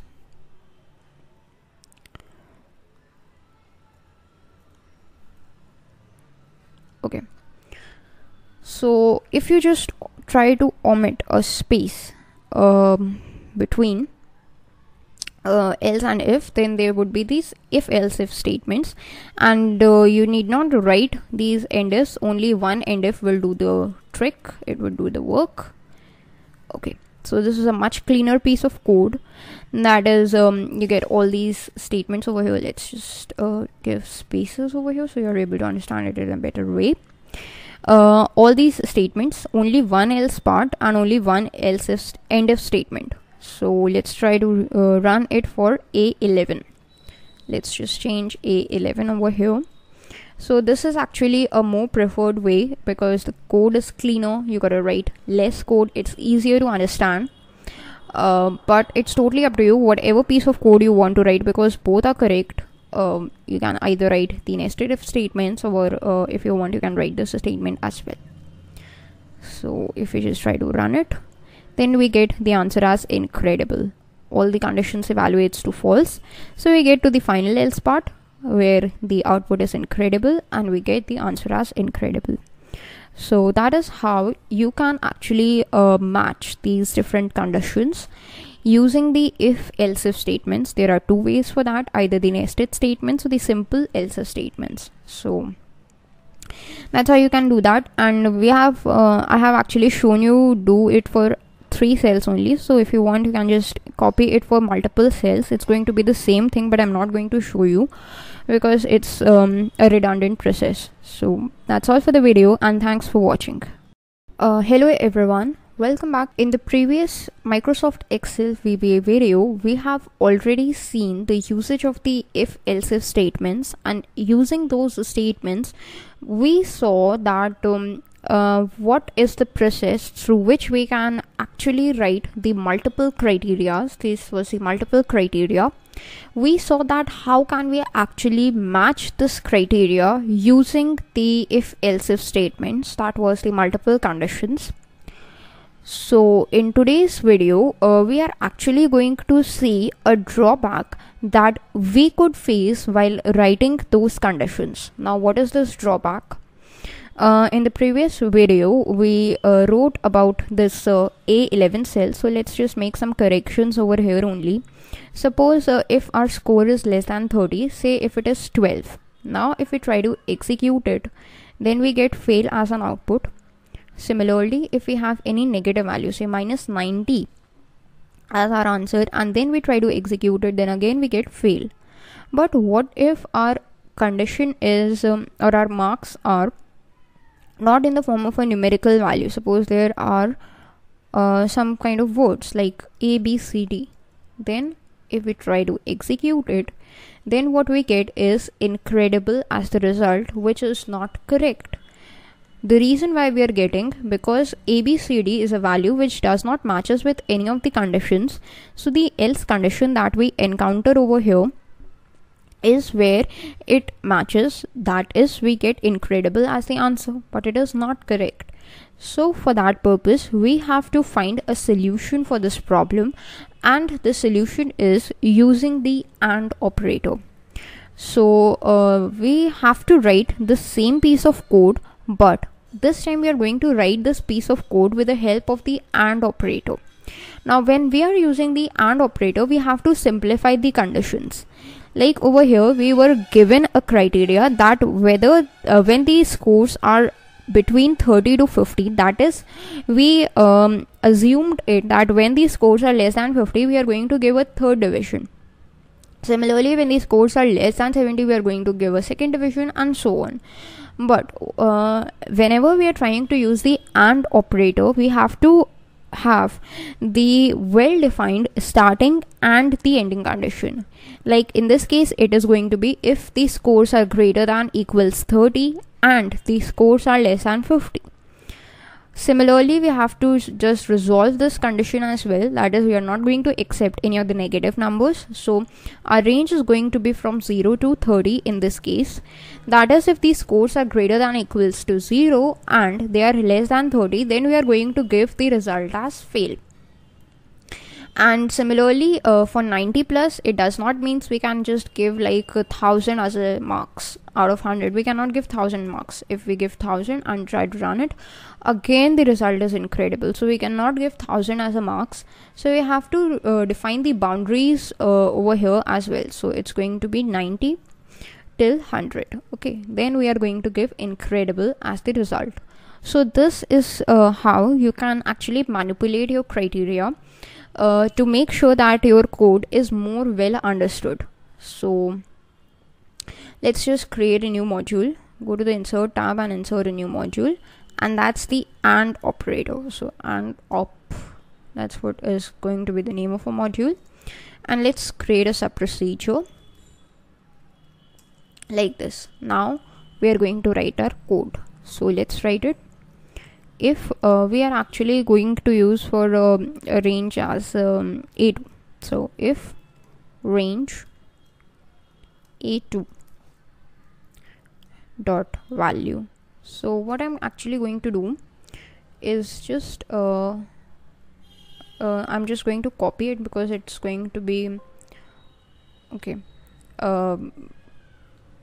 repeated again and again. So if range A2 dot value is greater than equals to 0, and you got to write the AND operator, that is A and D, and again range A2 dot value is less than 30, then what do you need to do? Then in that case, you need to write the value of range B2 dot value. This value is going to be what? Fail, since it's a string, so you need to write it in double quotes. Then what you need to do is specify the else if condition. else if without a space, okay, so that you are able to use it as else if statement instead of the nested statements. Range A2 dot value is greater than equals to 30 and range A2 dot value is less than 50, then again you need to nest it or indent it basically, and then write range B2 dot value. In that case, what is the value going to be? It is going to be third division. So that's how you are going to repeat it again and again. So what you can do is actually just copy this else if statement and just paste it over here. So this is going to be if it is greater than equals 50 and it is less than 70, then we are going to provide it with second division, and again you can just paste it like here. If it is going to be greater than equal to 70 and it's going to be less than 90, then it is going to be the first division. And now again we need to write the else statement because we have a condition. If it is greater than equals 90 and less than 100, less than equals to 100, because it is possible that people can get 100 marks as well. So in this case we are going to write incredible. Now if this all criteria is defined, then we are going to write this, but it is possible that none of this criteria is met. That is, if you are getting an invalid output, a negative number or a number greater than 100, or even a not a number value, okay, then in that case we need to specify the else statement as well. That is so that we are able to get a clear error message if none of the conditions are met. So in this case we are going to show the error message in a message box, and that's going to show us that invalid score, please check within 0 to 100 range. Okay, so this is an error message that is shown whenever you are getting an invalid input from the user. That is, if the number is less than 0, if it is greater than 1000, or if it is not a number, if it is a string value or something else. And then you can simply end the if statement. So that's how you can work with it. And let's see, right now we have written for A2, right? So it's 78, so let's just change it with we are going to check with every value. So first of all, let's change it to 13 and try to run it. Okay, just a second. Okay, now we try to run it. We get fail as the output, which is perfectly fine. Now let's just increase it to say 45. Now what we get is third division, correct. Now let's change it to 56. Then what do we get here? Is a second division, perfectly fine. Then 89. With 89, what do we get? Here is, okay, sorry. With 89 we get first division, that's correct. 99. With 99, what do we get here is incredible. Now let's provide it with invalid output. Say let's provide it with minus 80. Then what do we get? Invalid score, please check within 0 to 100 range. So whenever I get this error message, I remember that okay, it might be incorrect, so I go to check there and I can remove this error. So suppose I want to write 80 as the marks, so then I write 80 whenever I get this error message, and then I get the correct result. Similarly, if the number is greater than 100, say if it is 101, then also I get the error message, that's correct. And similarly, if it is of any other type, say if it is of text type, then also I get this error, which is that yes, I cannot recognize, Microsoft Excel cannot recognize it as a valid number. So that's how your code should be to make sure that it matches each and every criteria. And The reason why we are doing this, because whenever there is thousands of data, then it is prone to give you some error, and that's why we have done this. So that's all for the video. Thanks for watching. Hello everyone, welcome back. In today's Microsoft Excel VBA video, we are going to see that what is a select case statement and what is its usage in Microsoft Excel VBA. Now the first question is, what is a select case statement? So a simple answer for it is a replacement for the if-else statements. In the previous video we saw these if-else statements in which there was a bunch of conditions given to us, and according to that we wrote this much piece of code to execute those conditions. But with the help of the select case statements, this code could be drastically reduced. So that is the usage of the select case statement. It does the same work as the if-else statements, and it does the same work in a very few lines of code. So in this video we are going to see each and everything about the select case statement, what is its syntax, what is its usage, and everything with the help of an example. So the example that we have taken up is very simple. We are going to ask the user to input a number, and on the basis of that number we are going to give the corresponding month name, which means the user is bound to enter the numbers between 1 to 12, and on the basis of the numbers entered we are going to give an output. Like if the user has entered 4, we will give April as the output. If it has entered 7, we would give July as the output, and so on. So this is what we have taken up in mind, and this is exactly what we are going to do with the help of the select case statements. So let's start. On the left side of your screens you can see that there is this Excel sheet open. Currently we are in sheet 4, and we are going to make some changes to it. So what I'm going to do is actually create a kind of a table in which there is a column called number, and the other column is titled as month name. I want the user to enter the number in the cell number B3, and in the corresponding cell, that is in cell C3, I want to display the month name. So let's just change it into a table. Just select these 4 cells and press Ctrl T, and actually make sure that you check on this My Table Has Headers column and click on OK. And then in the design tab, go to table style options and make sure that you uncheck this filter button. So this is the table that I have got, and if you want you can just go to the home tab to apply the borders to this table. So this is the appearance that I like. You can change its appearance, but that's not our point of concern right now. So let's begin with our coding part. So for this purpose what we are going to do is come back to our VBA editor. If you are not able to see that on your screen, you can go to your Excel sheet and press Alt F11 from your keyboard, and that would bring up this VBA editor.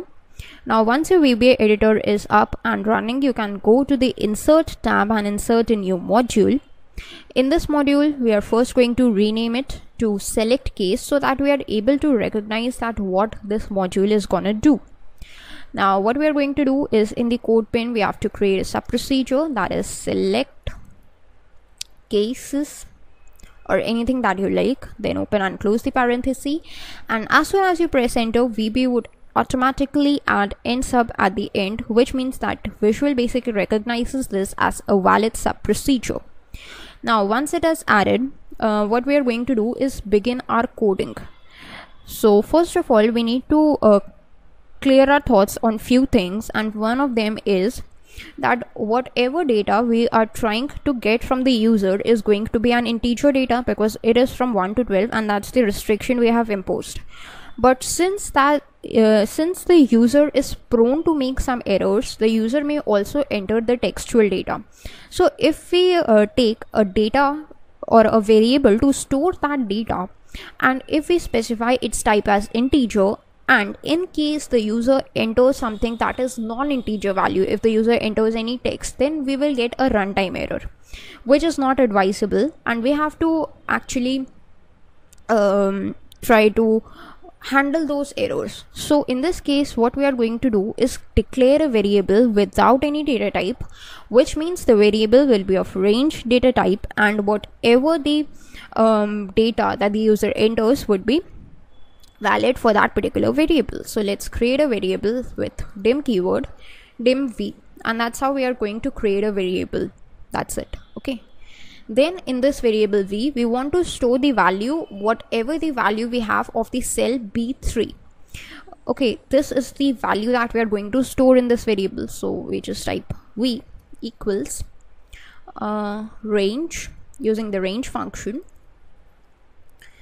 and within parentheses and double quotes just write b3 dot value. So whatever the value of b3 is would be stored in the variable v. Now why we are storing it in the variable v? Because whenever we are trying to use the select case statements, we need to specify the place from where the select case statement must take the value, and it is always easier to use a variable. Instead of writing this whole statement, we can simply write v to represent it, and that's easier way of coding. Okay, now once we have done this, what would this piece of code do is whatever the value of b3 is there would be stored in v. Okay, now we want to access this value. So how can we access this? To access this, we need to use the select case statement, and the syntax is you need to write a bunch of keywords like select, put a space and write case, and then again put a space. Now after this, you need to write that particular variable whose value you want to use as the criteria, in this case v. Then as soon as you press enter, you can see that select and case both have been changed their colors to blue, which means that these are the reserved keywords and VB recognizes them as such. Now what we are going to do is make sure to prevent any mistakes. We are just going to use this end select line. It is similar to the next in the for loop and end if in the if else conditions, which means that it marks the end of the select case statement. So we are just going to write it just now, and this means that we have defined this scope of the select case statement, that is whatever the statements lie between these two lines would be inside the scope of the select case statements. Okay, so that's the syntax for the select case statement, and now let us just specify the cases. Now these cases are nothing but the values or the conditions that must be met, or whatever cases you specify. Whenever that case is satisfied, the statements corresponding to that case would be executed. Okay, so how can you specify a case? First of all, a good programming practice is to use indents. So let's just use a tab to add some indents, and once you have added the indent, you can just use a simple case keyword, put a space, and then you are supposed to write the value with which you want to compare it. So since we are going with the months, so 1 to 12 is the possible values. That means we have to write 12 cases from 1 till 12. So first of all, I'm going to write a case 1, which means if the user enters the value of v as 1. Okay, then put a colon and then put a space. Now after this, you need to write whatever the statements you want to be executed if this condition is satisfied, that is if the value of v is 1. So what do I want to write? I want in the range or in the cell C3 to be shown that the number of the month that the user has entered is actually January. So I would be writing this piece of code, and when when in the cell B3 the user enters 1, JAN, that is short form for January, would be shown in the cell C3. That is meant by this code. So this is a simple one line. You can just copy paste it again and again. So I have written this all code, so just copy it and paste it over here. That's for the 12 case statements. Okay, you can actually double indent it as well. And there is one more thing, that is the case else statements, and this case else would be executed if there is no condition matching, like if the user enters 13 or the user enters a negative number or any other number or string data instead of for this, then what would happen? Then the select case statement would go to invalid. Okay, so that's how it works, and let's just try to run it. First of all, we would give a valid output, that is 8, and let's see what happens. We run it and we get AUG, that is August over here, which is perfectly fine. Now we are trying to try to give an invalid output, like I give 90 over here, and let's use the step into function this time to see how it works. We have got V. It matches with each and every case. It doesn't actually satisfy any case, so it goes to case else, and in the case else the statement is here and that's executed. You get invalid as an output. Now the advantage over here is if we just try to write A, B, C, D, that's the output, or that's the input that the user has given. Now if we try to run it, we get nothing, which means invalid would be the output that we'll be getting. But if we would have just taken V as an integer, and in this case what would we get is a runtime error. That's why we have not bound V to any of the data types, and we have keeping it as a general, which means it would be treated as a range variable, so that if any other kind of the input we receive from a user, then also we get invalid as the output. So that is all for the select cases statements that you need to know in VBA. Thanks for watching. Hello everyone and welcome back. In today's Microsoft Excel VBA video, we are going to see a thing known as the input box. This input box is used to take input from the user, and that is evident from its name itself, input box. So its basic purpose is to just take input from the user. And why is it used?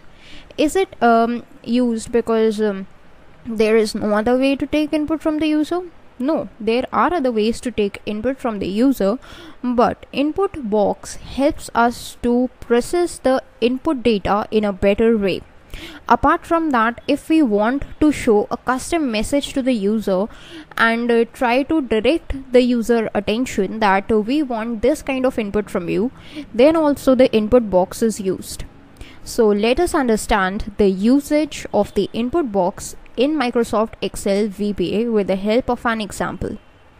In front of your screens, you could see that on the left side we have got the Excel sheet, and on the right side we have got our VBA editor. So first of all, what you need to do is, once you've opened your Excel sheet, you got to open the VBA editor. So for that you can use the shortcut Alt F11 from your keyboard and your VBA editor would be opened. Now this is our screen from the previous video itself, in which we learned about the select case statements, and we tried to actually show the data based upon the user input. So we tried to take the user input, but since we were unfamiliar with the concept of the input boxes, so we tried to accept the user input through a cell value only, and on the basis of that we displayed the results. But now since we are going to learn about input boxes, so it is good that we implement it practically in an example that we have already understood. And this is the example itself where we are going to implement our input box. Okay, so let's start. First of all, we are going to see what is the simple method to implement an input box, and then we are going to see its different uses, its different possibilities. Okay, so over here where we have used this statement where we are storing the value of B3 cell in the variable V, instead of the value of the cell we want to store the input from the user, and now we are taking the input through the input box. So let's just write the code for the input box. For using the input box, you simply have to use this keyword input box and put a space. After this, what would you do is you got to write a message that would be displayed on the screen whenever this input box is shown. Okay, so since the message is in the form of a string of characters, we need to include it in double quotes. Enter number. Okay, so that is the message that we have entered, but there is an error. Why is there an error? That is because input box is actually a function, and when you are trying to store it in a variable, then you must include it within the parenthesis. That is, after the input box you must include it in the parenthesis like this. then it would be a valid statement. And now you can see there is no error.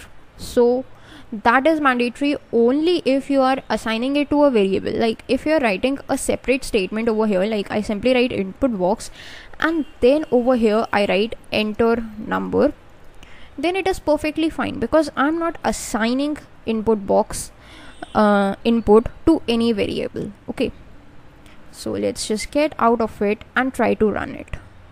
Now what happens is I get this kind of a box which is displaying this message that I just gave to it, enter number. So this means that when I get this box, or when the user gets this box, the user makes a subconscious choice in his mind that he has to enter a number. So the user enters 90 as a number and clicks on OK. Then what happens is we get invalid as the output. So let's just display this output. Let's just clear up this so that we are able to see the output. Okay, now if we run it and again user enters 90 and click on OK, then we get invalid as the output here. So we need to give another message to the user. We want to give another message that we want to provide a range of data.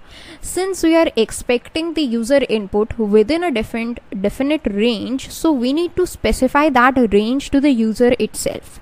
So for that purpose, we can just write, or we can extend this message enter number within 1 to 12, which means we are giving a message to the user that we expect you to enter a number that is between 1 to 12. Now we try to run it. So whatever is our message, that is communicated directly to the user with a very simple line of code or a very simple statement. Now the user recognizes that okay, I need to enter a number within 1 to 12. So the user enters 8 and clicks on OK. Then you get August as the month name. This was not possible in the case we were directly accepting the user output or the user input through the cells and displaying the output through the cells as well. Now when we are trying to give this user this message, then we should also just try to give purpose to the user, that why we are expecting this kind of input from the user. So we know that we are going to convert it into a corresponding month name, but we have to communicate this to the user. So for that, what we have is another thing that is known as the title of the input box. If you just write this input box function, the first thing is prompt, and this is mandatory for you to write a prompt. Then the second thing is a title, which is within square brackets, which means that it is completely optional for you to write. If you write a title, then it's good. Otherwise, it would take the default title as Microsoft Excel.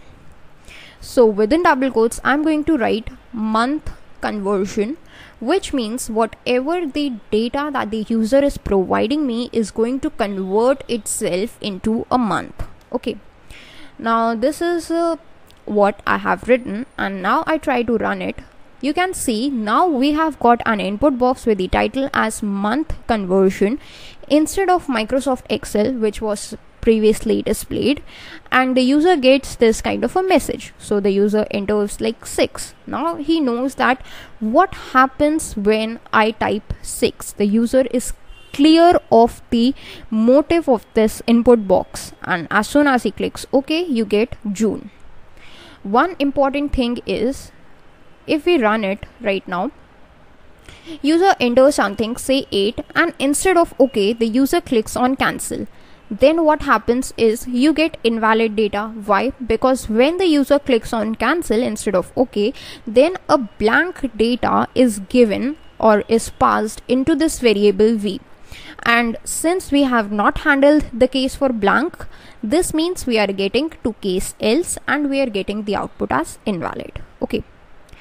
Now what happens is we do not want this blank thing to be visible. If the user does not want to provide any kind of data, then also we want some data. We want the current month data to be shown if the user forgets to enter something. So in that case, we can specify something that is known as default.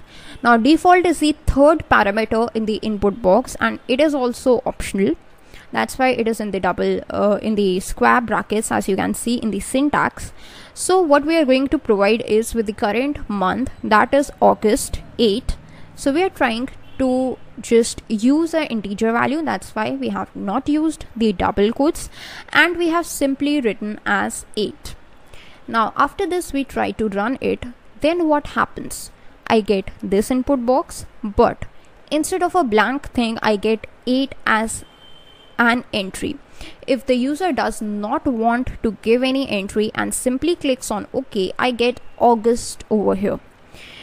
Also, if the user clicks on cancel, still we get invalid, because no matter what the output what the input the user has given, if the cancel button is clicked, you are bound to get blank as the output. That is used to recognize that whether the OK button is pressed or the cancel button is pressed. But we are not going to discuss about that because it is very detailed topic. So that was about the default value. Now the thing is, what about the position of the input box? Many times we run this input box and we get this input box here only. If we close it, again run it, this is the fixed position. But what if you do not want this input box to be shown over here? You want it to be shown at some place else. Then what is the process? Well, you can specify the position of the input box using the x and the y coordinates as well. After the default value, you put a comma, and then there are two parameters, that is x position and y position. Both of them are optional, but you can specify any numbers. Suppose I specify 800, 1200. Now when I do that, this is going to be the position of my input box, where 800, 1200. X is 800 and y is 1200. Let's run it. You can see this is where I get my input box, because 800, 1200 is where this translates to. And if you want, you can just change it to anything that you want. Suppose I just change it to say 400, 800.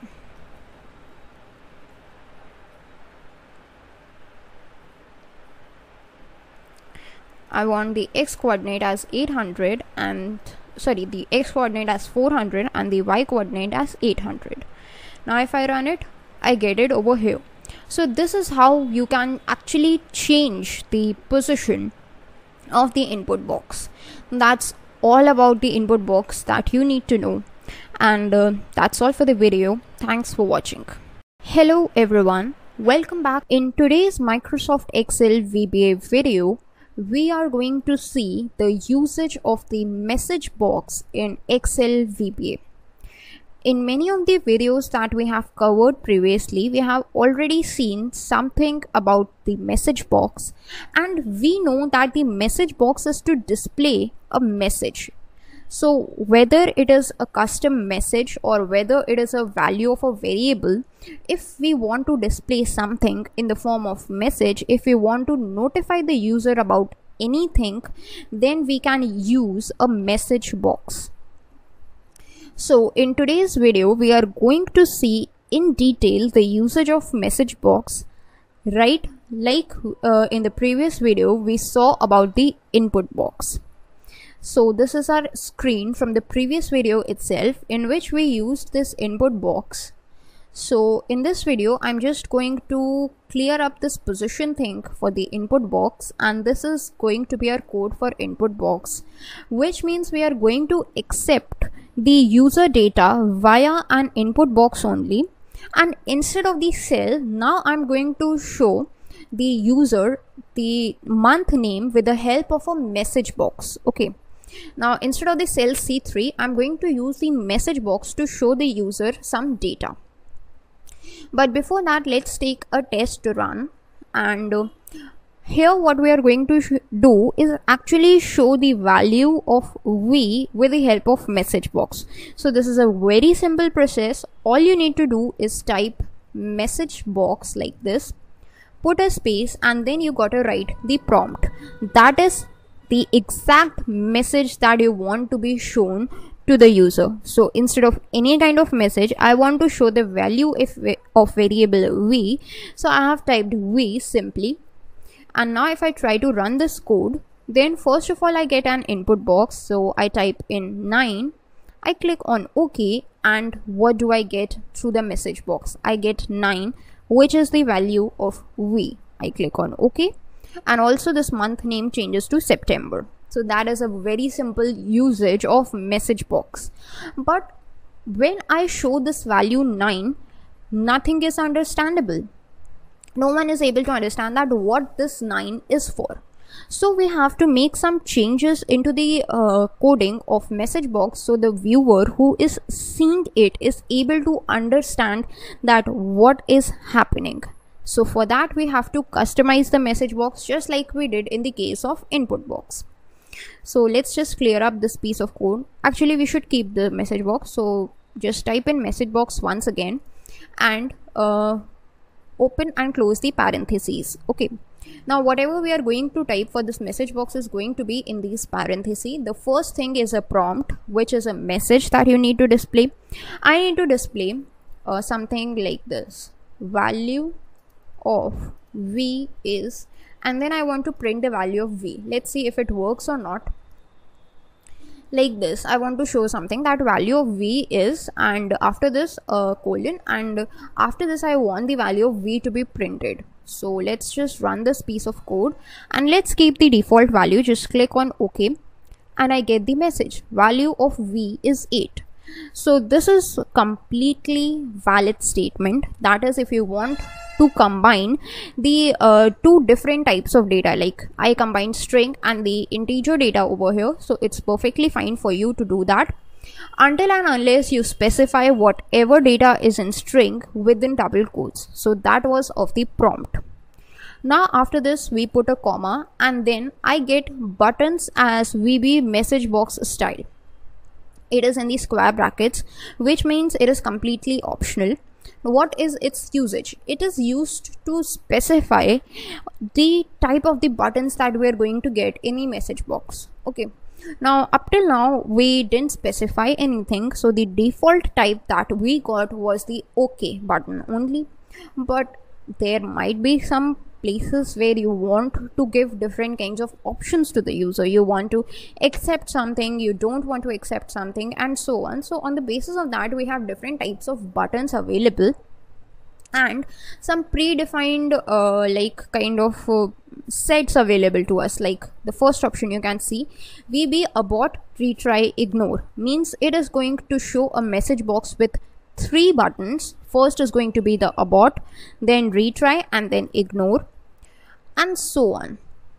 You can see like this, like VB OK cancel, VB OK only, that's the default one, VB question, and so on. So what I'm going to do is go with VB OK cancel. So just put a tab, and VB OK cancel is the type of the button that I have chosen for my message box. That means I can accept the value, or I can put a cancel on the value as well. So if I try to run it,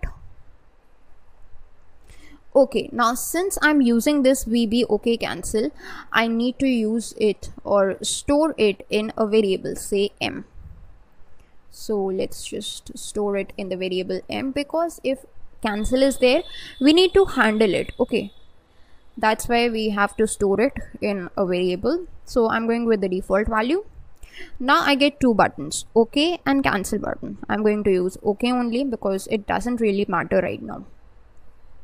But if you're trying to handle it, then you need to make sure that you check which button is pressed, whether OK is pressed or whether cancel is pressed. So that was one way. There are other buttons also. If for example you try this abort, retry, ignore, okay, then what happens is you try to run it, the default value is fine, and then here in the message box you get 3 buttons: abort, retry, and ignore. I want to click on abort, nothing happens, of course. Now there is another way through which you can iterate through these buttons, and that's the code. Actually the numerical codes that ranges from 1 to 6. There are the different codes given from 1 till 6. Like if we just type 1 and we just copy this code, and that's for 2. I'm just going to show you for 1, 2 and 3, but there are actually up till 6. Okay, 1, 2 and 3. And let's just comment out this select block for now. And now we try to run it. So that's the value. First of all, we get OK cancel, that's for 1. Then we get abort, retry, ignore, that's for this code 2. And then we get yes, no, uncancel, that's for the code 3. So that's how these are the different message boxes codes through which you can associate these codes with the buttons, and you can use any kind of buttons for yourself. Okay, now if you specify like something like 8, 1 to 6 are the acceptable values. If you specify something as 8, then what happens is message box goes back to its default setting, that is just the OK button. Okay, yeah, so let's just clear up this piece of code. And there is another thing that is known as the title. As in the input box, we got a title for ourselves which told us that what is the input is going to be used for. So in the message box also we have the same thing that is known as the title. And if we put a comma, we have got something as title. So you can specify the title. Within double quotes we can specify month name, that's going to be a title. And actually this is the title that would be displayed in the message box if we try to display it right now. So let's run it. 8 is fine. So we get the title as month name instead of the default Microsoft Excel, and value of V is 8. Now what happens if you want to specify a prompt and a title, but you do not want to specify anything for the buttons for the message box?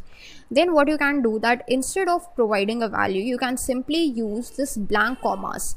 That is, you can put just 2 commas and don't write anything in it, and it would be evident that it is going to be blank. You have omitted this since buttons is an optional argument, so you can omit it, and that is a perfectly valid piece of code. If you run it, 8, and then you get value of V is 8. So that's how message box works, and let's just try to replace it in this code as well. Let's uncomment this code block, and I'm just going to replace it with this one, the first one, but you can just replace it with all of them. So instead of range c3.value, I want January to be displayed. Okay, so let's just write JAN, and this is a message box code. Okay, actually M equals to this, and let's just get rid of this code and see what happens if we run it. So now we give 1 as the input and we try to run it. So we get month name January in the form of a message box. So that is how a message box works, and this is all that we need to know right now about the message box. That's all for the video. Thanks for watching. Hello everyone, welcome back. In today's Microsoft Excel VBA video, we are going to work more about the message box. I'm going to show you some more about the message box, and in this we are actually going to see 2 important parts in message box. Up till now we have seen that how can we generate message boxes with kind of different buttons, like it could be the OK button, the OK cancel button, abort, retry, ignore button, and so on. So in this video I'm going to show you that along with the buttons you can also change the message box type. That is, up till now we were seeing only a simple kind of a message box, but right now we are going to see the message box along with some kind of information. Like if the message box is trying to show an error message, we would know it. If it is trying to give us a warning, if it is trying to give us some information, then these are the different types of message boxes also that we are going to see, that how can we generate these kind of message boxes. And apart from that, we are also going to see that how can we handle the different buttons. Like for example, we saw that there is a message box type with the button called abort, retry and ignore. So what if we have those buttons abort, retry and ignore in our message box, and we want to identify that which button has the user clicked? Has the user clicked on the abort button, the retry button or the ignore button? So that is what we are going to see in today's video. So let us start with the video. On your screens you can see the Excel sheet and the VBA editor. So once you open up your Excel and you want to open up the VBA editor, so the shortcut is Alt F11. As soon as you press that, you will get the VBA editor in front of you. Now go to the Insert tab to insert a new module, and let's just name it as message boxes. The reason why I have given is boxes because message box is a reserved keyword in VB. So the name of the module has got to be the different one. So let's now just create a sub procedure in this message boxes code pane. So I'm just going to name the sub procedure as well as message boxes. And once you've done that and created the sub procedure, now it is the time for us to write the code. Okay. So first of all, let us see that how can we create a message box, a simple message box. Let us just brush up our practice that we have done. Okay, so that's within the parenthesis you got to press a prompt. So message box is what I'm going to give. You can give any message, and if it is a string, it has got to be in the double quotes. Then as soon as you put a comma, you are supposed to give a button style. So I'm going with VB OK only. That means it would just give the OK button, and then you got to give a title. So that's the info that I have given as a title. Now you got to store this. As you can see, you are getting a compiler error or a compile time error that it is expecting an equal sign. So you gotta declare a variable, or simply you can just do like this, n equals to this. Now I have taken n as a variable, but you can take any variable, that's totally up to you. So when you run this piece of code, you will get a message box like this. That's pretty simple. Okay, now you can click on OK. Now what if instead of this simple message box, you want that it should be in the form of a warning? So we have actually got 4 message types which show different types of messages. Like it could be a warning message, it could be some information, it could be some help message, and it could be an error message. So these are the 4 types of messages that are possible that we can get from the message box. So our task over here is to identify that how can we actually generate these kinds of message boxes. So let's see. A simple thing or a simple method is you get a type message box. Within the double quotes, you gotta write a message. Suppose we are going to type a warning. Okay, then after typing this prompt, as soon as you put a comma, then you will get all these options. So from here options, you can see the third one, that is VB critical. So it doesn't represent any kind of button. What is represent is a type of message box. If you just type VB critical and put enter, and now you try to run it. So this is the first message box. I'm just going to comment it out in the next time. So this is what we are getting. Actually this is this critical is for error message, that's why we are getting this cross thingy. So in the warning we are supposed to get a yellow triangle. So this is actually an error message. So this is what I'm talking about. This is the icon that is representing that what type of message box you are trying to get. Okay, so you can simply search for these types of message box. Like you just put a comma, and then there are these different types of options given, like VB critical for the error button, VB exclamation is for the warning one. If you just try to run it, then you get this exclamation with a background sound, this kind of exclamation mark, that is for the warning. That means that right now this message box is giving me a kind of a warning. Okay, now instead of we have seen warning, we have seen error. Let's see about information. Let's just change the text to info. And now if you just try to look at it, it is VB information. That's the third type of the message that could be shown. You can see that's the simple information, and actually that was the first one. This is the simple information with with an I icon, which means that yes, this is an information represented by I. Let's just comment it out because we do not need it. And then the next one is question or help. So let's just type help. And the fourth one is VB question. Actually, you can see VB question, that's the fourth type. And if you run it, that's what we have got. That's the help icon, and that's why we have got here. That's the question it is asking. So these are the 4 types of messages that could be displayed with the help of a message box. Okay. Now this was all about it, the 4 types of messages. Now we are trying to see that how can we handle the different events. That is, if we are trying to show a message box with different sets of buttons, then how can we know that which button has the user pressed? Okay, so for that purpose, what I'm going to do is actually create a message box with the buttons abort, retry, ignore. VB, abort, retry, ignore are the 3 buttons which I'm going to show in my message box. And let's just give it a title as identify. Okay, and let's just keep all the things similar, but just put them in the parenthesis. The reason why we are doing this, because we are going to store its value in a variable, say n. After this, we are going to just print the value of n in the form of a message box. Okay, so what will these 2 lines of code do? Let's just clear up this line of code.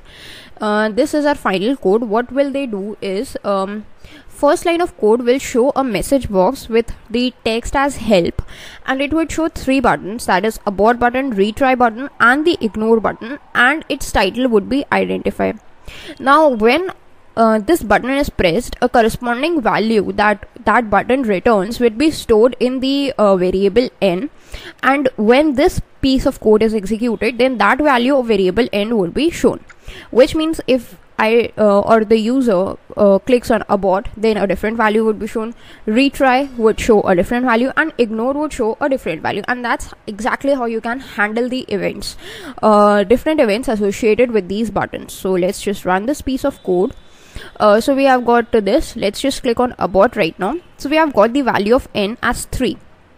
Simply, if we just click on retry, then we got the value as 4. And now if we just run it and we click on ignore, then we have got the value as 5. So that is the different types of the values that these buttons are generating. Now let's just use it in a select case statement, the value of n. So let's just type this code, select case n, and n select.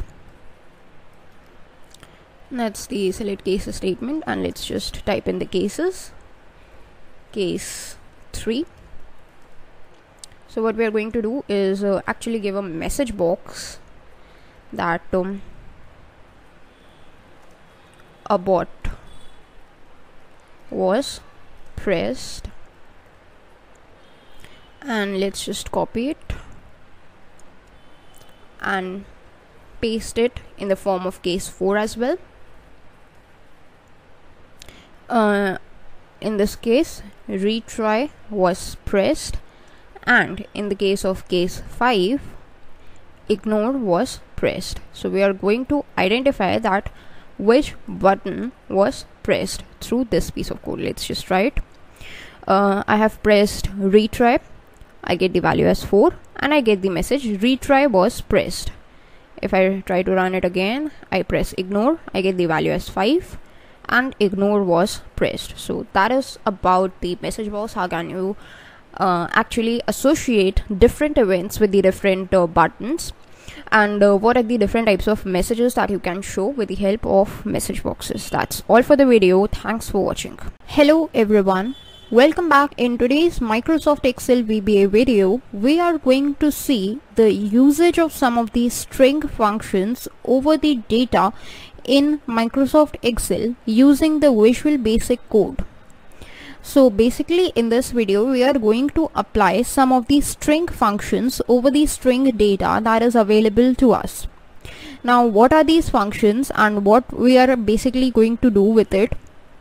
As you can see over here, we have got some kind of data like the days of the weeks from Monday till Sunday, and we have 4 columns, that is the uppercase column, lowercase, left characters and the right characters. In the uppercase and the lowercase, as the name suggests, we are going to convert the data into uppercase and the lowercase. In the left column, we are going to extract the first 3 letters from the left side. That is, if the Monday is there, so we want MON. If Tuesday is there, we want TUE, and so on for all the days. Similarly, in the right characters column, we want day, that is the last 3 characters, or the first 3 characters from the right side of the data, that is day for each of the days. Okay, so this is what we want to do, and we are going to do this all with the help of the string functions and using the Visual Basic code. The reason why we are doing this is because the string functions are used very much whenever you are trying to operate on the data. Whenever you have some textual data and you want to play with it, then you can very easily use the string functions. So in this video, we are going to show you a small demo of what the string functions can do. So let us start with our video. You have to first open up Microsoft Excel, and once you've done that, use the shortcut Alt F11 from your keyboard to bring up this Microsoft Visual Basic for Applications editor, that is VBA editor. Once you have opened VBA, go to the Insert tab to insert a new module, and let's just rename it as String Functions. The reason why we are doing this, so that we are able to recognize it afterwards. And in this string functions, let's just create a sub procedure, and let's just name it as string funcs as well, so that this is the name of our macro. Now whatever the macro would be created would be named as string funcs. Now this is a sub procedure created, and let's now start to work with it. So first of all, what we are going to do is declare an integer variable. So we know dim is the way to do that. Dim x as integer, and we have got x logged up as an integer variable for this sub procedure. Then we are going to use the for loop. Why we are going to use it? Because all of our data is present in the many rows. It means the data is not in a single row. We have not got a single piece of data, but 7 datas. Okay, so that's why we are going to operate a for loop, so that all of this data is handled with single piece of statement. We do not need to write the code again and again and again. Okay, now let's just write the for loop. We have already read about for loop, so we know how it works.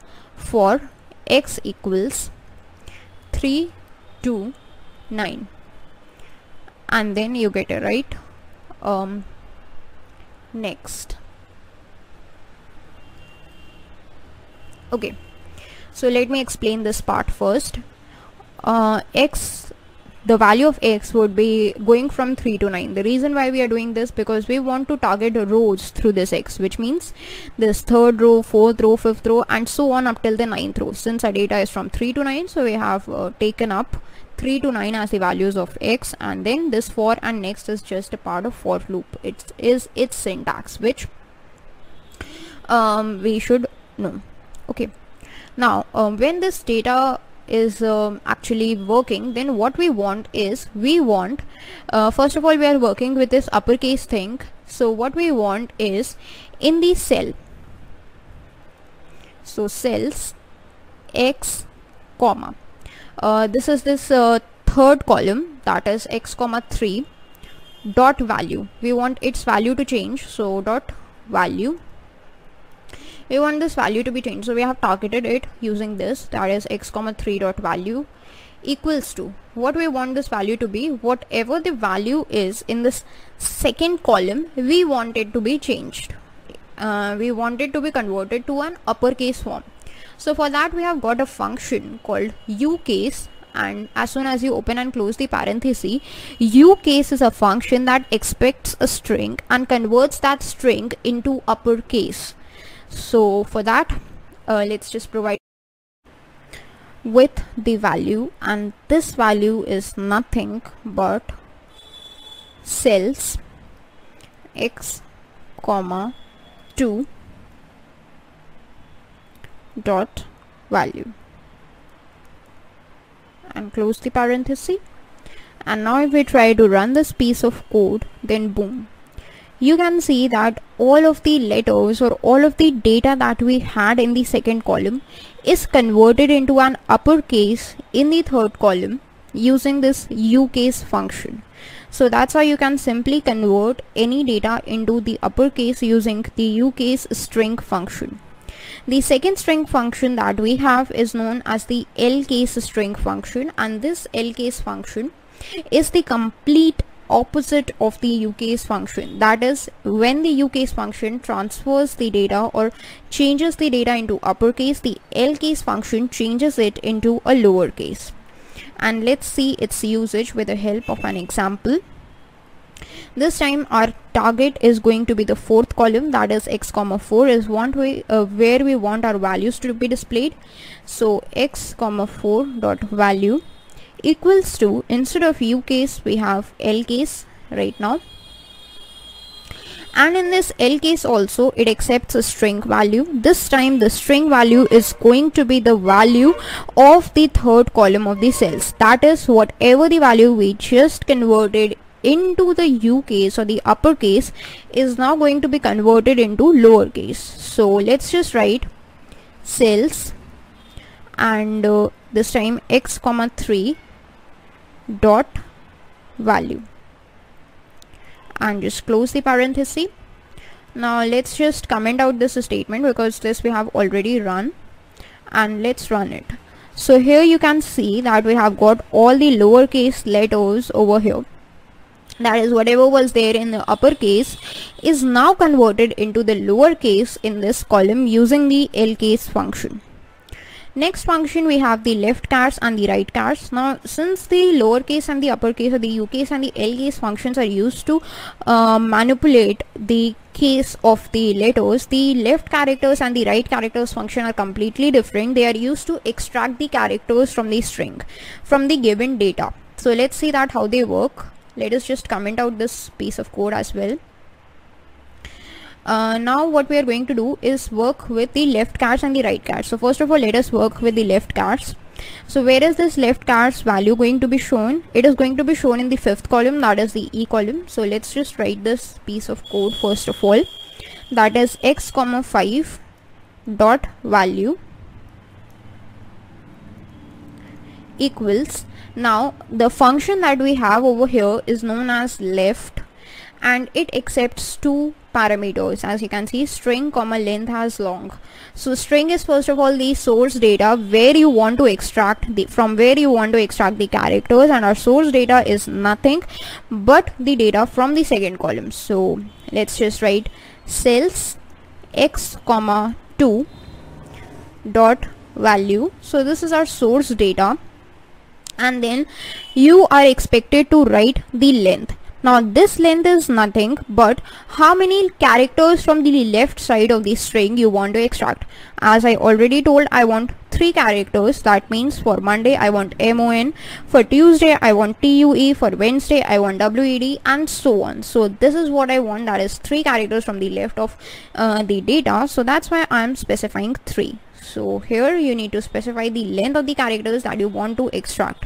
So this is the whole syntax of the left function, and let's just run it. Now as soon as we run it, you can see you have got the data like MON, TUE and so on up till Sunday for SUN. So that's how the left characters work. The right characters function, we have got right, that instead of left we need to write RIGHT, right. So that is the complete opposite of left, that instead of generating characters from the left, the right function generates character from the right side. Rest everything is same, the syntax is completely same. So let's just copy this piece of code and paste it here. Let's just change the column value from 5 till 6, and here instead of left we have to mention right. Okay, rest everything is going to be same, that is we want the value, our source data is the one that is present in the second column, and we want 3 characters. So let's just comment out this piece of code and run it. So we have got day 7 times. That's how the right thing works. It extracts data from the right side. That's all for the string functions that you need to know in Excel. Thanks for watching. Hello everyone, welcome back. In today's Microsoft Excel VBA video, we are going to see about the date functions in Microsoft Excel. Now, whenever we are working on Microsoft Excel, the dates function are very important because they help us to keep a track of all the changes done or anything that any new thing we are adding in our Excel or any changes if we are doing, then it is very important to incorporate the date function in it. So in today's video we are going to see the same. First of all, we are going to see the formatting of the date function. How can we actually display the dates using the inbuilt function? Then we are going to see that how using the functions that is the DateAdd function, we can actually manipulate the dates that have been taken. So let's start with our video. We have got a blank Excel sheet and our VBA editor. So in case you are wondering how to get the VBA editor up and running, all you got to do is open up your Excel, and from the Excel sheet you can just go to the developer tab and go to the Visual Basic over here. But if you do not want to do that thing, then you can simply press the shortcut Alt F11 from your keyboard, and then this VBA editor would be in front of you. Then go to the Insert tab to insert a new module, and let's rename it as date, so that okay, so we cannot name it as date because date is a function. That's what I wanted to tell you. So let's just name it as date funcs, that is a shortcut for date functions, so that we are able to identify that what we are going to do with this module. Now once in the module, you can just create a sub-procedure.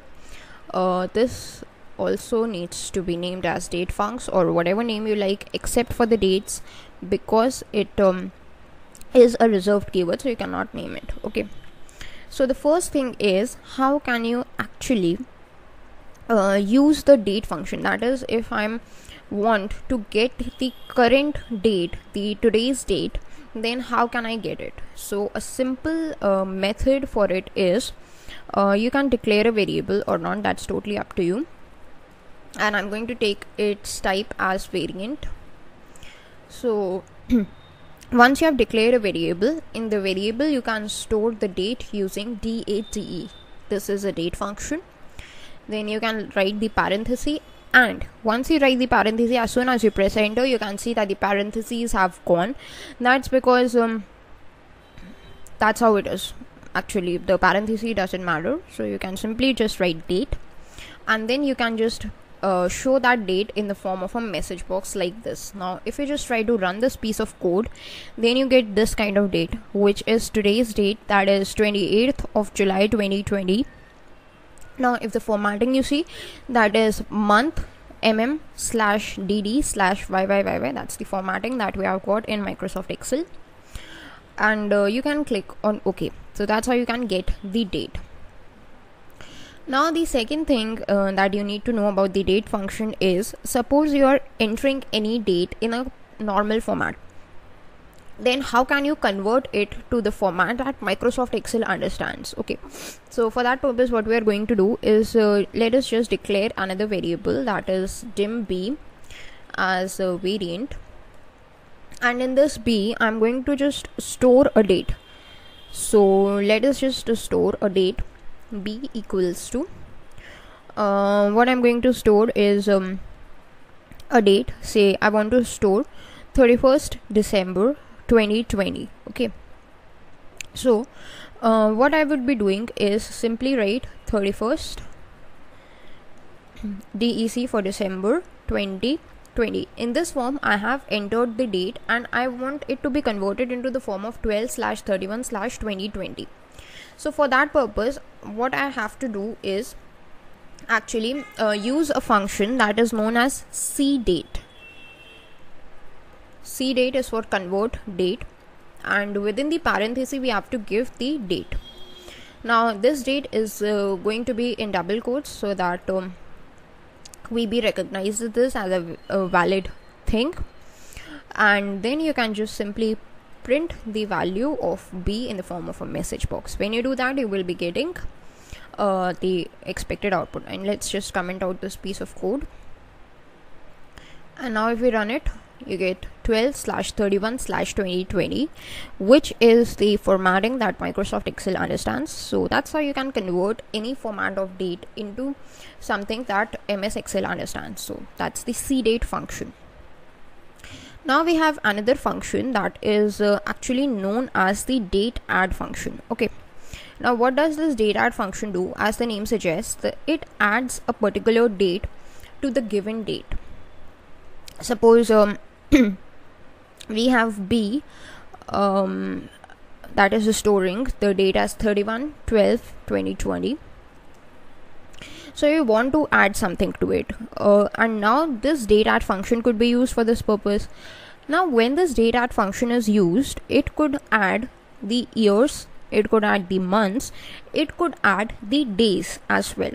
Okay, so these are the three things that this DateAdd function could add separately. That is, if you want to add some years, then it would be added to the year part. If you wanted to add some months, it would be added to the months part, and so on. So let's see, let's just actually, whatever is the result, we want to display it in the form of a message box. So let's just type the message box first, and then we want to use the DateAdd function. So let's just write this DateAdd function. Now within the parenthesis, you have to specify three things. First of all is interval as a string. Now the interval over here means that what interval you want to specify. That is whether you want to add to years, you want to add to months, or you want to add to days. So first of all, I'm going to show you about the years. So within the double quotes, as it is expecting a string option or a string value, so let's just specify 4 Ys for the year, and this is what is going to be same as it is. That means you cannot specify 2 Ys, you cannot specify a single Y, you have to specify 4 Ys, and then put a comma, and then it expects a number. This number is going to be the number of years to be added to 2020. I want to add 5 years to it. So after this 5, you again put a comma, and then there is this date. So now it expects that to which date you want to add 5 years. So I want to add it to B, and whatever the result is, I want to show it in the form of a message box. So this is what my code is saying. So that's for the year, and let's just write this piece of code again for months and days as well. So I'm just going to copy it and just paste it and paste it. So let's just change. I want to add months. So for months, you have to specify within double quotes M, a single M, and for the days you have to specify within double quotes a D, single D. So that's for the days, months and years. I want to add, say, 3 months and 2 days. Okay, so this is what I am expecting the Microsoft Excel to do, and let's see what happens if I try to run it. First of all, I get 31st December 2020, that is through this message box B. Then I get 31st December 2025, which is with this DateAdd function. As you can see, it has added 5 years to 2020 to give up 2025 as the result, and then it has added 3 months to this date, that is 31st March 2021, and as you can see, on adding the month, the year has also changed, so that's why it's given us the output like this. And then again, the days, it has added 2 days, which is 2nd of January 2021. So that's how the DateAdd function works, but that is only for the kind of days. Okay, however, it could also be added to the time as well. So how can you work with it? Let us just paste this only, but you have to make some changes. Now instead of this year, I want to suppose add some hours. Okay, and then it expects me that how many hours I want to add, and the third thing it expects is the value. Now instead of this B, I have to give something that includes time as well, so that it can add the time to it. So what I'm going to do is just write 31st December 2020, and let's specify a time, that is 12:00:00. So that's the format of specifying the time, hours, minutes and seconds, and that would add some hours, and let's just copy and do for minutes and seconds as well. Okay, now one thing that you must note, that instead of minutes, instead of M, we are specifying the letter N. That's because M is already taken for months, and for seconds that's a single S. and that's how it will do. Let's just comment out this all piece of code so that we are only going to see the output for the time. And now if we run it, so the first thing is we get is 5 p.m. that is adding 5 hours to 12. Then we get 12:05 p.m. that is adding 5 minutes to 12. And the third thing, we get the same date and 5 seconds. That means adding 5 seconds to the given interval of time. So that's how you can add the time using the DateAdd function as well. But one thing you must remember, that whatever value you are using over here must have the time to be added to the time. Okay, so that's all for the video. Thanks for watching. Hello everyone, welcome back. In today's Microsoft Excel VBA video, we are going to continue our discussion which we started from the previous video on the dates in Microsoft Excel. So in the previous video, we saw that how can we actually generate dates in Microsoft Excel. How can we convert the date from any format to a format that Microsoft Excel understands, and how can we add anything to a date in Microsoft Excel using the VBA macros. In today's video, we are going to understand the usage of the DatePart function that is actually used to separate the days, month and year from a given date. Also, we are going to see the different methods through which you can do that. One is the DatePart function, and there is another method through which we can work on it. And then we are also going to see about the time function, that is how can we get the current time in Microsoft Excel. So let's start with the video. The first thing is we are going to read about the DatePart function. So let's just start with it. This is the piece of code that I wrote from the previous video. So let's just comment it out. Go to the edit tab and go to this comment block, so it would be commented out. Let's just comment this all, and let's now add up our new code from here.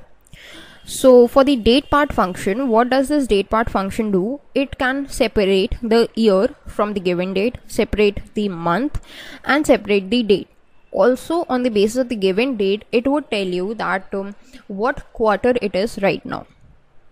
So let's see an example. Let's just create a variable, say dim_c as variant, and this would be used to store a date. Now, right now what we have done, we have not entered any date. Like here we entered a date, but we use the CDate function to convert it into a format that Microsoft Excel understands. But right now what we are going to do is actually give it the date value ourselves without the CDate function. So how can you do that? As you know, whenever you are trying to store any textual value or any string, then you need to use the double quotes. Similarly, if you are trying to store any of the dates value, then you need to use the hash sign or the pound sign. So these double pounds is where between these double pounds is where you want your date to be stored. So whatever date it is, you got to store within these double pounds. Okay, so once you've written this, let's just give it a date, that is 12/31 and 2020, that is 31st December 2020, and the format is mm/dd/yy. Okay, now once you've given that, let's just actually print it once so that we are sure that it is accepting the correct format. And we are printing this value of C using a message box. So let's just run it, and you can see we are getting the correct date. So that's how it works. Okay, now let's just remove this piece of code because we do not need it anymore. Then let's use the DatePart function. So whatever the result of this DatePart function is, we want to store it in a message box or show it in the form of a message box. That's why we are in message box. Then put a space and then write DatePart like this, and open and close the parenthesis. Now within these parentheses, we have got these different things. First of these things is the interval as a string. Now this interval is the same interval as we looked at the DateAdd function, that was y, m and d. So this is actually going to accept the same formatting. That is, if we are trying to extract the year, first of all we are going to extract the year. So for that we have to specify 4 y's and then put a comma. Next thing it expects from us is a date. So our date is stored in a variable called C. So let's just type in C, and rest of the things are optional. So we are not going to actually study it in that detail, and these two arguments are sufficient for us. So when this piece of code is executed, from the C part, the year would be extracted. That is, we are expecting 2020 to be the output over here. So let's just copy and do it for the months and the days as well, and one more time for the quarter. So for the month, we know we have to type a single M. For the days, we know we have to type a single D, and for the quarter, we got to type a single Q. So the quarters, you can see it would be giving the 4 as the answer. That's the 4th quarter. So that's how this works, this DatePart function works, and let's just check it out. So let's just use this run. So first of all, we get 2020 as the output. That is for this first line of code, that is, it has extracted the year. Then it gives 12, which is the month. Then it gives 31, which is the day. And then it gives 4, which is the quarter. Okay. Now if you want to cross check it, you can just change the month value, say 3. And now let's check the value of quarter. 2020, 3, 31, and 1 is the quarter. So that's how it works. That's how the DatePart function works to extract up all these things. Okay.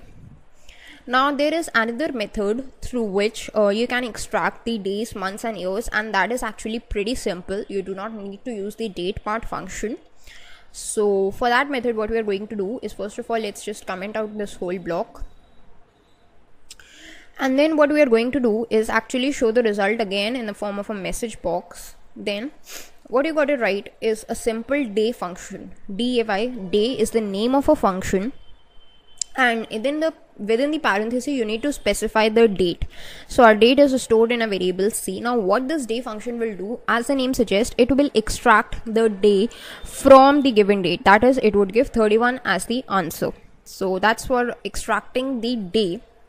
And if you just paste it 2 more times, then we have got the functions for month and year as well. So if you want to extract month, month, month is the name of the function, and if you want to extract the year, year, year is the name of the function. So these are the 3 functions that could be used instead of the DatePart function as well, and they do the same thing. So let's run it. So first of all, we have got the day, that is 31st, because of this day function. Then we are getting 3 because our month was 3 through this month function. And then we got the year as 2020 because of this year function. So that's how you can actually change the days, or actually split the date using the 2 methods, whether the DatePart function or the day, month, year function.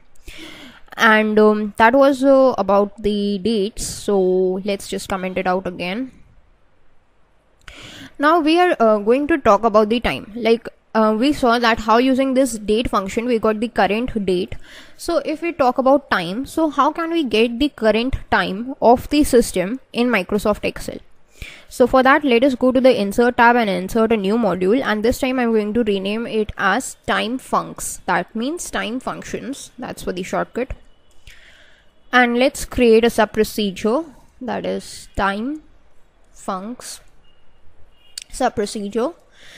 And excuse me, in this sub procedure we are going to actually display the current time. So when you want to display the current time, there are actually 2 methods for it. Okay, so one method is the function called as now. If you just write it in message box and simply you write now, NOW, and open and close the parentheses. So now is a function that will display the current date and time, which means both the date and the time would be displayed. And then we know we can extract the date from it and all those things. But if you only want to display the time, then what you can do is simply write a function that is given to us is known as time, time, time, and then open and close the parentheses. So using the now function, you will get date and time, while using this simple time function, you will only get to know the current time. So that's it. Let's just run it and see what happens. So first of all, we are getting this output, that's the current date and current time because of this now function. Now we click on OK, and this is the second message box in which we are getting the current time because of this time function. So that's how you can get the time. And as we saw in the case of dates, we can also extract the time, which means that if you want to split it in the form of hours, minutes and seconds, then we can do that with time as well. So this is what we are going to see in the next video, where we will be working about time and understanding more and more about time, that how can we work with time in Microsoft Excel, how can we split the time into hours, minutes and seconds. And also we are going to see two important functions of time, that is TimeSerial and the TimeValue functions. So that is all for for today's video, in which we learned about the date functions. And thanks for watching. Hello everyone, welcome back. In today's Microsoft Excel VBA video, we are going to see that how can we work with the time functions in Microsoft Excel. In the previous video, we saw that how can we get the current time using the now and the time functions in Microsoft Excel. In today's video, we are going to see that once we have got the time, the current time of our system into Microsoft Excel, then how can we work with it and how can we split it into hours, minutes and seconds. So this is going to be the one topic that we are going to cover in this video. The second topic is going to be the two important functions of time, that is the TimeSerial and the TimeValue functions. Okay, so let us start with the video. Now we have got these two functions, so let's just clear up this function. And we have got this time function. So the time function is used to display the current time according to the system. Now once we have got the time, we need to split it. So for that we have to display it using a message box. So that's why I have typed the message box.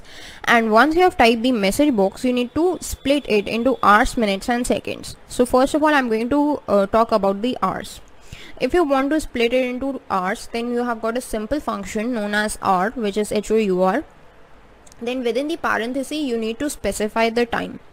So to specify a time, simple, you can write time time.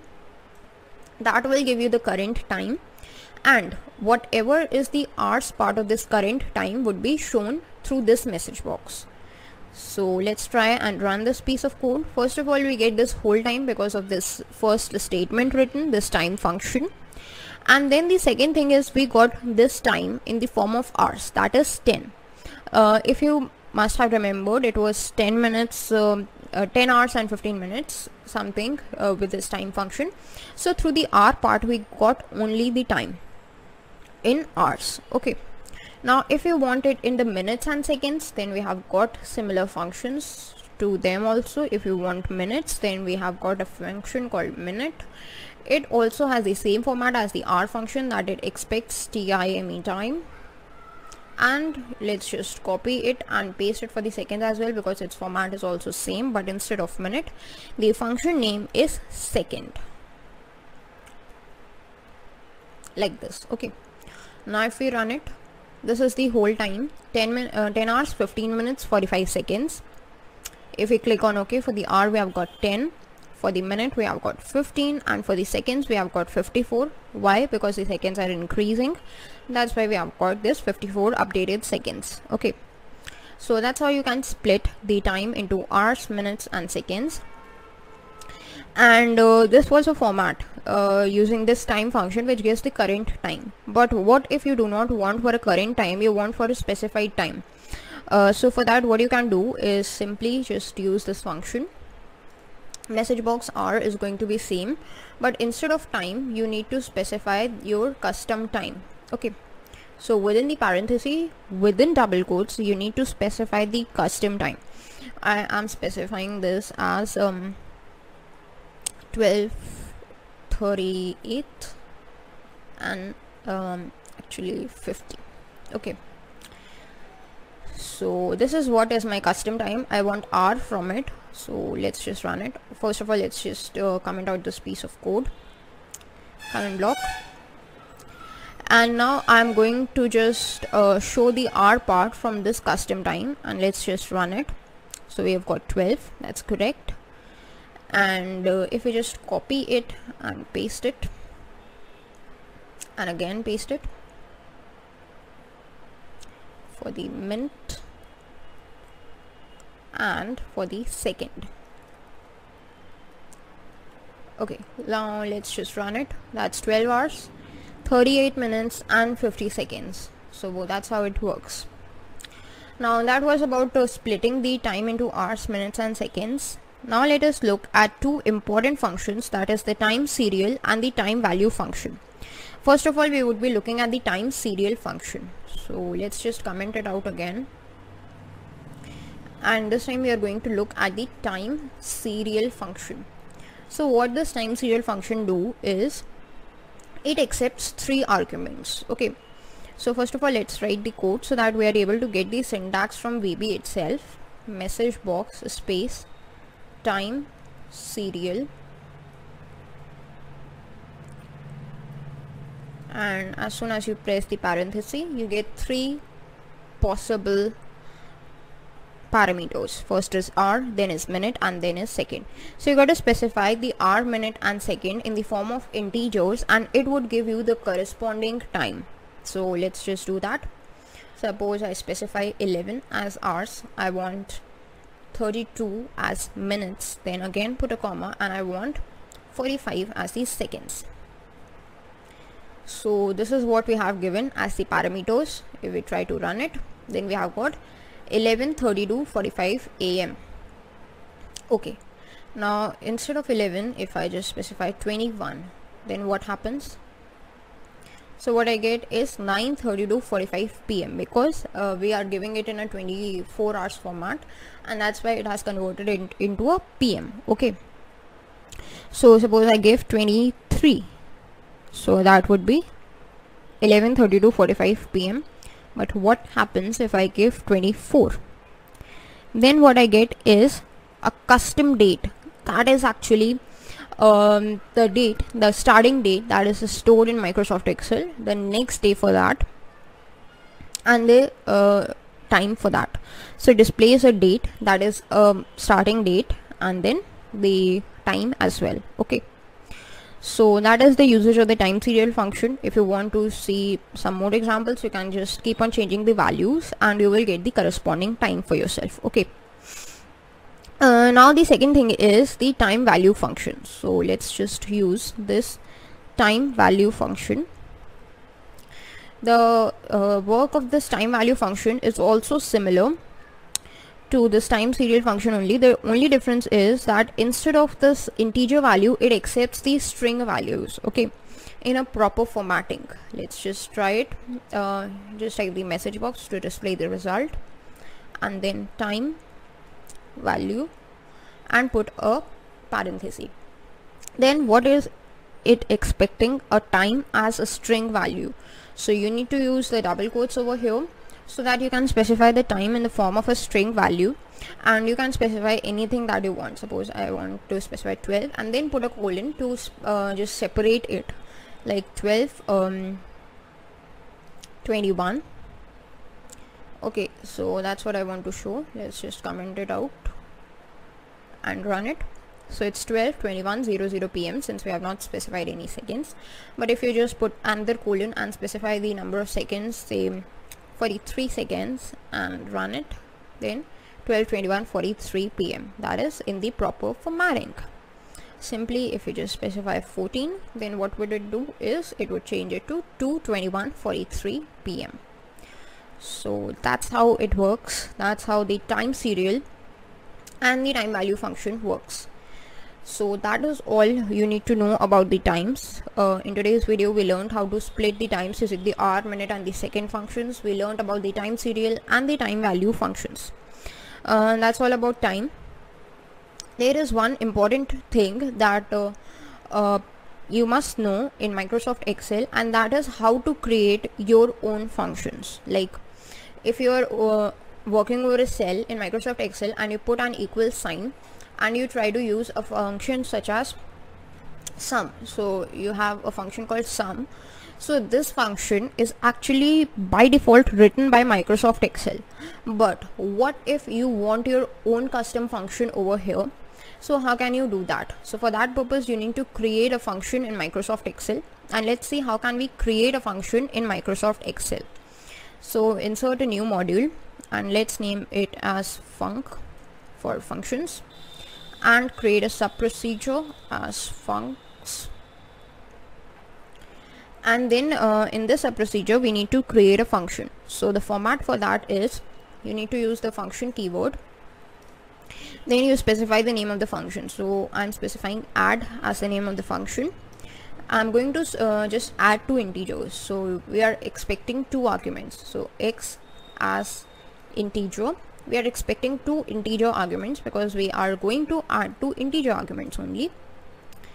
Okay, then within the parenthesis you need to specify the number of the arguments along with its data type, and then again use the as keyword and specify the type that you want this function to return. I want this function to add two integers, and in the result I expect it to return an integer. That's why I've written this. And then you need to just end this function using this end functions option. Okay, and then what you need to do is whatever statements you write within these two would be the body of this function. So this body is going to be add equals x plus y. So that's a simple way through which you can actually create this function. Now if we just run it, okay, actually you need to write end sub here and run it. Okay, actually what happens is if you just put an equal sign here and use add, then you have got this function. You do not need to run it actually, but you have already got this add function over here. Put a tab, then it expects two arguments. If you write 6, 8, now as soon as you press enter you would get 14 as the answer, and that is absolutely correct. Now I have removed this end sub from here because we do not need it. This end function is going to actually end these things. That's why we do not need an end sub over here, and that's how the function works. That's all for the video. Thanks for watching. Hello everyone, welcome back. In today's Microsoft Excel VBA video, we are going to start with a topic known as arrays in Microsoft Excel. So what is an array? That is the first question that occurs in the mind of the people whenever they hear this word. So for your reference, I have got a bunch of questions on the left side of the screen which I'm going to answer in this video through an example which help you to better understand and grasp the concept on the arrays. So let's start. The first question is, what is an array? So a simple and official definition of an array is that it is a collection of homogeneous data types. So collection means it is used to refer to more than one data type or more than one data at a time, and homogeneous data type means whatever data an array is referring to must be of the same type. For example, if one data is a numerical data, then the array expects the other data to be numerical as well. So if there is an array created for a numerical data, then only the numerical data must be present in that array. If the array is created to be of a textual data of string type, then only the strings should be preserved or should be stored in that particular array. So that is about an array. The second question is, what is the advantage of array? As we know that an array does the same thing of like that of a variable, that is, it is used to store the data. So what is the advantage of using an array instead of a variable? The advantage is that whenever you are trying to store a collection of data, then you have to use array instead of a variable. A very simple example for that is, suppose you are trying to store the data of 100 people. So in that case, you want to store their IDs 1 to 100, you want to store their names, which is a string format, and so on. All this data you want to store. So in the case of the variable, you've got to declare 100 variables for storing 100 IDs, 100 variables for storing 100 names. But that is something beyond the comprehension, because 100 is you have to first declare 100 variables, then you have got to remember the name of those 100 variables and refer them separately, because there is no relation through which you can actually use the loop to access those 100 variables. So all these problems are removed through an array. You can simply declare an array of size 100 through which you can actually store all this data.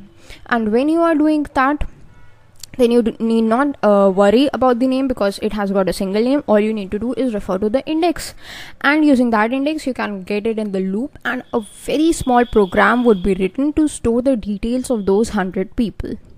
So that is the advantage of an array over variables. The third question is how to declare arrays. So that is something that for which we need to move on to our VBA editor. So let's press Alt F11 from our keyboard. Once you are in Excel and you press Alt F11 on your keyboard, then you get this VBA editor. Now what I have done is I have already inserted a new module named as arrays, and I have created a sub procedure as arrays in that particular module. You can do that by going to the insert tab and inserting a new module, and then you can rename it to arrays. Now once you've created the sub procedure, we can write any piece of code over here. So the code we are going to write is, first of all, we are going to see that how can we declare an array. So to declare an array, there is actually a very simple syntax. It is similar to the declaration of a variable only. So suppose you are declaring a variable dim a as integer. So that's the way through which you declare a variable. But if you are trying to declare an array, then what you need to do is, after this after you have declared the variable a, then what you need to do is, within the parenthesis you need to specify the size. This is going to be the size of array. Suppose you specify like 3. So this array would be holding 4 elements. Why? Because the indexing of the array starts from 0. This means the array would be holding the values of A0, A1, A2 and so on till A3. So it would be A0, A1, A2, A3. These 4 values would be held by this array. So the size of this array when you are trying to declare A3 would be 4. So let's just specify it in the comment. Size equals 4. So you are able to memorize it, or you are able to recognize this thing. Okay. Now this was about the declaration of the array, which was our third question. The fourth question is how to use arrays. Now with this said, the size equals 4. Our fifth question is also answered, that what is the size of the array. So size is 4 over here. Okay. Now we have the last question, that is how to use the arrays. Okay. So we have declared a variable or an array a as an integer. This means that this array a will hold 4 values. All 4 would be of integer type. Now if we try to store any kind of other values, like if we try to store the string values or the boolean values, then it would result in an error. So we are not going to do that. We are simply going to store the integer values in this array. So let's see how we are going to do that. First of all, let's just declare a loop. But before that, actually let us declare a variable. We got an error because we jumped out abruptly. So we are first going to declare a variable dim I as integer, and this is going to be the iterator variable for our loop for I equals 0 to 3. So that's the size of the array, that starting point is 0 and the ending point is 3, and then write in next to end the for loop over here. And then within this we are going to add some statements. So what we are going to do is actually accept the value of these 4 arrays from the user itself, that whatever the user enters the value 4 times would be stored in that particular place, in that particular index. Okay, so for that, a of I equals we are accepting the values through an input box. And what is it going to be the prompt? Enter a valid integer value for index, and then we are going to specify the index so that the user knows that for what index the user is going to actually enter the value like this. Okay, so after this I'm just going to close the parenthesis and press enter. Then what will happen is this loop will iterate from 0 to 3, that is 4 times, and these 4 values would be stored in A. Now after the values have been stored, we got to display those values. So for displaying them, what we can do is again use a for loop, the simple coding as we did in the previous one, the previous loop, and then add it next. But this time, instead of the input box, we are going to use a message box, or we're going to use some kind of a cell. But what I'm going to do is simply I'm going to use a message box to display the values. So message box A of I, that's it. So this is our code, and let's just run it to see what happens. Okay, we have got an error over here, and the reason we are getting this error is because I think we have to convert the value into integer, I think. So let's just remove this, and what we are going to do is actually give some value to it, like I into 10 should be the value, or I plus 1 into 10. So that what happens is 10, 20, 30 and 40 would be the values. Now if we run it, so the first value, that is of A0, is 10, then it is 20, then it is 30, and then it is 40.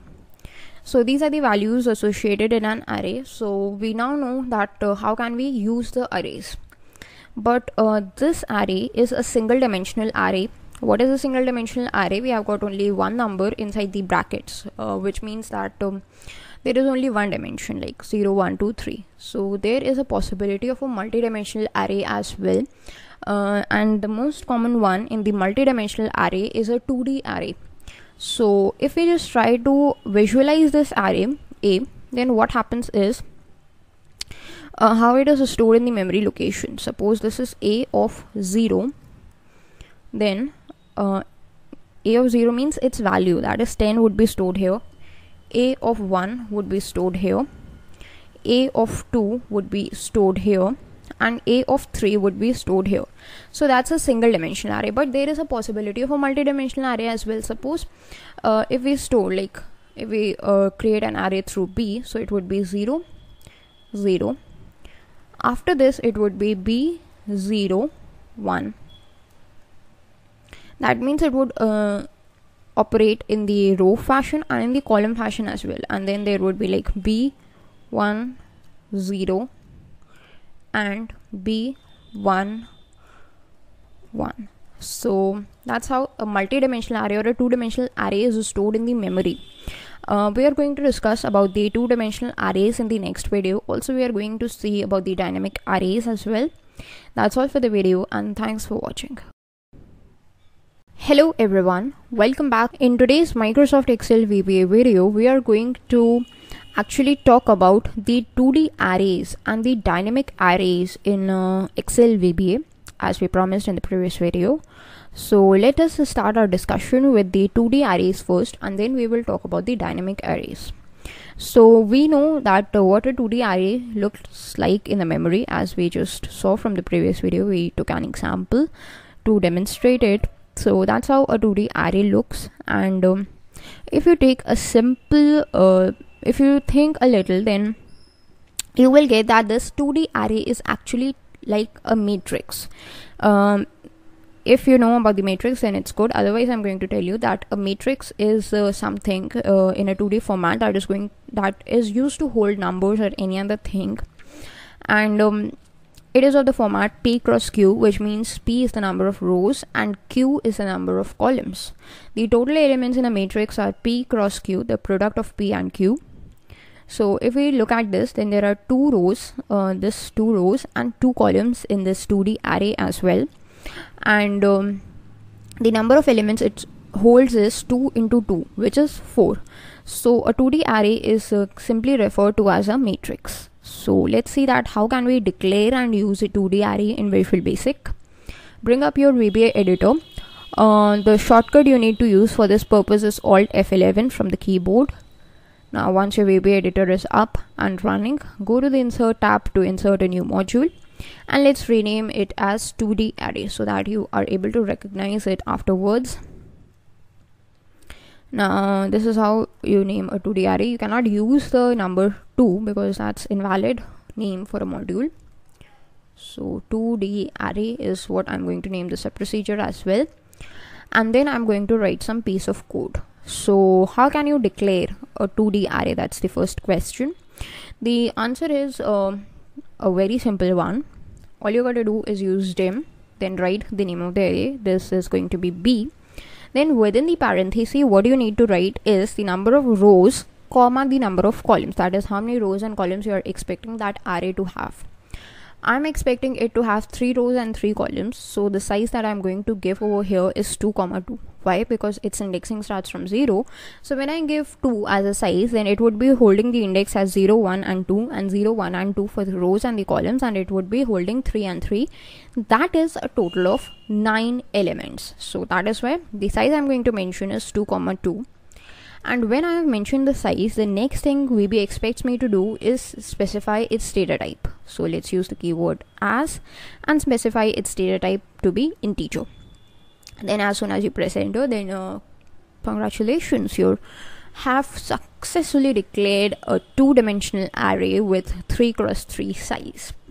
Now once you've declared an array, what we are going to do is actually hold some values in it. Okay, so what is going to be the possible indexes? So let's see the possible indexes for this one. 0, 0, 0, 1, 0, 2, and like here also it's going to be 1, 2, and here it's going to be B, 2, 0, B, 2, 1, and B, 2, 2. So that is what is going to be the index of all these 3 or all of these 9 elements. Okay, 3 rows and 3 columns. So let's bring up our VBA editor again, and let's just declare 2 variables, dim within the end sub, dim I as integer and dim j as integer. The reason why we are declaring 2 variables is because these 2 are going to be the loop iterators. 2 variables because there are 2 dimensions, so that's a convention that how many dimensions you want is going to be the name, the number of the variables you need to declare whenever you are trying to go through a loop. So let's start. First of all, we are going to loop through I. So for I equals 0 to 2, and let's create a next. Then we're going to use a nested for loop, that is a for loop within a for loop. Okay, so let's just ident it. For j equals 0 to 2, and let's just close it through next, and whatever the piece of code we write within this would be actually executed again and again and again. Okay, so what we are trying to write is b, okay, I of j. So the value we are trying to add in it should be the value of j plus I into 10. So that's the value that I want to add, that whatever is the sum of j and I want to just multiply it by 10, and I want to store it in the corresponding values. So that's how you can just actually initialize the 2-dimensional array. Once you've done that, you gotta show or you gotta print its result. So just copy it and paste it. Now it's going to be same except from here you need to store the values, or you need to show the values in the form of a message box. So it's going to be b of I j. Actually that's what I think it is.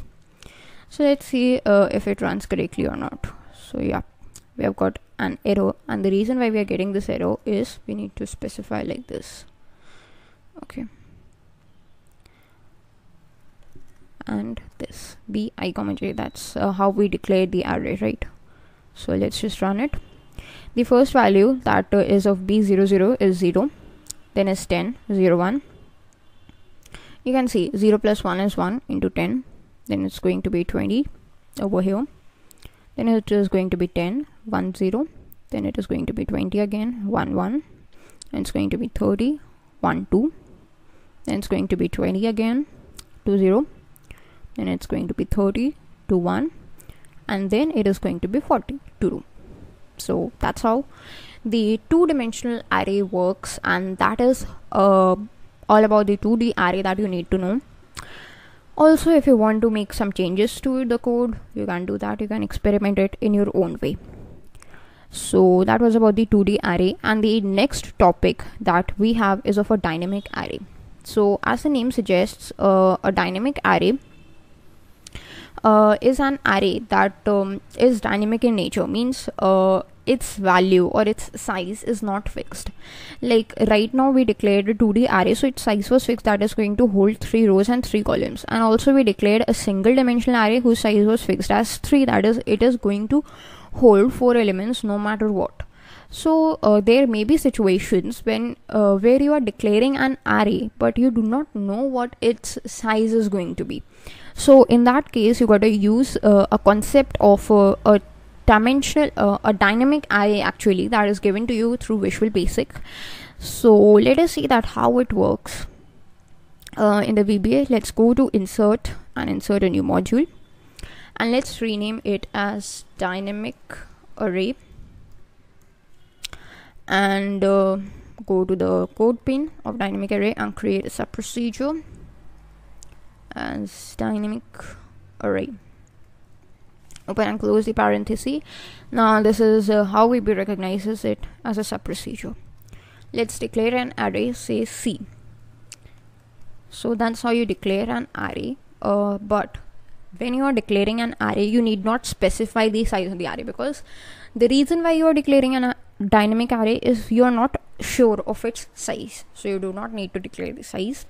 Then you can write any number of piece of code that you want, and suppose after a few lines of coding you realize that now I know that what is going to be the size of this array.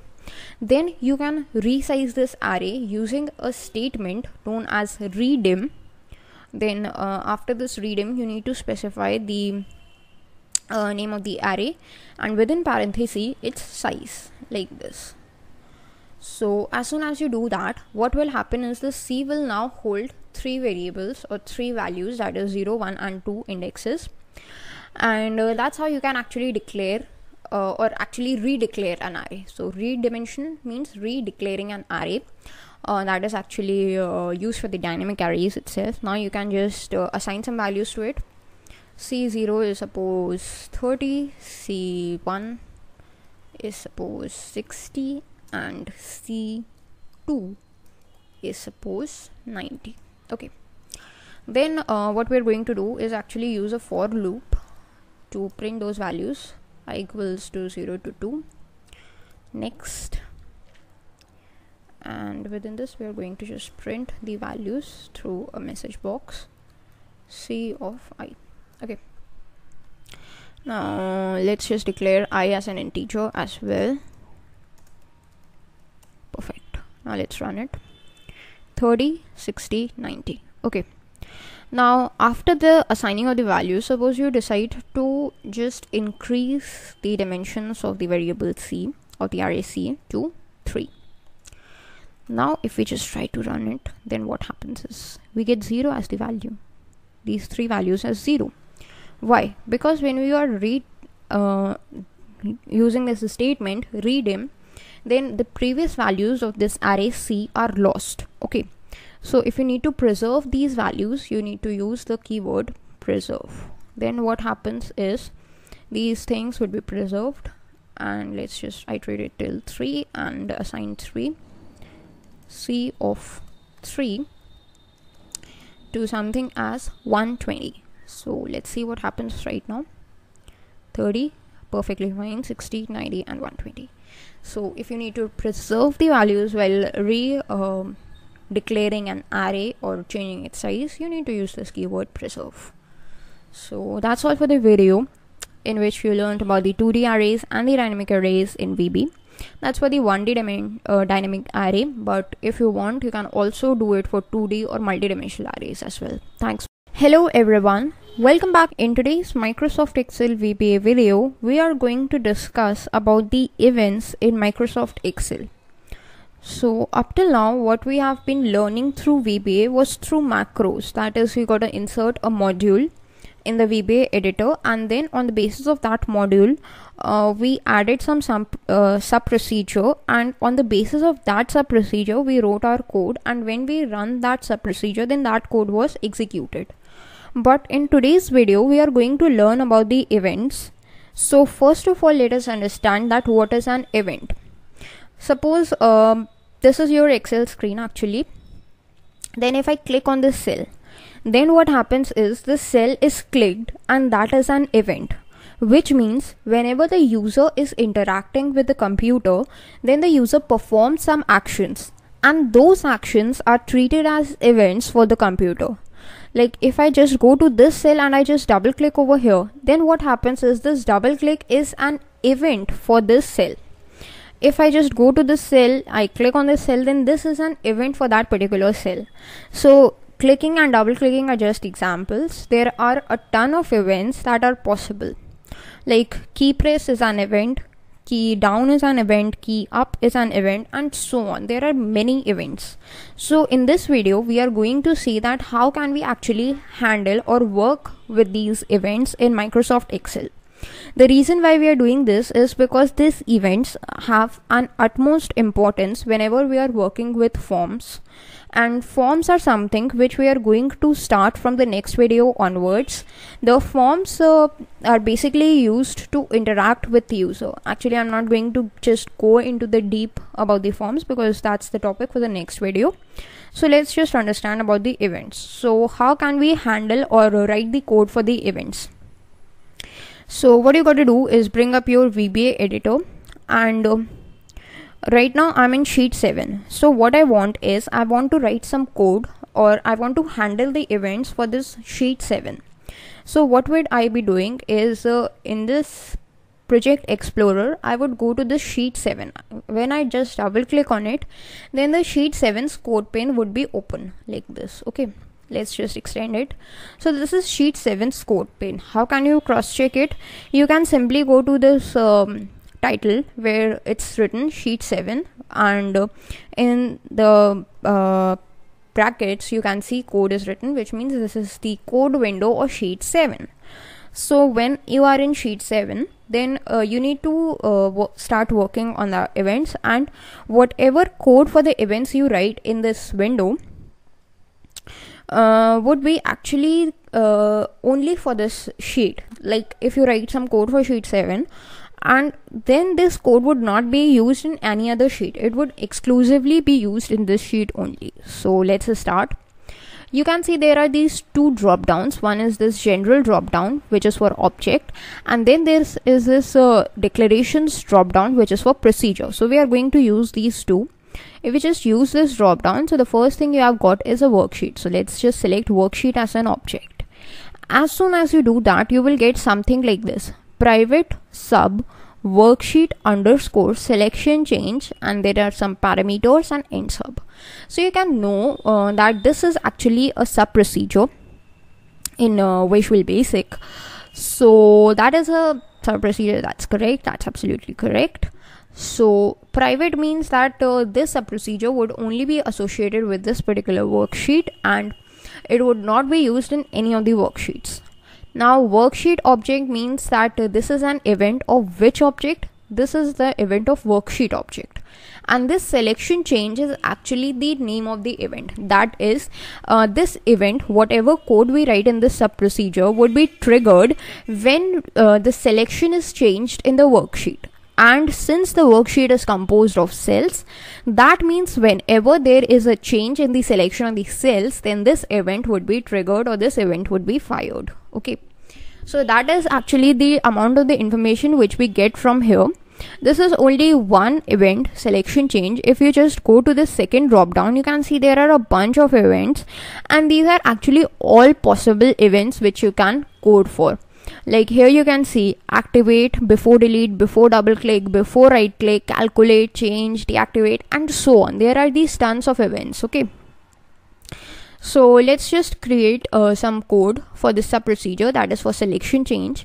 What I want is whenever the selection is changing or whenever we go to a particular cell, I want its background color to change to something else. Okay. So we know that in order to change the background color, we need to write that cell name dot interior dot color equals to, and then we need to write the color.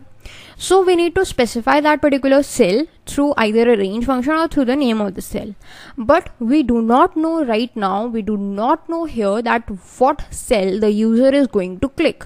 So we cannot specify a particular name of the cell. We want that particular cell which is clicked, that cell's color to change. So that is why we have something in VB known as target. Whenever we write target, means whichever cell is clicked currently, it would be the target cell. And what operations we want for the target cell? I want its interior dot color to change to say VB cyan. And apart from that, I also want target dot value to be like events. Within double quotes I need to specify events. Okay, so that's the code we have written. Now actually there is no need to run it because it is not a macro. This is an event, so we do not need to run it. Once you have done this, you can either minimize this VBA window or you can just close it. So I'm going to minimize it. Since it is in sheet 7, so when we just click on any cell, and you can see we got this cyan background here in events. You can click on any number of cell and this event would be triggered. Similarly, you can click on a bunch of cells, like you can just click this, and all these events are triggered right here. Okay, you can just actually fill it up with all this, all events. Okay, so that's how it works. That's how the selection change thing works. If you go to any other sheet, this is sheet 4, and if I just do it over here, then nothing happens. Why? Because the sub procedure was private to sheet 7. In order to work it for sheet 4, we need to copy it and paste it in the code pane of sheet 4, then only it would work. So that was about a single event. Let's just work upon another event. So let's just bring up VBA. And again in sheet 7 only we are working with event. If you want, you can work with the different sheets. I'm going to work in the same sheet itself. And this time I'm going with before double click, which means what happens if I double click on a cell, then what event I wanted to trigger. If I just double click on the cell, then what I want is for the target dot let's just see that what we want. Okay, so I want target dot clear contents. That's what I want whenever I double click on the cell. So if you just double click here, its contents are cleared. Like you just double click, double click, double click, its contents are cleared, which means that whatever is written, that is events was written, so it is cleared on double click. So that's how you can handle another event. You can see this cannot work for multiple cells actually, because you need to double click on a individual cell at a time. And now if you just select the cell, if you single click it, then you will get the cyan and events. If you just double click, then events will go off like this. Okay, so that's how the events work. And we discussed about 2 events. If you want, you can work with these multiple events over here. And one more thing, the events that you select, we just coded for before double click and we coded for selection change. So both of these events are actually bolded, which means that VB recognizes that yes, we have coded for these 2 events. So that's how it works. That's how you can work with the events. That was for the worksheet events. And similarly, you can code for as many events as you want. Suppose you want to work with calculate event, so you can just add calculate event and code anything that you want. So that was all about the events that you need to know in VBA. And that is all for the video. I hope you all have enjoyed it, and thanks for watching. Goodbye. Hello everyone, welcome back. In today's Microsoft Excel video, we are going to start our discussion with the user forms. So first of all, let us understand that what is a user form. Whenever you go on any website or you are asked to enter some of your details. And a simple example we can take is a Google form. Okay, I am sure that you all must have encountered one or the other Google forms. So those forms actually prompt you to enter your details. There are the different kinds of fields, like there are text boxes through which you can enter text data. Then there are these check boxes through which you can select multiple options. There are radio buttons through which you can choose from the various options, and then there is a submit button. So a collection of these kinds of controls or tools is what makes up a form, and a form is used to interact with the user and actually accept user data, and whatever the data is accepted, it is used to store that data in the database. So that is the basic functionality of a form. And why it is used by the various companies to accept the data from their users, to accept the feedback of the user, or to register them, and many more purposes. So from this video onwards, up till the next few videos, we are going to see all about the user forms. That is, how can you create a user form, how can you add these different types of controls in a form once it's created, how can you manipulate some of the properties of the forms, and we are also going to see that how can you handle the events. Like we just learned about the events in the previous video, so we are going to see that what happens if the user clicks the submit button on the form, or what happens when the user clicks the cancel button on the form, and so on. So basically in the next few videos we are going to talk just about the forms. Okay, so let's just start with this video. I am in my VBA editor. So in order to bring up your VBA editor, what you need to do is first open up your MS Excel and then press Alt F11 key as the shortcut, and your VBA editor would be up and running in front of you all.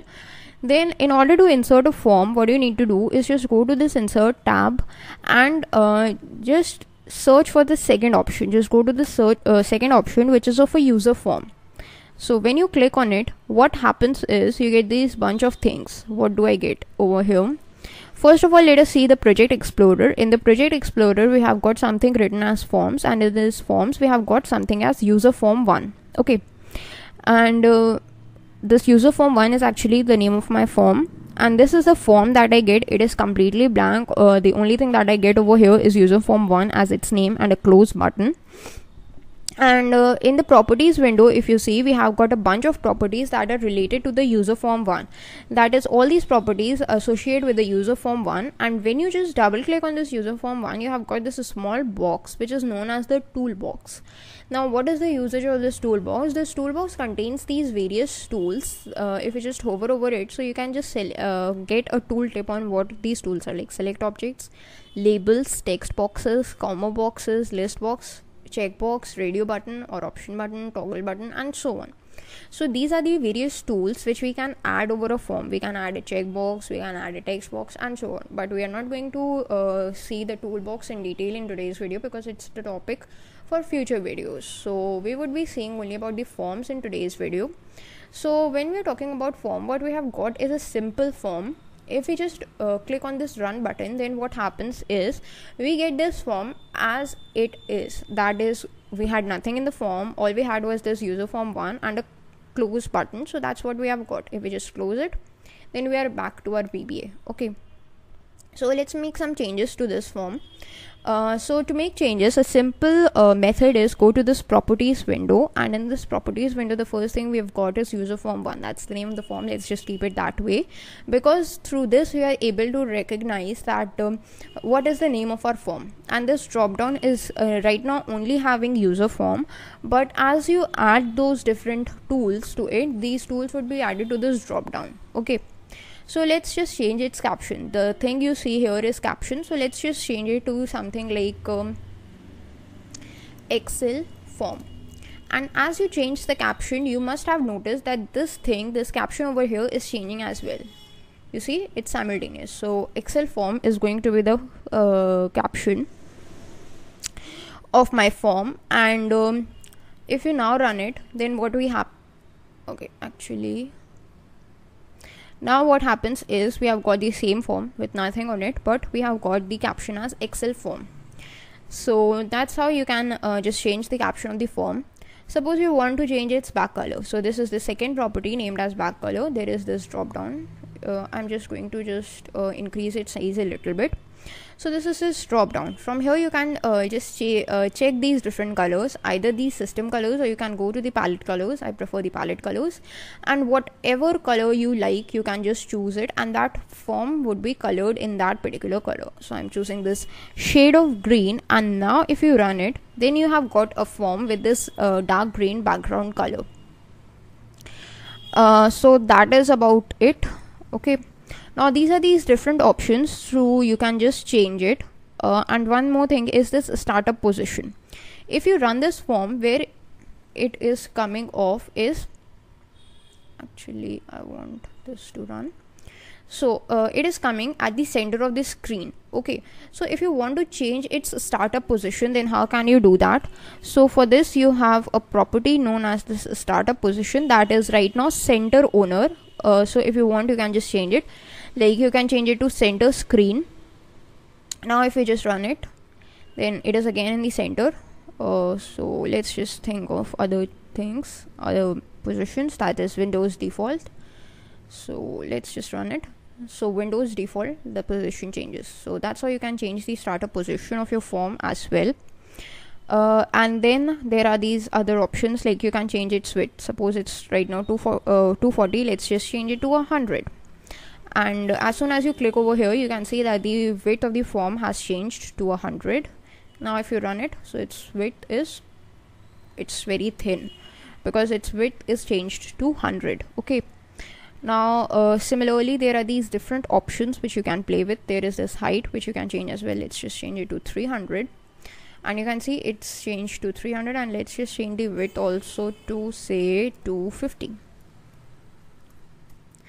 Now we have got this nice looking form. If we run it, then we have got this nice looking form over here. Okay, apart from this, you can see that up till now, whenever the form was open, we got this mouse pointer over here. So this mouse pointer, simple default mouse pointer we got, but if you want, you can just change it to anything else. Suppose you want a cross over here, so we have selected this cross. Then what will happen is, if you run it, the mouse pointer would change to cross whenever it is on the form. If it is outside, it changes back to the default. If it is in the form, it changes to cross. So these are the different things that you can manipulate with the forms, and that was a basic introduction on the forms. There is one more thing that I need to discuss, and that is about the security in Microsoft Excel. Now, once you have created a form, so we know that forms is a very sensitive thing, because through this form, you can actually accept the data from the user. And there is a method through which you can accept the data from the user form and display it in the form of Excel sheet. So whenever you are working with forms, it is advisable that you add a password to your workbook as a whole. So now we are going to see that how can you add a password to your workbook. So for this purpose, what you need to do is go to this workbook option, and let's add an event. So let's just select this workbook object, and as soon as you do that, you will get this event workbook/open or _open. So this is a workbook event, and let us add a password to this workbook. So what is the process of adding the password? That's actually pretty simple. All you got to do is first of all accept the entry. Actually, you need to show an input box. Okay, this means that as soon as the workbook opens, you will get an input box, and the prompt you will get is enter password. You can give any message that I'm entering enter password. Okay, so when you get this input box, the user prompts to enter something, enter a password, and when the user enters this password, then what happens is, I want to compare it, that if a equals to 234, then so I have taken 234 as a valid password. So if the user enters 234, then only this is considered as a valid password. Then in that case, what I want, if the password is valid, I want a message box to be shown displaying that it is a correct password, and then the user can continue working on the workbook. Okay, else, that is, if the user does not know the correct password, then in that case, what I want again a message box to be displayed with a message that the user has entered an incorrect password. So this is a message that you can actually customize as per your wishes. Then I want this workbook to close because I do not want the user to work on the workbook once I'm sure that the user does not know the password. So I want this workbook to get closed, and this is the way to do that. This workbook.close is a method, and then that's it. So let's just end this if statement, and that's the code that you should do. Okay, so once you've written this code, you can just close this VBA. You can close this workbook and make sure to click on save option. So this workbook would be saved, and this is my workbook named as error. So let's just open it, and what happens is, as soon as I open this workbook, I'm prompted to enter a password. So if I enter 1234 as the password, which is incorrect, and click on OK, then I get this option as incorrect password, and I have to click on OK. So as soon as I do that, what happens is this workbook gets closed. Okay, you can see no workbook is open, it is actually closed. Okay, now if I just go to file and open this error workbook again, then again I'm prompted to enter a password. Now I enter the correct password 234, I know the password, and I click on OK. So I get the message that the password is correct, and as soon as I click on OK, I'm able to work on this workbook. So that's how you can actually protect your workbook with a password. That's all for the video. Thanks for watching. Hello everyone, welcome back. In today's Microsoft Excel VBA video, we are going to explore more and more about the user forms. So in today's video, we are going to actually discuss about an important control of the user form, and that control is known as the command button. So a simple definition of a command button, or a simple term, is a button. Whenever you are filling a form, then you can see there is a button, and that button is known as command button in Visual Basic Language. So let's see that how can we add a button and what are its uses through an example.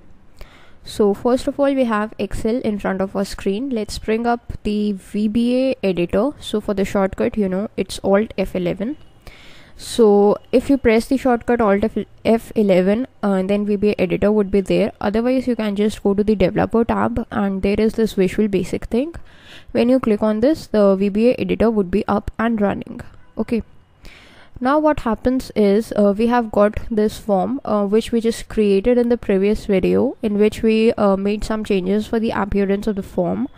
Like we changed its caption, its background color, and its height and width. Okay. So in today's video, we are going to see that how can we add a command button or a simple button to a form, and what is its uses. Okay. So first of all, as we know that button is a tool, so for adding the button, we need to have access to the toolbox. So how can you have an access to the toolbox? So for that purpose, what you can do is go to this view tab, and when you go to this view tab, this is the third tab from the left, there is this option of toolbox. If you just click on it, then you can see this toolbox is visible to you. Okay. So this is the toolbox, and it is dockable, which means you can just navigate it to any place that you want, and it has got the bunch of controls that you can add into a form. All of these controls could be added to a form. So when you hover over these, you will get the tooltip in the form of the name of these controls. So here we have got this command button.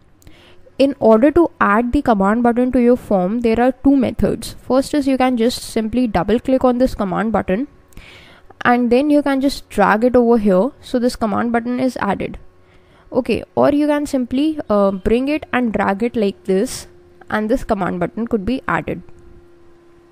So these are the two methods, and both the command buttons are same. I have deleted the second command button, and this is the first command button which we have added. And through any of these methods, you can add the command button, because both of the things are same, both of the methods are same. That is, both of them are going to add the same thing, that is a command button, onto your form.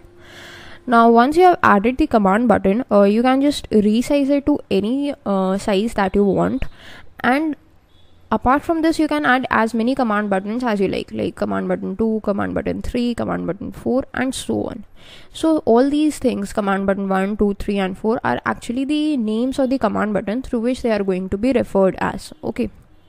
So let's work with this command button, that is command button 1. Now once you have added the command button, what will happen is in the properties window you can see that there is this drop down, and earlier we used to have only one thing, that was this user form, but now we are also having this command button 1. So from here you can just toggle between the controls, and whichever control you select from this drop down list, that control's properties would be visible over here. Okay, so suppose I want to select the user form. Let me just show you. If I select the user form, these are the properties of the user form that are available, and there are two ways through which you can view these properties, in either an alphabetic order or in the categorized form. The categorized form is more like useful when you are referring to a particular category, like we have categorized the appearance together, the behavior together, fonts, miscellaneous, etc. But I prefer the alphabetic one. It is totally up to you that whatever method you perform, you can just go with it. Okay, so right now I'm not going to talk about user form, I'm going to talk about the command button. So let's bring up the command button, and as soon as we do that, what we get is first the name. Now the by default name is command button 1, but that is too long to remember, because whenever we are trying to code anything, or whenever we are trying to do any kind of manipulations through coding of this command button, then we need to use this name. So it is advisable that we just make up a small name. So for this small name, we have got a convention in Visual Basic, and that convention is that, for example, if you are using a command button, so according to the convention, the name must be CMD BTN. That means for command button the shortcut is CMD, and for the button the shortcut is BTN, and then you gotta enter the number to memorize that or to make sure that what number that command button is having. So advisable is whatever the original name of the command button is, that number could be added. So CMD BTN1 is the name according to the convention.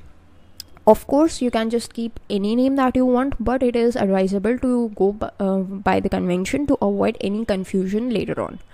Similarly, if we are talking about the user form, its name can also be changed according to convention as FRM1.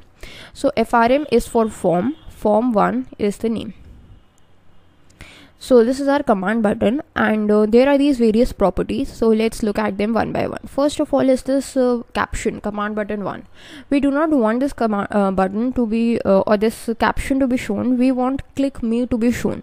So for that purpose, we have a property with the name as caption, like we had in the user form. So let's just change it to click me, and as soon as you do that, you can see that this caption over here is changing as well. Okay.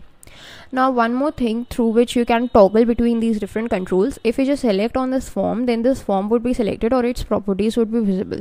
But if you just click on this command button, then you can see that command button over here is selected and its properties are now visible. Then there is an option of auto size. If you just give it to false, then its size would be according to the size that you gave it to it.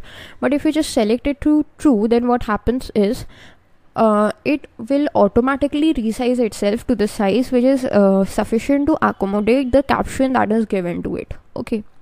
Then there is this back color option. You can change its back color from the palette or from the system itself. So I'm going with this blue kind of a color.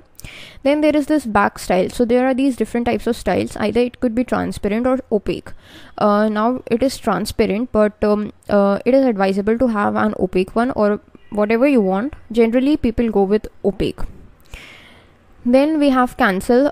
If the cancel property is set to true, then what happens is, using whenever the form is running, suppose let us just run this form, then using the escape key you can just escape this form or this command button. Actually nothing is happening right now because we have not added any controls, but this is what happens when the cancel property is set to true. This is control tip text.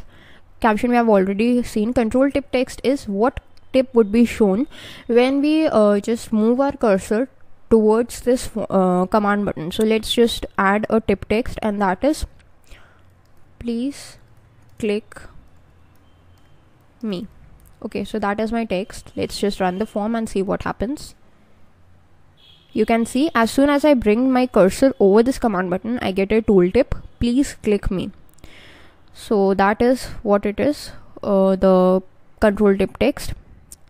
Then there are these other options like enabled. If we set the enabled property to false, then what happens is you would not be able to click on this command button. It is not clickable, it is not enabled. So enabled property must be set to true if you want this command button to be working.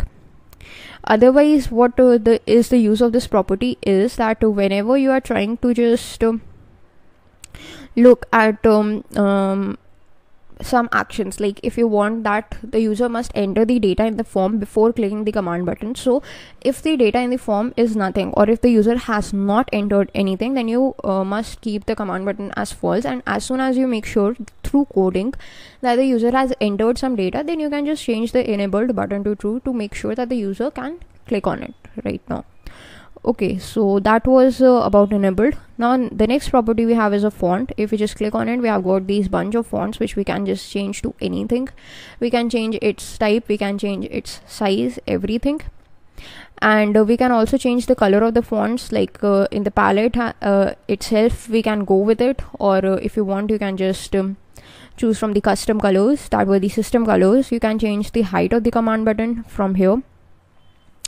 Then there is this left option, that is how much space it is going to have from the left. Let us just change to 100, and as soon as we click here, so it moves towards here. Then we have logged. If the logged property is set to false, means the button is not logged. It is if it is set to true, the button is logged. So let's just see it. Right now the button is logged. The difference between logged and enabled is when the button was disabled, then we didn't get this tooltip as well, but the button is logged, which means it is not clickable, but it is still there. So now the tooltip is visible whenever we go over it. So that is the difference between the logged and the enabled properties of the command button. The rest of the properties are actually the general properties only, which would be we would be learning for the next control itself, because most of the properties are the general properties like the caption and so on. So yes, we would be looking at these properties in detail for the next tools, which